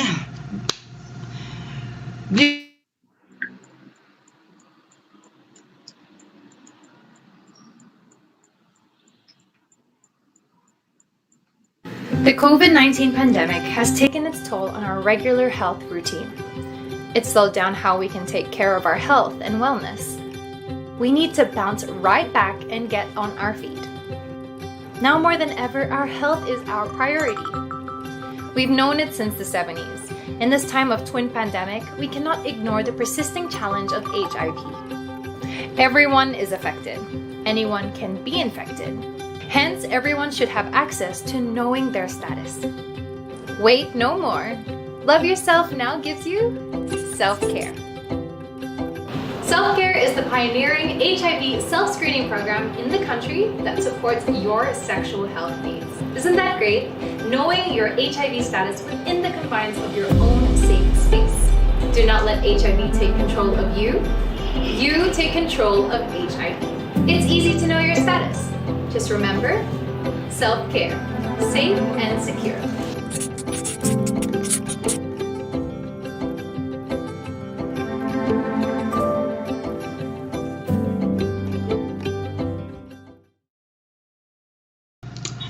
Alright, blissful evening everyone. Bliss Assembly is the first Pinoy BL series year-end online gathering. And joining me now are the cast of Blue Stagers films Why Love Why. We have John Ray Rivas. Hi John Ray. And also, syempre the famous Direct Vince. Direct Vince, hello! Hello, good evening. Good evening Amanda, good evening sa lahat ng mga viewers. Yes, thank you for joining with us here, guys. Okay, so let's start na. Okay, first question ko kay Direk. Ayan. Ang bilis ng attack, no? Question ka agad. Okay, for Direk Vince. Okay, can you tell us why did you choose to inject a socio-political theme for your first BL? Yeah, kasi alam mo, Amanda, I've been writing for like 3 decades already. And I've been directing stage musicals for a very long time. And I decided to utilize this media platform, itong digital format, hindi lang to entertain our friends, but most especially to educate them. So I have transcended from doing entertainment shows to becoming an educator utilizing this kind of format. So, syempre, nilagyan natin ng sort of history yung ating presentation because we can see now that the youth of today, medyo yung social media is very powerful. It's a powerful tool to mold the minds of the youth. At nakita ko na ang daming fake news, ang daming history distortion, ang daming binabago yung kasaysayan natin. And the youth of today, they should really know what happened back in 1970s, most especially ito nga yung pinasok nating concept, no, yung martial law. Wow. It was so exciting talaga, di ba? At saka, like the series that you made is very like different but you know, from the millennials na ibabalik mo siya. Di ba? Yeah, actually this is different from the usual tropes ng BL, no? Kaya lang we are trying to Philippinize BL nga. We don't want to follow yung mga formula na nakita na natin sa Thailand, sa Taiwan, sa Japan. So, we want to have a personal Filipino touch dun sa ating BL. Kaya we decided to utilize our own history and our own cultural identity as a people. So, yun yung kakaiba dito sa Why Love Why. Yeah, that's good thing. Like, you know, we can say like, it's a signature. Ayan, a Filipino o Pinoy signature talaga na opo. Masasabi natin, di ba? Oh my God, thank you for that, Direk. I really like that. Okay. Ay, salamat, Amanda. Diba? Thank you. And for John Ray naman, ayan. So, how did Direct Vince convince you both to do this project? Or you, ayan, to do this project, and what are the challenges you face while doing the series? No. Ayan, syempre po, we've been together ni Direct Vince, nasa kanya na ako, talent niya na ako, 7 years ago pa. I've been in the company since how many years ago? 7 years na rin. 2013. So, yeah, 2013. So talagang nasa theater po kami. We are roaming all over the Philippines trying to utilize theater arts as a medium for education. But now, since na may pandemic tayo, nag-venture kami into films. And I never thought na yung first series namin ay magiging BL. Gawa nga ng napaka-in-demand nito ngayon. Nagpa-poll po kasi kami yan sa Twitter, sa mga social media namin at sinend nila. At ang nanalo po ay yung BL, surprisingly. Kaya naman natutuwa po ako. Then si Direk naman, kinonvince niya ako na maging part nito at hindi ako kagad nagdalawang salita at dalawang isip, na sinabi ko, sige direct gawin natin to para na rin ma-represent yung kung ano man yung totoo at ma-represent na rin yung community natin, yung mga friends nating community, yung mga LGBTQ community. So, ang pinaka-challenge naman with this series, kasi siguro theater nga kami, so malalaki kami kumilos, alam niyo naman, sa stage. Kailangan malaki, so kailangan exage. Pero this time, yung camera nasa harapan mo lang, so kailangan tone down ka when it comes sa mga acting, sa mga nuances, sa lahat ng mga skills. So, yun siguro yung pinaka mahirap sa part na to, yung ito-tone down mo yung sarili mo from theater to film. So, that's it. Yeah, I think you're right. Like it's a big adjustment, especially from a big theater to a like short camera na talagang like what you said, you need to shorter yung galaw mo and everything, especially the voice. Like kapag theater ka, you need to be stronger and then louder, but here you need to be like normal, natural, and also like yung voice mo is to be like mag-reflect na talagang is in reality, di ba? Oh my God, napakahirap talaga, no? Very challenging. Sama po kayo. Kaya lang kasi, Amanda, ang binalak talaga din namin is to bring theater to digital format. Kaya ganun pa din yung concept, no? Very theatrical and very camp yung presentation. In fact, maraming nagugulat, no, na hindi kasi sila sanay sa ganung klaseng presentation. Kaya lang, alam mo kasi, pagka dinala mo to sa digital, para siyang acquired taste, para siyang kimchi. Nasa simula, parang anong lasa nito? Pero habang tumatagal, na-acquire mo yung taste at nagugustuhan mo na rin.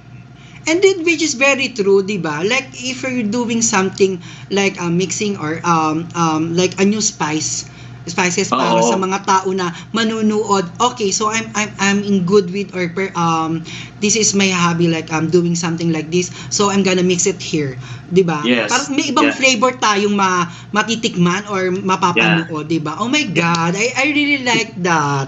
'Di ba? Okay, for Direk, ayan, kay Direk again, for Direk, do we expect more Team BL from you in 2021? And what's next after Why Love Why? Okay. Amanda, siguro hindi naman lingid sa kaalaman ng mga nanonood natin ngayon, lalo-lalo na yung mga solid BL fans na this is something new to me at hindi talaga ako sanay sa ganitong genre.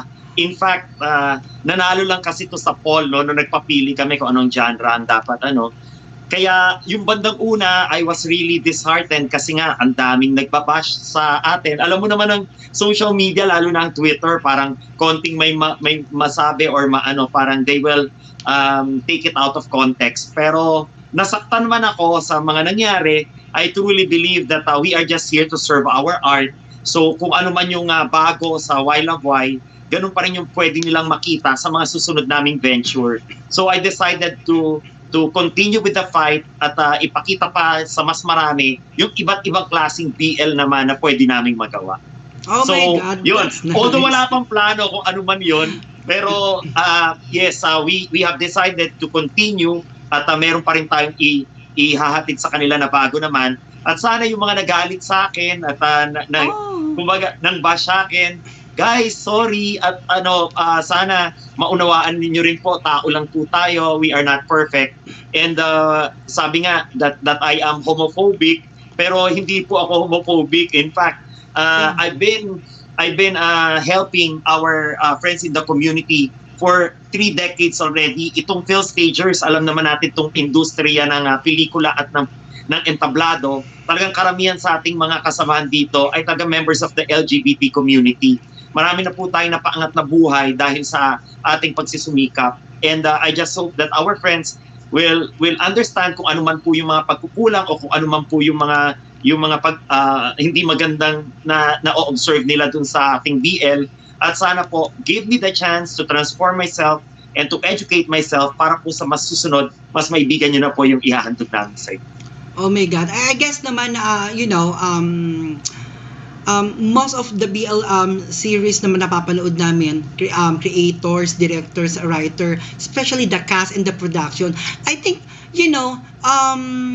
there's a lot of people going to be negative and positive, right? So they're going to bash you or they're going to, support you, right? But then, we always know. Now, for me, not only because I'm also a part of the LGBTQ community, right? But as a person na I know you're doing your best to entertain people, especially in this pandemic time na talagang, my God, ano ba yung pinaka talagang naging sakit ng every, not only Filipino or every human in the world na talagang sasabihin natin na sobrang lungkot, magkaroon tayo ng anxiety, we are being locked down, we're not doing anything, we're just doing some social media na not all the time we're reading positive thoughts, right? So in case na sobrang lockdown, but then andyan kayo na sumusuporta. I guess all I can say for that na I wanna say thank you instead of bashing you, di ba? But then you learn a lot naman, di ba? So maraming salamat for that. But I have a question for you, Direk. Yes. I have a question for you. Is there any chance ba na as a director and writer na pwedeng maging actor ka rin? Or you will be one of the actors also sa isang gagawin mo? Alam mo, Amanda, kasi I've been acting kasi I'm already 47 years old, no? Parang you don't look like. Kaya lang kasi parang pagka umarte pa ako sa BL, parang hindi na BL yun, parang TL na, Tito Love. Why not if the script is like that, or even like if the new series na gagawin mo is may halong ganun talaga. 'Di ba? We're expecting kaya na ikaw naman yung makasali doon. 'Di ba? Is there a chance? Meron ba? Oo. Siguro hindi naman natin sinasara yung pintuan para doon, no? But as of now, I am very passionate creating, writing and directing, and I'm also giving the chance to the young ones para naman sila yung mag-shine. Kasi alam mo, pinagdaanan na natin yan. Naging artista na tayo ng pelikula at entablado for many years, and I think gano'n naman talaga pagka nagiging passionate ka na sa pagkikreate naman, you also give chance to others. Kaya masaya naman ako dahil yung mga artista ko like si John Ray, dahil sa Why Love Why, ang daming opportunities na nagbukas sa kanya. In fact, napili siya ni Kuya na mapasama doon sa PBB na top 100 at ngayon lumalaban pa din siya para doon sa 3 slots, no? At kanina parang number 11 na siya, pataas na siya ng pataas. Sa December 27 yung final nila. Kaya sana makasama siya doon dahil marami talaga nagbubukas ng pinto dahil sa ginawa namin na Why Love Why. Wow, congratulations, and we're so I'm so excited na talagang makita kita sa Kumu because I'm also a feature streamer in Kumu. Wow. Yeah. So you are one of the parang like pinag-uusapan namin. So is John Ray Kako niya. We watched him last time yung sa series na lumabas dun sa YT sa YouTube, and then wow. So I guess you have a lot of followers, and I'm so proud talagang now yung destiny mo is talagang just always God is always there, and then people will support you the way na talagang ikaw yan. So talagang sobrang galing mo namang talagang umakting. That's why you have a lot of followers and supporters. Di ba, John Ray? Yes. Thank you. Yes, that's true. And beside that, for my question to John Ray, okay, so now that you've gained more following, does this mean that your next step will be to penetrate mainstream entertainment? What can we look forward to you in 2021? Ayan, in the future. Yes. 2021 is my year because year of the ox ako. So that is my year. Hopefully, yes, true. Hopefully na lahat ng stars ay mag-align sa akin. And yes, kung meron naman pong opportunity na mag-mainstream, and sure, magko-crossover naman tayo with that. Diyan, di ba? So, bahala na si God, and I will just follow kung saan ako dadali ng mga pa ako. Pero hindi tayo makakalimot. Siyempre, ang Phil Stagers Films ang nagbigay sa akin lahat ng mga spotlight na to. And siyempre, sa Phil Stagers Films pa rin ako magbabalik at magbabalik-balik tanaw talaga. So, hopefully, in God's perfect timing lahat. So, hopefully. Thank you. Wow! I guess I can say na talagang i-congratulate na kita because that's your year for 2021. 'Di ba? Yes. Kapag sabi nga nila kapag year mo talaga, it's year mo talaga. Panahon mo, walang makakahadlang diyan. I guess it's already starting this bare months na nakapasok ka sa for the 100 person na makakapasok na lumalaban sa bahay ni Kuya, especially na nag-boom ang labo na why love why ninyo, 'di ba? And of course, sa mga how many followers you have now? Sa TikTok ko, I have 1.2 million followers. Sa Instagram, yes po, sa Instagram meron po akong 35,000 followers, 40,000 na po. Then sa YouTube, I'm vlogging also I'm a vlogger also, 25,000 na rin po. So sa Kumu, kaka-start ko lang, so meron na tayong 2,000, pero hope i-follow kita doon, Amanda, para makabisit ka rin sa stream ko, kantahan lang. That's my same ID on Kumu, Amanda Pinay. Yes. I'm the one who always I'm streaming 24 hours. Diba? Wow! That's true. Yeah, I've been for almost 1 year on Kumu, and then all I can say, guys, talagang it helps a lot na nag-pandemic because of Kumu. I met a lot of real people, especially the Pamilya Saranggola na we are only tambayan. Yeah, tambayan, and then we made us like a family inside the live streaming na I never wondered na magiging in reality kami. Like in reality, we have a lot of celebrities. We have Bianca Lapus, The Sangres, Doc Eddie Posadas, Doc Dan, also me and Miss Okada. That we have our different kind of profession, personality na nakita-kita kami.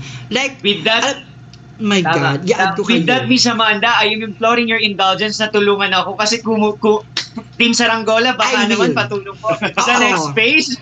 Yes. We will guess you, I guess. I-guess ka namin sa Kumusikat, and also i-add mo lang ako and PM mo ako also on my IG. Sige, I will follow you, Amanda. Oo. Okay, and then we will guess you and also support Why Love Why. My God, actually, for Direct Vince kasi din, and then also you, nakilala namin kasi talaga. Especially, most of our LGBTQ members ng Pamilya Saranggolas, as mas marami kami na kapamilya talaga natin. In different side of the world. Okay? So, ganun kami nagkakaisa. We are one of the strongest family. We are not team, but we are family. Diba? Yes. Yung Team Saranggola, salamat sa inyo kasi almost yung mga nila, follower ko din sa Instagram at saka talagang nagbi-visit. Pag nagkukubo ako, nagbi-visit din yung iba. Maraming salamat talaga sa inyo. Talagang aasahan namin na susuportahan nyo yung Why Love Why kasi medyo bumababa yung view namin dahil nga doon sa pagka-social realism nung film, nung series. Parang alam mo naman yung mga BL fans, parang ayaw nila yung gano'n na masyadong seryosong tema. Pero guys, may matututunan po kayo na maganda sa Why Love Why. Kaya at marami pang exciting na mangyayari. Parang mamayang gabi. Ayan, my God! Grabe. Ang bida mamayang gabi, ayan, secret na lang pero ang bida mamayang gabi kung ano mangyayari. Ang bida po ay icing ng cake. Yan po ang bida mamayang gabi. Oh my God! Totoo ba yan? Oo, totoo yan. Hindi nyo na matitikman ang icing ng ganito kasarap mamaya. I guess, like especially on Kumu that we have a lot of followers and viewers and your supporters na nanonood now. I guess they are all excited na 8 p.m. guys 8 p.m. Pero wag niyo akong iwanan dito. Mag-ano lang ako, mag-prepare ako dito, magwa-watch din ako while I'm doing this stream. Pero like what you said nga, Direct Vince, I do believe on that. Like if bumababa yung natin, yung viewers natin, 'di ba? I guess this time kasi, to be honest, like I can tell you more mature people, elderly, and also like our parents. Kasi 'di ba, once you tell or you said BL is only for millennials. BL for only LGBTQ. No, it's not.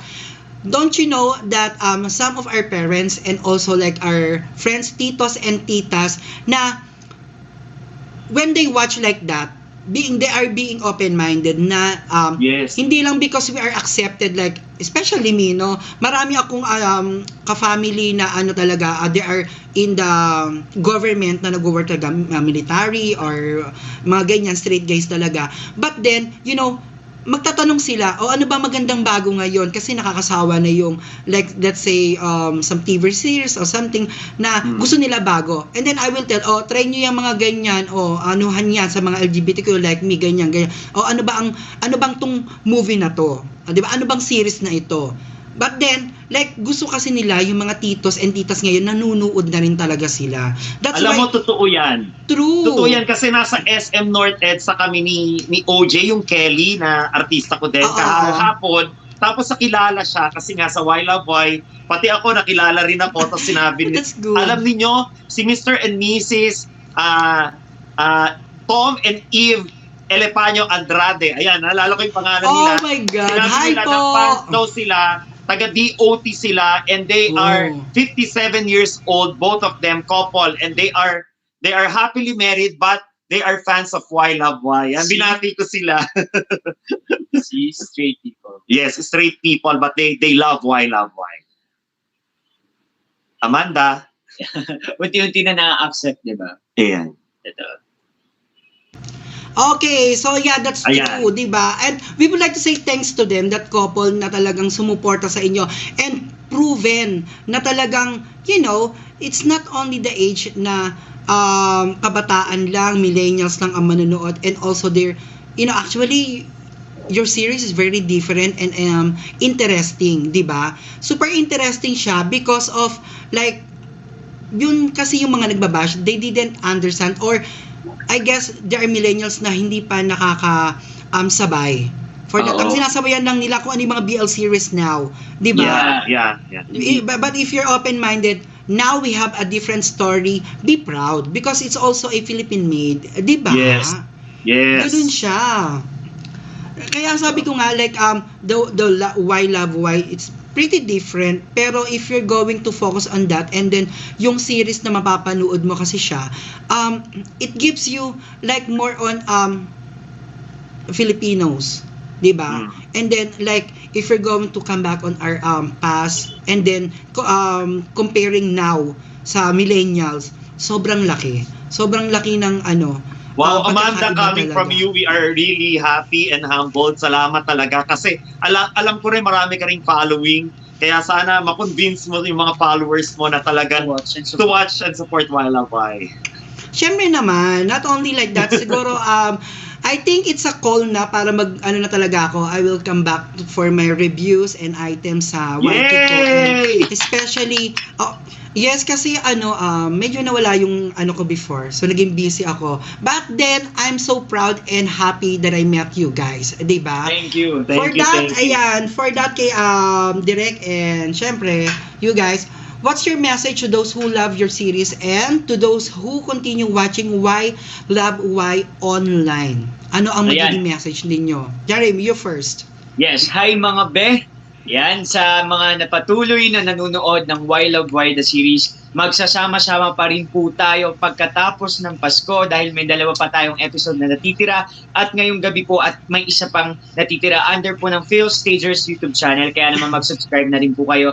Ayan, maraming salamat po sa mga patuloy na sumusuporta, nakakaintindi at syempre po walang sawa na nagbibigay po sa amin ng tulong at magagandang mga sinasabi at syempre dun sa mga nagbabash sa amin, of course, thank you din dahil sa inyo pinag-uusapan pa rin kami. So, wala po kaming ibang hangarin na kundi magkaroon po tayo ng respeto para sa sarili at sa kapwa-tao po natin at maging thankful lang po tayo sa araw-araw dahil araw-araw gising pa rin tayo at may mga blessings pa rin tayo na natatanggap.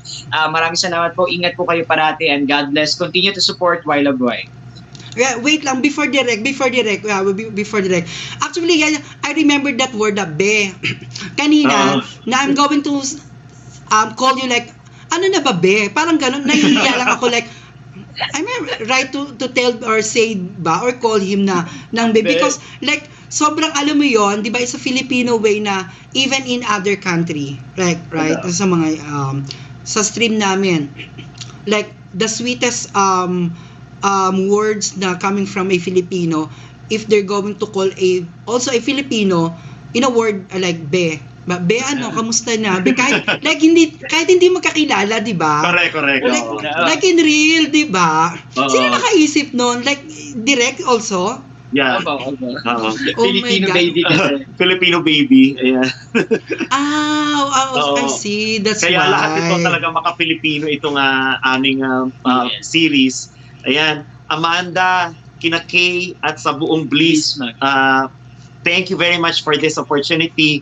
Salamat po. Binigyan niyo na naman po kami ng chance para makapag-promote at continue doing this for the industry. Marami po kayong napapasaya at natutulungan.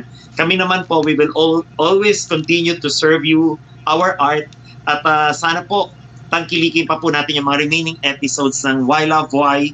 And yung pong mga susunod pa namin ng mga projects, sana po, nandyan po kayo.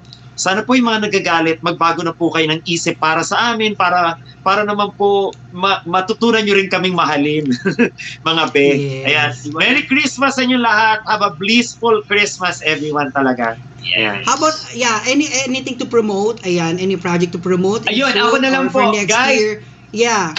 Yes po, please help me. My God, papasok na pa ako sa phase 1 ng campaigning ko ng Pinoy Big Brother, and ngayon top 15 na ako at mag-uusad na ako sa December 14. So lahat ng mga komunista natin dyan, mga communitizens, please support me sa Kumu J. Ray Rivas. Follow nyo rin ako sa lahat ng social media. Pero ngayon, please, Kumu muna at sendan nyo po ako ng virtual gift. Malay nyo, makita nyo na po ako national TV sa bahay na ni Kuya. Kaya please support me sa lahat. Ayan, ako naman, mamaya po, alas 8 ng gabi, ang Why Love Why, the series episode 5. At pagkatapos po nun, may pagpag-forum po kami. So pwede po nating pag-usapan kung ano po yung mga napanood natin sa Why Love Why.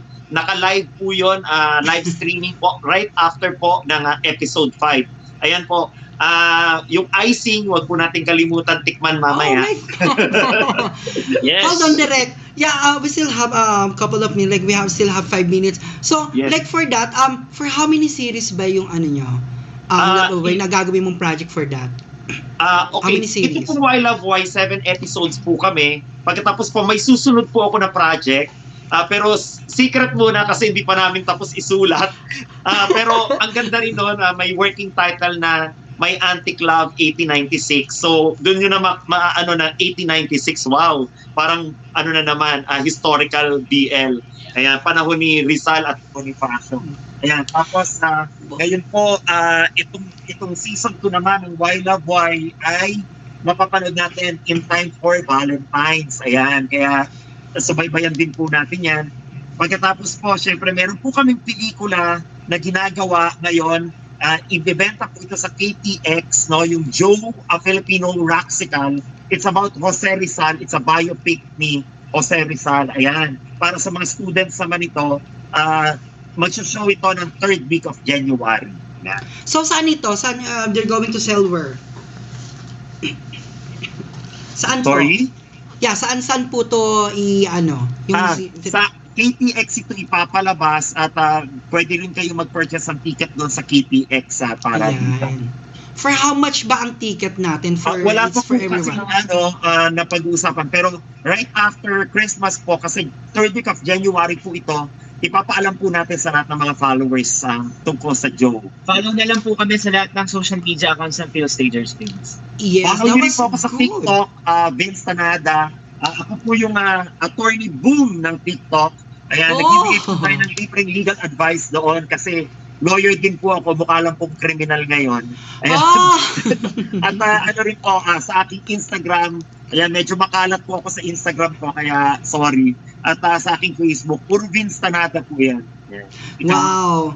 Okay. So anyways, guys, I would like to say thanks, guys, for for sharing everything here na talagang sa mga supporters ninyo and everyone na nandito at nanood. Maraming salamat. And hopefully next time makita tayo, especially on Kumu, just add me Amanda Pinay, guys. Okay? And message me para I will follow you back and then message you and then we will coordinate for the Saranggola team. Family. So okay, Saranggola family. Maraming salamat.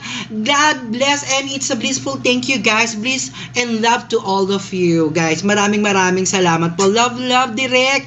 And guys, diba? Thank you, Bliss. Thank you.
The COVID-19 pandemic has taken its toll on our regular health routine.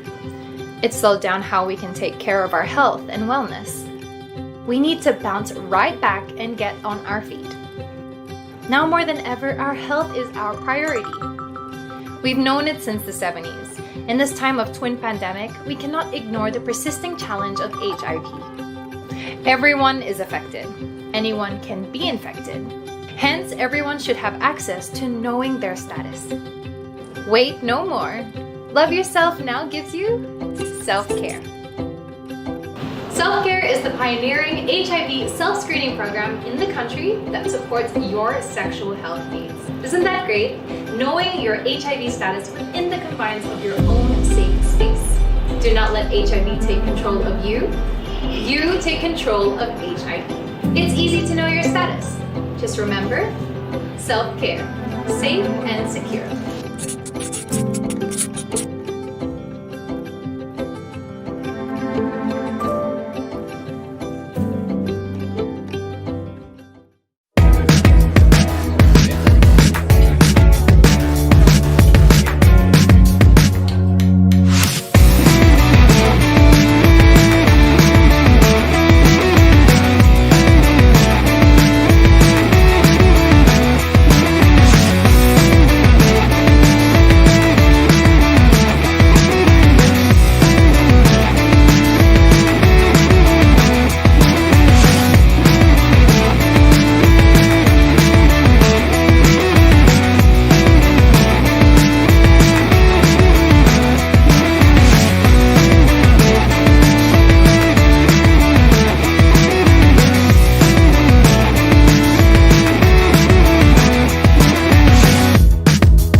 Hi guys! It's my first night here sa La Estrellas. It's located at the heart of Rizal. Hindi naman siya ganun kalayo from the city, pero it's far enough para maramdaman mong nakakawala ka sa gulo ng syudad. It's really a nice resort.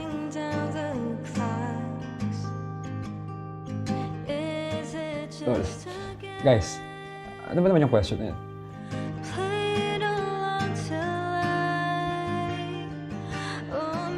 I'm okay. Like, seriously.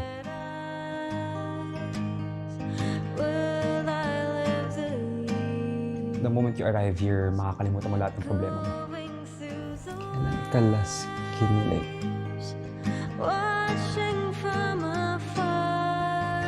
Kanina. When I checked in. Ang hirap kang titignan, James.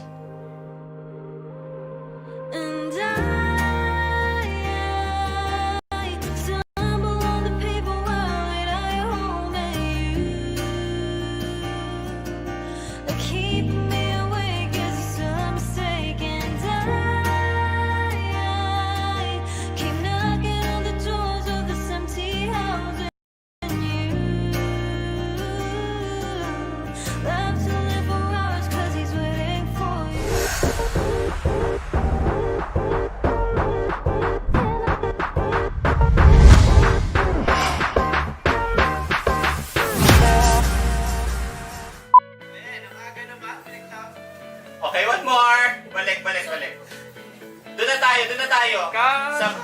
Doon tayo sa papunta. Like from like sa'yo. Gusto mo? Hindi pa rin siya makamukul. Ako ba na, baka gusto mo maging battered boyfriend ulit. Battered.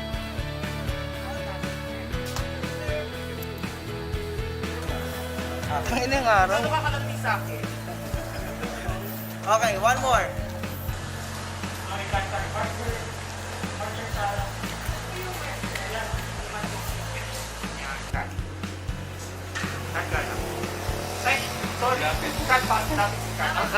Kasi nagbigay ng pangalan na Kat din. Okay, pick up tayo doon. Bye! Sorry po. Sorry. Sorry, aeroplano po. From the top, direct. Cut! Okay tayo. Cut. Rolling. Here.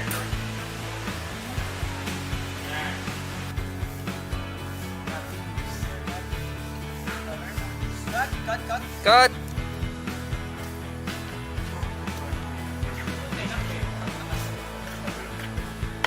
Ano? Cut.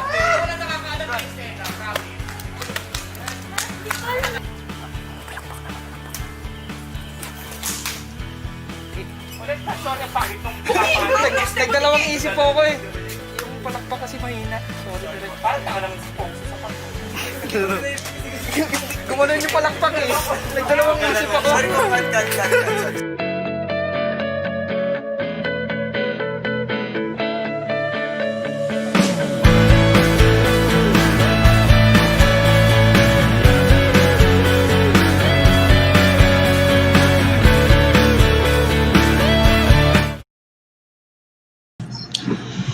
Okay, Bliss Assembly is in co-creation with Cool.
Good evening, Bliss Assembly is in co-creation with Kumu, Love Yourself, Blood Philippines, and Flourish. Now, the cast of Ben and Jim are with us tonight. Oh my God!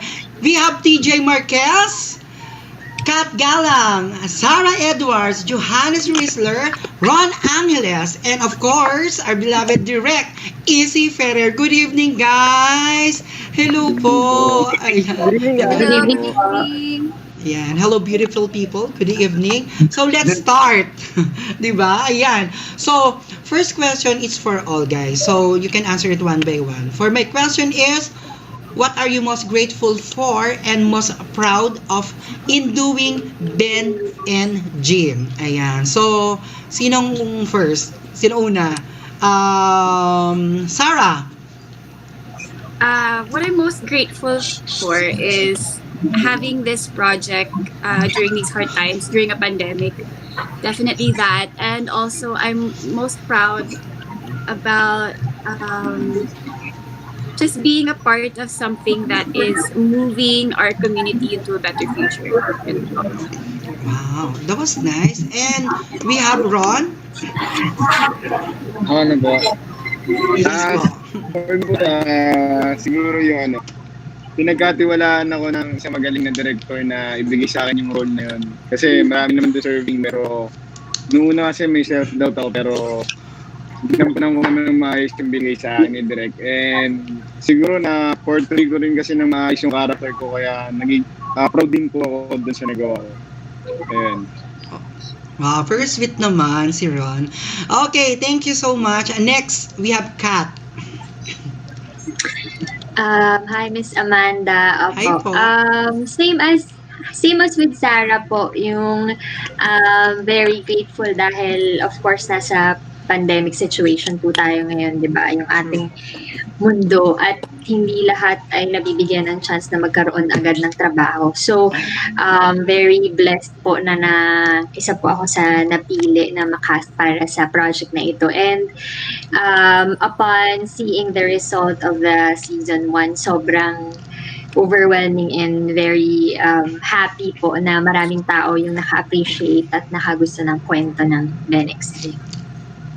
Which is true talaga. Marami talagang, viewers and then talagang nanood. Diba? I really love that also. Okay, next we have TJ. Ayan, for me, grateful ako kasi syempre, yun, like what Sarah and Kat said, may trabaho ngayong pandemic and sobrang konti lang nabibigyan ng opportunity ngayon. And also to represent our LGBTQ friends para sa buhay at may kwento yung story nila. Napakagandang opportunity yun para sa amin. And syempre, para rin mapakita yung awareness sa mga tao na, kahit ano man yung sexuality mo, we are born to love equally. So, masaya yun. Oh, that's true. Thank you so much, TJ. Ayan. And this time, direct for you. Ayan, inaantay ko talaga yung sagot mo. Grateful na finally parang nagkaroon ng mainstream platform para makapagkwento ng story ng LGBTQI+. Parang perfect opportunity kasi na nag-boom yung mga, yung genre ng BL. So parang for me, natuwa ako na finally yung kwento kong personal na marami nakaka-relate syempre sa ating mga sisters and brothers from the community, may kakwento natin in a normal way, na walang stigma, na walang hindi tragic, na happy, may kilig. So parang finally, I'm bringing a new life sa kwento ng mga kapatid natin. Wow, thank you so much. And now, we have Johannes Whistler. Hey, good evening. Ayan. Galit yata. Oo, parang mainit ang ulo. Mainit yata ulo niya. Leo? Johannes, are you okay? Nakakatakot. Parang mainit ang ulo. Leo, okay ka lang? Leo? Kaya ba? Kaya ba na? Okay. So, thank you so much, guys, for your wonderful answer sa ating first question. Okay. So, next we have, again, it's for all. Based on your characters, what have you learned from this season as part of telling Ben and Jim's story? Ayan, mukhang maganda to ha. Okay, so let's start kay... Okay, so girl kanina, boy naman ngayon, di ba? So, Ron. For you, ayan. So, based on your character, what have you learned from this season as part of telling Ben and Jim's story? Ako po ba? Yes po, Ron. Oo, baka nagkakaroon ng connection problems, Ron. Sorry, yung signal po kasi. Yes. Very true. Opo. So, for me po kasi, don't be afraid to express what you feel. Kumbaga, kunyari po, gusto mo yung tao, sabihin mo agad siya hanggat may pagkakataon ka. Sabihin mo yung gusto mo sabihin dahil kasi gusto mo siya, mahal mo siya. Huwag kang matatakot. Don't let your fear conquer your emotion and love to other person po. Parang ganun. Be strong enough na kailangan ipaglaban mo kasi gusto mo yun. Ayun po. Tama. Ayan. Again, Johannes, hello.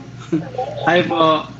Ayan, si Johannes. Ayan, good evening and welcome to you. Ayan, so unahin na kita. Oo, bago ka kung bumitaw ang iyong connection. Okay, so I'm going to ask you, based on your character, that it's okay. Based on your characters, ayan, what have you learned from this season as part of telling Ben and Jim's story? For you. Kung ano yung natutunan ko sa buong Ben X Gym ba? Yes, for this season, okay, yes. Okay. Ang natutunan ko is, ang pagmamahal talaga is wala talaga sa gender. At alam ko namang sinasabi ng lahat to. At para sa ano ko kasi, nung ginawa ko yung character ni Leo, ang laking tulong yun din sa akin as a person kasi parang may mga hinanakit ako noong hindi ko nailabas pero nung ginamit ko yung si Leo, nung naging ako si Leo, nailabas ko siya at saka medyo gumaan yung pakiramdam ko kaya parang personally may positive side effect yung pagiging Leo ko sa PenX. Thank you so much. Ayan. So, I will call you Leo now. Okay? So, next, syempre, yes. Okay. So, thank you so much. Okay, next, we have the beautiful Sarah. Ayan. So, beautiful. Nakakaano talaga yung pretty face niya talaga. Oh You're my so God. kind, Miss Amanda. As Yana po, ang natutunan ko ay ang cool off ay hindi cool off. Charing. Joking aside. Joking aside po. Ayun, kung magko-cool off, dapat klaruhin kung mag-split up from your partner and ramdam mo na hindi ka na pala happy. Kailangan po talaga in a relationship, no matter what gender, treat your partner right. Treat your partner with respect and love. Kahit na hindi ka na happy at may minamahal ka ng iba. So, yun po. Parang ang lalim ng hinugot. Okay, thank you so much. Asiana's character po, ayun. Asiana's character. O, linawin lang natin. It's only for Asiana's character, di ba? Pero, dama ko. Ang lalim, girl. Okay, next. Siyempre, tapos na tayo sa girl. TJ, for you. Natutunan ko na yun, lahat tayo we have the right to be treated equally regardless of your sex, age, color, or race. And yun, parang everyone deserves to love and be loved. Kaya yun. Thank you so much. Very short lang pero meaningful, di ba? Nakaloka. Okay, how about Kat? Kat, huwag ka papatalo ha, alam mo na. Magaling ka dyan. Close tayo, di ba? Harap close lang.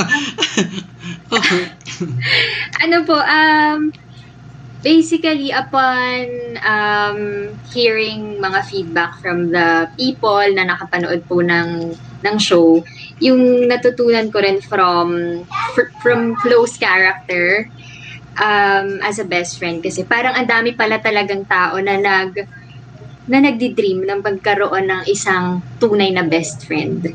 You know, it's really easy to say I have a best friend, pero sometimes meron tayong mga chance sa life natin na may best friend tayo, pero pag kailangan natin sila sa time na worse yung nararamdaman natin, wala sila. So, you know, very idealistic kasi yung character ni Flo. So, ayun po, parang personally for me, natutunan ko na kailangan ko maging active with my friendship, with my friends, with my real friends in life. So, ayun, kailangan nila tayo by their side through ups and downs. Aww. Ayun po, Miss Amanda. Nakaka-sweet naman kapag if you have a like a best friend for long time talaga, no? Kahit mag-asawa ka na or tumanda na kayo, andyan pa rin yung best friend mo. But then, I guess, ayan, so let's hear Direct Easy. Sa character ko, natutunan ko sa character ko. No, I mean, I'm going to ask you as a person, director, so if in real life or, di ba? Well, actually, sa buong experience ko ng Benex Gym, napakadami ko natutunan, storytelling-wise, tsaka audience behavior-wise. Kasi parang iba pala talaga yung, siyempre sa pelikula kasi ako galing so parang iba kasi yung iba yung treatment ng audience pag online show yung pinapanood nila. Marami silang time to, alam mo yun, mag-i-pause yung show, tapos pag-usapan. So parang after ng mga 3 episodes, pag nakakita na ako ng mga online shows na parang dinadissect nila yung show, kinakabahan ako lagi kasi parang, teka, may mali ako. Akala ko ba sila magpapalabas nila ng show? Yung pala, iniisa-isa pa nila bawat detalye. Kasi pwede lang i-screenshot, tapos, nakita mo ba ito? Parang storytelling-wise, kailangan mo galing ka talaga magtahi kung nasa online world, online digital series ka, as opposed to TV na pag nawala na yun, hindi mo na yung mababalikan. Kasi sa online pwede mong balikan ng balikan. And at the same time, kailangan mo dahil nga, sabay-sabay mo siyang i-shoot dahil pandemic, kailangan magaling ka na talagang mag-build hindi mo siya pwedeng pihit-pihitin. Tapos, ay, teka, i-shoot natin ng iba kasi na-shoot yun na. So parang kailangan magaling sa magic storytelling-wise hanggang sa post-production. So, very nerve-wracking lang for me. Well, which is true, Direk. No? So, sobrang hirap talaga. But for my next follow-up question kay Direk, guys, if you want to add something, so you can answer also. Okay, for my next question, parang follow-up makakaaway question kami, kay no? Hindi kami Direk. nagbabatian. Oo nga, bakit ganun, guys? Diba? Hello, ayan. So, energy. Hi guys. Hi, everyone. Hello. Hi, Direk. Okay, kailan magkikita na tayo next week, saka tayo nagbabatian. Ayan, hindi nyo ba na-miss si Direk? Kayo talaga? Ay, na-miss namin yan. Sobrang busy niya lang talaga. Miss na namin si Direk, sobra. Sobrang namin miss si Direk. Okay, so... Ayan, Okay, for your follow-up question, Direk, ayan. Kay Direk Easy, what can you say about the new class of Filipino fans who embraced this emerging entertainment sector we call BL? Ayan, so if anyone who wants to add or answer also, Okay, Direk, for you. Well, syempre ako, extremely happy ako. Dahil finally, kasi nung nilabas namin yung Benex Gym, syempre we're just thinking of, BL series, so more on queer audience. Pero, dami ko na-receive from all classes at saka all genders. Kunyari, may nanay, mag-ina sila ng baby niya. Yung baby niya, kabisado yung kanta namin Stars Align. Tapos may mga straight guys din, mga magkakabarkada, mga nanay, mga tatay, mga jowa. So parang natuwa lang ako na nahuli niya yung core market nung specifically nung show namin. So nakakatuwa na dahil doon na-open sila sa mga ganung concept, na-open sila sa ganung love na yung ganung love is hindi nakakadiri, hindi stigma, hindi enigmatic, hindi siya something na to frown about. It's something na parang to celebrate about. Kaya parang yung mga tao, parang ganun pala sila magmahal, parang tayo rin. So parang nagiging thoroughfare siya to for acceptance ng mga tao towards our stories. Nagiging normalized siya, nagiging nagpa-flatten, kumbaga, yung pagtingin nila both sa mga heterosexual counterparts and siyempre sa community natin. So nagiging ganun. Which is very true, Direk, di ba? Actually, andyan lang naman talaga siya. We need just to show them lang talaga, di ba? Na naandyan talaga siya. Thank you so much, true. Direk. Okay, so how about for you, TJ? Ayan. Yeah, nakamute ka. Same question. Oo, nakamute ka. Ayan. Okay. Masayang-masaya ako kasi, well, before naman ako nakapasok sa BL, alam naman natin yung tanggap ng tao sa BL world, especially sa Thailand kasi sobrang sumikat yung isang BL nila doon.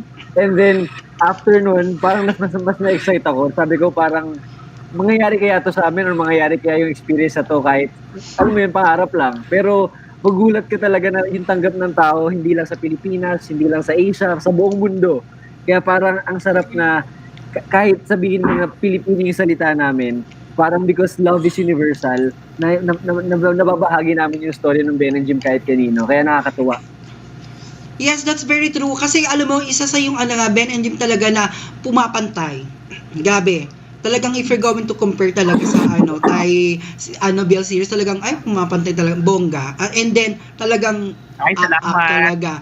Very true, Direk. Kasi isa rin ako sa talagang sumusubaybay kasi I'm working in other country din. And then, friends meet na nag-start yung pandemic, sila lang yung nagsabi talaga sa akin, di ba? Okay, next. For you, Ron. Ayan, same question din. Yes, Ron? Pwede.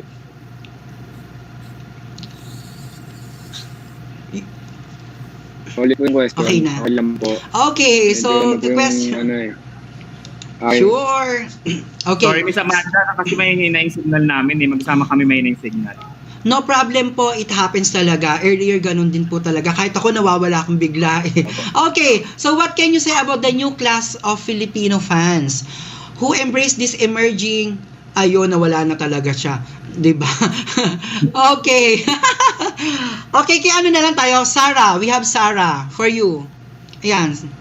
Like our fans or your fans and everyone na sumusupport. Yeah. Nakamute si Sarah. Nakamute ka, Sarah. Pwede Same pa question din. Yes. What can you say about the new class of Filipino fans who embrace this emerging entertainment sector we call BL? Ayun po, happy. Sobrang happy din. It's just truly amazing how easy it was for a lot of people to love the next gym. Magaling din po kasi gumawa si Direk Lucy talaga ng mga series and movies. And also, it really just proves that love is love talaga. No matter who you are, ganun po talaga. Which is very true. Lahat yun. Tama! 'Di ba? Syempre maganda yung banding ninyo, team ninyo, magagaling kayong lahat. Tama si Direk doon, 'di ba? Magaling naman sila. Kaya nga lahat talaga ng characters nag-shine eh. Kaya nga dun sa upcoming namin second installment, parang lahat sila magsa-shine na talaga all throughout. Parang hindi lang parang mo yun, love, lahat na ng kwento ng love, kwento na natin. Very true. And for next question, ayan, for TJ. Okay, TJ, listen. Do you think with Ben and Jim, you have raised and extended the profiles of your supporters? What's your message to them? Oo naman, yes. Kasi before, sorry. Oo, diba? Andiyan na sila. Ang hirap pa sinunod Okay, sige. Ako sumagot na para sa akin. Yes. Kasi before mga Indonesian lang at saka Filipino lang yung mga nag-message sa akin, but right now na-extend, mas lumawak pa yung reach nung mga supporters at yung mga tao nakakakilala sa akin, sa amin, lalo na sa Ben and Jim, and it feels so good. And I just want to say thank you so much to everyone who supported Ben and Jim from start to finish, and sa mga nag-aantay pa sa aming season 2. Maraming salamat sa pagkapit niyo sa amin. Nandito yung assistant director namin sa Ben and Jim, kasama namin sa Hi po! Yes! Diba? So on set pala talaga sila direct pa rin. Kasama ko si Ron dito. Si Ron at saka si Nico Gallardo. Oh my God! Talagang kahit pandemic, di ba? Keep safe guys ha. Keep safe po. Oo. Ayan siya. Eh! Okay. Okay, so for ibang BL na yan. Alis ka na dyan, Nico. Ibang BL yan. Okay, for a faster one. Okay guys, so this time your moment to thanks everyone, your fans and supporters. Okay, let's start to Johan. Ayan, say thanks to everyone and your supporters. Anyone? Guys, sa lahat ng nainis kay Leo, thank you po kasi dahil di balit na nainis kayo, alam ko din na naging effective yung role. At saka thank you so much for supporting at saka sana sa season 2 matuloy yung support niyo sa amin guys. At love you all. Thank you so much. And to Direct, thank you then. Thank you so much. Yes. Amanda, muna na ako mag-thank you na ako na bumalik sa set. Sure. Hi everyone, thank you for supporting us nung unang run namin, and babalik kami. Sa mga naghihintay sa amin, babalik kami ng mas full pack, mas exciting, at mas universal na kwento nila. Maraming salamat for supporting us. Meron kaming BXJ Forever season. Thank you so much. And also we have TJ, Sarah, Kat. Ayan, so TJ for the last. Ayan, syempre expect our season 2 to be more exciting at saka more mature at saka para sa lahat na to, lahat kami mas may enjoy nyo bawat character namin, kaya maraming salamat po sa talaga sa mga sumuporta sa amin sa season 1. Sana po mas mahalin nyo pa kami dahil ibibigay namin lahat para sa inyo sa season 2. Kaya maraming salamat po. Oh, Kat, we still have times pa pala. Yeah. Kat, Miss Amanda.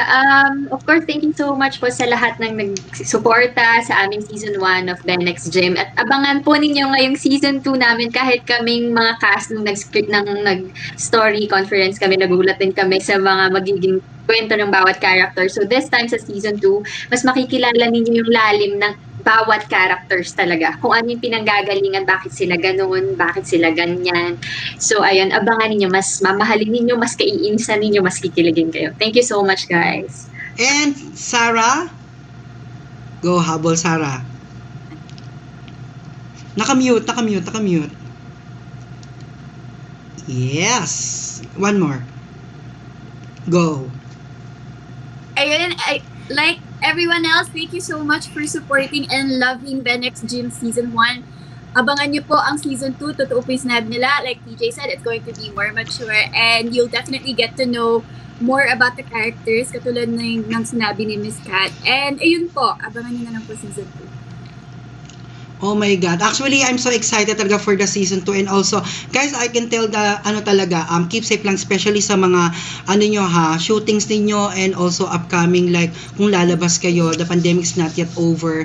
Alam mo, kayo ang inaasahan ng mga tao na magbibigay ng, inspirasyon while experiencing the pandemic na naka-lockdown. Not all the cities and provinces na pwede kang lumabas, you can still work outside, na especially, ang mga tao na nagkakaranas ng anxiety, love relationship, mga ganyan, breakups and everything. So, we need an inspiration and also like a new type of series like this one na talagang aabangan namin na makakapag like we can say na we can forget our problems, 'di ba?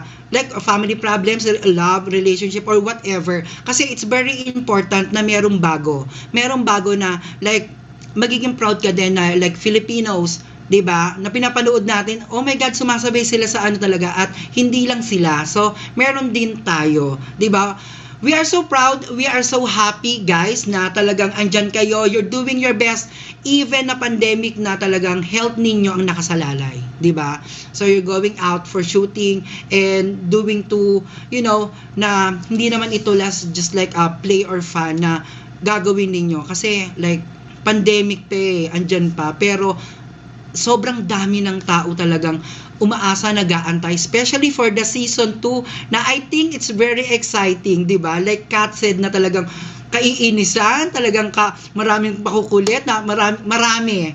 Oh my God, talagang sasabihin namin na from now, excited na kami. Baka siguro may mag-schedule ka na and then waiting for the season 2, 'di ba? Oh my God. So anyway, guys, God bless everyone. And more series, more season, more project for you guys. So we are happy that you're here and also na basta keep safe guys ha. I would like to say thank you guys and also for a blissful thank you guys. Blissful and love to all of you. Love guys. Ayan. Thank you, Bye-bye. Miss Amanda. Thank you. Love. Thank you So so much. much. Thank you. Bye. God bless. Bye guys. Bye, guys. See you God soon. bless. Juarez, Sarah.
The COVID-19 pandemic has taken its toll on our regular health routine. It slowed down how we can take care of our health and wellness. We need to bounce right back and get on our feet. Now more than ever, our health is our priority. We've known it since the 70s. In this time of twin pandemic, we cannot ignore the persisting challenge of HIV. Everyone is affected. Anyone can be infected. Hence, everyone should have access to knowing their status. Wait no more. Love Yourself now gives you self-care. Self-Care is the pioneering HIV self-screening program in the country that supports your sexual health needs. Isn't that great? Knowing your HIV status within the confines of your own safe space. Do not let HIV take control of you. You take control of HIV. It's easy to know your status. Just remember, self-care, safe and secure.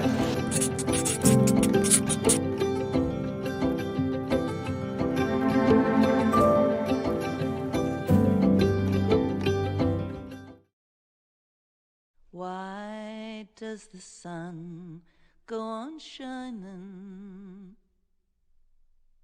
Why does the sea rush to shore? Don't they know it's the end of the world if you don't love me anymore? Nakataas pa rin ang signal number 3 mga kapuso dito sa may western portion ng Pangasinan, sa buong probinsya ng Zambales, Bataan, Tarlac at Pampanga. Layo ng 85 kilometers west o kanduran po ng Iba, Zambales. Tama na! Nabibigin ako sa ingay mo! Ito bang gusto mo? Hoy! Pamamatay ka ba? Akin na tong bongis lang to. Pero nawawala po kasi yung friend nyo. Ano? Nasaan siya? Pwede niyo po ba kasama kay Mang Teban? Para hindi ka maligaw. Kailangan mong talihan yung mga punong ginagaanan mo. David, paglaro ang pagbabatan, kailangan mo magnalisto. I want to bring you home.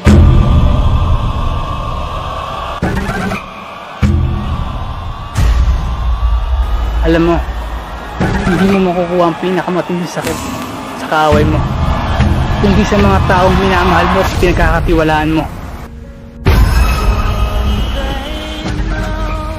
It's the end of the world. It ended when you said goodbye.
In love, sacrifices are inevitable. Sometimes it almost kills us. But there's also love that will wake us up in our hallucinations. All I ever wanted to do is to choose. To love. To be free. We'll be chasing sunsets.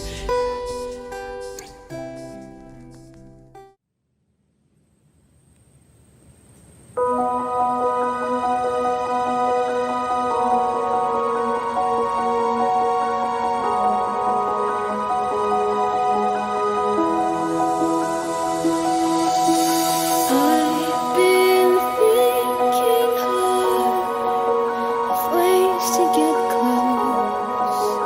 close to your heart. They are worlds apart, but you still feel so near, like an orbiting star. And as I lie awake, Well, love, passion, I've run out of and feelings to say. are for the time. So close your eyes and I'll say goodnight to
Hinahanap ang daan kung saan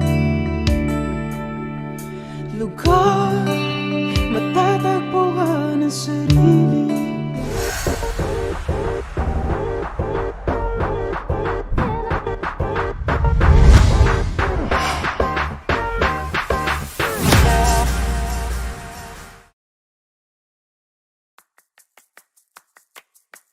So you only have 3 days to move out the house!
Oh, ayun, pasagsak.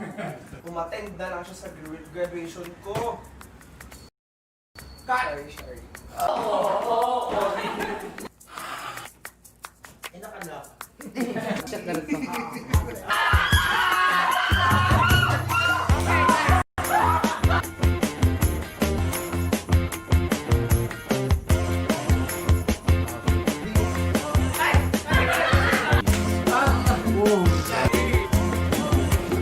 It's rolling the other way.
Well, love, pleasure, and feelings are for the day.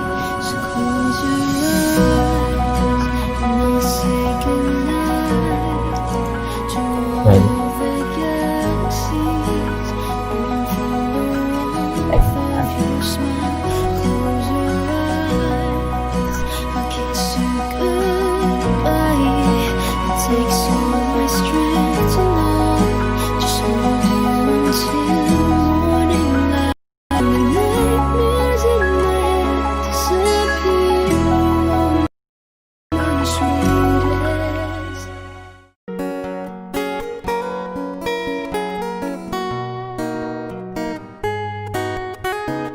I'm running out of words to say.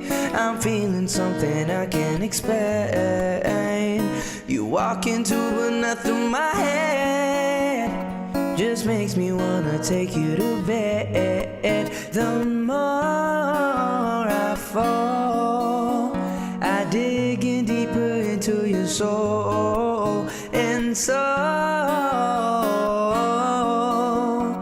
I just wanna let you know, to the moon, I love you. I'm in love with the things you do. You're the clue to the who. When they'd ask me if I'd marry you, I'd say I do.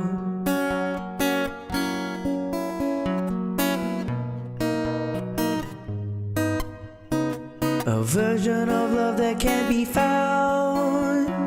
Oh, when you're in love, you'll figure it out. Bestow the stars and moon don't align. Meet the Limitless, ang rising Pinoy boy band. Meet Aiden, ang medyo bad boy but charming na leader ng boy band. Don't worry, Madam Curacha. I can handle this. Total ako naman talaga nagdadala sa grupo. Ako nang bahala sa mga to. Sagot ko na itong mga to. Meet Any, ano na lang, you share about the stigma. Stigma po or in between? In between first. Okay. Sorry. Okay, so guys, we missed this bunch and we're very thankful that they are part of Bliss Assembly. Let's all welcome, syempre, poging cast of In Between. Ayan, we have, okay, sabi ko na yung mga cast natin, guys. We have Miguel Villasis, Genesis Redido, and Renzi De Guzman, Shara Dizon, Lara Fortuna, and Kim Sontan. But we have Migs here. Ayan, from In Between. Hello, Migs! Hello, Mamanda Pinay.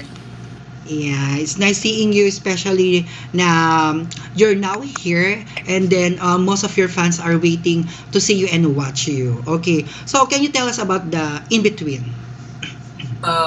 Yung In-Between po kasi ito po siyang BL na, pero yung story ng BL na po na ito ay umiikot sa group of friends. So, hindi na po siya about sa love, about din po siya sa friendship. Wow, that was nice, diba? At least you can also express and then like in reality na, alam mo yon na mai-share mo sa amin talaga mga viewers nyo, diba? Yes, okay, so I'm just going to give you a question, okay? So, if we're waiting for the season 2, diba? Kasi season end na kayo, diba, this time? Diba? For the season 2, do you think na ano yung aabangan namin kaya for the season 2? Just for ano lang, a short one lang, para maging exciting talaga siya. Ay, siguro yung pinaka-clue ko na may bibigay dito is, ang abangan niyo talaga dito is kung paano nabuo ang grupo. Oh. Kung paano nabuo ang Bumharot. Wow! So, is it nahirapan ka ba for this season 2 na like yan, yung bagong papasok na yan? Nahirapan ka ba for your lines and then syempre shooting? How's your experience on that? Actually po, hindi na po ako nahirapan, hindi po tulad nung season 1 na nag-a-adjust pa ako. Ngayon talaga kasi super close ko na rin lahat ng cast. So, lalo na si Genesis. So, wala na po talagang ilangan. Oh my God! So, paano na bago ng In-Between yung life mo? Siyempre, unang-una, mas nakilala ako bilang isang aktor.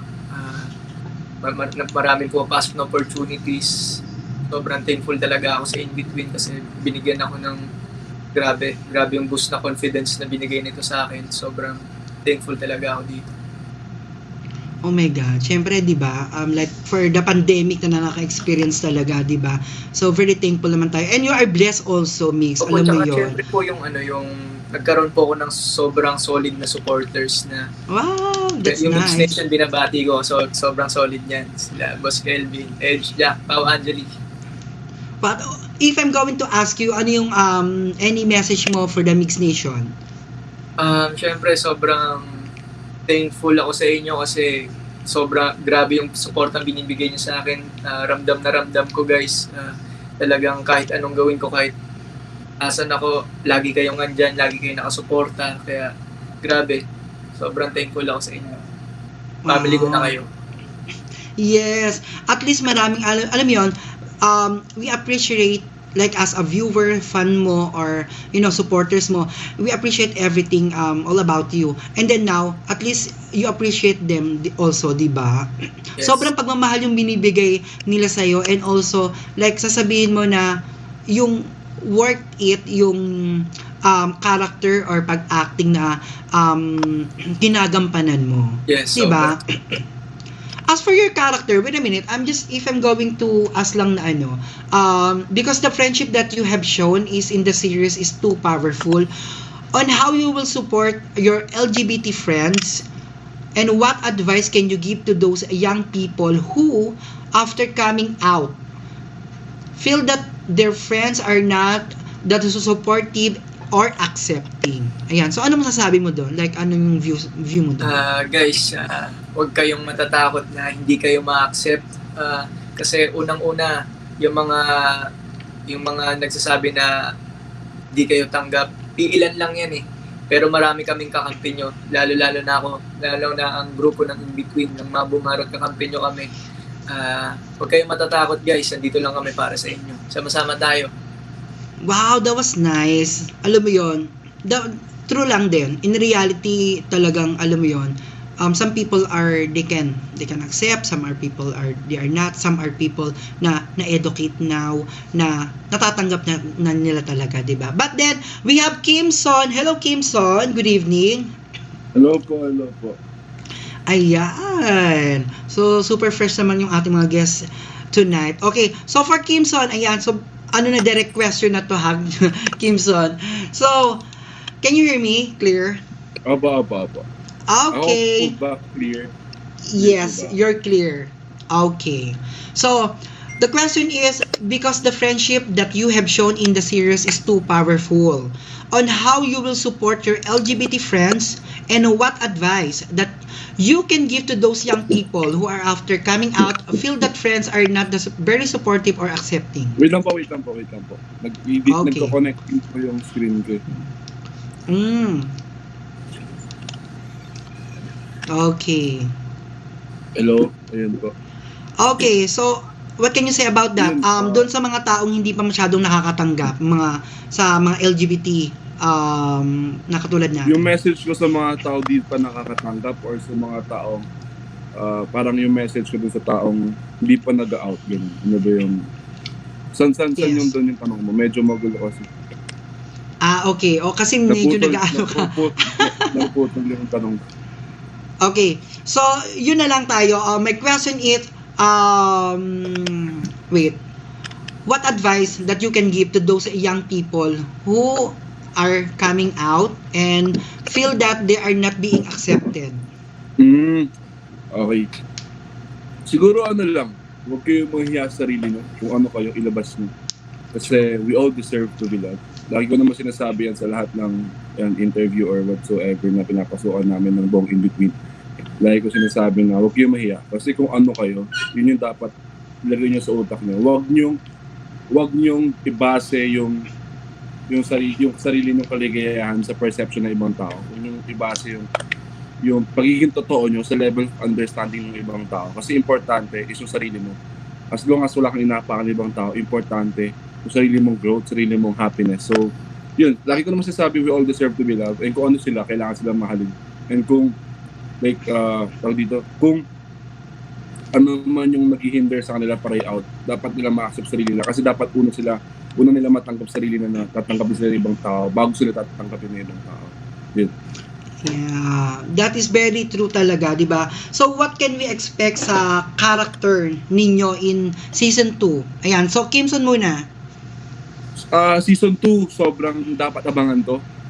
Siguro masasabi ko lang kung sa character ni Orion, sa character ni Rick, yung di nasagot na tanong nung season 1 kung paano nagsimula yung bonding ng tao, lahat. Basta yung tanong mga questions ng season 1, siguro by season 2 masasagot na, and mas mapaprove namin yung friendship sa loob ng Boomharot. Wow, exciting naman talaga yung season 2 nyo, ha? So how about you, Migs? For you? Guys, yung mga nakita nyo kay Taurus sa season 1, hindi nyo makikita sa season 2 dahil ibang-iba si Taurus dito. Talagang kailangan yung abangan, ayoko i-spoil, kaya go, panoorin nyo na, malapit na. Wow! Talagang very exciting, tsaka abangan talaga yan ng mga viewers, fans, and supporters ninyo. But this time, ayan, so I will give you the floor to thanks everyone, supporters, viewers, lahat ng mga tumatangkilik ng series ninyo, and of course, syempre, yung mga taong bago na mag-aabang ng season 2. Okay, Migs? Ayun guys, maraming salamat sa lahat ng sumusuporta sa In Between, lalong-lalo na sa mga patuloy na, sa mga original talaga sa episode 1 pa lang, andyan na. Pangalawa, nagpapasalamat talaga ako ulit sa Mix Nation dahil walang sawang suporta na binibigay sa akin. Mahal na mahal ko kayo guys. Kaya Kelvin, Edge, Jack, Pau, Angeli, tapos sa lahat ng mga sumusuporta sa akin. Tapos isa Edge Pro, tapos Templora, Dermatologica, thank you for taking care of my skin. Thank you so much guys. Wow! Okay, so Kimson, before you thanks, okay, so after nga mag-thanks ka, so may question lang ako sa iyo, okay? So, kung for you Kimson, paano nabago ng in-between yung career mo? Malaki, sobrang laki ng tulong ng in-between sa kaya. As in, hindi lang malaki, kumbaga, yun yung naging stepping stone talaga, in-between. Oh. Siguro, basta sobrang grateful ako sa in-between. Kung tatanungin niyo ako ulit, kung gagawin ko in-between, yung sasagot ko lang is oo. Kasi sobrang thankful ako sa in-between. And sa buong USPH TV, di lang po sa in-between. Kay Direct Brill, so simula sa pinakakila Miss Joyce, pababa po, hanggang po sa lahat ng production sa likod ng camera, sobrang thankful po ako. Kung ano po ako ngayon, tulong po nila yun. And sa gabay po nila sa akin. Yeah, so pwede ka na mag-thank you now? And syempre sa buong cast, kasi huli ako pumasok ng in-between eh. So, yun, sobrang thankful ako kasi tinanggap nila ako ng parang, kapatid talaga nila. Kahit huli na ako pumasok sa in-between, nandun sila para sa akin. Yun. Oh my God. And especially like, for the season 2 na talagang, alam yun, wala namang bagong characters siguro sa inyo na mababago sa inyo. Siguro may darating or may papasok, diba? Pero, yung aabangan talaga namin, like, siguro yung characters nyo is like, mag-growth kayo or something na, I don't know, I'm excited na talagang sasabihin na season 2. Ayan. Kasi, eto yung season na, like, sinabi ni Mix na merong konting revelation for the how it happens na nabuo, di ba? Nabuo yung friendship and everything. So, same lang din sa Kimson na talagang yung siguro now na nalaman ng mga viewers ninyo, di ba? Na ang season 2 is near na talagang eto na. So, maging inspiration pa more sa mga fans ninyo, viewers, supporters, 'di ba? So aabangan talaga naming lahat. And also, guys, you can promote your social media accounts or any new projects. Ako na lang po muna. Kimson, sure. So, yun, una-una syempre gusto ko muna magpasalamat sa inyong lahat. Sa lahat ng tumangkilik at sumuporta sa In-Between, sa lahat po ng magmahal sa In-Between. Maraming salamat po. We are not where we are today if not for you guys. Wala po kami sa kinakalagyan po ng In-Between. Lagi po sinasabi sa amin direct, kung nasan po tayo ngayon, kung nasan kami ngayon, dahil po yan sa mga fans na sumusuporta sa amin. So yung lagi niya nire-remind sa amin kasi direct na ito na mangyari, like, matuto tayong yung kung saan tayo nagsimula, huwag natin kakalimutan. Ganun. And syempre, gusto namin pasalamat sa USPH TV. Sobra kasi sa opportunity. Di lang po sa akin, kila Mix, sa buong Bumarot. Maraming salamat po sa tiwala at oportunidad na binigay niyo po sa amin para ikwento po ang kwento na in between. And syempre, gusto rin magpasalamat sa bench family ko, sa bench family, and sa Avignon Clinic ko, sa family, sa lagi pong, yan, para sa mga tatanong Brandon, joke lang, for taking care of my skin, maraming salamat. And sa my dentist, I love my dentist, sa ngipin ko po lagi, sa pag-take care po ng ngipin ko. And ayun, sa Kimson Royalties, maraming salamat sa suporta nyo sa akin simula unang araw up until ngayon. And syempre sa susunod pa na mga gagawin natin mga projects. And sa management ko sa Virtual Playground, maraming salamat. And ayun, kahit kasama ko naman si Mix, so maraming salamat din sa Mix Nation kasi walang sawang pag-suporta sa kapatid ko kay Mix. Sana hindi kayo magsawang sumuporta. And mamayang 8 o'clock, 2 minutes na lang, abangan nyo. Stigma, 8 o'clock po sa Kubo Channel. Yun, maraming salamat po sa inyong lahat. Thank you so much, Kimson. And how about you, Mix? Ayan, sponsors and everyone, you know. Guys, please follow my social media account. Sa IG and sa Facebook, it's at Mix Villasis. Tapos sa Twitter, it's at Villasis Mix. Okay, so I guess I want to say goodbye to you guys. So Mix and Kimson, maraming salamat. Love, and also good luck. More project to come. Especially keep safe ha. God bless for the pandemic. Keep safe ha. Alam nyo, kailangan alagaan nyo yung sarili ninyo. Okay? So maraming salamat. Bye-bye. Love. Okay guys, it's a blissful thank you to all of you guys. Okay, and it's time. Sit back, relax, and please let's all watch for the premiere of Brilliant Who Wants Stigma. So guys, tutukan natin and please watch this. Maraming salamat Mix and Kimson. Bye. Bye. Salamat po. Love. Thank you so much. Yes.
Ay, galing!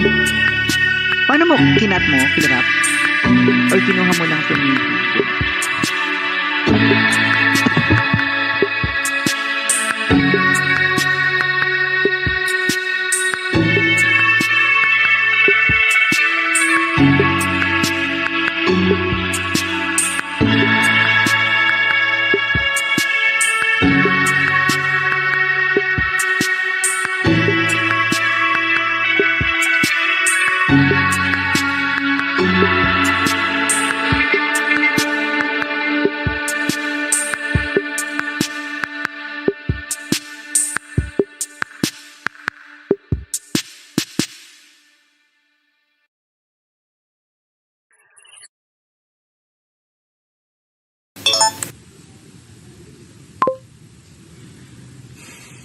May aminin ako sa inyo. Ilang gabi ko na rin na pinag-iisipan eh. Mahirap. Pero kailangan. Sana matanggap niyo pa rin ako after nito.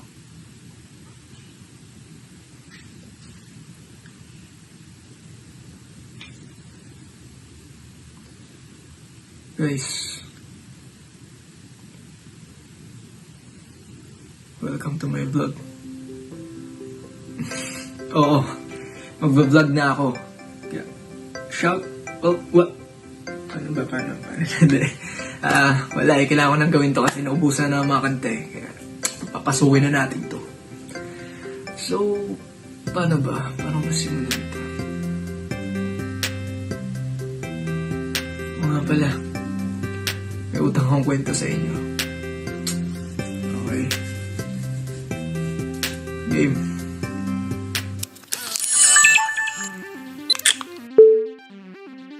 Sa dami ng kwentong akala nyo totoo,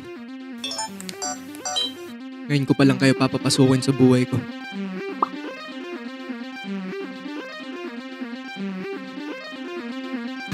May 3 akong tropa. Kapag kasama ko sila, normal lang. Walang pagpapanggap. Lahat totoo. Ito si Hari. Hari ng diskarte. Pero mali. Kasi masyado siyang abusado.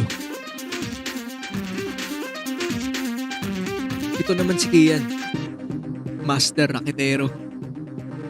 Kahit ano papasukin. Magkapera lang.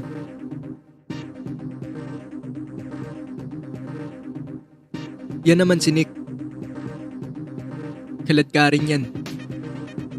Kung saan masaya, andun siya. Kahit anong trip nyo, sasabayan niya.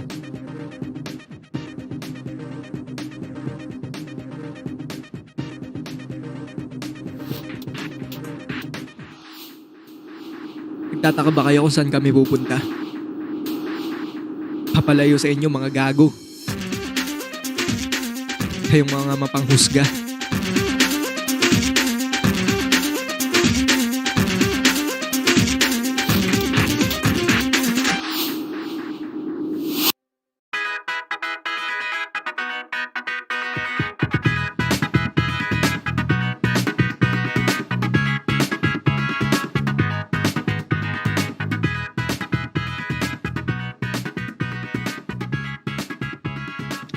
Ano bro, ang ganda dito.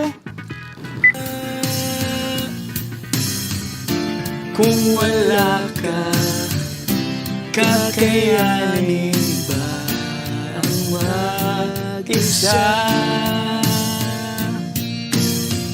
Hindi ko ba'y parehas sa kahapon kung bukas ay wala?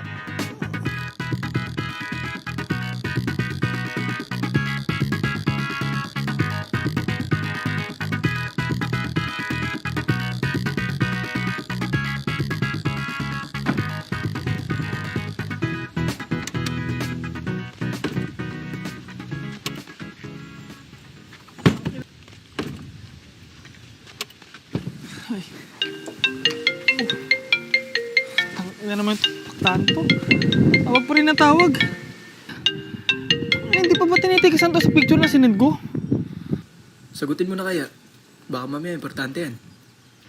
Bro, video ko lang gusto yan. Pagbigyan mo na. Oh bro, sa'yo din, may tawag ng tawag.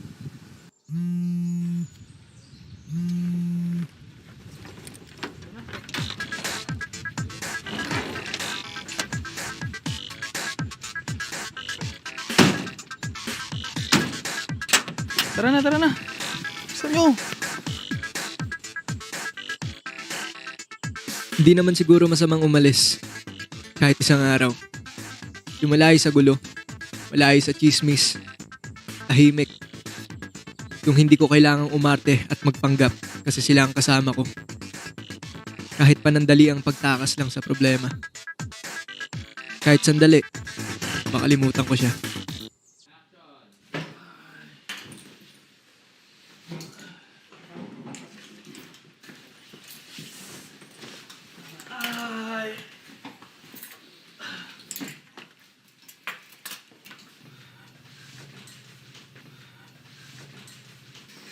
Ina, nakatakas din. Pre, magwawalwal tayo dito ha. Ay bro, papahinga muna ako. Eh, ikaw, Kian. Ba't kanina ka patahimik? Parang hindi ka masaya. Hanip pa. Taas ang energy mo ah. Kung maganda-ganda tama sa inyan, Brad ah. Pagbibintangan pa ako, gago matagal na ako tumigil. Bro, may inisip lang. Pero okay lang naman. Yan!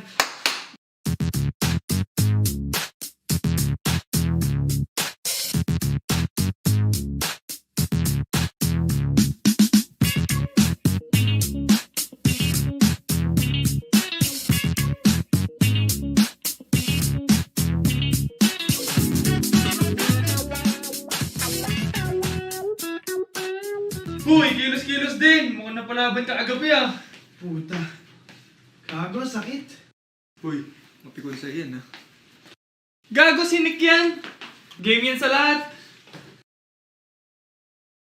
Wala pa rin pinagbago, Brad. Oo. Kupal pa rin. Isa ang gamit mo eh. Kapag-relax ka na. Oo nga. Yung pingit ng ulo mo agad eh.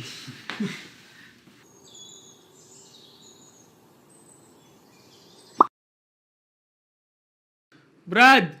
Trending ka na naman ah! Kaya mo na, Brad. Alam mo namang ayaw niyang pinag-uusapan yung karir niyan. Sino ba kasi nag-post ng picture? Di ba sabi ko sa'yo, bawal pa nga? Ang laking issue na naman yan eh. Maraming mawawalang project sa akin yan. Alam mo naman, di ba? Hindi ka babae. Kaya kahit anong gawin natin, hindi tayo tanggap dito. Sa showbiz, good or bad publicity, still publicity. Pero Brad, ang ganda ni Francesca, no? Sino ba kasi naglabas ito? Huwag mo nang tignan yan. Tignan mo na sa labas kung ano pwede natin gawin.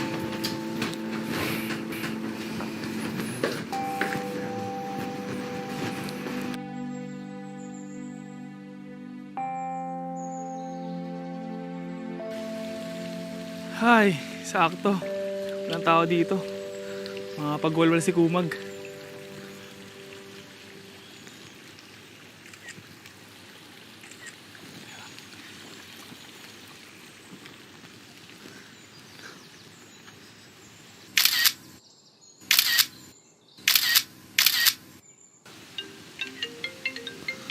Rusty.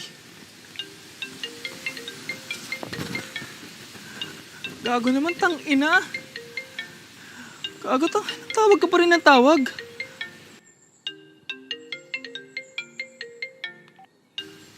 Hayop ka talagang bakla ka eh.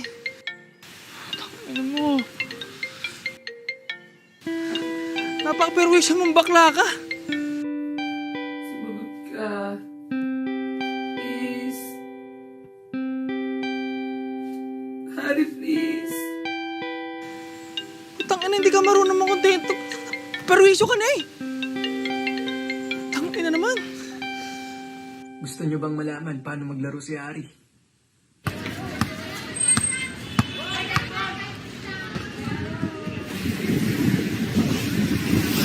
Lutang!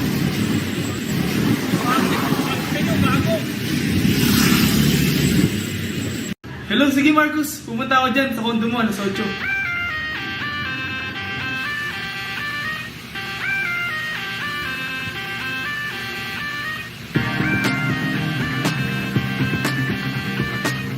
Ops! Hindi ako kasama. Wala tayo allowance ko.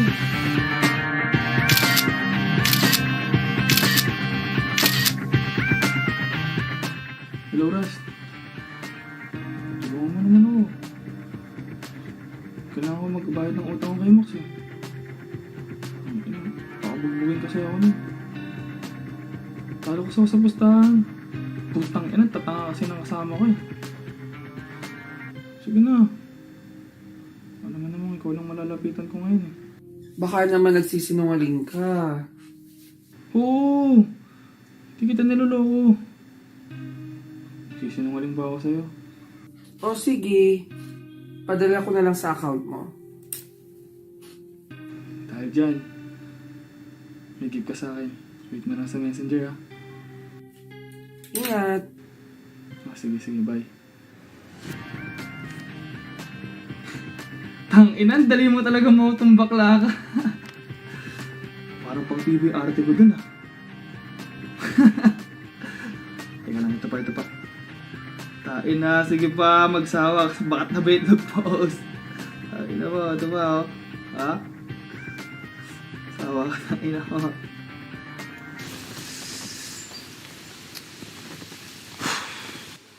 Bad trip. Oh bro, what's up? Wala yun. Mukhang bad trip ka yata. Ako bad trip? Gago, hindi. Tangina ako, mag-enjoy ako dito. Eh, sino ba kasi ang tawag ng tawag sa'yo? Si Rusty. Rusty? Tangina yan pa rin sponsor mo? Oo, gago. Maganda nga yun, di ba? Hindi pa iba-iba. Tangina. Hindi ba papudpud yung burak mo? Hindi ka pa rin nagbabago?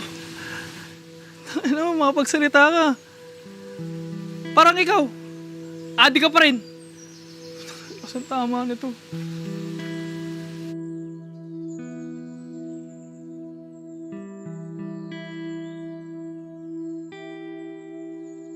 Oo, nakita mo dun.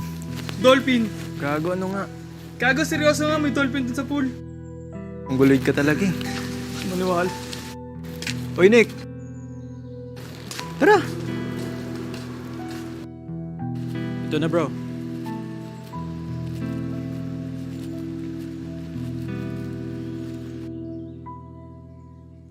Ay, Brad, pasuyo naman oh. Eh. Ikaw naman na bumili alak. Baka may makita saan sa labas eh. Eh sana pala dumana tayo kanina. Yun na nga eh, wala sa isip ko eh. Sige bro, ako na lang. Mukhang may malapit lang naman dito eh. Samahan na kita. Tara bro. Tayo na ang sweet! Sila ako talaga. Bilisan nyo ah. Sige bro. Ano kami?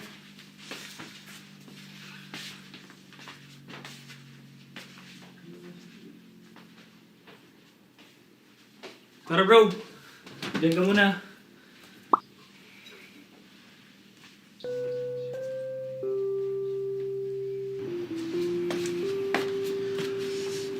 Dami talagang chismoso sa Pilipinas eh, no? Huwag mo na kasing basahin. Nakakagago eh. Gusto ko na nga sagutin eh. Gago tol.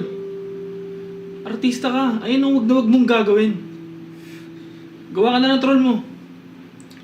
Ano tingin nila sa mga artista? Hindi tao? Kapag sinagot mo, ikaw pa mali. Role model nga daw, di ba?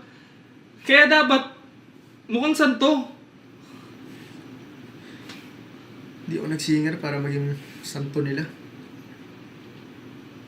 Akin na yan. Mamaya ka na magbasa o kaya bukas pag uwi natin.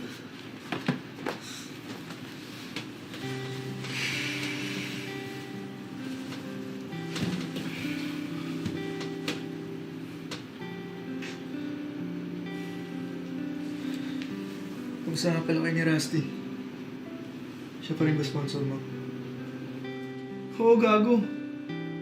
Okay lang yan, madaling mauto. Gago pa rin talaga eh, no? Oo, tanga. Ano bang sa kanya galing yung pera ko ngayon? Tapos, pinadala ko lang ng bakat-bakat titi at betlog post. Di mo ba nakikita yung importansya ng tao? Importante! Pero pag kailangan ko lang ng pera. Eh, ikaw ba?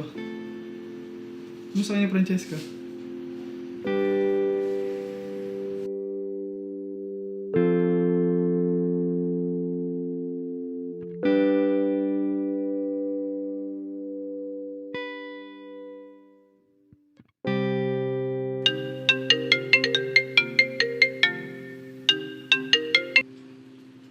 Oh, Hazel.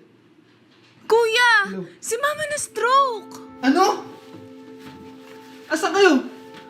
Sino kasama mo? Bakit, Brad?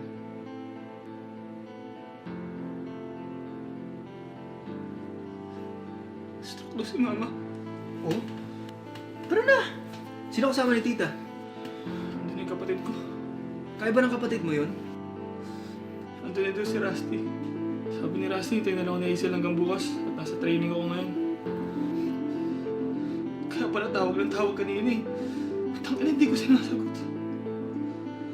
Tangina, hindi ko naman kasi alam, di ba? Tignan mo na, tol. Ang bait din talaga sa'yo ni Rusty, oh. Simula nung mawala yung papa mo, siya na yung halos tumutulong sa inyo. Oo nga. Tapos ako tong gago. Kung ano na pinanggagawa ko. Brad, hindi pa huli ang lahat. Ayusin mo buhay mo. Pero alam mo naman, di ba, Brad? Kung bakit ako nagaganto? Dahil sa papa ko, di ba? Brad, andyan na yan. Ikaw na din dapat ang tumutulong sa pamilya mo. Tatatlo na lang kayo. Ikaw na lang yung makakapitan ng pamilya mo. Buti ka pa nga eh. Tanggap na ng pamilya mo yan. Hindi ka na mahirapan. Buti ka pa nga eh. Ikaw artista, singer, celebrity.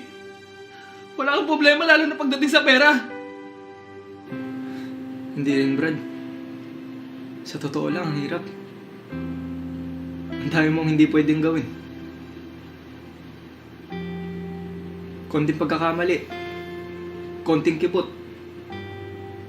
Trending, pag-uusapan. Kada kilos mo, may masasabi mga tao.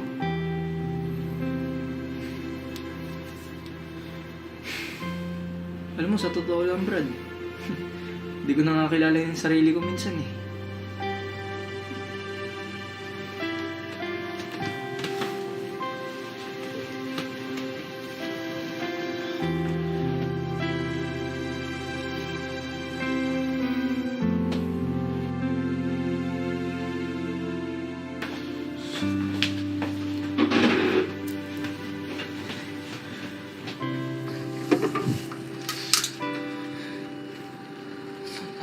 Hello, Rust. Kamusta si Mama? Okay naman na siya. Ano oras ka ba makakawi bukas? Para alam ko if papasok pa ba ako sa work. O absent muna. Maaga daw kami luluwas, sabi nila eh. Nakwento nga din kita eh. Sabi ko, ikaw lang yung nakatulong sa amin. Walang-wala kami. Grabe.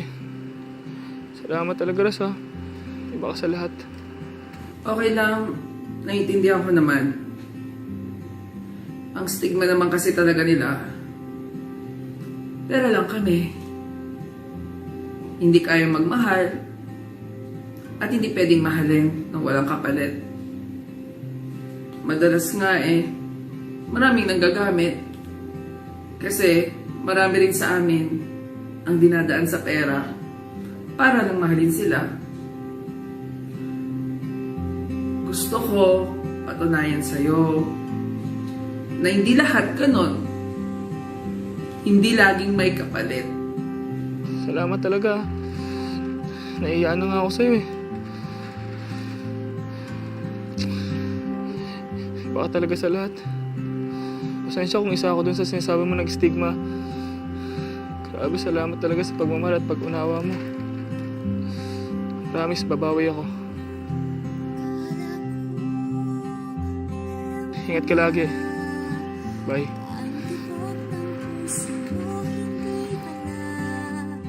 Sa isip ko, naintindihan kita.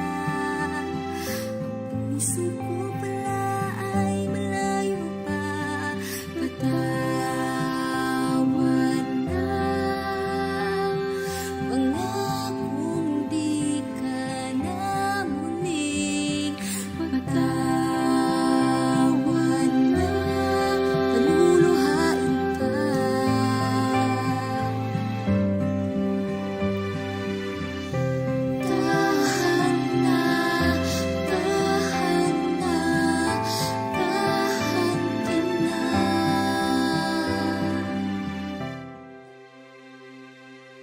Alam niyo mga kaibigan, magbabago ang mga natitirang hari kung dadami ang Rusty na magpapatunay na mas mahalaga ang puso kaysa pera. Mawawala ang mga abusado kung walang magpapaabuso. Tandaan niyo mga kaibigan, Hindi nabibili ang pagmamahal. Hindi nabibili ang pag-ibig. Darating yan. Kasi deserve mo yan.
The COVID-19 pandemic has taken its toll on our regular health routine.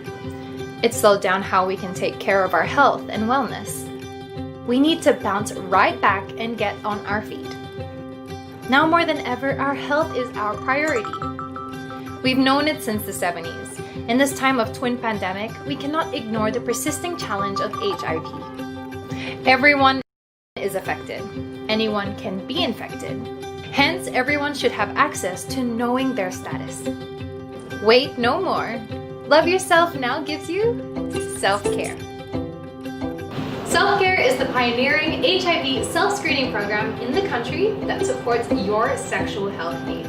Isn't that great? Knowing your HIV status within the confines of your own safe space. Do not let HIV take control of you. You take control of HIV. It's easy to know your status. Just remember, self-care, safe and secure.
Wala pang daan kung saan lugar matatagpuan ang sarili. Nakita nga na ang kauna-unahang Pinoy na namatay sa bansa dahil sa COVID-19. We also acknowledge that we are not a perfect organization. Ang nag-yes, 70. Ang inang virus na yan. Saan ba nakatira yan? We beat it, so congratulations Philippines. Let's do it again in July. Para na siyang war against the destruction of the humanity. But everybody else is in denial.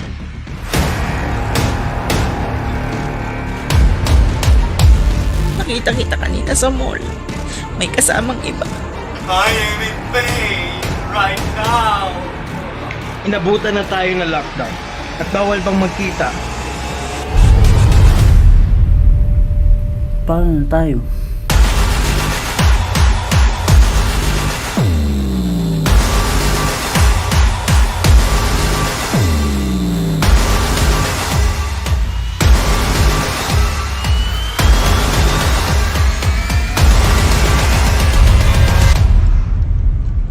I'm dealing with anxiety.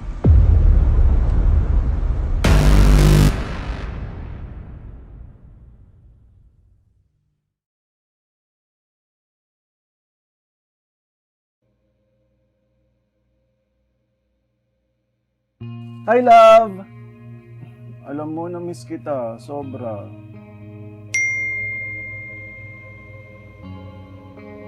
Hi, speaking of, kasama raw ni Greg si Axel.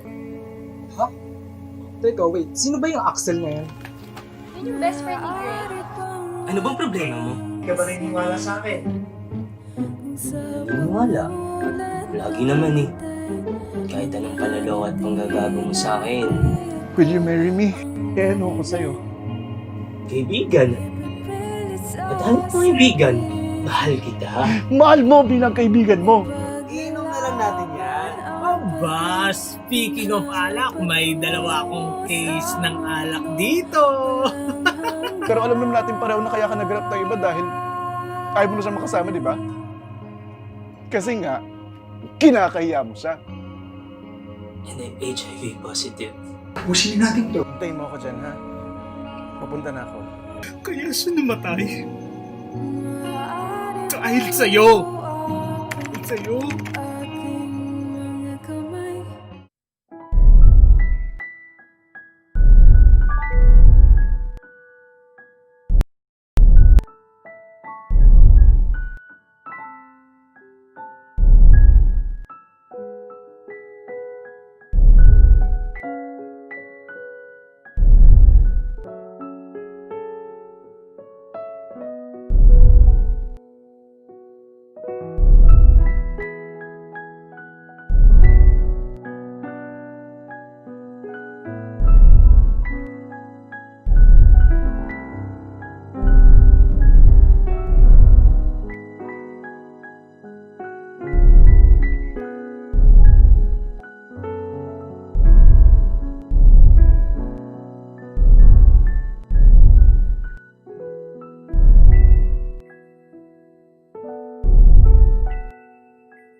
Magandang madaling araw.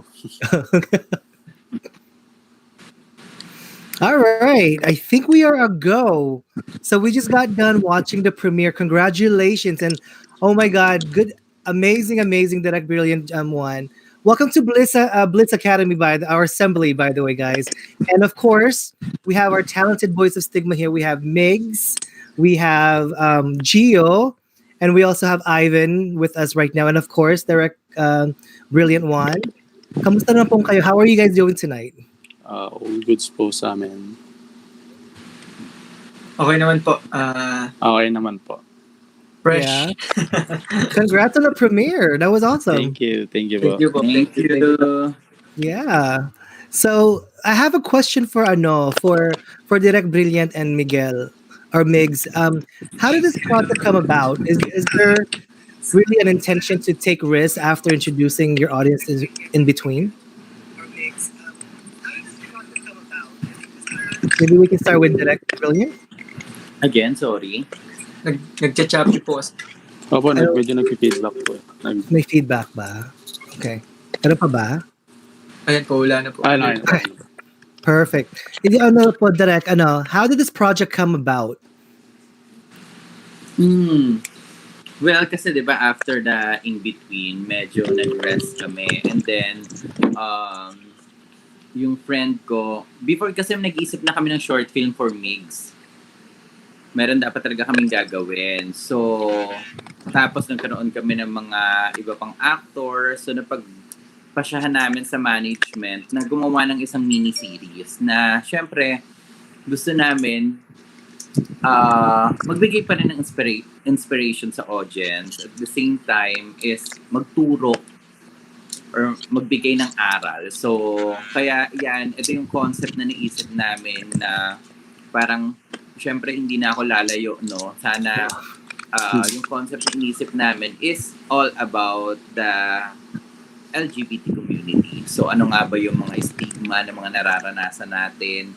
Ano nga ba yung mga problema na tinitingnan nila sa atin? So, kaya yun yung inisip namin na i-tackle. Nice. Ayun. And Direct, is there really an intention after taking the risk, after your audience were introduced to In Between, as you were conceptualizing the idea? Sorry. Meron po bang intention dun sa, to take a risk after you introduce yung, the audience to In Between, after ng In Between? Oo, meron. Syempre. Kasi ito, yung stigma kasi, mas hubad. Mas hubad siya. Mas, hindi siya katulad, sobrang iba siya sa in-between eh. So talagang risky din yung ginawa dahil nga, syempre, yung topic, yung pinatakal namin na topic, so, alam mo yun na habang sinusulat namin, chinecheck namin kung may pangit bang may maapektuhan ba or may masasaktan ba. So, minsan pinag-uusapan namin, yun naman yung katotohanan. Kaya nga sinasabi namin, parang hindi na kami mag-sugarcoating dito sa stigma. So, gusto namin ipakita kung ano yung totoo na nangyayari. So, ayun. Wow. Thank you, Direct. And what about for you, Migs? How was this project for you? Actually po, di na po siya bago para sa akin kasi galing nga po ako sa in-between. So, yung pinaka-main focus po talaga namin dito sa project ng Puto is makatulong sa LGBT community na para ma-accept sila at matanggap. Yun po talaga yung focus namin dito. Ayun nga po, kailangan po ng tapang kasi masyado siyang hubad, straight to the point po, pati po yung pagsasalita. Kung napanood niyo po, grabe po. Kaya buong tapang at lakas ng loob para gawin namin yung role namin. Wow. Okay, so I have a question now for all the actors. So what is the most challenging part of doing this series? Maybe we can start with Gio this time. Ako po, most challenging po talaga is yung mismong role ko po. Kasi mismong si Kian po. Parang sobrang layo po kasi sa akin ng pagiging makatao niya, si Kian. So parang, yun nga po, pinag-aralan ko mabuti kung paano yung linya niya, yung bad atake ng emotions niya. Kasi sobrang layo po talaga sa akin. Kaya yun po yung ginawa kong preparation para maging maganda ang atake nung ako doon sa Kian po. Yun po. Galing. And what about you, AJ? Well, for me, it's the adjustment because it is my first project. So there were a lot of adjustments, but nandiyan naman si Direct. That's why I'm thankful kasi syempre malaking tulong na nakilala ko na si Direct even before the project. So I know na yung guidance will always be there. So all at first yun yung challenge pero I was able to overcome the challenge naman. So it's all good. Nice. And magbalik tayo kay Migs. Migs, what about you? What is the most challenging part of this role for you? Siguro po yung pinaka-challenging part po nito is yung paano po namin mapapaniwala yung mga viewers na ito talaga yung stigma sa loob ng community ng LGBT. Talagang kailangan talagang pati yung acting namin talagang dapat talagang pasok na pasok para mapaniwala talaga namin yung viewers. Ang galing, galing, galing. And so, I have another question for all the actors too. So, in real life, what's something that you would like to try, and but you're too scared to try it? So, let's start with punta tayo kay AJ.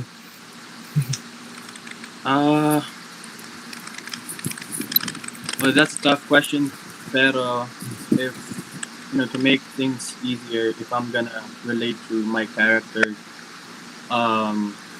we all know na buhay tayo sa curiosity.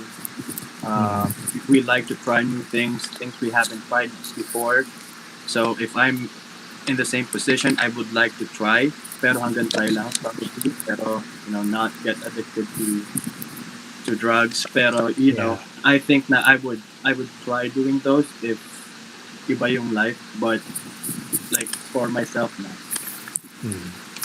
Great answer. What about you, Gio?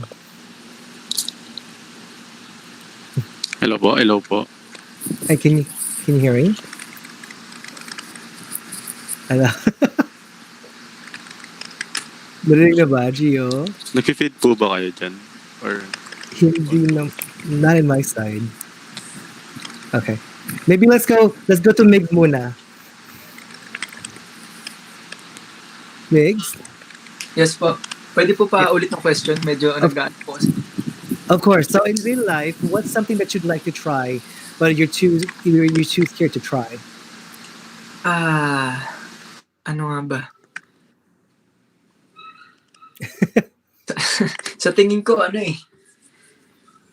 siguro yung mga, wala akong takot subukan kasi para sa akin, experience yan eh. Kasi yung motto ko nga, YOLO, you only live once. So, habang andito ka sa lupa, gawin mo na yung magagawa mo para wala kang pagsisiyan sa huli. Tama naman. That's right. You only live once. I like that. I like that motto. Nawala naman sa Gio. Hi, Ivan. How are you? Hi, Ivan. You're on mute also, Ivan. Naka-mute ka. Ivan. Okay. direct naka-character pa, direct. Ivan, tama na. Well, meron po akong question para kay Direk Brilliant. Direk, what message do you want to set out to your audience through this project? Again, sorry. What message do you want to set out to your audience through this project po? Well, lagi kasama kung ano man yung pinopost namin is yung #BreakTheStigma. So I hope na this project will alam mo yun na parang pag napanood natin siya is may isip natin na ako to isa ako doon sa nag-i-stigma. So I hope na yun, ma-break na natin yung stigma para sa mga susunod, katulad nung sinabi ko dati na parang kung ngayon pa lang binibreak na natin siya sa mga susunod na henerasyon, magiging normal na siya.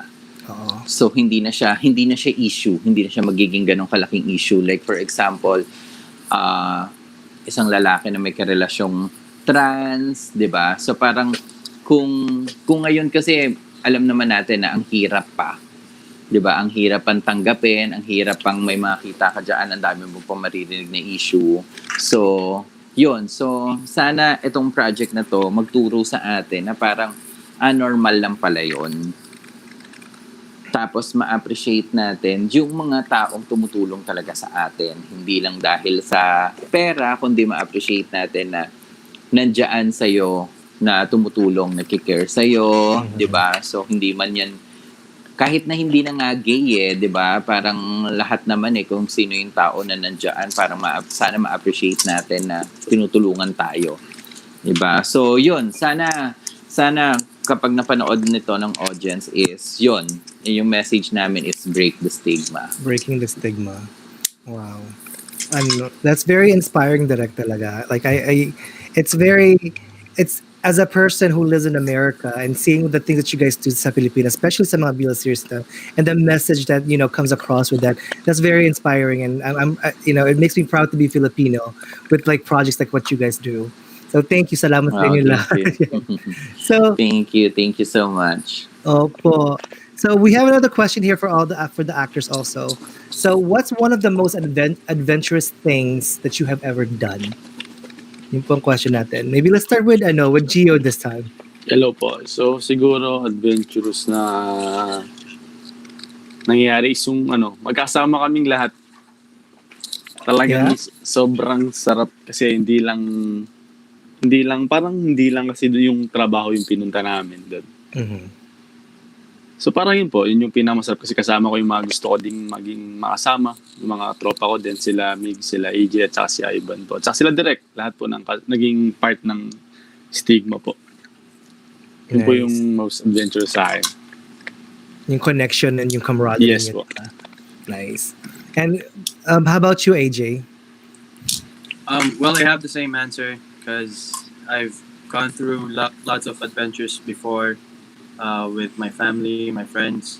But since this is my first project, me having an adventure, getting the opportunity to work with these guys, these set of people, is something different, something new. So I consider this as the best adventure I have had so far. Mm. And about you, Migs? Ako siguro yung pinaka-most mga adventurous thing that I've done is ito po, yung pagtahak ko sa showbiz industry kasi I get to play different roles kasi talagang iba yung adrenaline na binibigay niya sa akin kasi hindi ako komportable sa iba kong roles na ginagawa so pero para sa akin adventure talaga yung mga ganun kaya ayun. Nice. So ano naman yung what set this project, what made this project different from the other projects that you guys probably have experienced before? Siguro po. Yun nga po. Ito mas matapang tong stigma kasi iba yung pinapakita namin dito talaga. Pwedeng may magalit sa amin dahil ganito, pinapakita namin ganito, pinubulgar namin kung ano ba talaga yung nangyayari. Pero wala kailangan namin tong gawin kasi makakatulong din talaga to sa LGBT community. Yeah. And what about you, Gio? Ako po kasi sa totoo lang first project ko po ito. Before po kasi ako ay theater actor. So sobrang layo po ng pinagkaiba niya kasi po is live po yung theater actor. So dito sa stigma na ganito po na project is parang may cut po kasi ito Yun lang po yung pinagkaiba niya. Pero first project ko po kasi ito kaya wala pa po masyadong experience sa iba. Yeah. Pero that must be exciting for you. I mean, coming from theater to po. now a film. Yes po. So yun, abangan niyo po siguro yung episode naming lahat. What about you, Derek? Derek, how was the experience working with these actors? Hi, hello po. Hello, Christian B. Hi, Christian B. Hello, Derek. Hello, B. Napakagaling naman ng isang Hi, Christian Christian B. Siya as si Rusty. So po siya, Rusty nga pala. Sa akin, working with these actors, syempre challenging din, no? Kasi first, halos lahat sila, lalo na yung tatlo first, talaga nilang umarte. Tapos, ang bigat-bigat ng pyesa. So, ang bigat ng material. Pero sabi ko, sige, gawin natin. Gusto ko lang talaga ng matouch yung audience natin. And yun, inaalalayan ko sila. Medyo mahirap kasi first time nga nilang umarte. Tapos,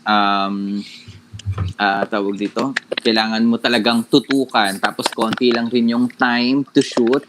So, yun, kumbaga sabi ko nga sa kanila, wala na kaming time ng workshop sa set. So, kaya nag-reading kami, nag-workshop kami dito sa bahay para pagdating sa shoot, alam na nila yung character nila. So, yun. Tapos isa sa mahirap din, si Christian B kasi shoot namin siya ng ano lang talaga, ng remote lang. Kasi nasa ano siya. Nasaan ka nga ba, Christian B? Nasa Saudi po, direct.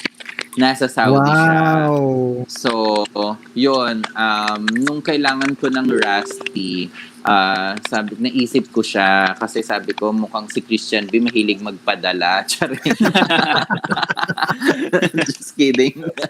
So parang sabi ko, kasi si Christian B is reactors namin sa In Between, and I'm happy na full support talaga siya. And then, yun nga, gusto ko kasi maraming makarelate dito sa stigma. So, kaya kahit malayo siya, sinabihan ko siya. So, ganun din, nakailang take din si Christian because sinasabi ko sa kanya kung ano ba dapat yung emotion niya doon sa... Yun, kasi si Christian, I think, first time na din umarte. Yes. Am I right ba? Opo, direct. So, First time. Super. So, yun. Kaya talagang pinapaintindi ko sa kanya, ito yung objective mo, ito yung message ng character mo, ito yung emotion para mas maintindihan niya kung ano ba yung gustong sabihin ng stigma. Nice. Wow. Ang dami palang you guys had a process talaga, di ba? For this project. So that's inspiring. What about you, Christian B?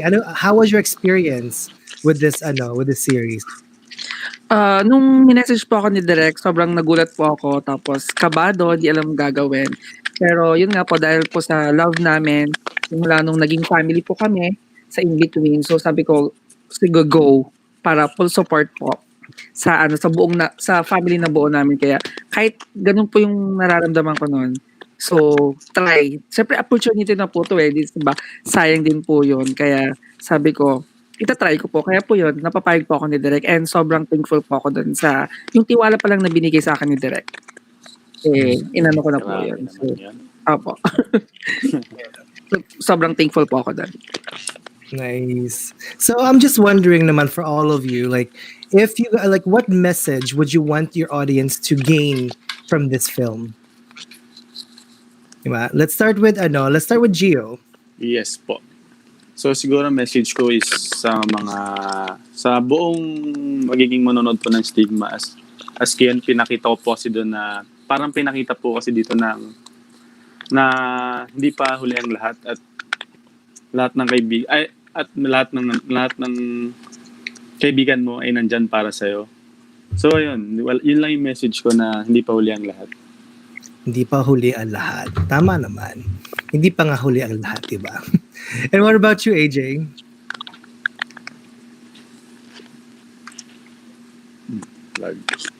AJ, can you hear? What was the question again? Sorry. The question is, what message would you like to convey to your yung audience nyo dito based on this series?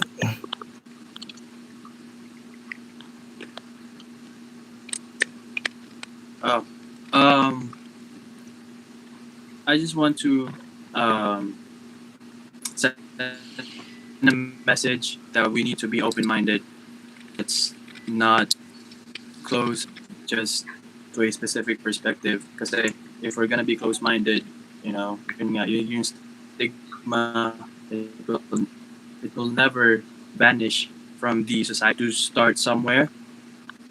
So I na stigma will be parang makatulong siya sa change na gusto nating ma-achieve. So that's what I want to happen, hopefully.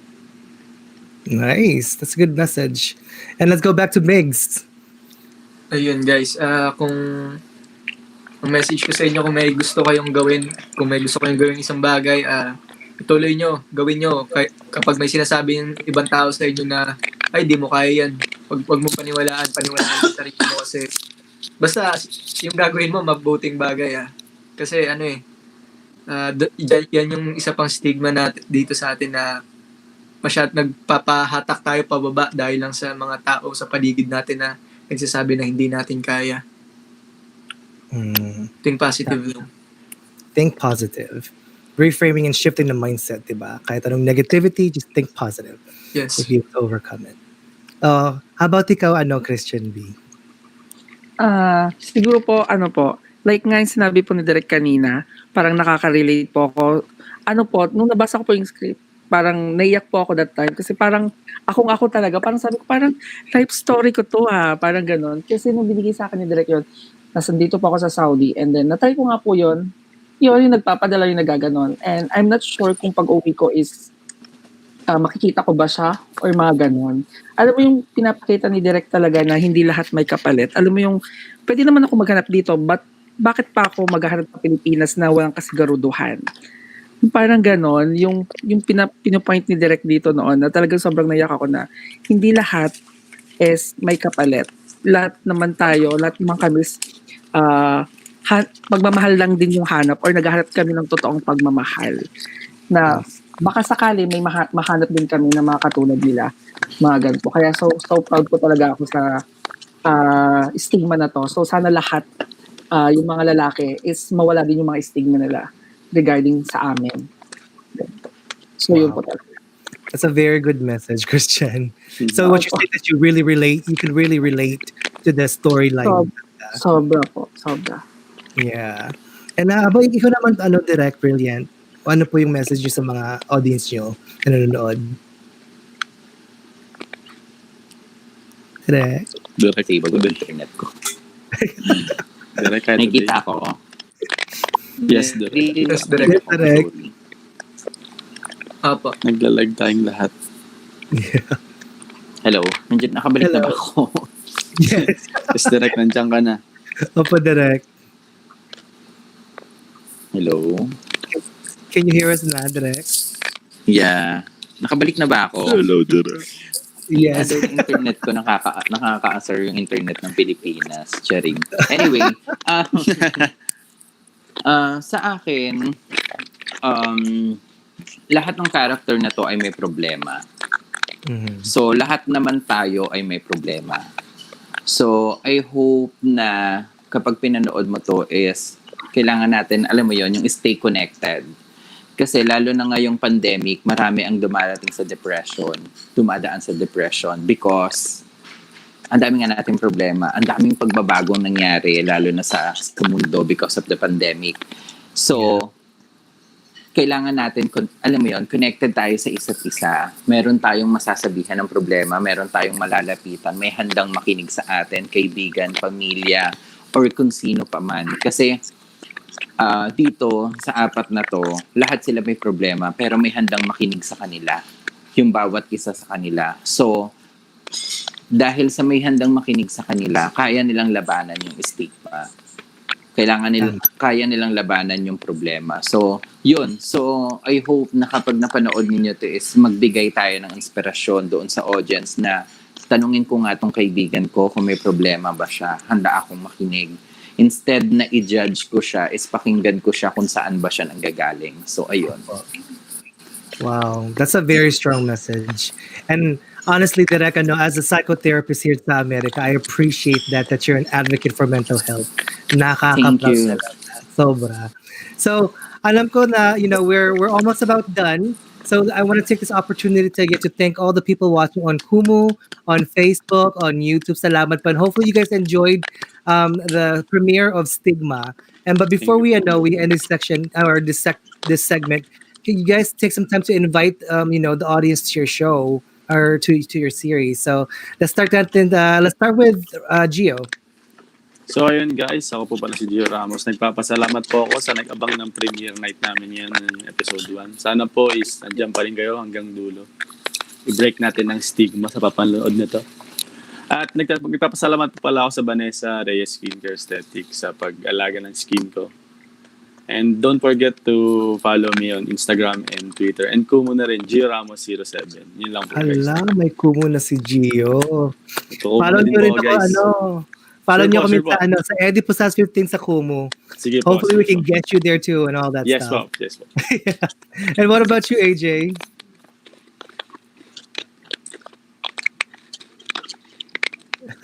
Okay, so AJ, nakangiti ka lang. I'm inviting everyone to watch Stigma.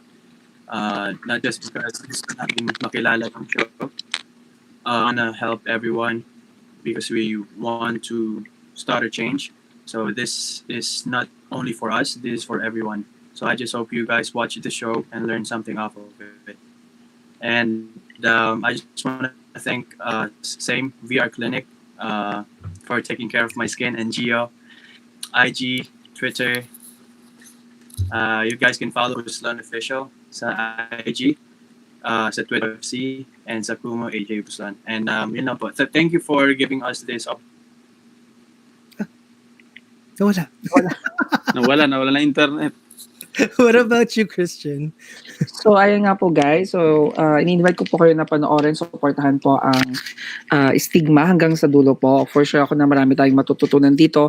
Hindi lang po sa mga katulad na may mga rainbow, but of course sa mga straight talaga na mga lalaki. And sobrang tiwala talaga kami sa mga project ni Direk. Supportahan din natin yan, ang mga project po ni Direk Brilliant.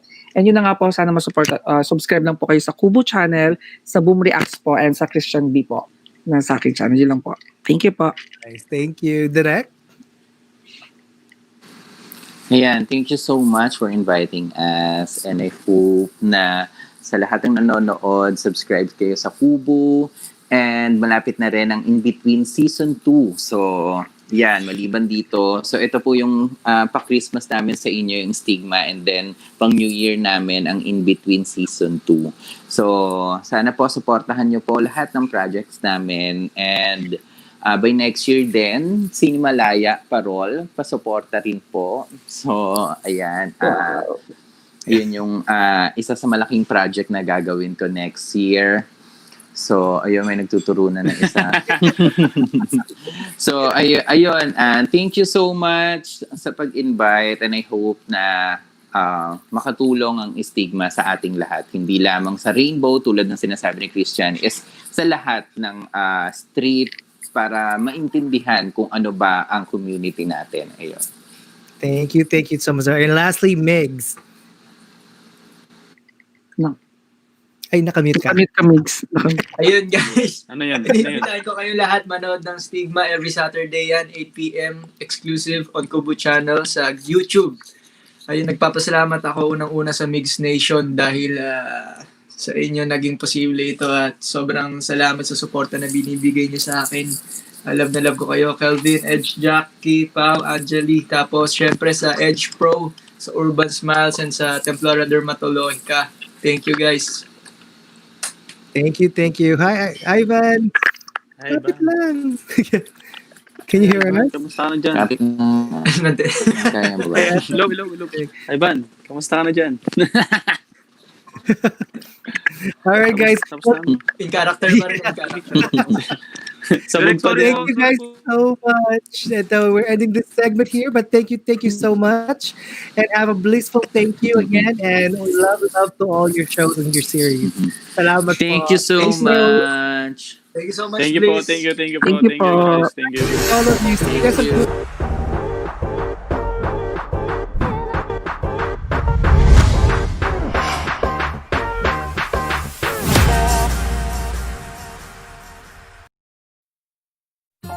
Ang unang pagkikita ay may kinalaman ito sa hari at between.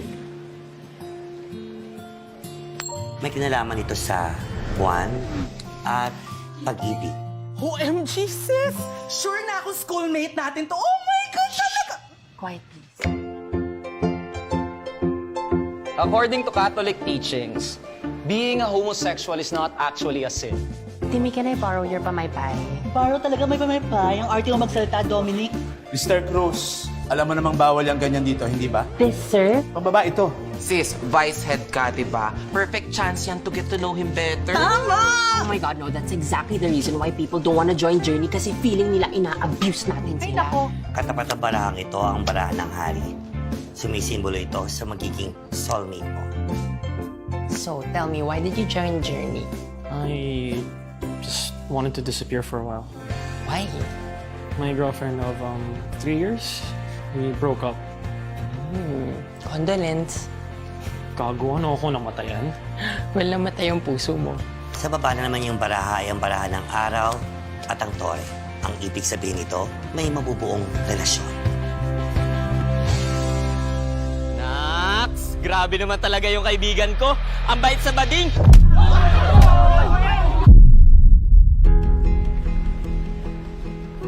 Akala ko pa naman iba ka sa kanila. I thought you were better than this. Hindi ako bakla. Sorry for hurting you. Huwag natin baguhin ang nakatakda. You're my soulmate. You're the one I'm destined to love. Masyadong maalam baka hindi na mangyari ang dapat mangyari. Ikaw yun, Luke, and I know you feel the same way. Nasa sayo na yon kung paano mo siya papasahin. Paano na yung hula? Well, I guess hindi siya totoo.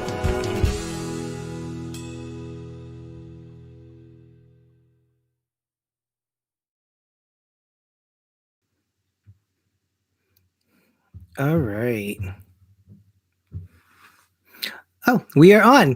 Hi, guys. You are still watching Bliss Academy on Kumu, Facebook, YouTube, and Blued.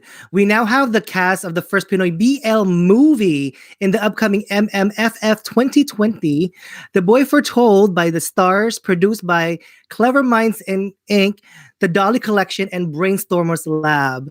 Blissful evening to you, Adrian. And I think we're going to I think Kian is also going to join us very soon. How are you? Good evening po. Okay naman po. How's your Saturday? How's your weekend going? Good so far. I'm in California, so it's very, very early Saturday here. How is your Good Saturday morning going? po. Good evening to Okay you. lang, nagkaka-dinner ko lang po with my father. Kaka-dinner. Oh, that's good. That's good. So, I guess let's start with the first question for you, Adrian. So, my question is, how brave and relevant is the story of your film in this day and age? How relevant? Yes. Well, before I answer that question, mag-hello muna po ako sa mga viewers Oh, ng yes, Bliss. please. Hello guys. This is Adrian. Kamusta kayo? Relevant siya kasi matagal na po nating hinihintay yung ganitong klaseng storya. Matagal na tayong naghahanap ng mga love stories that will reflect who we are. Or even queer stories ng community natin, ng LGBTQIA+ community na matagal nang hinahanap sa mainstream media. You know, for the past couple of years, dumadami naman na yung mga stories ng mga narratives na for us, but this time we are part of the Metro Manila Film Festival, which is the biggest exciting, film festival of the country. And so it is a huge step towards progress for the community. So para sa atin po talaga ito. So congratulations to all of us. Congratulations. Yes. And I think we have Kian joining us now, I think. There he is. Hi, Kian. How are you? Hi, hello po. Hi. Sorry, for the meantime, whenever I'm not talking po, I'll have to keep myself muted because I'm currently in a public area. Hey, hi. Thank you for inviting me po. Hi, welcome to Bliss. Well, thank you, Adrian, for that answer. So, what about you, Kian? The question is, how brave and relevant is the story of your film in this day and age? At this day and age, it's very vulnerable because now a lot of the LGBT stories are being told, and this story itself is very relatable on a whole nother level, and in a way, it's actually a true story from someone we know and love. It's gonna hit the hearts of so many people, and we all know that we poured our hearts enough to the point na how do I put this? To the point na we know this is going to be a really heartwarming film. Yeah. I agree. So, does it only speak to a certain group, or how do you think the majority of viewers can relate to this film? Let's start with Adrian. It's a very relatable story actually. It doesn't only apply, or hindi lang naman queer community or mga fans ng BL ang makaka-relate dito sa love story na to. Because it's also a story about friendship and acceptance, coming out, accepting who you are. It's a story na lahat tayo familiar with. Lahat naman tayo merong mga crush nung high school tayo. It's a story na set sa high school. So mga estudyante to. So lahat tayo makaka-relate dito. And also the story, the friendship between Dominic and Luke is something that is so familiar among all of us, regardless of your gender identity and expression. It's relatable. Nice. And how about you, Kian? Sorry, can you kindly repeat the question? Of course. So the question is, does it only speak on a certain group, or how do you think the majority of the viewers can relate to the film? This movie isn't really made for a certain group. Yes, it really focuses on the LGBT community, but again, this for us, our audience, our goal is a lot wider than what people expect us to go for. It also tells and allows people outside the LGBT community to understand their stories and where other people may widen their minds, make it a lot more broad, and help them understand you people should be more open with ngayon lumalaki na yung LGBT community, and of course because of that we should understand that we have to be a lot more open to change, and that's sort of the goal of the story. For me, my character Luke, he for context po, Luke kasi po is a straight guy, so in the story there was no discrimination whatsoever coming from my character, because he understood na parang being gay is a normal thing. Hindi porket Adrian or yung character ni Luke, ni Adrian, si Dominic, it will make his views change in any certain way. So Luke treated Dominic as if he was a best friend, without judging about his sexual orientation. Yeah.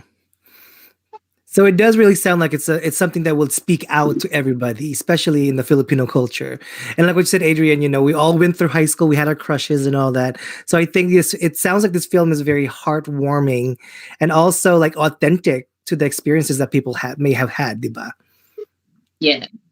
Authentic talaga kasi the story was from a personal experience. Was based on a personal experience. So.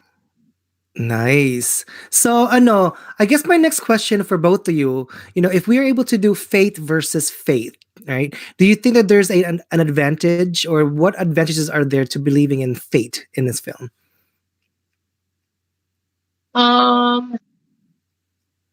Advantages?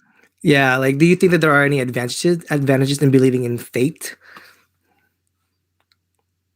For both, not faith versus faith. I like that, yeah. I think, especially with my character, with Dominic, meron siyang faith sa fate.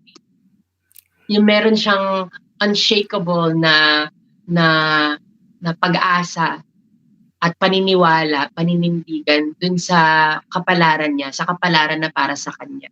And Dominic is making steps in order to achieve that, or to get to that, to make that a reality. But at the same time, dito rin niya matututunan na may mga bagay na hindi natin kayang baguhin. May mga bagay na dito niya matututunan yung kung para sa'yo talaga. Yeah. Wow, nakaka-excite panoorin yung film. Yeah, and kung para sa'yo talaga. Let fate just play its part. Diba? Yeah. And what about you, Kian? What do you think about that? Kian? Sorry, kanina po I got cut off. What's the question? Oh, you got cut off. So the question is faith versus fate. Do you think there are advantages in believing in fate? Faith and fate are two entirely different things. Faith is having trust in someone.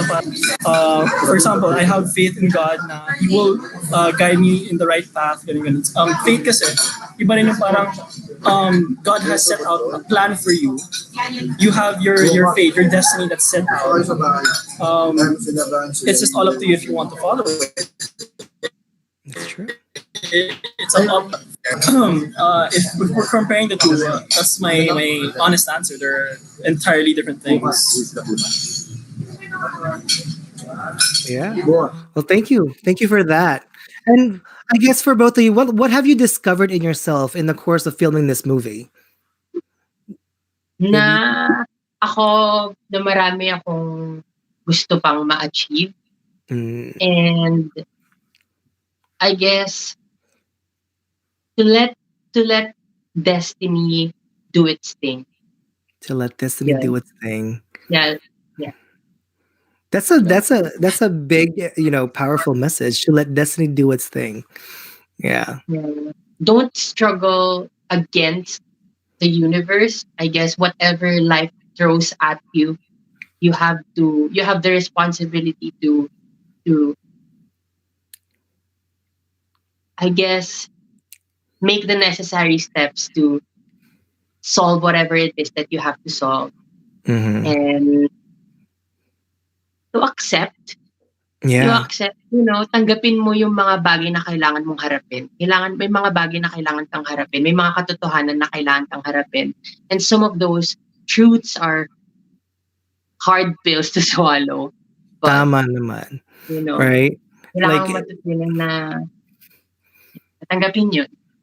Yeah, just accept whatever obstacles, diba, ng buhay natin, and being able to have the strength to really overcome each of those obstacles. Exactly. Yeah, that's a very nice message. And what about you, Kian? Persevere lang. Persevere. What I learned from this movie, and I learned this specifically kay Adrian, or yung character ni Adrian, which is Dominic, is na, love knows no gender. That's the that's the pinaka lesson of this whole story that I got from it. Pero of course, before I did this whole movie, then I already had that mindset throughout my entire life, because for context, my mom is part of the LGBT community. She's a lesbian, and at a young age, I was already taught na love knows no boundaries, na no one can tell you who you should or shouldn't love, na as long as that important person in your life is happy, na you should be happy as well. And yun. When my mom told me, broke down the news to me na she was a lesbian and explained to me why it was like this, without hesitation, I immediately accepted it, because what was on my mind was na my mom's happy, and if she's happy, I'm happy. Wow. And I believe na this story can also portray that kind of moral lesson. So there's a relation to your actual life when it comes to the message of the movie. Yes. That's nice. That's very inspiring. So what about, if there is a scene that you want us to get excited about when we watch this film, what would that scene be from this film? Reggie, Adrian. Ako lahat eh. Every scene. You're like, I want you to savor the film. Yeah, every scene talaga. The film is a labor of love among everyone involved in the project. As in from the actors, especially malamang sa writer-director namin. Yung camera namin, yung director of photography, yung production design, yung team na yon. Lahat talaga, among the producers, everyone's working so hard. Everyone worked so hard to make this film beautiful. Kasi nga, that's what we deserve. That's what the community deserves. So, ayun, sana abangan nila lahat. But my favorite na, kung naaalala nyo yung sa trailer, yung pinaka-unang eksena na nagkita si Dominic tsaka si Luke. Dun sa trailer, yung hagdanan na nagkasalubong silang dalawa, tapos may mga iba silang mga kaklase sa gilid. Ang ganda nung eksena na yun. Nice. And what about you, Kian? I mean, my answer is kind of a bit vague, pero throughout this whole movie, kasi pinaka-favorite scenes ko is a lot there. To be more specific and jot it down, is yung journey ni Dominic at saka ni Luke. Well, from the moment they started becoming friends until the very end of the story, because talaga ma-relate ka sa mga situations nila at ma-end up ka sa characters nila. At pero if you ask me, let's say coming from the trailer, kung ano pinaka-favorite scene ko was the scene where Luke and Dominic was provoked by best friend ni Luke. calling calling Dominic. I don't know if I can say this, but a profanity na meant for a gay person. And of course, bilang best friend ni Dominic, he No, got it's not offended. profanity. It's not profanity. I think what made the scene offensive was the way he used the word bakla as an insult. Bakla is Yeah. not an insult, eh. And Yeah. we are reclaiming that. Our community is reclaiming that na hindi siya insulto. Pero pag ginamit siya bilang insulto, that's when it's offensive. It's the way I that you think that's use what it. happened with the character of Philip. Kasi sinabi niya na ayos naman tong kaibigan ko. Ayos naman tong kaibigan ko, ang bait sa bading. Di ba tama ba ron? Ang bait sa bakla. Something like that. What I was Si Philip. the translation of it, the F word na kasi first, Oh, yeah. Yeah. you're Oh, not yeah, allowed yeah. to say that kasi it's offensive, yeah. But no, you have a point then. It's also on the context of how he said it. So yeah, he's correct. And of course, Luke got offended and he beat the hell out of his best friend. And that sends a powerful message. Parang Luke was able to defend Dominic through conflicts like those. Some kasi they try to steer away because they don't want to really engage in any sort of conflict related to stuff like that. But Luke kasi he grabbed the courage. It takes a whole lot of love to defend Dominic like that. Kaya para sa akin, it sends a powerful message. That's the pinaka-favorite scene ko coming from the trailer. Wow. It seems like there's really a lot of messages from this film when people watch this film now. So again, so my question I guess now is, how was your experience throughout this? I mean, this is not just a BL series. This is a film, right? So how was your overall experience with like really like going from the story, maybe from the casting all the way to the production of this whole, this film? Ako, I felt like Bea Alonzo and Catherine Bernardo. Yun pala yung nararamdaman nila. Na ganito pala feeling ng pinapakilig ka ng isang leading man. So, Ala. yun yung naramdaman ko talaga. Nakakakilig naman. And what Kasi about kahit off-cam, gentleman yan si Kian eh. So, yeah, it was an experience. And also, it's an honor to get to experience creating this film kasi hindi ako nakaramdam ng kahit anong discrimination or bigotry from anyone in the set. As in, it was just full of love and acceptance and respect. And it's an honor to have experienced that. So maraming salamat po sa mga bumuo ng pelikulang ito. It sounds like you guys had a very close-knit connection talaga, di ba? And it sounds like you guys had a good camaraderie sa sa team nyo in filming this. Yeah. You're gonna be able to watch that. Yeah, and I'm pretty sure we can probably see that through the film also. Yeah. And what about you, Kian? Like, how was your overall experience with this? Overall, I rate it a 100 out of 10 because there are so many factors in making this film that I really love. Like, for example, working with my co-actors and the whole production team. They were so great. Like Adrian said, there was no discrimination or bigotry whatsoever. Throughout this whole promotion, a lot of people showed their love and support, and you can tell na parang this is a movie that a lot of people are waiting for, and it's exciting for both of us.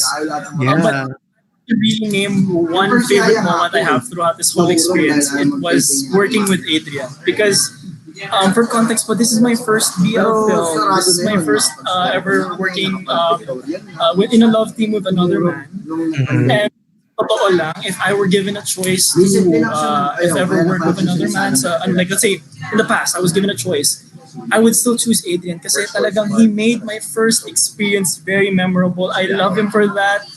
Talagang he's been supportive throughout before, during, and after making the movie, and until now he's a wonderful friend, and I would not choose him over any other guy to work with. Talagang he's a wonderful person. He's passionate about what he does.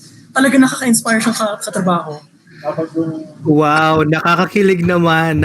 Like, just Thank talking you, to both of you Kian. already makes me excited to really watch the film. Feel ko talaga ng daming kilig moments siguro ng film na to.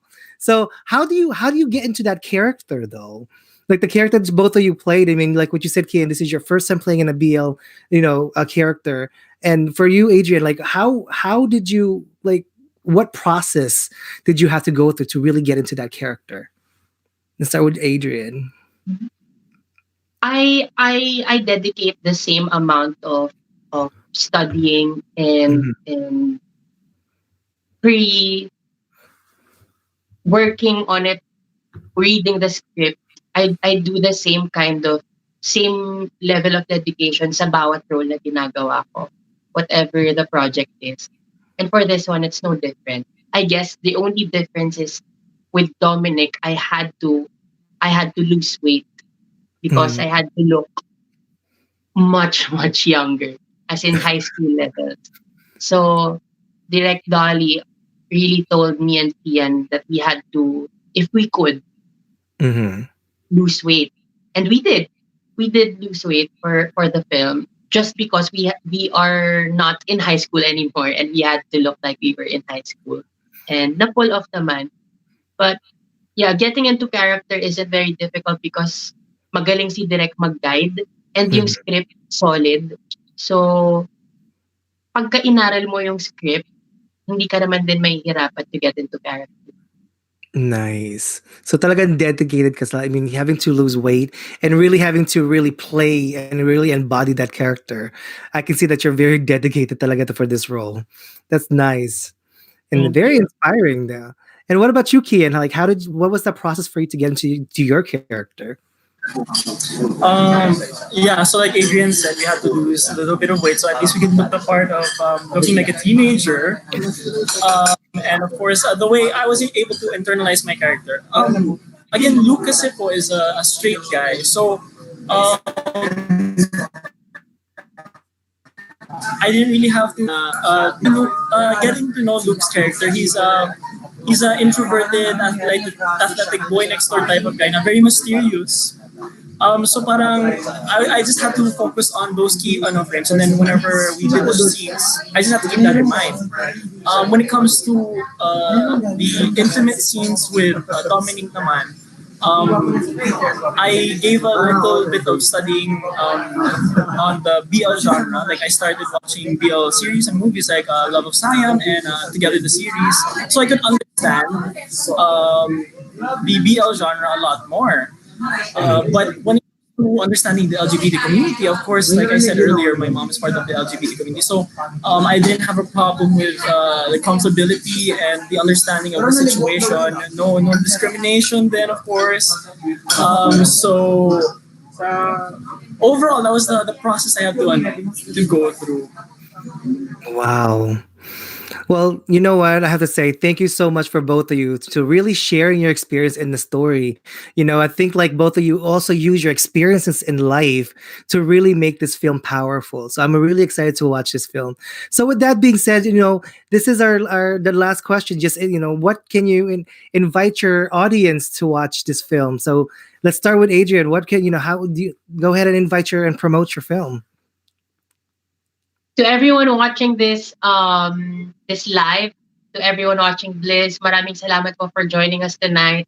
And we are inviting you na sana po bigyan nyo ng pagkakataon ang The Boy Foretold by the Stars sa MMFF 2020. Unahin nyo ang The Boy Foretold by the Stars. Mapapanood nyo po yan sa upstream.ph, and you can stream this worldwide starting December 25. And for everyone here in the Philippines, you can already start buying your tickets, you can start reserving your tickets as early as now. And for everyone residing abroad, you can reserve your tickets on December 18. December 18, and you said it'll film on December 25? Yes. Right on Christmas. Yes, that would be a great Christmas present to watch. Exactly. And of course, you guys, for updates guys can follow our Facebook and Twitter account stars. Don't forget to use our official hashtag on Upstream and hashtag LoveWins. For more updates then, you should follow our social media accounts para ma-update rin po kayo sa mga happenings when it comes to interviews or yung mismo movie itself. Yes, thank you so much. And we're also live streaming right now on Kumu, Facebook, and YouTube. Have you guys explored Kumu yet? I used to stream. Hello, Kumu. Kumu family, I miss you. I used to stream every Tuesday, Thursday, and Sunday. Nice. Follow niyo po ako dyan at Adrian Lindayak, and all my social media accounts are at Adrian Lindayak. Yes, and follow me to Eddie Posadas 15 on Kuma. Maybe we can collaborate and maybe invite you to one of our little talk shows or two. No problem. Let's do it. Yes, and what about you, Kian? Have you tried Kumu yet? No, I haven't, but I'm planning to. I heard kasi super maganda ng Kumu. I heard from a lot of friends na ang ganda ng experience nila. So soon enough, I'll be branching into Kumu. Yes, and hopefully we can see you both there again. Anyways, so thank you, Kian and Adrian, and then thank you. Have a blissful thank you to both of you. Good luck on your movie, and everyone, let's please support this film. And we can't wait. Pasko na. I think it's a great movie to really look forward to. Salamat sa inyong dalawa. Yes, thank you po. Sama-sama tayong ma-in love sa Pasko, guys. Yes, thank you po. Thank you for having us. Thank you for taking the time to support and love our movie. Yes, thank you.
Bakit? Alam yan. TikTok. Nagtitiktok sila Nagtitiktokan.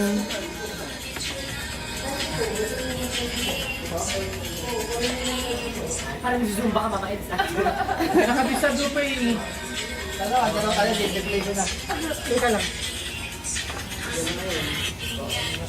Ito magaling din ang dalawa. Ay, mahirap yung sa kanya rin. Uy, baka naman kita ko nung natin ko nag-view. Look, Nasa baby forward.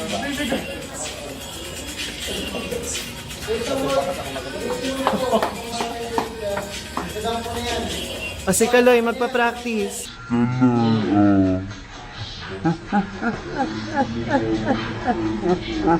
For the benefit of the doubt. For the benefit of the doubt. For the show lang. Magbudots ka na lang do. Homeless about yun.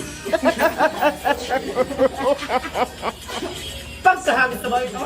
White cheese. Planchado.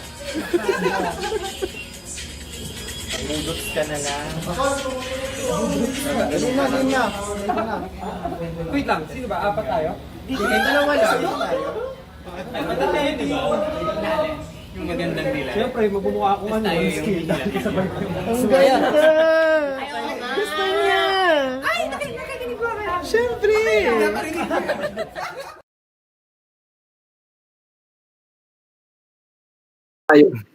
So, Yes. mag-release Sir Eddie po, Eddie, ano pong gusto niyo po tawag namin sa inyo? Oh, Eddie's fine lang. Eddie's fine. But I think we're live right now. So let's welcome everybody back. Blissful welcome to everybody and welcome back to Bliss Assembly. So this afternoon, we had the opportunity to watch the trailer of this romantic micro series from Blue Philippines. Now, joining us are two of the male leads of Meet Me Outside, Genesis and Kaloy. And together, we'll be joined by the BL Writer of the Year, si Miguel. Hi guys. Hi. Si Miguel, Juan Miguel Severo.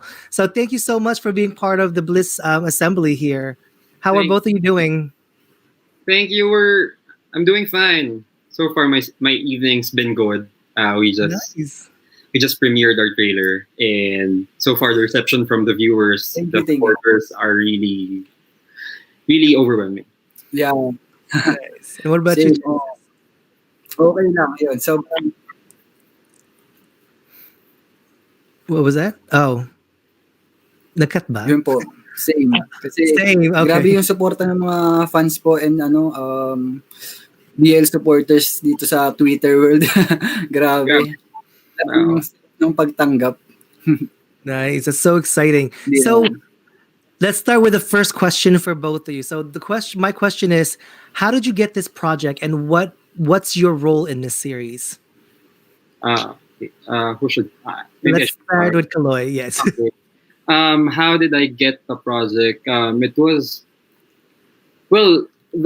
was from the producer Ed Biado. Shout out to him. I think he's currently here watching the stream with us. So yeah, he's the one who produced the show for, and then he's a good friend.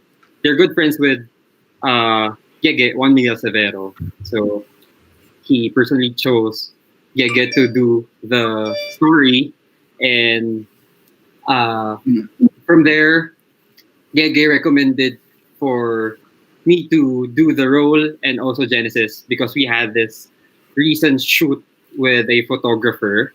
There's this story behind it that Genesis' partner from his previous BL wasn't able to come, and then me as a supporting role for the current the previous BL also that I had, I didn't really have a partner.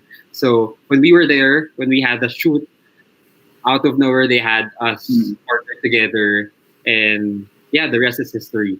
For my character, it's my name in the micro series is James. He's a firm, confident guy and is on it for a vacation this holiday season. So I would leave it to that. So for you to get to know more of him when we air on December 21st.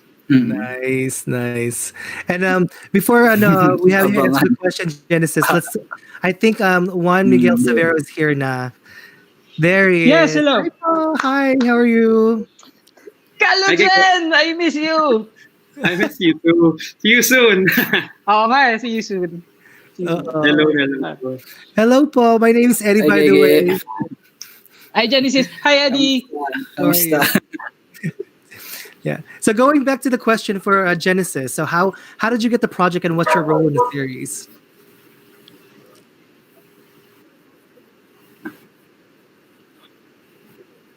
Genesis.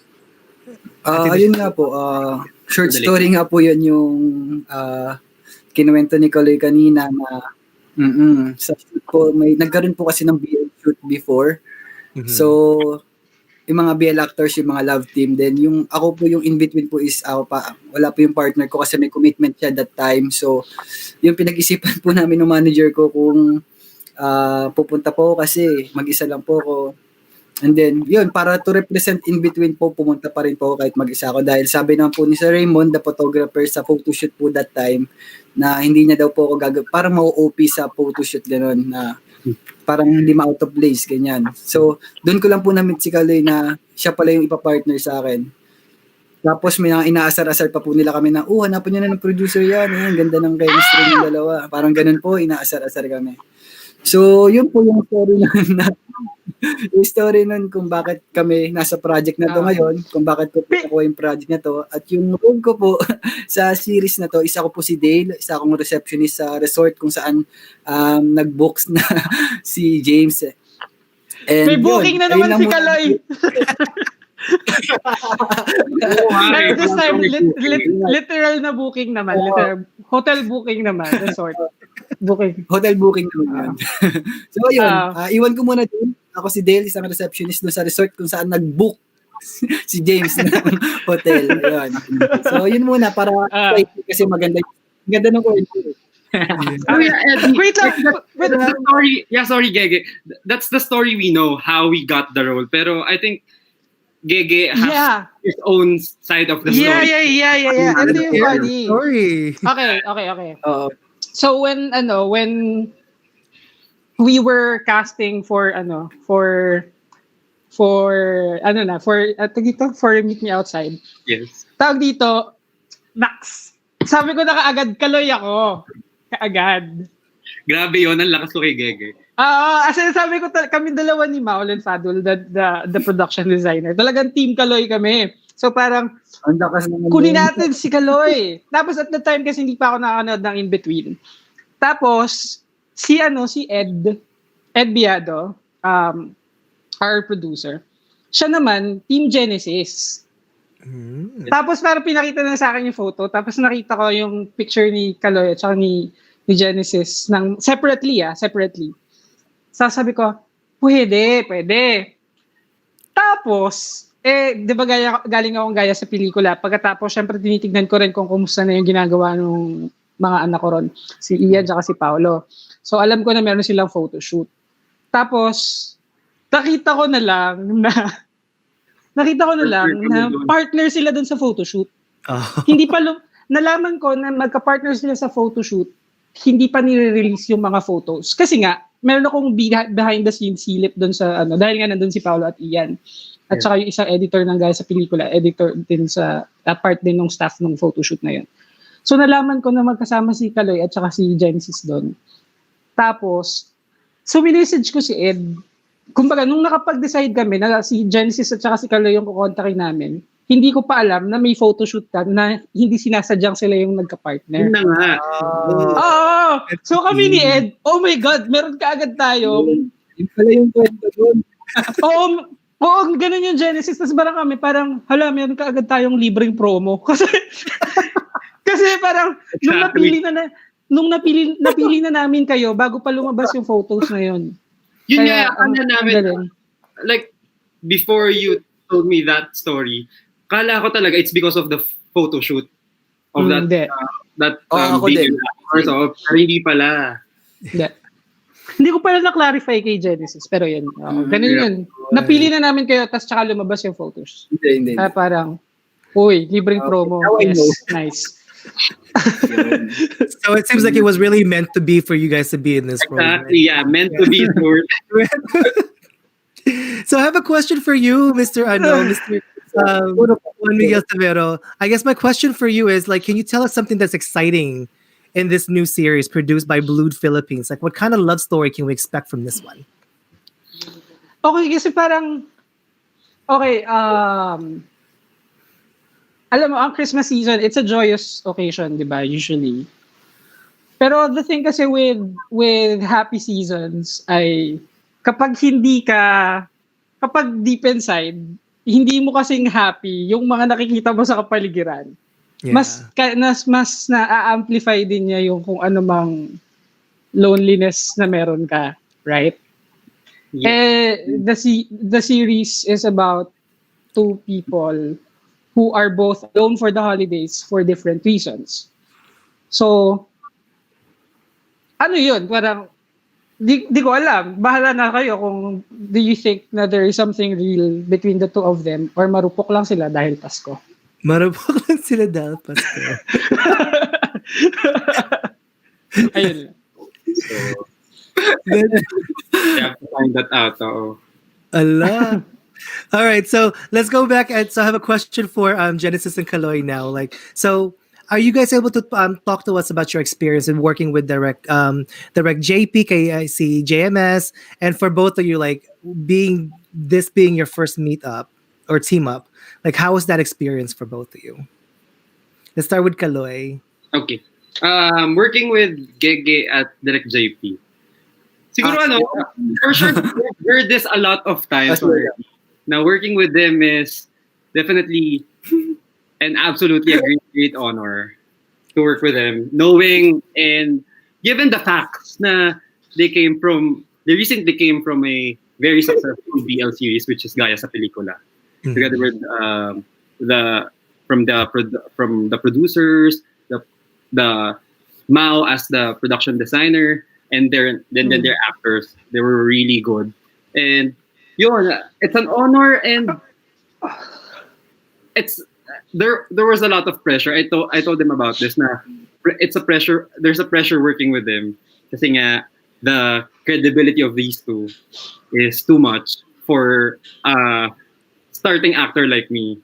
So, but then those furies were gone when we started filming the scenes. Kasi pangit pala